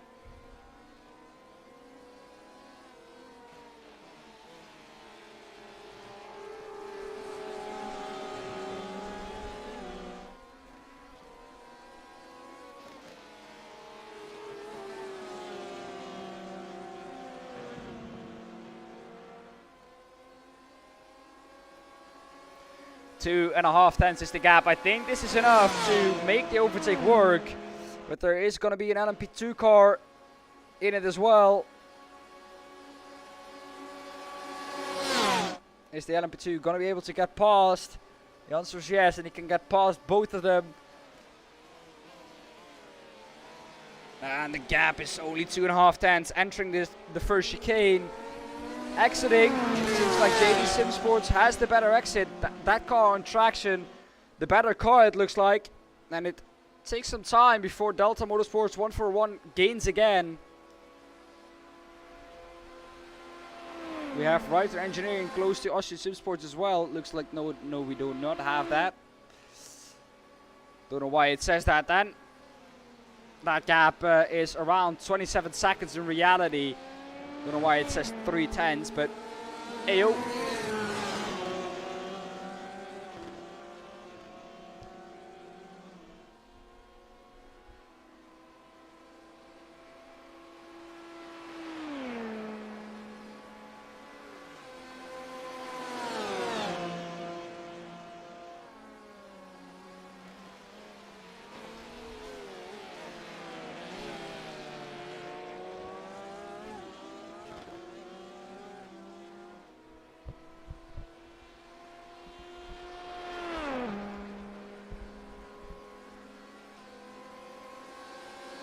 Well then, can he try something down the Indianapolis? Another lap, another chance into Indianapolis, of course. This will stay like this, I think, for a long, long while now. Here he is. Is he going to do something? Not really. A little bit too late. But he keeps him honest. Down to Arnash then. Can he do something into Arnash? The slowest corner on the circuit. Not really. To the wall there on exit, but you have to if you want to optimize, of course, the line through there. SR Technic Pack have been in the pit lane for 7 seconds now, and we have a guest. Martin, welcome. Hey up, buddy. Martin, how are you doing, my friend? Not too bad, not too bad. How are you? Doing a great, by the way. Great stream. Well, man, let me tell you, 8 hours was a lot, but I'm feeling it, man. It's Yeah. I'm not up for this. You're gonna sleep well tonight. Yeah, definitely. I'm gonna hear fucking GT3s, LMPs, and GTEs going past in my dreams. Yeah, definitely. Well, Martin, it was all sweet dream for you and the team in the beginning. But it seems like you guys have dropped some pace compared to the Kiel Racing Science team. Yes, well, I ended up getting in car. My plan was just to do 3 hours, and then the car still felt really good after 3 hours, so it was just like, well, if I took the other hour and made it 4, maybe we could jump the other AM team. So I went for it. And first 30 minutes of the 4th hour, it was really good. You know, I was catching them, and then Heavy placed it at a certain point, and it really put me off, and I went over a little bit too far onto the left, which made me spin a bit. And then once that happened, that was it. I lost my mojo. Yeah. So it was just like, yeah. And when I got into pits, like my tyres were 2%. So, yeah, they were bad, really 2%? bad. 2%, it's the worst I've ever had my tyres. Wow. But that was after 4 hours driving on them, so, yeah. Okay. Yeah, well, what is the strategy for the remainder of the race now, the last 2 hours? Milo's going to do an hour, and then John's going to jump into car to bring it home for the last 2. Not going to change his tyres. John's just going to take the tyres, what's on it. So, yeah, it's just the pit stops, refueling, that's it, done. Hopefully, we might be able to catch the other AM team, but I end up getting a 40-second stop and go from entering pits. My tyres were that gone. I end up hitting gravel and going straight across. That was the lost time. Yep. So yeah, that gained 40 seconds. They gained 40 seconds from that. Yeah, they would only be 1 minute 10 ahead instead of well, almost 2 minutes. Yeah, yeah. You see, we could have got them because I know they have to pit again and change tyres, you see.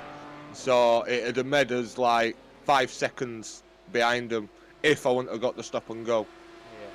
Yeah. Don't think the boss will be happy with that. I'm still really happy. We're beating everybody else apart from Aquila Racing. So we're going to move up in the championship with 2 rounds left. So yeah, I'm happy and team's happy. Yeah. Well, Martin, it's been amazing again to speak to you. Good luck for the remainder of the race. 2 hours to keep your nose clean and maybe catch up to Akil Racing Sign would be great for a fight at the end of the race. Yep, definitely. Thank you, buddy. And keep good job with what you're doing. Thank you, man. Thank you. See you. See you later, buddy. Bye-bye. Well then, that was Martin from the Platinum Racing Team BWN, and really it was a spelling mistake. Let's say it like that. And now they're BWN. So yeah, not a lot that they could do about that, but.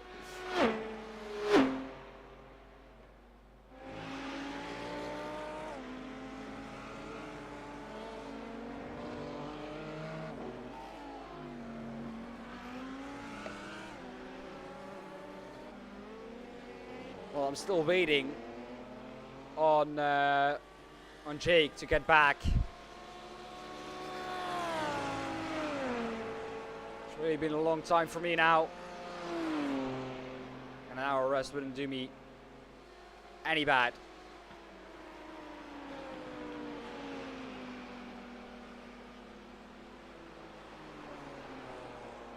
Looking back then to the battle for second position here.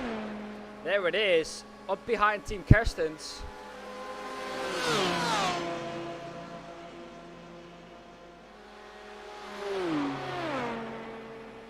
There they go. Yeah, wow, so close for the whole race. They've been this close almost, and to see them this close after almost 8 hours. Which is Sebring length, don't forget that. At Sebring we would only have 15 minutes to go now. But like I said, every fight that is like this will carry on until the end of the race. If pit stops are exactly the same.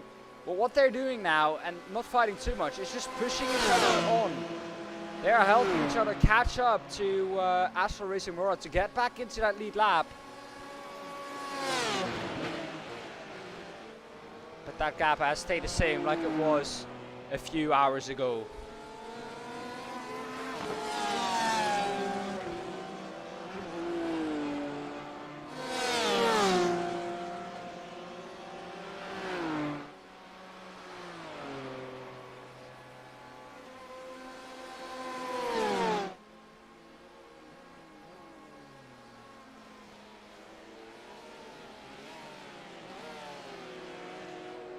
Not able to do something into Mulsanne corner on the exit. Not really having the best exit, but this is good. 3.5 tenths is good.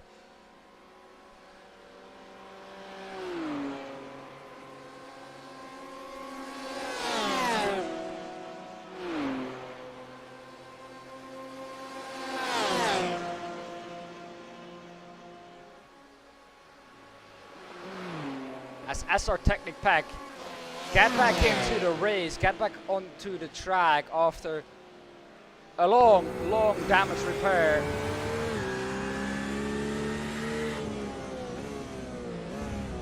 It's so close down into Arnage. Onto the Porsche curves they go now. 2.5 seconds, or 2.5 tenths is the gap. Yeah, definitely a great day for it. definitely a great day of racing, man. I will definitely agree with that. And doing commentary on it for 10 hours wouldn't be a problem for me, but I am so knackered right now that and it is because of this, because I slept very well. So,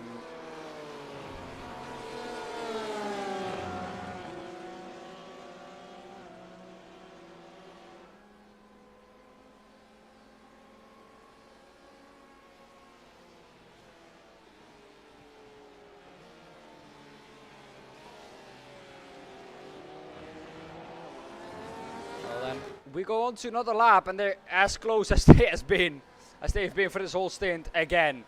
Well then, I'm quickly going to run over the last, or one of the last hourly updates from me, and it will still be Tempest Simsport Pack in first position. My favorite team in second, Platinum Racing Team LMP2 Blue in third. First in the GTEs will be Astro Racing Mayorla. Second there, JD Sim Racing and Delta Motorsports, which is the battle we are watching right now.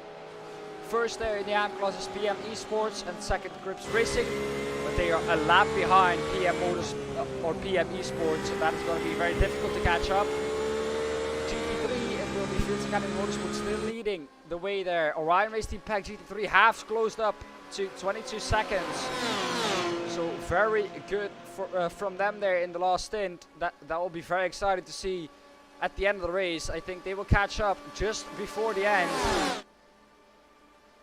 Is this then the pass down the inside? Not really, trying to get past the traffic here. But second there is Orion Race Team Pack. Third is Austrian Sim Racing Orange. And first in the GT3 AM, but fourth overall in the GT3s. Akil Racing Cyan. They are ahead of Digital Spirit DS Racing, but they are in the Pro class. Second then in the GT3 AM classes, Platinum Racing Team BWM, which we just spoke to Martin Hobson, driver from that team. YS Motorsports Blue is third in the GT3 AM class, and that was your hourly update sponsored by MS Drops. Already done, and it's flying by. Only 2 hours and 10 minutes to go from the 10 we had at the beginning.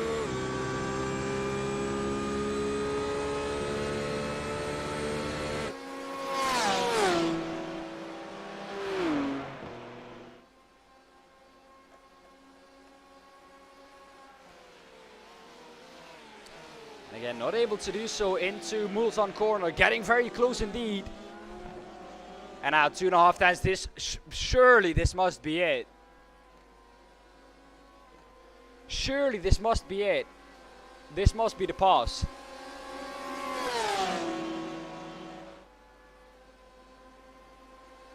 They do not want to pass. They're lifting. They're lifting on the straights. They're working with each other. It's probably quite a smart idea, because you still have 2 hours and 10 minutes to go to try and catch up to Astro Racing Mayorla ahead of you.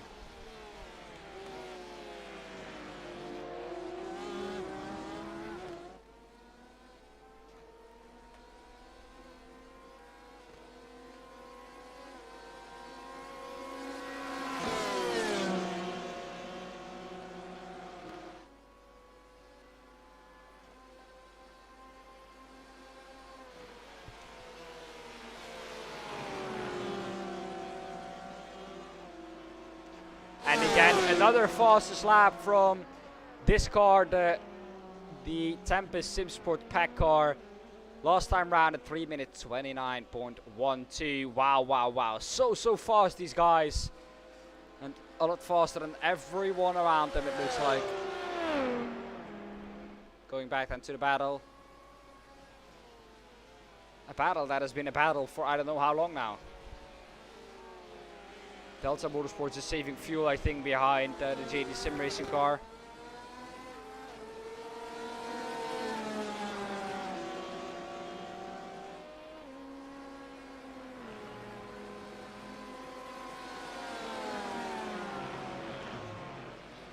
$203 subscribers is what we're currently at. So thank you again for everyone for making us reach over to 200. we really started this half a year ago, and I started it on my own by just asking Marnix, who's the founder of Platinum Racing League, why can I maybe commentate? I don't know if I'm good at it, but I want to try, and because I would love to commentate. And he gave me the chance, and I'm very thankful for that. Now, I've commentated on over, I think, 30 races already within that half a year. I will count them after the stream, and if you're in the PRL Discord server, I'll post on how many races I've commentated already. But it'll be around that kind of region, 30 races, including 4 of these long endurance races. I think it's going more towards the 50 mark already, but 30, 40 is where I expect myself to be.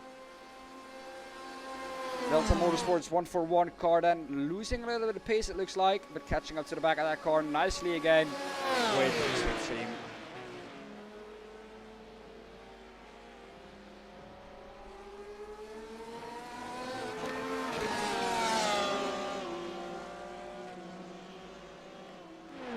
Ludens Racing in 4th in the pits.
And these cars are still in the same order as they were before.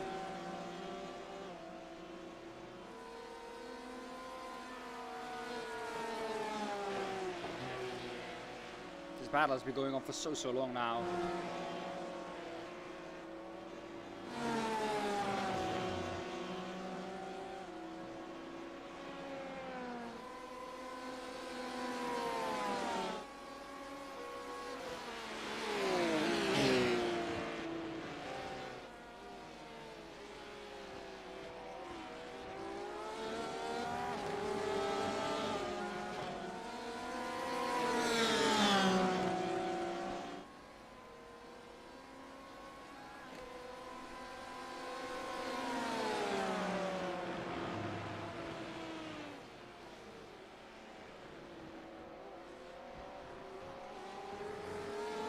Well, now then, the Delta Motorsports 141 car, I think it has a lot more pace than it's showing right now.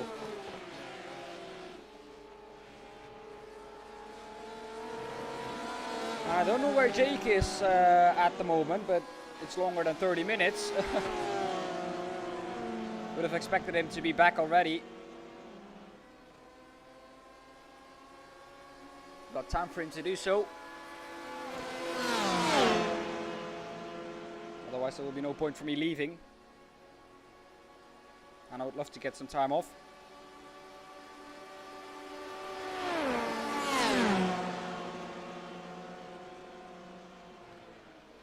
Very close. It's by far the closest battle we have on track. After this, the closest battle we have on track is 6.3 seconds that is through the car that is into the pit lane. So the closest battle we actually have on track, apart from this, is 10 seconds. That is Astro Racing to Ludens Racing.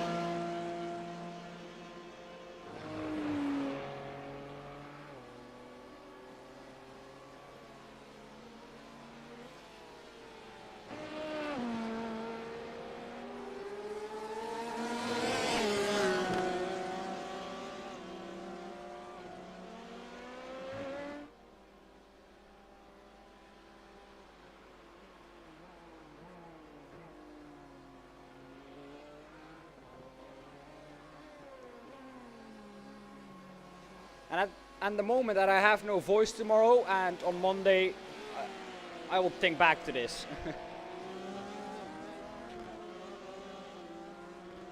You know what? To be fair, I wouldn't hate looking back at this. How weird it sounds. I wouldn't hate looking back at this. This is something I love to do, and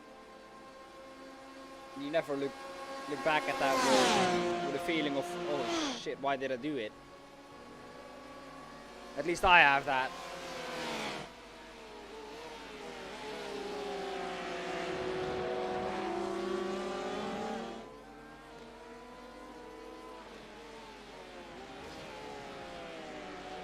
But edging ever closer to the end of the race. 2 hours to go, I would say now. 1/5 of the race distance to go.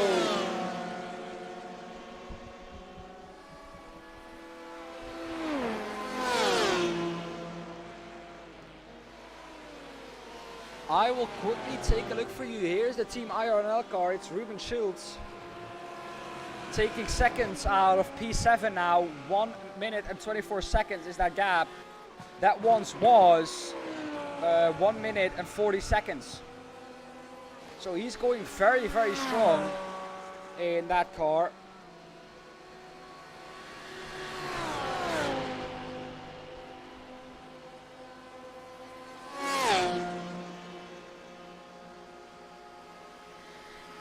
This is not a battle for position on your screen. This is the Austrian Simracers Orange putting a lap on them. IRNL trying to unlap themselves.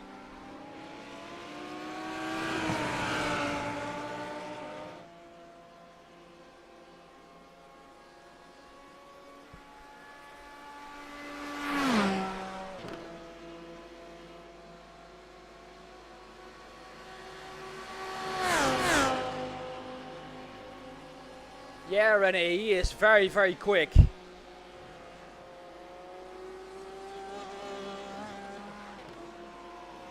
Last lap time 3:55.99, and YS Motorsports posted their personal fastest lap with a 3 minutes 56.93.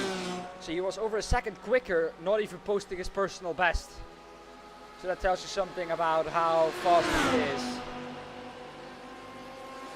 Also posting the fastest lap with a 3 minutes 52, and another fastest lap overall in that class is Tempest Simsports Pack with a 3 minutes 52.90.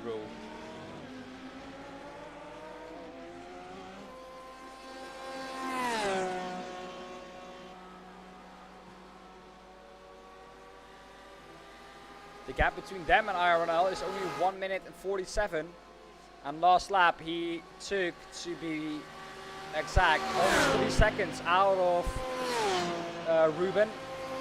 Side by side through Indianapolis, and Ruben did not back out of that, and was never going to, it looked like.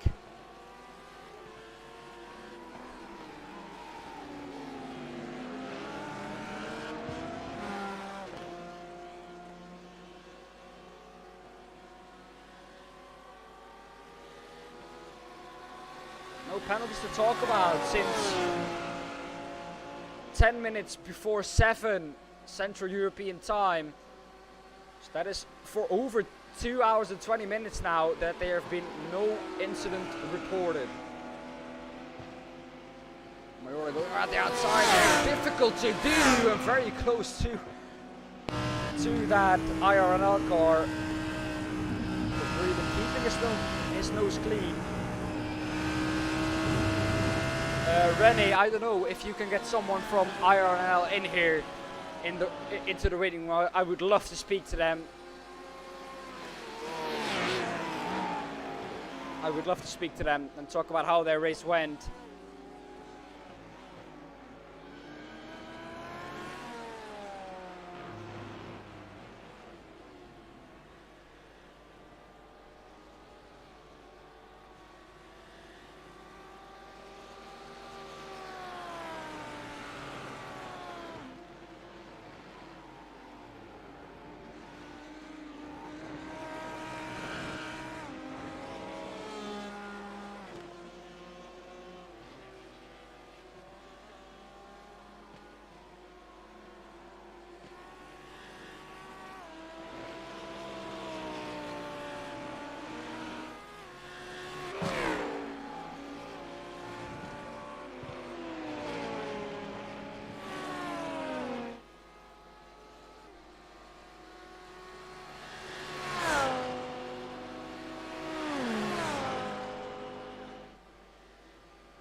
Sun settling now at Circuit de la Sarthe. 2 hours to go in this race. Still no sign of Jake.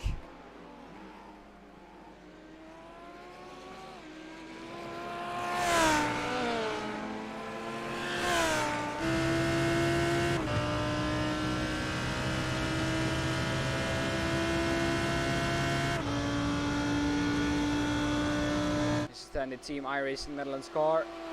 Looking back then at the fight again. The pit stop there for JD Motorsports. And Delta Motorsports are now free. Let's see what they can do in clean air. And if they can come out ahead of the JD Sim Sports or Sim Racing team.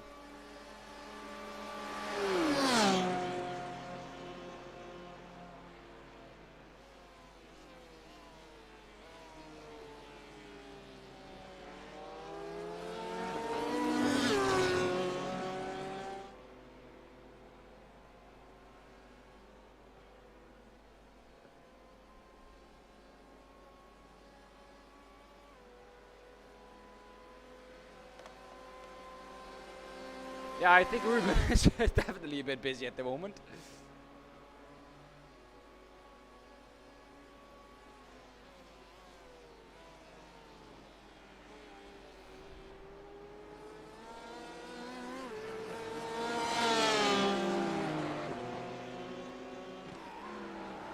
Here we have Ruben, busy keeping a car on track.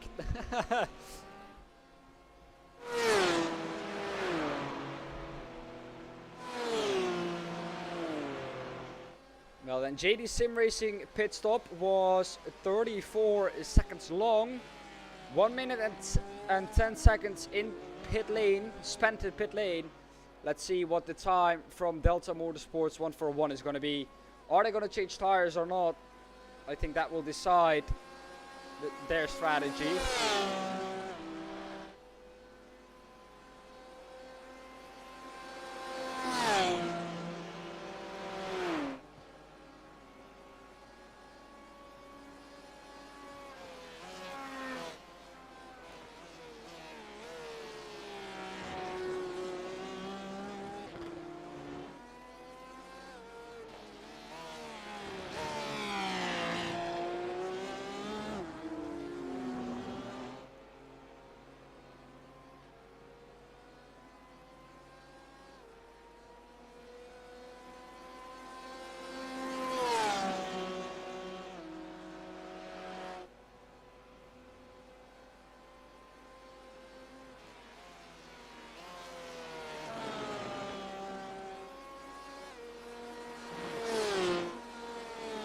See no one in the waiting room from Team iRacing Netherlands yet, but the headlights are getting more visible on track, so the sun will be going down quick now. Light will be fading.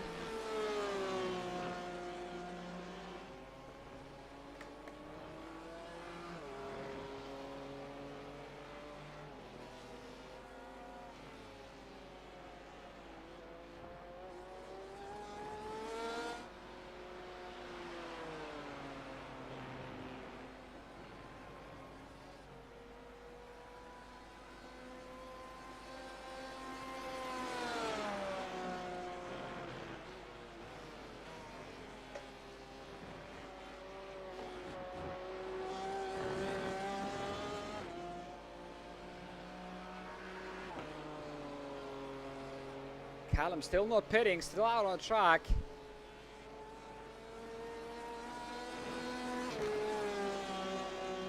Did he save that much fuel behind the JD Sim Racing car that he can go 2 laps longer?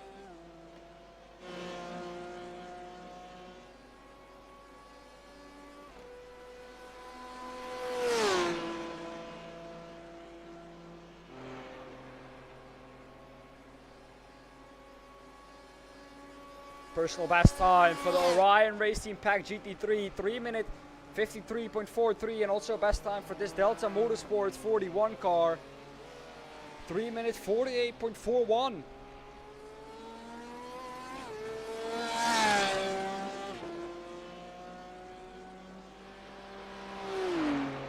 So that's what I said. It looked like this car could go so much faster on its own.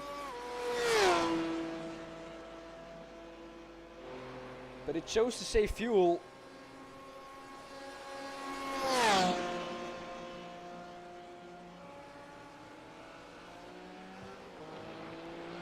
Because of that, the gap to P1 has extended a bit.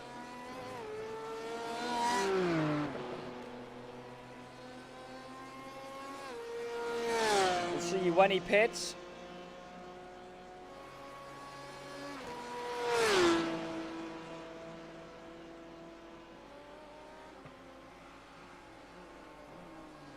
He will be pitting in, I think, 2 or 3 laps time.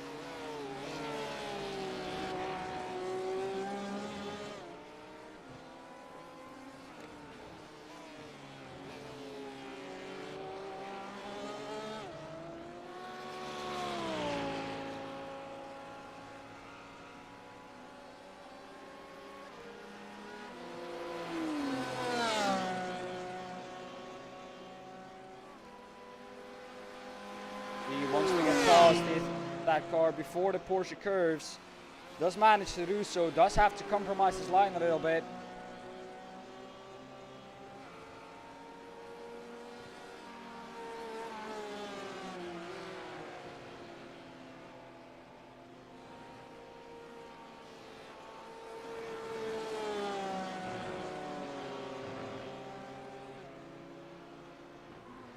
Will he pit this time round? I do not think so. No, he faked us a little bit there, as did the BMW. But I do not think he will be pitting. Let's look at his lap time then. Last lap time was a 3 minutes 48.41. This lap is going to be a 3 minute 49.07. I'll keep an eye out for what JD Sim Racing is doing. There. The best lap time is not as fast as this Delta Motorsport 141 last lap time, so we're gonna have to bring something magical to do that. Orion Race Team Pack GTE with another improvement in their fastest lap time, 3 minute 53.04. Digital Spirit DS Racing also with the fastest lap time, 3 minute 55.21.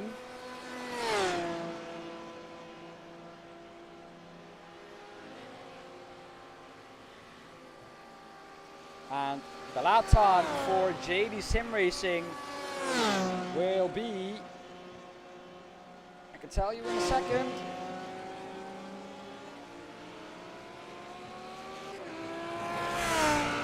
A 3 minute 51. So I think at this point Callum will come out of the pits as second. And the overcut worked.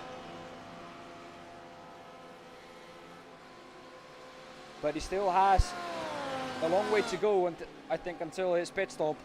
I think this lap and then one more lap. Maybe.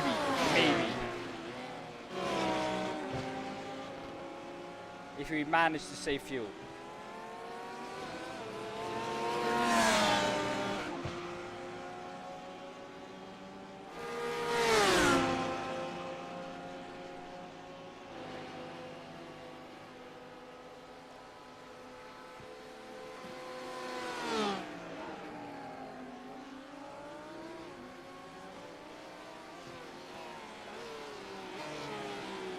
Still no incidents being reported.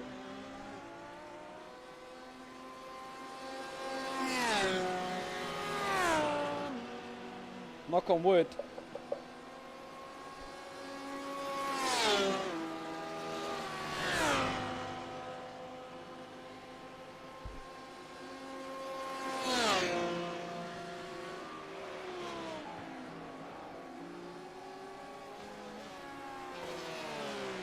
Astro Racing, the leader now in the pit, and I think this Delta Motorsport 141 car will follow. They've pitted on the same lap for the last 3 pit rounds, so I think that will be the exact same once again.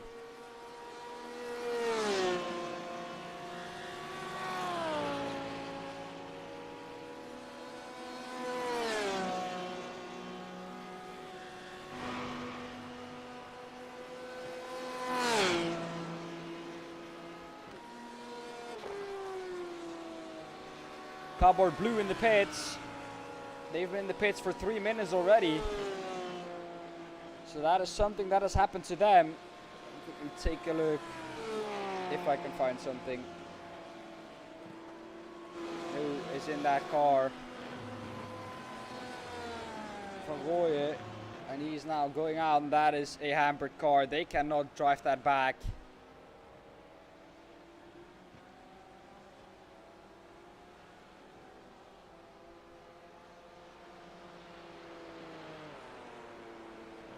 Well, that is a very damaged car. But looking now into the Delta Motorsport 141 car, he can go 1 lap longer again.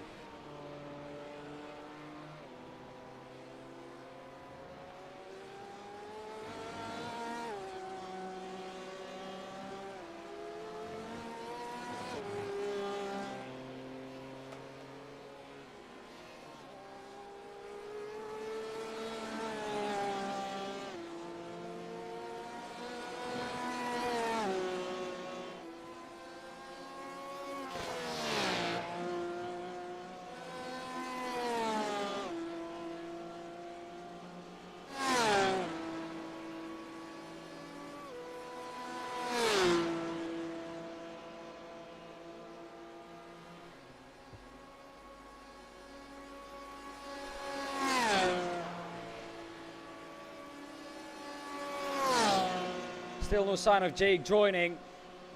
It's been over an hour now. As we're coming up to another pit stop cycle in the LMPs.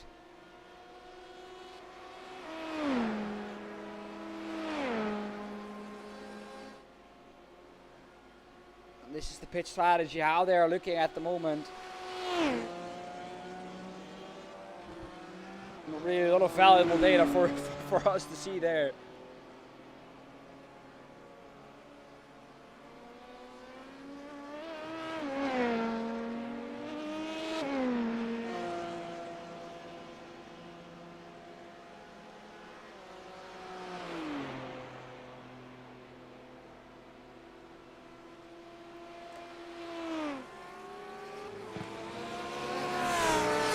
Delta Motorsports 141.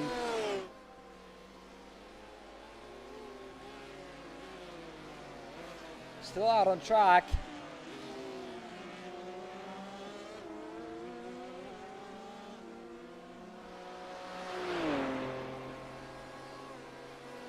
There is the 17 car. As light is fading quickly here at Circuit de la Sarthe.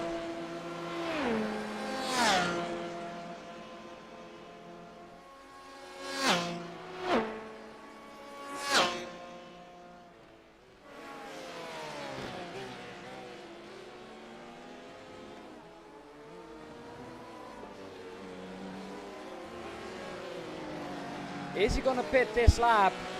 That is what I'm asking myself. I think he will.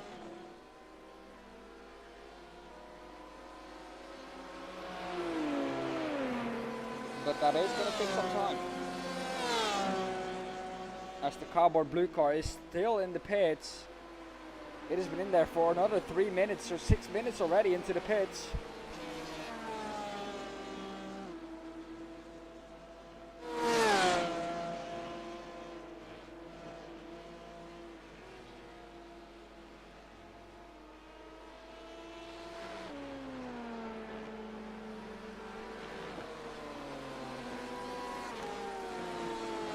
We're gonna get the answer in a second.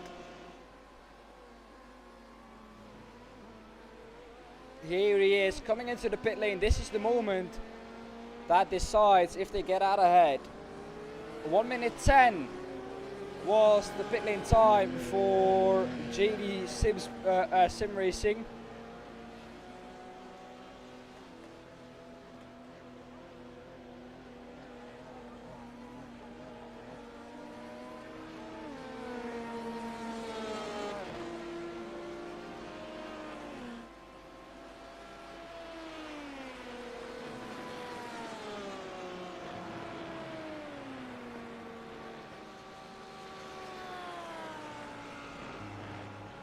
Well, his pit time gonna be around the same, I think.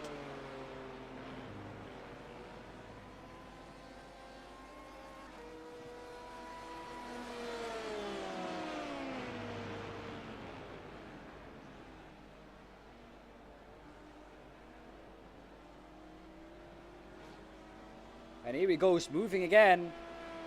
Where's the JD Sim Sport car? Look to the right of your screen if you want to see come by, if it even does. And it looks like it doesn't.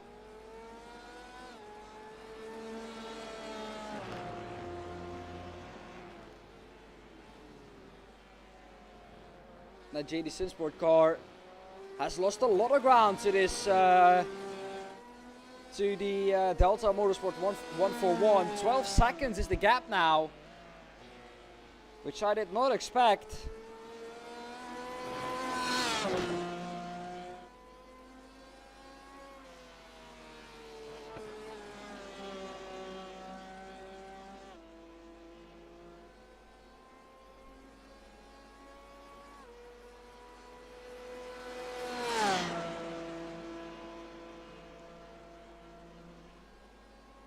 Now they can start to gain on Astro Racing Mayorla.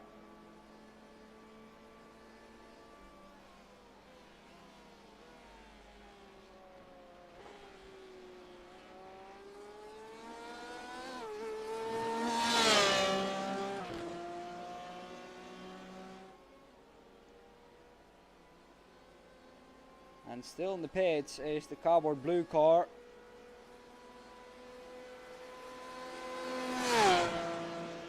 Losing a lot of ground at the moment.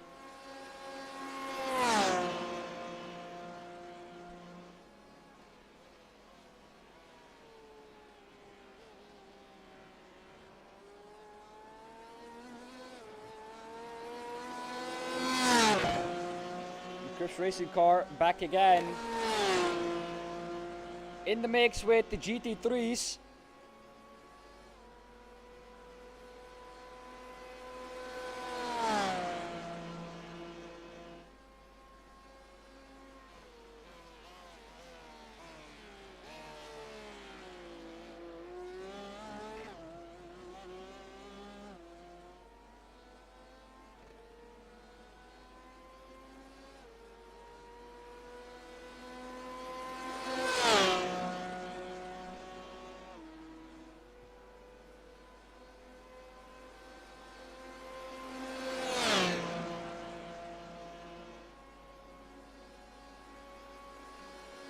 There are some other exciting battles out on track. Not really. Closest battle right now is this one, Orion Race Team Pack GTE. Just behind Austrian Sim Racers Orange.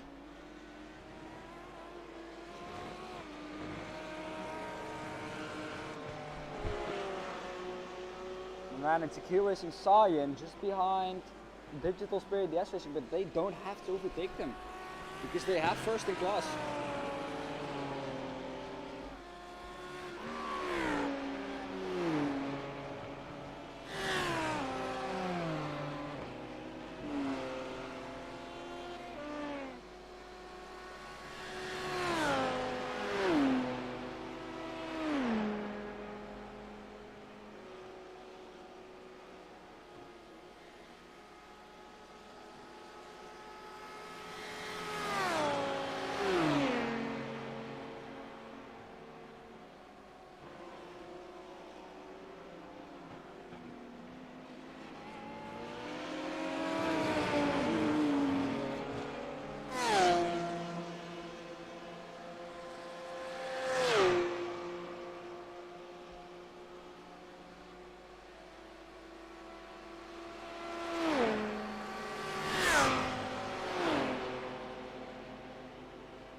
1.2 seconds is the gap right now.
Yeah, it's getting very dark, Rennie.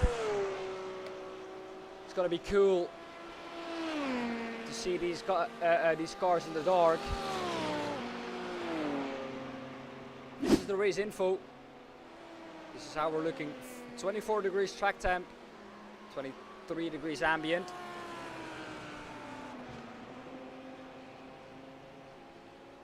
So the track is getting optimal. It's actually optimal at the moment. And Tempest Sim Sports show us that again with a 3 minute 28.47. Fastest lap time of this race. Once again, a new improvement.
Within the second, can he do something about the lead that the Austin Sim Racers Orange have now?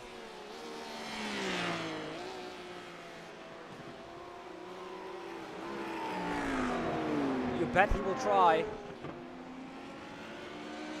Very good chicane there for the Orion Racing Pack GT3 car.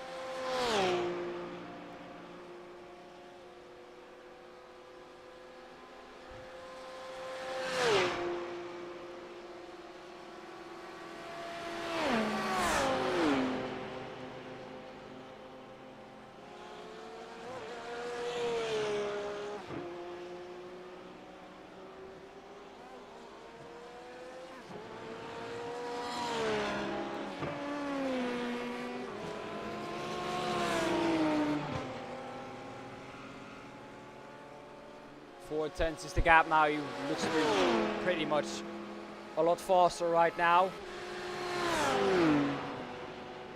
Last lap time was quite the same for both drivers, really. Having to do with traffic, I think.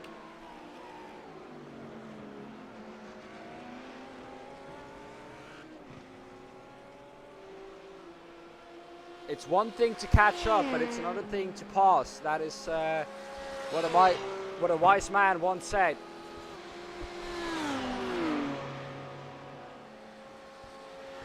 So just 11 seconds ahead of this is the Fields Academy Motorsports, so it's a big three-way battle for the win in this class. for the win overall in GT3.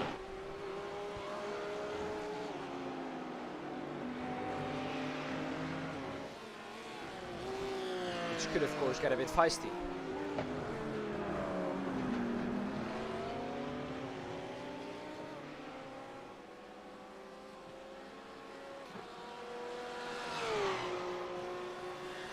Michael Skowski for Iron Racing Pack GT3.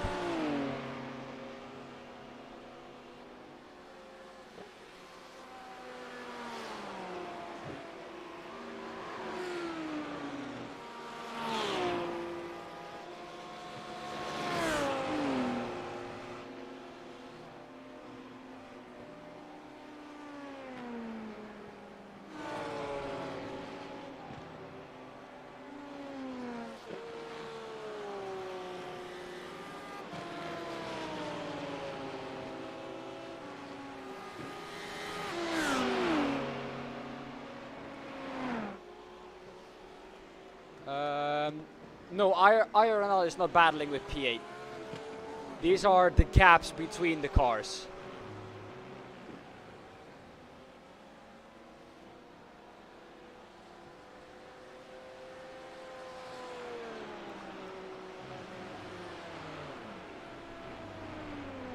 So the gap from Team iRacing Netherlands to the Tempest Sim Sport car, which is in P8 now. It's 2 minutes 16. It's 2 minutes 16. I think something has happened to that car.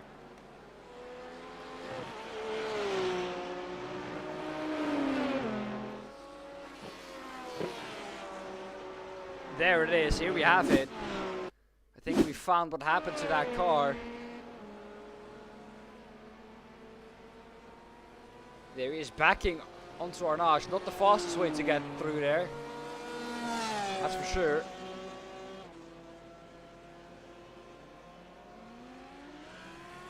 That is Ruben Schultz.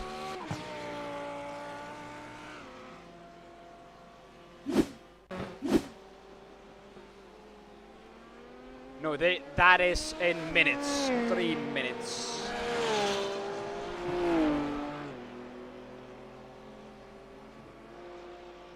Yeah, minutes, yes.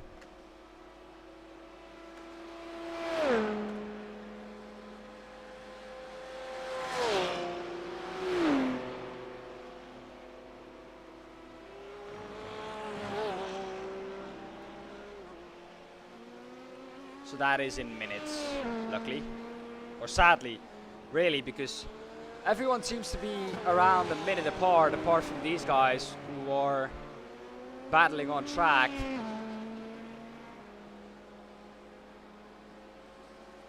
But that battle is long gone with the Australians having to pit, of course. And that will not be their last pit stop, because they can only do around 55 to an hour of on one fuel tank, so they're gonna have to pit for at least another fuel tank for half an hour or 35 minutes. So Orion raced in 23 in the best possible shape here to try and catch up to Fields Academy Motorsports.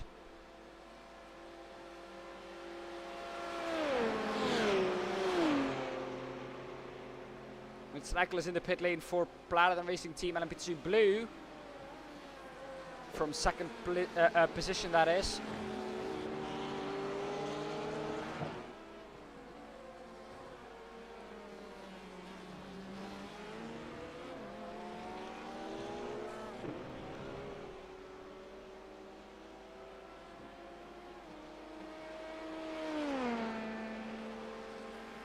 Hello, can you hear me? Yes, I can hear you. Oh, good, finally. At least one thing's working. How are you then? Pretty bad, let's say it like that. Is your SDK and everything working? I'm trying to get it to bloody load now. See, the thing is, I'm at a hotel and I'm not at my house, so I'm trying to get it all to work. Yeah. It's downloading it, so it should be ready soon. But if you want to go for your dinner, and I'll just talk about what's going on. Yeah, but the cameras have to be moved. Oh yeah, fair enough. Have you had your dinner? Nope. Do you want to maybe bring it upstairs to where you're sat, or not just? I'm not allowed Just to do that, so that's sadly not an option. I was gonna say. Otherwise, I would have done that.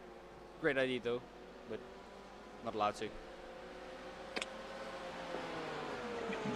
Eating upstairs is forbidden in this house. A new improvement, though, for Rapidly Racing Team Purple. 3 minutes 29.04. The fastest lap time of this race is set by, of course, Tempest Simsport Pack. 3 minute 28.47.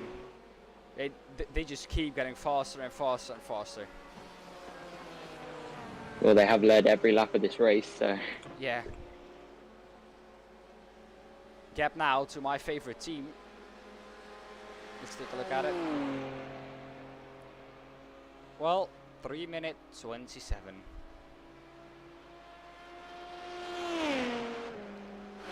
It's gonna change soon. Or sooner rather than later, I think, that gap, because that is not 3 minute 27. I can assure you that, but it is around the 2 minute 30 mark. So pretty sure that they, if nothing happens, have this in the bag.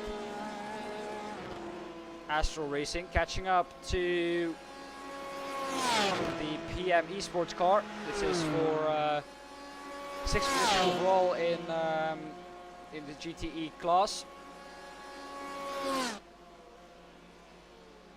The GTE is at the moment led by Astral Racing Miola. Astral Racing was second at I think 2 hours into the race.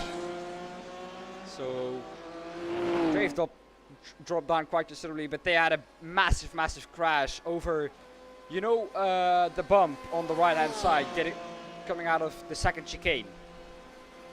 Yeah, I think so. They hit that on exit, and they got really unsettled. The car jumped, the car was fully off the ground, got back, was really unsettled, hit the arm cut on the left hand side, and they had big damage. So very unfortunate. That's never really want to happen.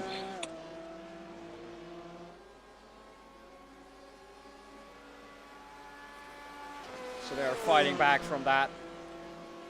They've actually done a pretty good job, because I think their gap to P2 is around 1 minute 20, 1 minute 30 maximum,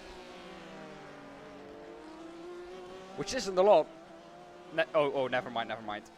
It's over a lap, I think, or just underneath the lap, but still 3 minutes dead, I think, is still a good time to be from P2 if you had that such of an incident. Yeah, well, it's definitely going to make the drivers calmer,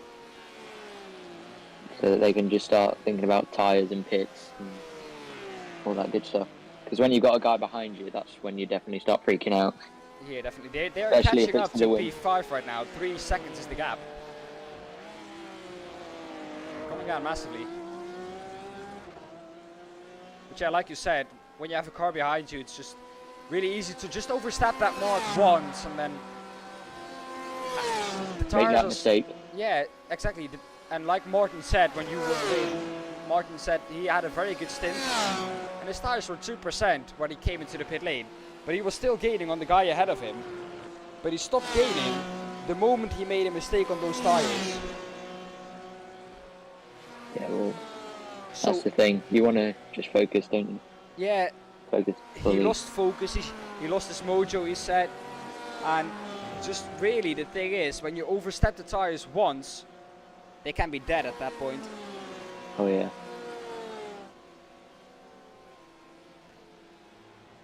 Well, it's safe to say Tempest Simsport do have a comfortable lead of 2 minutes 58, so a lot of the lead is separated though. GT3, apart from GT3, that's 11.4. Yeah. So that's quite close. But everything else, well, GTE lead is 1 lap. The lead for GTE AM is an unimaginable amount. Yeah, over 1 lap. Yeah, 1 lap. Yeah, 1 lap. You can see Chris Racing 1 lap behind.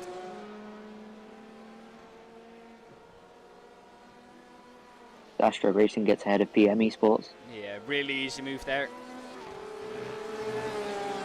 PM Esports didn't fight it. They know they have their winning class if nothing happens, so they're just trying to make sure that nothing happens from their part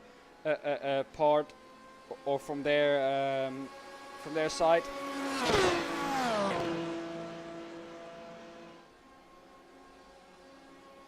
He's still trying to come back in though. The gap is still only 0.6 of a second. Well, not 0.6, sorry, 6/10. Yeah, but I think that is courtesy of the slipstream he has down the straight. Yeah, well, slipstream is massive, especially at Le Mans with them really long straights that you get. Yeah. Because now you can see gap is outside of the second range already through the first part of the corner, and on the exit of the chicane.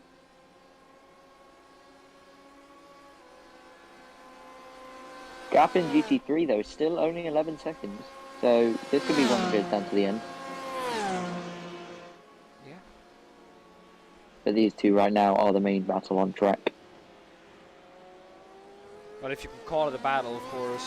1 minute 3 is now the gap to Ludens Racing for a position in class. The battle that I'm most excited about, really at this point in time, is this one. Keep an eye out for them. Keep an eye out for them. They will be gaining a lot. And still saving fuel, as you can hear. Yeah.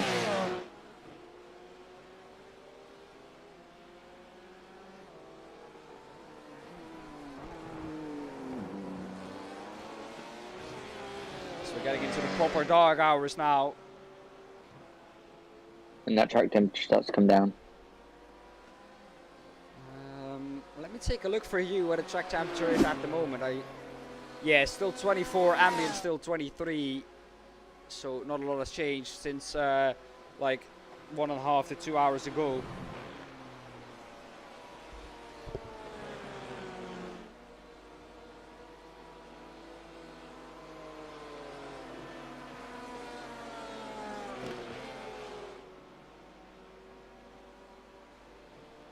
As Ludens Racing comes into the pits. Yeah, will that promote Astro Racing up into P4 for a second? I think it will if they don't pit. And Astro Racing has pitted just a couple of laps ago. Maybe they might have an issue. Or doing a driver change. Did they driver change at the last pit stop? Astro Racing, I am not sure about that. Ludens Racing is out again. They're on their way to the pit exit. So it's going to be close, I think. They're out of the pits now. Let's take a look at where that gap is. There's Astro Racing, yeah. By a long way clear of Ludens Racing. So Ludens Racing still ahead of them. 10 seconds is the gap. This is the battle I'm most excited about. This is the battle that is for the lead overall in GT3. And after 8 hours and 42 minutes, that is only a gap of 11 seconds and 4/10. As we have something catastrophic happen. Another crash. This is for the Delta Motorsports 141. They were second in GTE, but he well held again. A little touch to the tire wall, but that will be no damage whatsoever because that is a tire wall. That will be time lost, but that's better than smashing into an arm coat. Yeah, well that's held something there. that you definitely don't want. Yeah, well held by Alex there.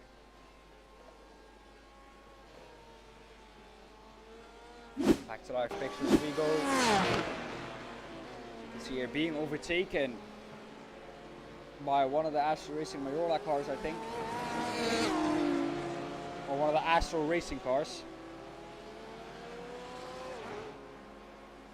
Grips Racing once again back battling with the GT3s. I remember, those were our leaders.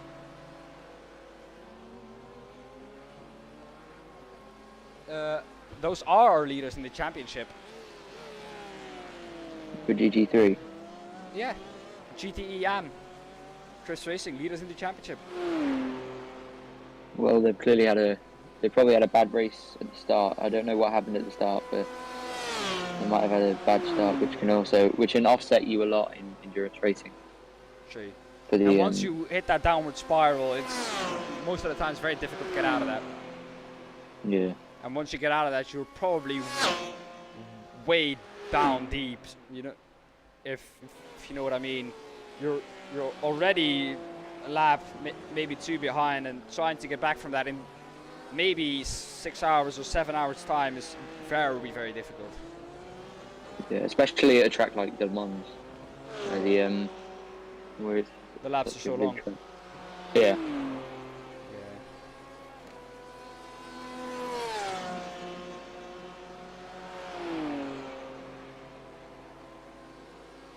Well, nearly an hour to go. An hour and 15 at the moment. Yeah. Would have loved to have a break, but I think there's no point in me taking a break now, otherwise I will miss all the crucial things. Yeah. Platinum Racing Team LMP2 Blue though, 4.5 seconds it says away from P2, which is not the case. That is 45 seconds. Look, if I switch to it, 33 seconds is the case actually. Yeah. So, SDK doing SDK things at the end of the race. But the driver that is selected, at least, is how it should be. So that is the correct time to the car ahead and behind. Still in that 11-second range, so. Yeah, still 11 seconds.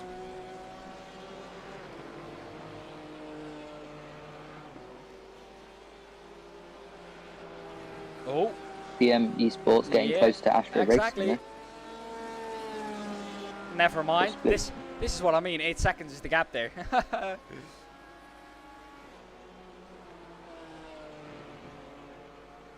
Don't be fooled by the timing tower. It does that sometimes. It's had enough after 8 hours and 46 minutes. Yeah.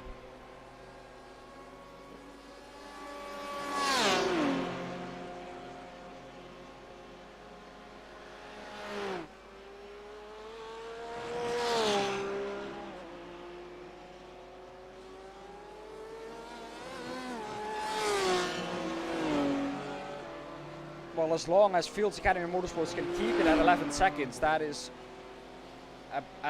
about as good as it will get for them.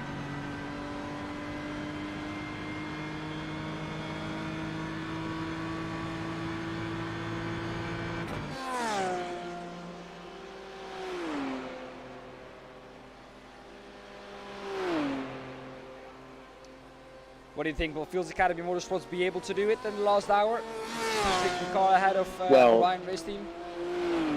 Well, they've done it for quite a bit now, so potentially. I mean, it all comes down to the final hour when tyres are starting to go. Drivers are getting tired. Tired is a thing that we haven't talked about a lot, actually. Drivers will be definitely feeling the strain of it, the 10-hour race. So it depends. You have to tell me. It all comes. Yeah. Yeah, true. Tiredness is going to be a big, big factor at the end.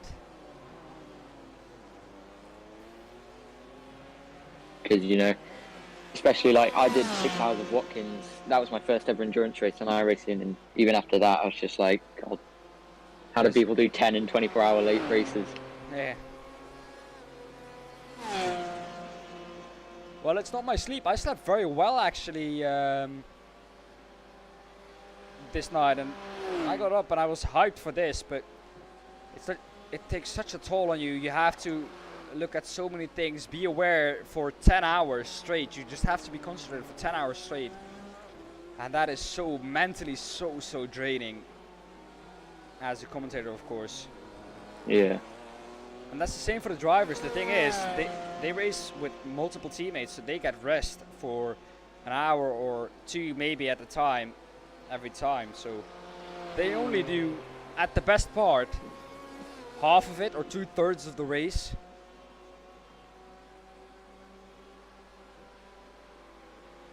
Not saying that I have had the hardest job here today. Definitely not. God damn. I think the stewards will have had the hardest job. Although, only I think, let me quickly check that. 27 incidents, and we haven't had a report since 10 minutes before 7 Central European time. So we're going now for over three hours without any reports. Knock on wood. That's good.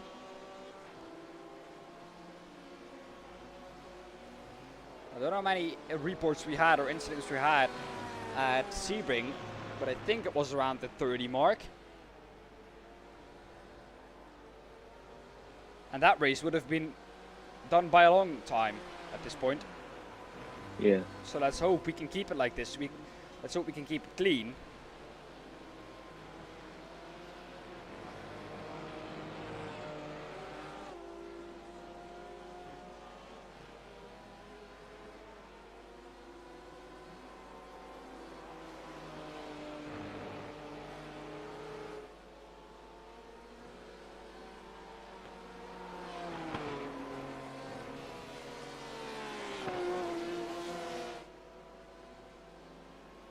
Well, quite a few gaps in the leads, but nothing really much happening on track at the moment.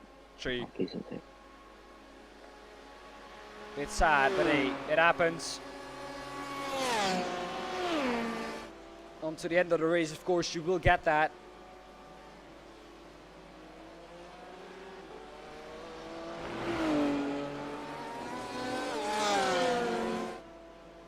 Sorry if I just missed what you said. I disconnected for a second. With these long races, you sometimes have that, and it is always amazing, like we see now in GT3 Pro, to just have that battle for the lead, but it's not always possible because with those long races, so much can happen. And like you see with Tempest Sim Sports, if some team just is flawless and as good as them, and the other team just make mistakes, then you will have that gap at the end of the race. Yeah, definitely. Well, a lot of it is strategy, like we've mentioned. You know, like if you double sim.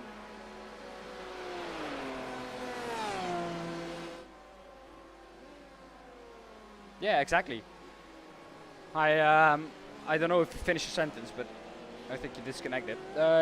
Like he was saying, just double stinting can be a factor as well. Strategy is such a big part. Strategy is the word, I think. Strategy is such a big part of this race and of endurance racing as a whole.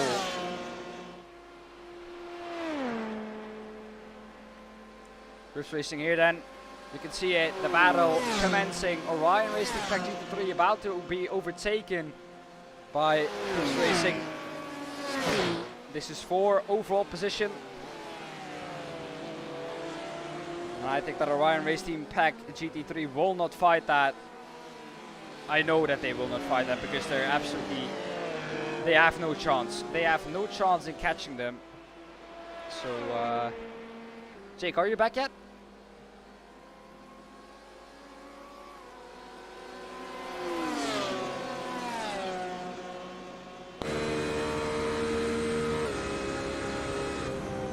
I think Jake is still disconnecting. Hello, am I back? Yes, you are back. Oh, good. So yeah, it's strategy, like I was saying, just comes into a lot of it, and Yeah. one of the main points, like I said before I disconnected, if a driver double stints the tyres perfectly, like Tempest Sim Sport are doing at the moment. Oh no. Well, Yeah. everyone, and especially Rennie, I have sad news for you. You might have already noticed it, but it is again bad luck that strikes for the iRacing Team Netherlands car. They can't get a break. Unlucky in Spa, unlucky in Interlagos, unlucky at Sebring, and unlucky again at at Le Mans. Really, really, really unlucky for them. And they are in the pits for 6.5 minutes now. I think they will be calling it a day. Yeah, there's Because there's nothing about to an hour lose, left. nothing to gain for them. But also knowing the Especially- guys from iRacing Team Netherlands, because I spoke to them yesterday, they will push on. So I think that is a group that will, no matter if they're fighting for something or not, they will push on. Yeah, with so little time as well left, you know. Which is, An hour I and 5 minutes. yeah, but having that mentality is, I think, everyone should have that in endurance racing. If you're finishing it or not, just finishing the race should be your goal in the end. Yeah, Doesn't matter where you finish. Of course you want to finish in the top spots, but it isn't always possible, and you have to know that. Astral Racing though doing a good job catching up.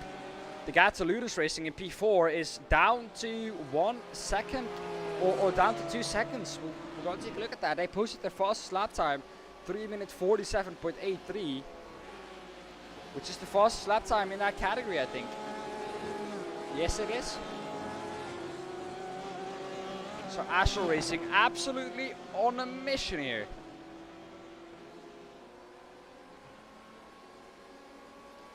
As you can see by how quickly that gap is coming down, it looks like he's catching up to a GT3. yeah, well, Have you got SDK working yet? just about. Yeah, well, I can hop off for 15 minutes then. Once you're in it.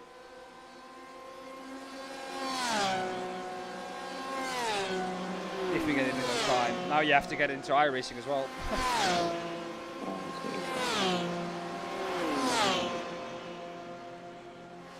You know what? Fuck it. I won't take that rest. It's not worth it. The last hour is upon us. And Jake, go on with the hourly update because you are the one with the energy for it. First place we have Tempest Simsport Pep, who has been leading every lap of this race. That is just incredible. Yeah. For the second race in a row. 3 minutes 10 to Platinum Racing Team LMP2 Blue, followed by Rapid E-Racing Team Purple. Austrian 5th, Right Engineering Red are in 6th. Rapid E-Racing Team Orange are in 7th, followed by Cabot Blue, who are in 8th and 4 laps behind. On to the GT3Es then. Astro Racing Miola is in first position, followed by Delta Motorsports, who are in 2nd. JD Sim Racing are in 3rd, with Ludens Racing in 4th, and 4th in class, as they just miss SDK things there. 5th, Astro Racing. 6th goes to PM Esports and the first GTE car that we have. 7th is Orion Race Team PEC GTE. And then we go to our first GT3, which is Fields Academy Motorsport, in that number 305 car. And 8th in class for GTEs is Cripps Racing, and 2nd in GTE. 2nd in GT3s goes to Orion Race Team PEC GT3. And Austrian Sim Racers Orange goes in 3rd place in GT3. Digital Spirit DS Racing in 4th. Aquila Racing Cyan in 5th. Platinum Racing Team BWM, not BMW, BWM, and 6th. 7th is YS Motorsports Blue. 8th, Tempest Simsport PEC GT3s are in 8th. 9th, Bikers Online DS Racing. 10th is SR Technic PEC. 11th, Team iRacing Netherlands with that unlucky situation that they're in at the moment. And Team Kirstens are our last bit. Well, we're coming up to the last hour, Dan. How do you think it's going to go? Well, talking about Fields Academy Motorsports, that gap is still 11 seconds, so it seems like they have the pace to keep Hawaiian race team pack behind them. But it's just the fact that it's still an hour to go, and an hour in a 10-hour race doesn't sound long. But if you take an hour, the amount of things that you can do in an hour, just think about that, and then that is how long it actually still is. Once you're doing those things, you have to know that hour seems to fly by, of course. Now, when I'm having fun with Jake, of course, commentating on this, an hour is nothing. But when I'm looking at a clock for an hour, that hour is going to be very, very long. So it is just, you have to always remember that an hour is just as long when you're looking at a clock as it is when you're having fun. It is just the fact that you are not aware of the time that makes the time look like it's going fast. Yeah, well, it's only 2.5 seconds the gap between Delta Motorsport and JD Sim Racing in GTE. So that could be a very close one towards the end of the race. Yeah, don't be fake though by SDK. That is actually 1 minute and 36 seconds. SDK doing SDK things.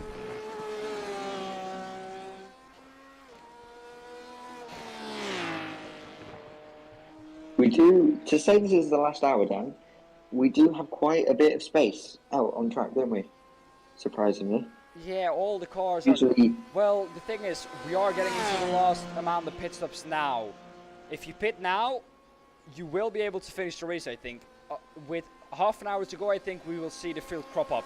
Then we will see strategies play out, and then we will see the gaps close a little bit. But I think with the amount of gaps that we have, if I can count correctly, there is 1, 2, 3, 4, 5, 6 gaps that are underneath a minute of the still 28 cars, 27 correction, that are out there.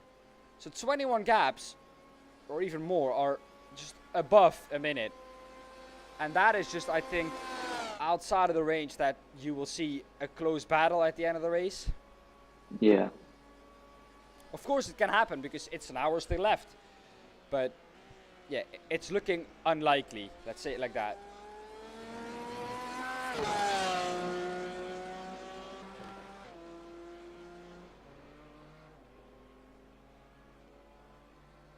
Well, once we get into that last round of pit stops, that's going to be when the field starts to bunch up a bit, like you said, in the last half an hour or so. Yeah, definitely.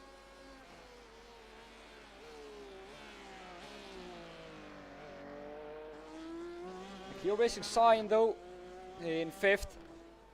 They are the leaders of our GT3 Amfield. And I'm interested to see what that is going to present to us, of course. But I think, you know, Jake, that this JD car does not have to pit anymore at the end of the race, and the Delta Motorsport 141 car has. I think this is fine, and the Delta Motorsport car has to pit once more. So that 1 minute 38 is not 1 minute 38, if you get what I mean. Yeah, it could definitely play into the hands of JD Sim Sport. It's not in the margins of he's going to overtake him if he makes a pit stop. But it is in the margins of we're getting within 20 to 15 seconds when he gets out of the pit lane. And I think when you're within those margins, you just have to wait on a mistake and you're right on his ass. And once he's made that mistake, he will have lost a little bit of confidence. And if you put him under pressure at that point, he's vulnerable. And that is the point where it gets interesting. I think. That is my opinion about that. Yeah.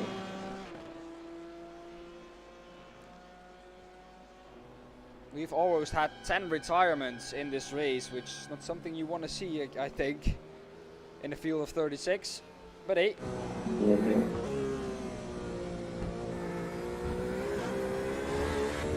Still 27 going. on a It's normal, good, but yeah, on a normal track. on such a big track, Yeah, yeah. exactly. On a normal track, it would have been good, but on this track, it's so big that 27 is actually not a lot on this track. 27 is like ants on Le Mans. Yeah, Because in the 24 hours of Le Mans, they have like 60 plus cars run. yeah, exactly. They have like 20 plus cars in every category.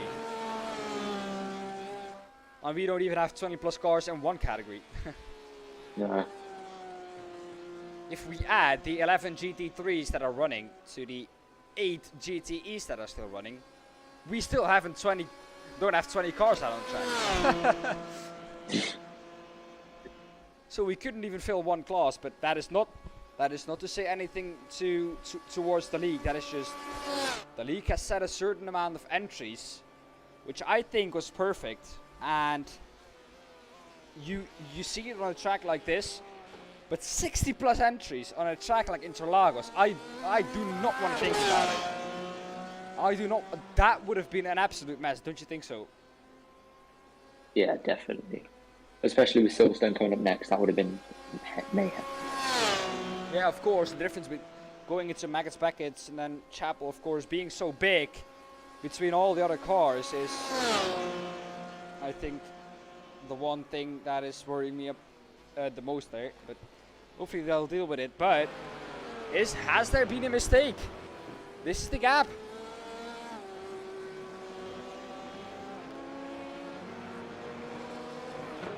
It's definitely closer than you last checked. Oh, never mind. Yeah, that has switched. 4:07 is the last lap time. Who's in that car? Daniel Lozano. Well then, this is what happened to him.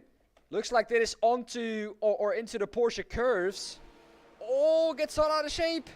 Don't hit him, don't hit him, don't hit him. Oh, so close. This is what happened. And he can't rejoin. Now he can, but this is what happened, and this is what lost him the time. And we were talking about making that mistake, and this is the mistake he needed. Yeah, that was definitely the one mistake that we talked about earlier. It's with all like even. drivers getting tyres. It's all even between them now.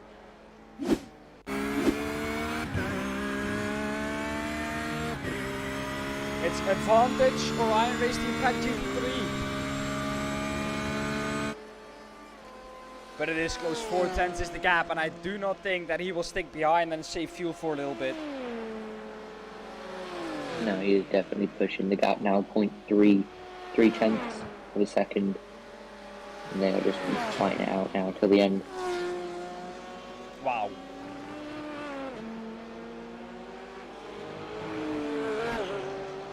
That is, I don't know if that is commentator's curse or just being able to predict the future. We're geniuses, mate.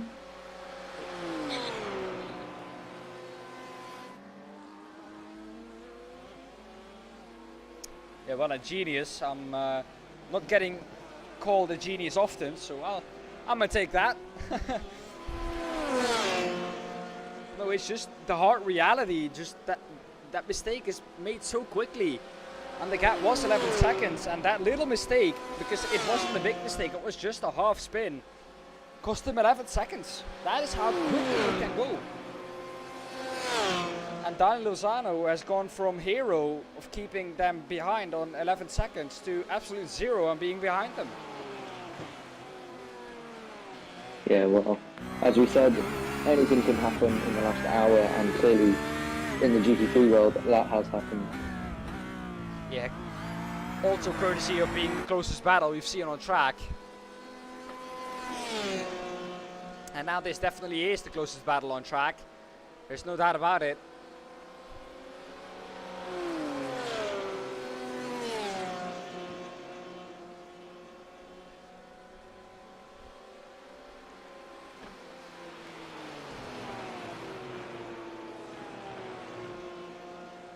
What we said, didn't we, towards the last half an hour, although we are currently 22 minutes out of that, or 21 in a second, a lot of stuff is starting to happen. Yeah. Like we said, as the leader pits. This will not be his last pit stop, I think. He will need to pit again. No, because these LMP2 cars, as we said earlier, are doing about 37 minutes on fuel, so 37, and if you can wreck the stint to 40, or wreck, if you can pull the stint to 11 laps instead of 10, that's just going to then be about the last 10 minutes to go. yeah, somewhere around that. Well, even if they pit, no one will be a threat to Tempest Simsport Pack. Yeah, because they are currently over 1 minute 45 behind. Ahead of my favourite team. 3 minute 50. 3 minutes 50 now. But that gap is around 3 minutes 15. A little bit less now, but Rapidly, or my favourite team, still has to pit. Yeah, so it's all to play for now. Apart from Tempest Simsport, if nothing bad happens to them, then they're going to be ahead Golden. and potentially win.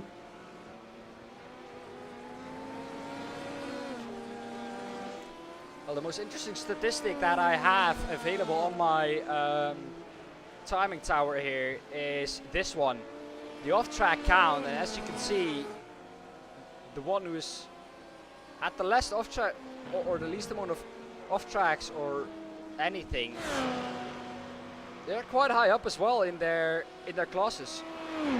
Orion Race Team Pack Yeah, GT3, definitely. 4 off-tracks. First. Digital Spirit DS Racing, 5 off-tracks, 4th. Then we have Akil Racing Science, 7 off-tracks, first in GT3 AM. Platinum Racing Team BWM, 4 off-tracks, second in GT3 AM. We have the lowest amount of off-tracks for Platinum Racing Team LMP2 Blue, 4th. Tempest Super Pack, 9 off-tracks, 1st. So you can just see, also in GTE, JD Sim Racing 4 off-tracks in 3rd, and Lunus Racing in 4th with only 5 off-tracks. So being clean, obviously, is the key here. Yeah, definitely. Well, it is in endurance racing anyway, because you want to be finding every second that's available to you. Astro Racing, 97 off-tracks. Wow. They have had a lot of drive-thrus then. That explains their time lost.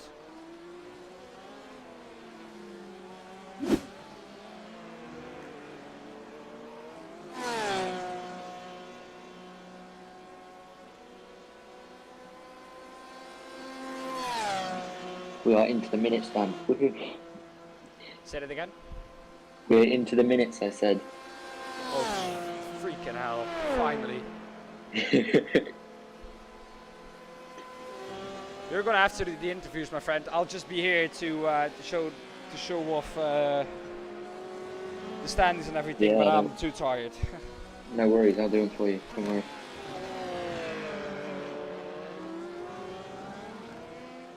Three minutes 49, the gap.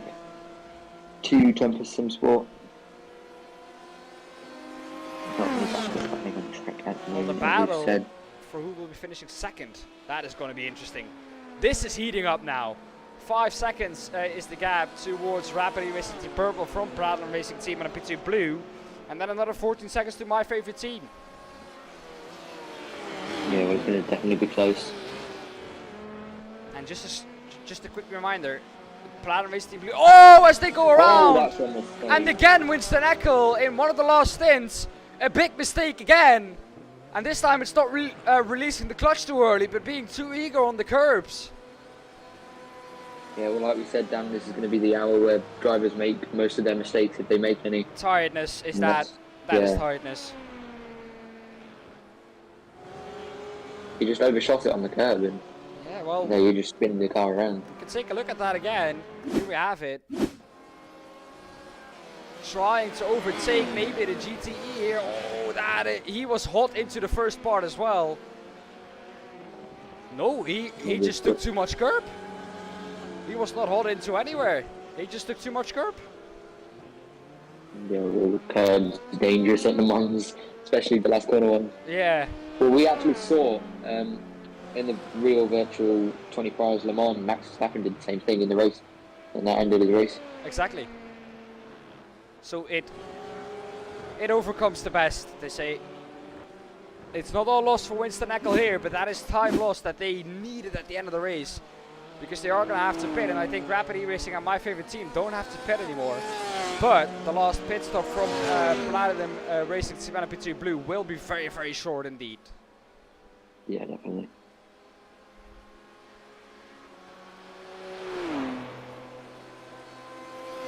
Winston Eckel giving us a thumbs up there, but...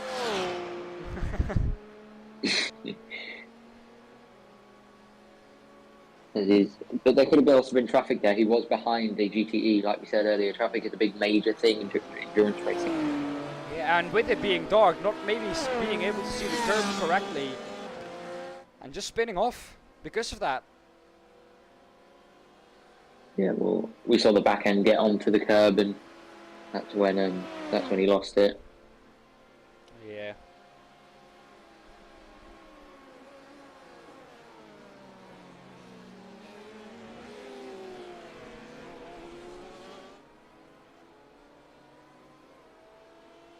Well, just over 40 minutes to go then here at Le Mans. 3/4 of an hour. And once you get to the closing stages, you just notice how long the race is, because now you're looking at the timer the whole time, seeing where your favorite team is, seeing how much they have still left of the race, because now you're really counting down towards the last lap. And the thing is, the last lap is not short as well. Over 3 minutes in whatever car you are. No matter whether you're a quickest LMP2 or you're the slowest GT3, it's still over in 3 minutes. It depends though when the white flag drops. If it drops with 2 minutes and 50 seconds to go, your last lap effectively was only around 30 seconds longer than it should have been, or around 40 seconds longer than it should have been when it was on time, but still.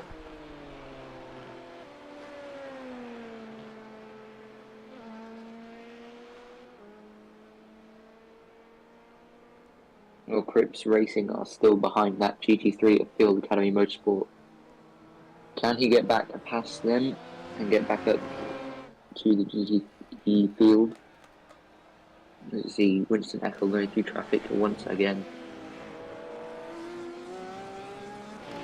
He has one lap to the GT3, who is currently in the pits, Field Academy Motorsports pits for there.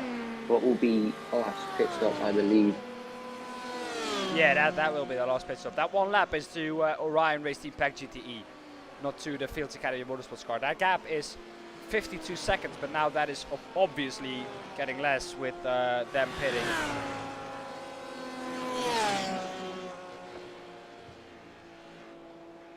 For a second there I was like, no way.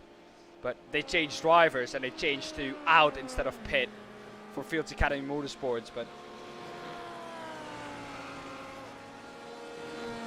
that pit that they are doing now is gonna decide everything. We're gonna go over to that pit because they were just ahead of the Orion Race Team Pack GT3, and they have pitted already. But Aquila Racer Tire just got ahead of Digital Spirit CS Racing. Will be fourth. Well, where is the Orion Race Team? Can it go past the Fields Academy Motorsports car before it exits the pit lane? There it is across the line now, and it's gonna be close. Fields Academy Motorsports is once again ahead. And this now, Jake, is gonna be a sprint to the finish. 3 seconds and 5/10 is the gap.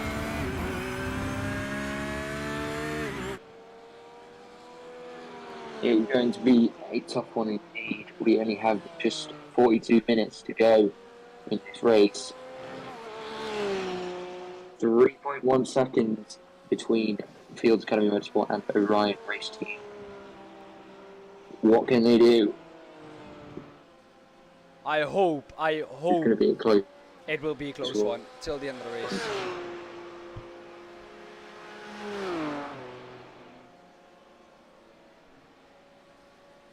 As you can see, that Orion Race Team Pet GT3 in the background of that shot, Here we have chasing down Mikkel Ditschkowski in that car.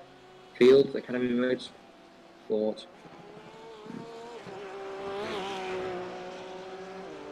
And he is first in GT3 Pro class at Orion Race Team Pet No, he's not. GT3. That is a quick fix. That is a driver that is not listed.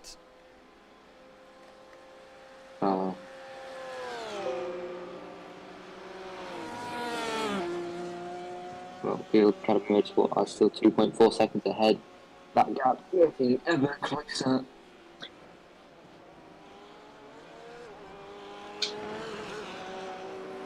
As this is the closest battle on track at the moment, as far as I can tell. Lapped traffic then, and LMP2 getting involved here. Oh, that was close. Good smack right into the back, and especially in the dark, when all you see is, well, for the LMP2, a pair of red headlights, rear lights even. There we go. The back of the Pro Class. They were leading for a second. 1.4 The seconds. gap is 1.4 seconds now. Is the time times fixed as well? Hopefully. I hope so. So the lead is only 1 minute 55. No, Yeah, because it's not Tempest, fixed that yet. would be right, wouldn't it? 'Cause- no, it's not fixed, that one. That gap, I think, is around 250. Yeah. Here we have it, 250. Clement Schmid. For the people who don't know, this man races in real life as well. He is a very successful racer in GTs as well. Great friend of Mirko The Ryan Bortotti. race team then, and very close, unless that's STK, but they are very close at the moment. That is 6 tenths. And this is the battle for the overall first position in GT3. Wow. After 9 hours and 21 minutes, this is the gap. This is the gap. 0.7 seconds, 7/10 of a second. Without It's gone using to a 8 safety now, car, but- it's just on pure pace that this is the gap. And that is what just amazes me even more. And I think if we had safety cars, the gaps would be smaller between everyone in this race. Oh yeah, definitely. I swear at one point they were going to add safety cars to iRacing.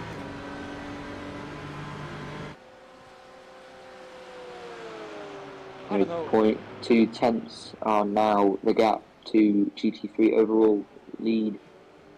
As he is very close on the exit there of turn 3.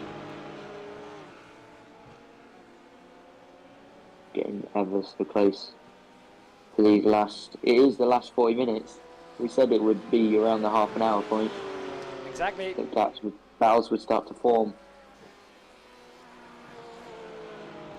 Well, what can Michael do in the Orion race team Pep GT3? I think this is over and done. I think he's going to get past here. He certainly very close as they go side by side down the straight.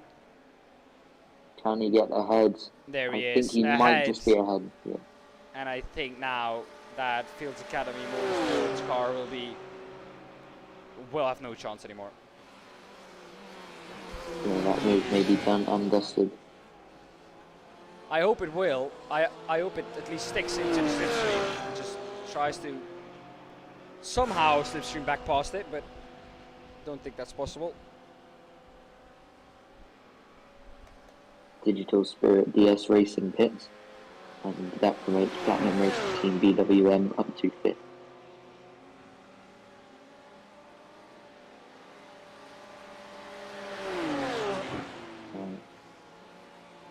Yeah. As that gap then half a second. Now down to 3/10. Can he get the move done on this very long straight, back straight at Le Mans? Certainly looking for it. As he tries to make a move round. They are side by side. Fields Academy Motorsport just gets ahead, but they are very close. This is amazing battles. Oh, that was nearly touching there. They continue down. He's going to have the slipstream, as there's that an LMP2 in the background. That could get involved and mess up the order a bit. There's a gap now, 2/10 of a second. He's going to look for another move. Or is he going to go down the inside, or potentially around the outside? As they come, they are side by side. He has the inside line. This is very close. Oh, and he's off. That is the Fields Academy Motorsports Porsche. Definitely not what you want to see there. No, that is definitely not. Was the What LMP2 happened there? back in that as well? Can we take a look at it? Well, like we said, going side by side through Indianapolis is never a good idea, and it was Never a good idea. It was perfectly demonstrated for you there. Let's see, did the LMP2 car get caught up in that as well? I hope it didn't. Oh, it had to brake. That is really good awareness there from the Writer Engineering Eastwards red car. Unfortunate, but I think they've lost quite a lot of time now. That was quite a hard ended hit. that battle swiftly. And they may have some damage to that Porsche there. As Orion Race Team Pack GT3 is now in the lead with a 6.6 second advantage over Fields Academy Motorsport after that terrible incident which ended the battle for first. Could still do it. We still have just over half an hour to go here at Le Mans for the Platinum Endurance Championship.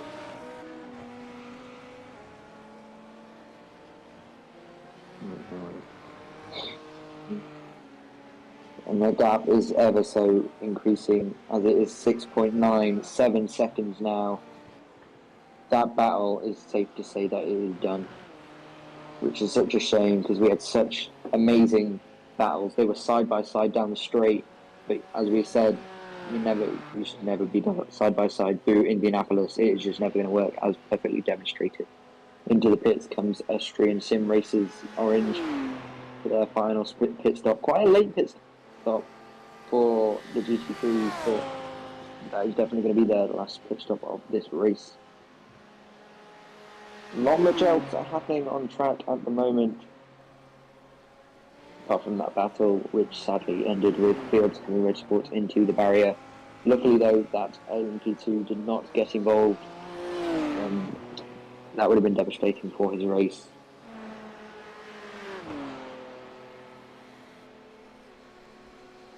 Well, then Astro still leading with over a lap, and I think that is props to them. They have been fast throughout this whole race, really, and yeah, being ahead by a lap on P2 on everyone else in that field just shows the dominance, the sheer dominance that they had. Even Tempest Simsport Pack, who were that fast, weren't able to do so. Well, let's talk about leading. Tempest Simsport Pack have been leading for a total of 17 hours. 17. I can't do math. 17 hours in total. Yeah, 17 hours and 28 minutes. And that is, to be exact, 17 hours, including the last race. They have not been out of the lead since then. Even with the pit stops in this race as well. Even in the first cycle of pit stops, they were the ones to go the longest, and they were not overtaken once this race. Even with the pit stops, and now they are continuing that streak, and hopefully they can continue that streak until the end of the race. Well, yeah, definitely. We have just over half an hour to go left here at Le Mans. I don't think they're going to be beat unless something terrible happens and they get commentator's curse. they've got 2-minute 53 gap. There's no way they're gonna. Even I think if he has a slight bit of damage that is affecting his lap time, that gap of 2-minute 53 will still be enough to assure him that he's going to come across the line first, even though it will be with a gap that is less than that. Yeah. If it's not too hard of a hit, of course. Well, that's a Le Mans style gap, isn't it? Yeah. Well, nothing is done until he crosses the finish line. We've seen that with the Toyota in 2018, I think. 2018, and just stopping at the last lap at the start-finish line on the pit wall side. At that moment, even though I wasn't a Toyota fan, I felt horrible at just watching that. And I can tell you, if you are awake for 24 hours and you've watched racing for 24 hours and that happens on the last lap, there are tears in your eyes, man. Even though that is not the car you were supporting, there are tears in your eyes, man. It is unbelievable how gutting that must be for the Toyota team. But that just tells you that nothing is over until the fat lady sings. Yeah, indeed.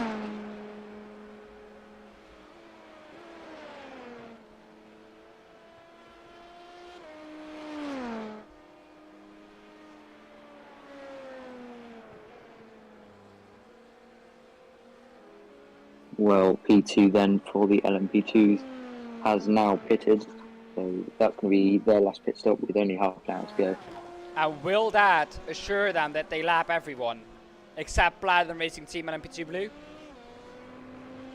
Potentially, I mean, if they're in the pits now and a lap around Le Mans is about 3.5 minutes, then as Platinum Racing Team Blue get ahead of my favourite team. So this could definitely be a close one, especially for P2, well, not so much for P1. Yeah, exactly. Well, remember that Platinum Racing LMP2 Blue car has to pit again. But that is probably a pit in, pit out time of 40-ish seconds, 40, 45. So if that is the gap at the end of this, when he comes out, then he is okay. But if it's less than that, it's going to be very, very tight. And of course, yeah, if the gap is 8 seconds at the end of the race, Winston Eckel is not going to be happy because he made that mistake at the Ford chicanes. Yeah. Well, it happens to the best of us. Yeah, exactly. It's not something that he's done on purpose, of course, but it's something that just happens. Intellectual is a very good driver. Well, not much happening on track at the moment. It's sad to see. Let's talk about the incident at Indianapolis, where side by side, that could have, if he would have gone to the outside rather than the inside, would that move would have worked? I don't think so, to be honest. On the outs, he was left the room on the inside, but he just cut across the curb, and I think that unsettled the car a little bit too much. You can go through that side by side easily, but you have to work together, or easily. It's never easy going through there side by side. That is, yeah. I said that very, very wrong. It's never easy going through there side by side. But you can help each other by just giving each other room, and I think the Orion Racing Back GT3 car did exactly that. But the Field Academy Motorsports car didn't realize that. So it kept a very, very tight line, and a little bit too tight, and it got unsettled over the curb, and from that point on it was just race over. Or at least battle for the lead over. Yeah. Because they are still 10 seconds behind Orion Race Team Pack GT3. With just under half an hour to go. Not much happening. There's a little slow bit there. He has to bail out spin. of that one. Who was that? There, that shows us that was JD Sim Racing. P3 in GTE nearly caught up the leaders here. They were stuck to the outside, and Oh, that is so close. If he did not hold his brake there, he would have run into the leader. Yeah, we were talking about traffic, weren't we, earlier? That was a big talking point that we were chatting about, and that's just clearly proved our point there. Something bad happens with traffic, then your race can be ruined. Everything But is on luckily, its head again. you didn't. If you have that happen, everything is on its head again, and that Oh yeah, definitely. 3.2 second or that 3 minute and 24 second lead that they have is all of a sudden gone.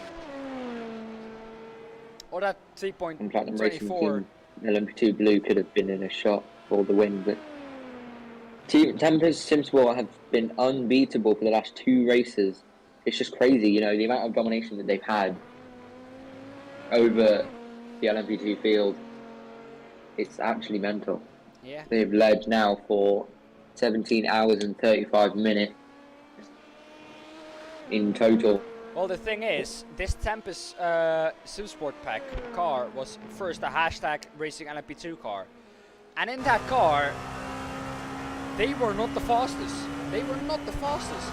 But since that name has changed to Tempest Simsports, that car has been flying. Just hear me out on that. That car has been flying.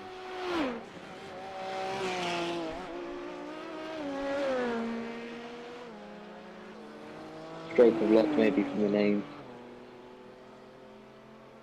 Maybe the name was cursed. Anyways, they have had a banger of a race thus far, and they are looking very, very strong. Still. Yeah, well, they do still have 24 minutes to go. Nothing, as you said earlier, is done until we cross the line and see that checkered flag. But right now, it's looking very positive Definitely. for Tempest Simsport Pack. Yeah. Not many battles then happening on track elsewhere.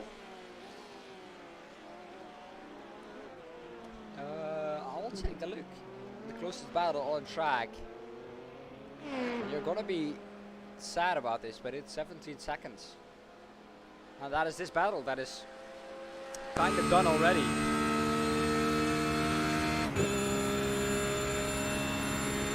Well, we got blessed with a bit of entertainment from them. But now it is starting to pan out a bit. Well, sometimes you just have that, and there's nothing you can do about it. But it's Team Kersten still in the pit. I thought they were Well, going to there's be able to endurance racing overtake. for you. I thought they were going to be able to overtake the Team IRL car, but they are still behind the Team IRL car. So we have only 26 cars actually running.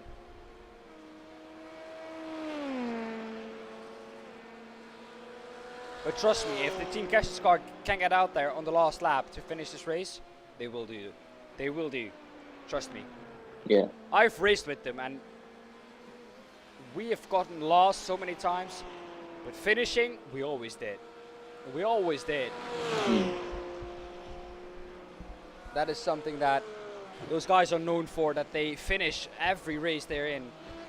And I think that's a very good attitude to have. Yeah, definitely, especially in endurance racing where you've got long races. You just got to look to the head.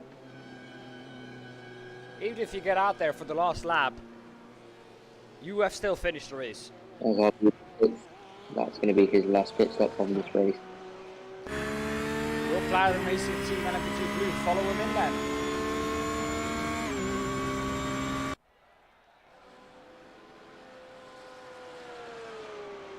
Well, they are yet to pit, I believe. Let's look with them. They are into Tête Rouge now. So they are now on to the Mulsanne. So it'll take them some time to go around again.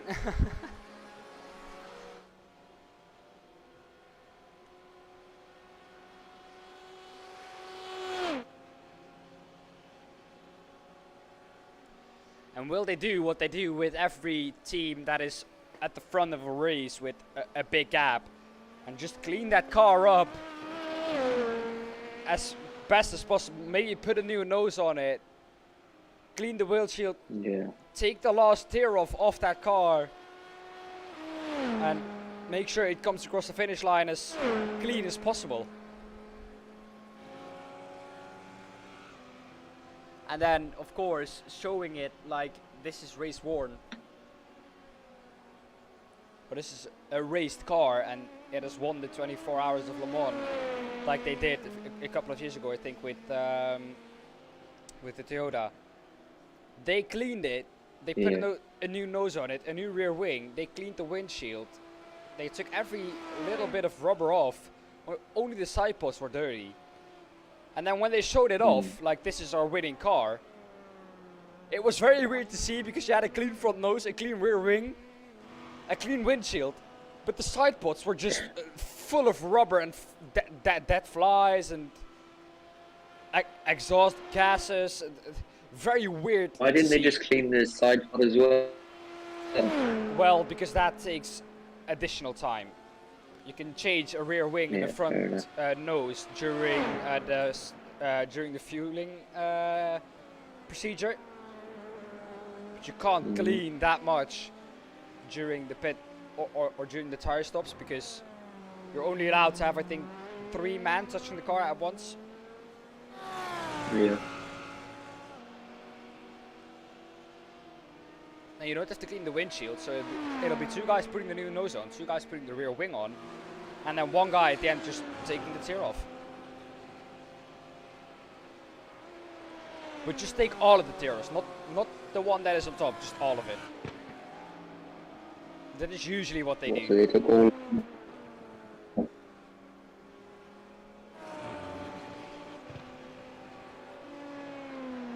Well then, 19 minutes to go until I finally get a rest. Probably I'll be here for the next hour or so, trying to close everything off.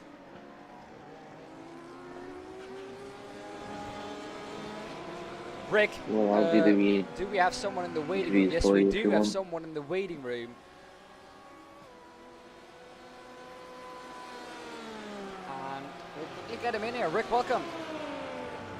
Hey, how are you guys doing? Yeah, we are good. But shattered, to be honest. I'm happy that we're into the last 90 minutes of the race. I can imagine that. Yeah. Well, Rick, tell us, how has your race been? We're doing pretty good. I messed up quali, so we started 10th, and I did the first 2 stints, which went good, which went well. Didn't have any incompletes or problems, just some minor offlines or something, nothing more. And then Alphonse jumped in the car. He didn't have a lot of training, so he was a bit slower than we hoped. But he's doing all right. And Iwan was able to join after all, so he did a double stint too. And around, I believe it was 4, I jumped in the car and did a triple stint because of the temperatures that were dropping. It was possible to do so. I tried it. Yeah. Well, first, of course, at the moment in the GTE AM class, Yeah. with quite a big lead. Do you know what happened to Crips Racing that you guys got that lead, or is it just pure pace?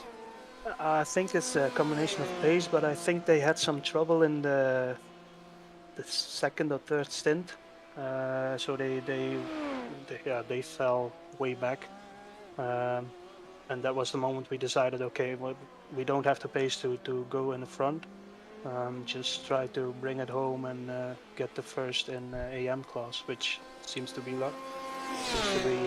working right now. Yeah, well, of course, last race out at Sebring, you guys finished first as well, I think. I wasn't there, so but they did. Yeah. So It was yeah, pretty good. I think good points for the championship now. I think that the Chris car has won 2, And you now have won 2, so the championship is pretty much on until the last race, I think. Yeah, well, we still have 15 minutes to go, so we'll see. Yeah, true. But yeah, it's the race is on, and we'll try our best. I think Alphonse just tried to remove the wall in the Porsche curve, so we're lacking a bit of top speed now. But yeah, other than that, we are okay. Yeah, well, he's driven around the circuit for 9 hours and 45 minutes almost, and he just now Yep. tried to remove the wall. Why Yep. not earlier? Yeah, I know, right? But yeah, that's it. Just try to do the last 15 minutes, and we're done. Yeah. You guys can get some rest. Oh, yeah. Well, I did the full 10 hours. I think Jake only did 4 hours, so Okay. Jake is going to do the No, it was interviews about, if I joined someone... you about halfway through. Yeah, but I think you are going to do the interviews, so if you join after the race for the interviews, or is this your interview? Were you planning on being this your interview? It's no worries, of course, but if that was your plan, we know not to count on you, of course, after the race. You're talking to me? Yeah. I'm sorry. Oh, okay. No, this Yeah. is the interview. We're just. Okay. I'm just gonna hop back to Alphonse and just see how he's doing. That's it. Well, So yeah, well, thank you for your time. And yeah, definitely. Well, Rick, thank you for your time. I don't know if Jake has any questions for you left, but all my questions are asked, so Jake, go on. We've obviously seen a bit earlier in the race how traffic can get involved and massively. So obviously you have the LMP2s that tend to lap GTEs. So how do you guys deal with traffic and how does it not impede your lap time? LMPs is not the problem because they are way faster. The real problem is the GT3s for us because they're only lacking about 4 or 5 seconds a lap. But when you go by just before the Porsche curves, the GT3s are almost as similar in curve speed. So sometimes you are holding them up even because you're lifting and coasting or something. So that's a bit tricky when you pass a GT3. The LMPs is not a problem. Okay. Yeah, well, Rick, thank Yeah, you for well, your thank time. you. It's been amazing to see your car have the pace that it had. It looked very good early on in the race, but 6 is definitely overall not a position you, or is definitely a position that you can be happy with. I think 4th or 6th. At the end, it's a win in the AM class in 14 or 13 minutes. But thank you for your time, and well, good luck in the last couple of minutes. Yeah, thank you. Have a good one, good guys. luck. Thank you. Bye. Yeah, you too. Well, Jake, you said it. Just traffic being a big part of it. Brick said that, of course, it's not the big problem for the LMPs. The LMPs isn't the problem for those guys. It's just the fact that they have to lap those GT3s. Yeah. Well, we saw it, didn't we, Dan, earlier? We saw that the GT3s are pretty much as quick through the corners as the GTEs. Sorry to interrupt you. But I it's have more a message. the straights with the It's GTEs. a verdict, a steward's verdict. Warning for Ludens Racing. Next warning will result in a second drive-through. Ludens Racing is the car ahead of PM Esports, from Rick we were just talking to. So that that's could be not big. very good. I'm sure he will be. I'm sure he's not going to be happy with that. No, it's Rick who can take the benefit from that because the car ahead almost got drive through. So Ludens Racing, who is ahead of the team from Rick, PM Esports, they got a warning that their next warning will be a second drive-through. You get me? Yeah. Okay. I mean, if a team ahead of you gets to drive you, then that's kind of like in the ideal situation for you. Because then you can take full advantage of it. and sometimes that can be race winning decided. Sometimes, actually, to be honest. Well, not much happened. Oh, Luden Racing just got ahead of Astro, but I believe that was a pit overtake. Yeah. Pretty quiet on track, Dan, to say this is the last 10 minutes almost of the race. Yeah, you wouldn't think that. At Sebring, yeah. At Sebring, we had quite a lot to talk about on track battles in the last 10 minutes or so. So it's probably the track, because obviously doing like 3 minutes 30 lap times. So Yeah. that could be a horrendously big factor. Yeah, definitely. Well, this gap is now 13.4 seconds. Winston Eckel, that is, if you take 8 seconds off that, 10 seconds maybe, he is within 3.5 seconds of my favorite team if he did not have that spin.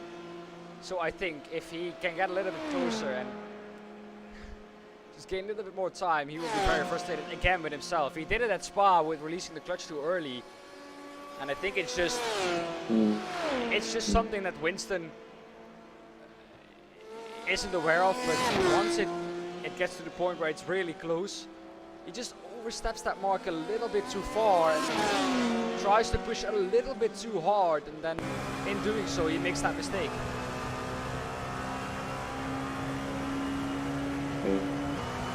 Sure. Well, it is the last 10 minutes now of the race. Finally. The GTE class has a 23-second gap. There's a 12-second gap in the GTE class. What's that?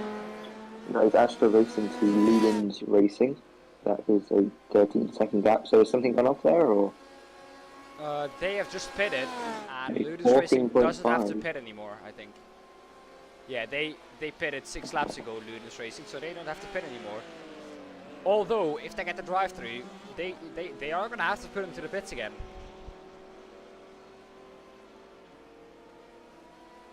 Yeah, well, we saw a lot of teams doing their last pit stops about half an hour ago. Yeah.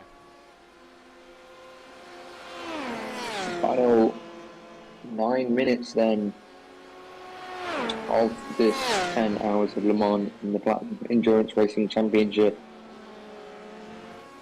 And not much on track, not many battles on track. Here is your leader, Tempest Simsport Peck, with a 3 minutes 07 lead over my favourite team. These guys have been incredible through the last 2 races. They led every single lap of this race, and they won and led every single lap of the last race as well. So that is just incredible. The sheer domination. Your GTE leader then, if you're just tuning in with us, is Astro Racing Miola, and your GT3 leader overall is Orion Race Team Pep GT3. It was Fields Academy Motorsport, but then we had that incident out into Indianapolis where they were side by side, and unfortunately Fields Academy Motorsport ended up into the wall. Big sad there, big sad. Another really good battle taken away from us. We're just cursed, Dan. That's it. We're just cursed. We can't can't have get a good battle. Well, that's good that we have each other then, because we can talk about things. Yeah.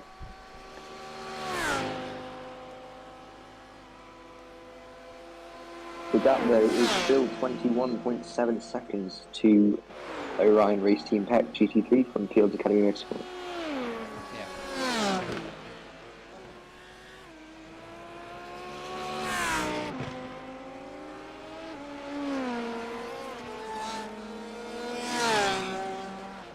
Well, looking at our leader again then, this is really, for the amount of effort and the result that they've put in, they haven't got enough screen time. So because there are no battles, this is the the car we're gonna focus on until we find a battle or see a battle.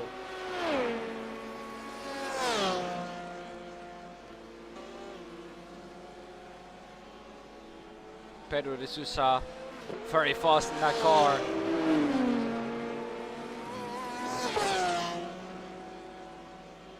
Six minutes left. That is about 2 laps. Yeah, last time out, I believe they did 4 hours each at Sebring. Say There were again? only 2 drivers there. They only had 2 drivers Oh, last yeah, time in true. Tempest Simple True. Cup. I'm not sure if they have 2 drivers again today.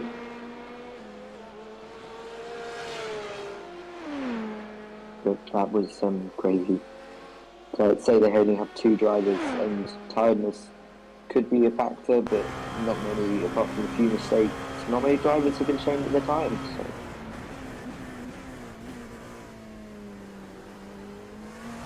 So we only have 5 minutes to go then. Here at Le Mans, there's about a lap and a half. So, It's gonna be close if the next lap is gonna be the last lap, but I do not think so. We're a little bit too far away from the 3-minute 30 mark. It could be. Never say never. 1 minute from now. Oh, it's gonna be close. It's gonna be very close.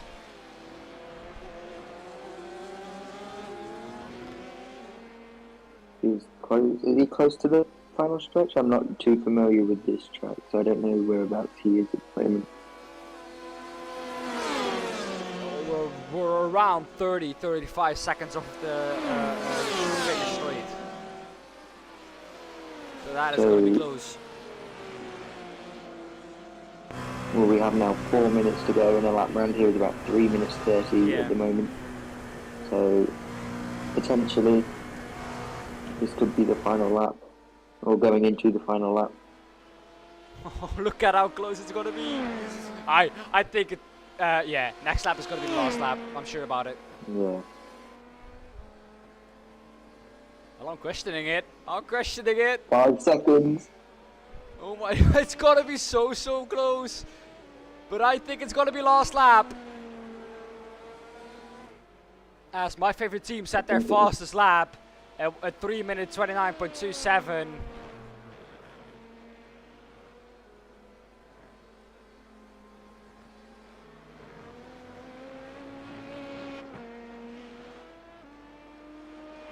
Pedro So de this is the Sousa. final lap then. I think it will be, yes, but it's going to be close. If he finds a 3 minute 28 somewhere, we're going to do another lap. And I think What is that the fastest lap at the moment? the fastest lap at the moment is a 3:28.36. We have, on time-wise, just under 3 minutes to go. So I think this will be the last lap that we are watching at the moment. You know what the thing is? I see these guys intentionally push it now to try and make it one more lap. Just to get another lap in. They do not look like a team that is going to wait at the finish line if there are 5 seconds left, that is going to slow down their pace to do one last lap. They do not look like a team that are going to do that. They look like a team that wants to get as much laps in there as possible. Yeah, well, we said earlier, didn't we, that the 24 Hours Le Mans is coming up soon, so as much practice as that would be great. Of course. But I believe this will be the last lap as we have 2 minutes to go. I believe so too. It's been an interesting race. Definitely. Well, the first 5 hours were the most chaotic. After that, literally nothing happened, so you're cursed. That is what I'm having to say. No. Yeah, well, the first 3 hours really was chaotic. A lot of things happened, and after that it just settled down a little bit. We expected it to pick up 2 hours from the end, but that never really happened. We saw... Apart from the GT3 battle. Yeah, and the GT E-battle for second and third. And the GT3 battle for first and second overall.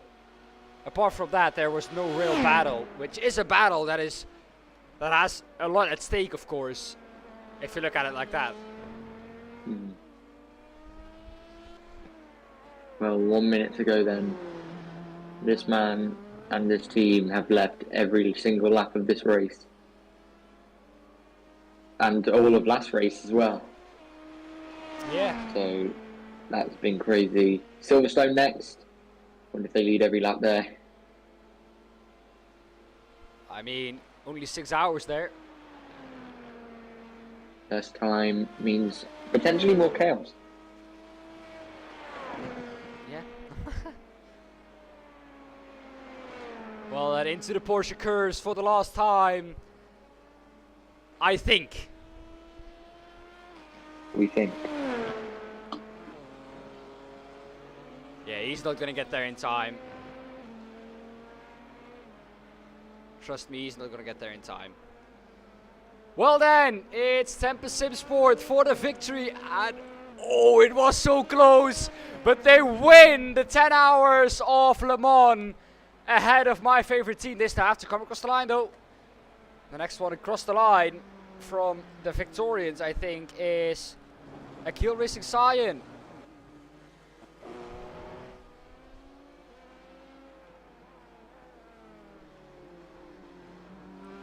That will be our next class winner.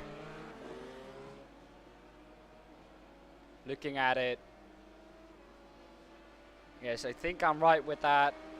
They're just ahead though of our GT3 Pro leaders.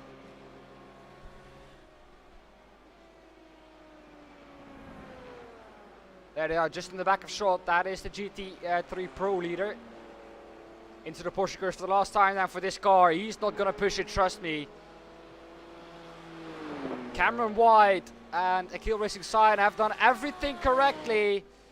They have defeated Platinum Racing Team BWM, and I think that is deserved because they are called BWM instead of BMW. Just joking. But this team has done everything they could to make their performance to where they are right now. And it's Cameron White who will come across the line, winning this race for Akil Racing Cyan. And just behind that, Orion Race Team Pack GT3 will win this race ahead of a Fields Academy Motorsports car that has been in the lead for 7 or 8 hours of this race. But it matters once you're coming across the line for the last time.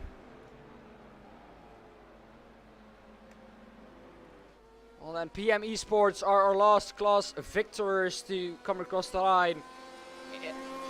No, I'm incorrect with that. It's Astro Racing Mayorla who are behind this in the GTE overall win. Well, it has been an interesting race for sure. Yeah, Shadow man, you called it hours ago. You were right, but it wasn't easy. Trust me, it wasn't easy for them. It wasn't easy. It was never easy, and it was never easy for Alfonso Ruiz as well. But he's gonna come across the line to take that victory in the GT EAN class. Imagine stopping for fuel now, not having enough fuel. Across the line then, 1 lap ahead of everyone else. PM Esports and Alfonso Ruiz. And our last victorious then are just about to come across the line. Adrian Farinas Rodriguez. Well, that is Portuguese, Spanish, everything in once. But Astro Racing Mayorla win the 10 hours of Le Mans in the GTE class. Congratulations to them. Well, what a result we've had. Jake, are you ready to call them out? Like I said, what did I tell you? What did I tell you? Look at Team Kerstens. Did they get the checkered flag? They did. And it's just amazing to see that. The fact that they were out of this race hours ago, but they got the checkered flag, and that is all that matters. Well then, here we go then. The result is on screen for you. Only LMP2. Well, winning again for the second race in a row is Tempest Simsport Peck, with leading every single lap of this race and last, so 18 hours in total. My favourite team slots in just behind them, followed by Platinum Racing Team LMP2 Blue, who is in third place. Fourth goes to Rapid E-Racing Team Purple. Fifth is Austrian Sim Racers Blue. Sixth is Rita Engineering Red. Seventh, Rapid E-Racing Team Orange. Eighth, Cabot Blue. And last in class is Karuma Motorsport. On to the GTEs then. We have Astro Racing Miola in first, followed by Delta Motorsport 141. JD Sim Racing comes in third place with Ludens Racing just behind them. Astro Racing are in fifth, followed by PM Esports, which is our GTE AM leader. Seventh goes to Orion Race Team PEC GTE. Eighth is Crypt Racing. Ninth, DOT EXE Esports Red. 10th, T3 Motorsport by Maniti Peck and WPR Racing. And last place in GTE class is Verve Racing Team Black. GT3s then. We have Orion Race Team Peck GT3, followed by Fields Academy Motorsport. That's awesome battle that we had, but unfortunately ended bad for Fields Academy. Austrian Sim Racers Orange comes in third, BWM come in fifth place, followed by Digital Spirit DS Racing. Seventh is YS Motorsports Blue. Eighth, Tempest Sim Sport Peck. Bikes Online DS Racing is ninth. 10th goes to SR Technic Peck. Team Kirstens, they came out, took the checkered flag. Team iRacing Netherlands Racing is 12th. 13th is RD Simsport. 14th, H2 Motorsport. And last in class is Writer Engineering Esports Purple. Well, then here we have them. Overall, just a quick look again, while we get the winner of this evening's race in here, and yeah, Jake, it's your honor to do the interviews. Well, congratulations and welcome, Pedro. Thank you. Hello, good evening. So, Pedro, obviously an interesting race leading every lap of this and last race. So you've led in total 18 hours, your team has. Tell us, how's it feel? Yeah, it feels good, I guess. We had a pretty solid race. We just kept building a gap after the first stint, and I think our tire strategy was better than our opponents. So yeah, just I guess we had more of a cruise after the first stint until the end. Oh yes, certainly. Lap traffic seemed to be an issue as well. Tell us, how was dealing with lap traffic, especially at a big track like Le Mans? About traffic, I think we only had like one or two tricky situations where someone spun ahead of us or something like that. But besides that, I think everyone behaved quite well. It was just unfortunate for our GT3 car that was in first place, and then LMP2 took him out of the race. Otherwise, I think we could have won in both classes. But yeah, it's racing. Yeah. Yeah, Well, definitely. that GT3 team you're talking about, what did they have for breakfast? Because they were faster over a second, I think, than everyone else on their fastest lap. I don't know. I think they just practiced to all the races we got, and we take this seriously, and we come to every race to win. I know they worked pretty hard on the setup and putting the lap times. So I guess that hard work pays off. Yeah. Just unfortunate for the incident. Yeah. Well, Pedro, one question I have is, of course, compared to a track, have you been in the race at Interlagos? I think you were. No, I wasn't one of the ones who drove in Interlagos. Okay. It was Rui and Philippe, my two teammates of the day. Okay. Well, still, I'm going to ask you the question. At a track at Le Mans with 36 cars at the beginning, only 27 cars finishing the race. With a track as big as Le Mans, it must be very different to compare to a track like Interlagos with lapping traffic.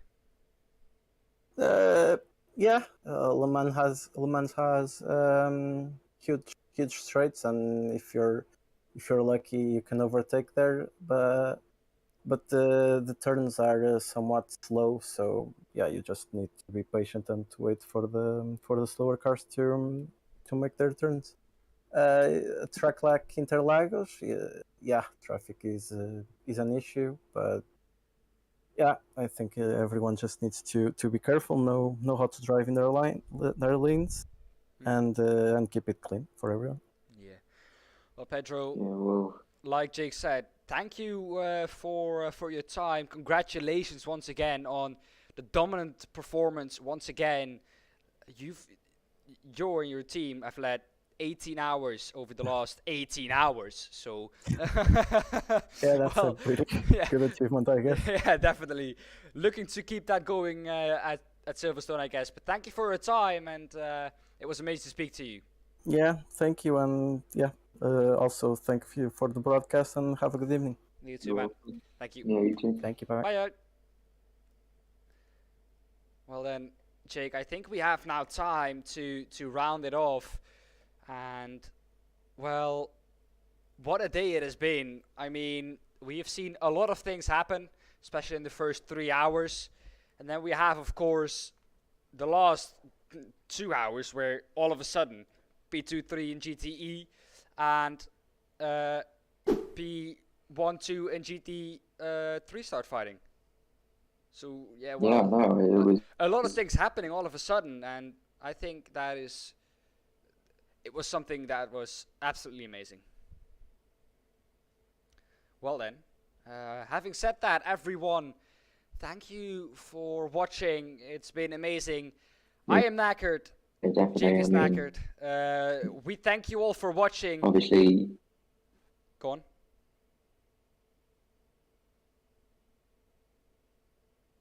You can go on. Okay. Well, I'll go on then. Of course, with our best stream we've had, 177 people at the top watching live at this to this stream, and of course we have the amount of likes on this stream as well. So thank you everyone for watching, and yeah, we'll see you at the 6 hours of Silverstone. Until then,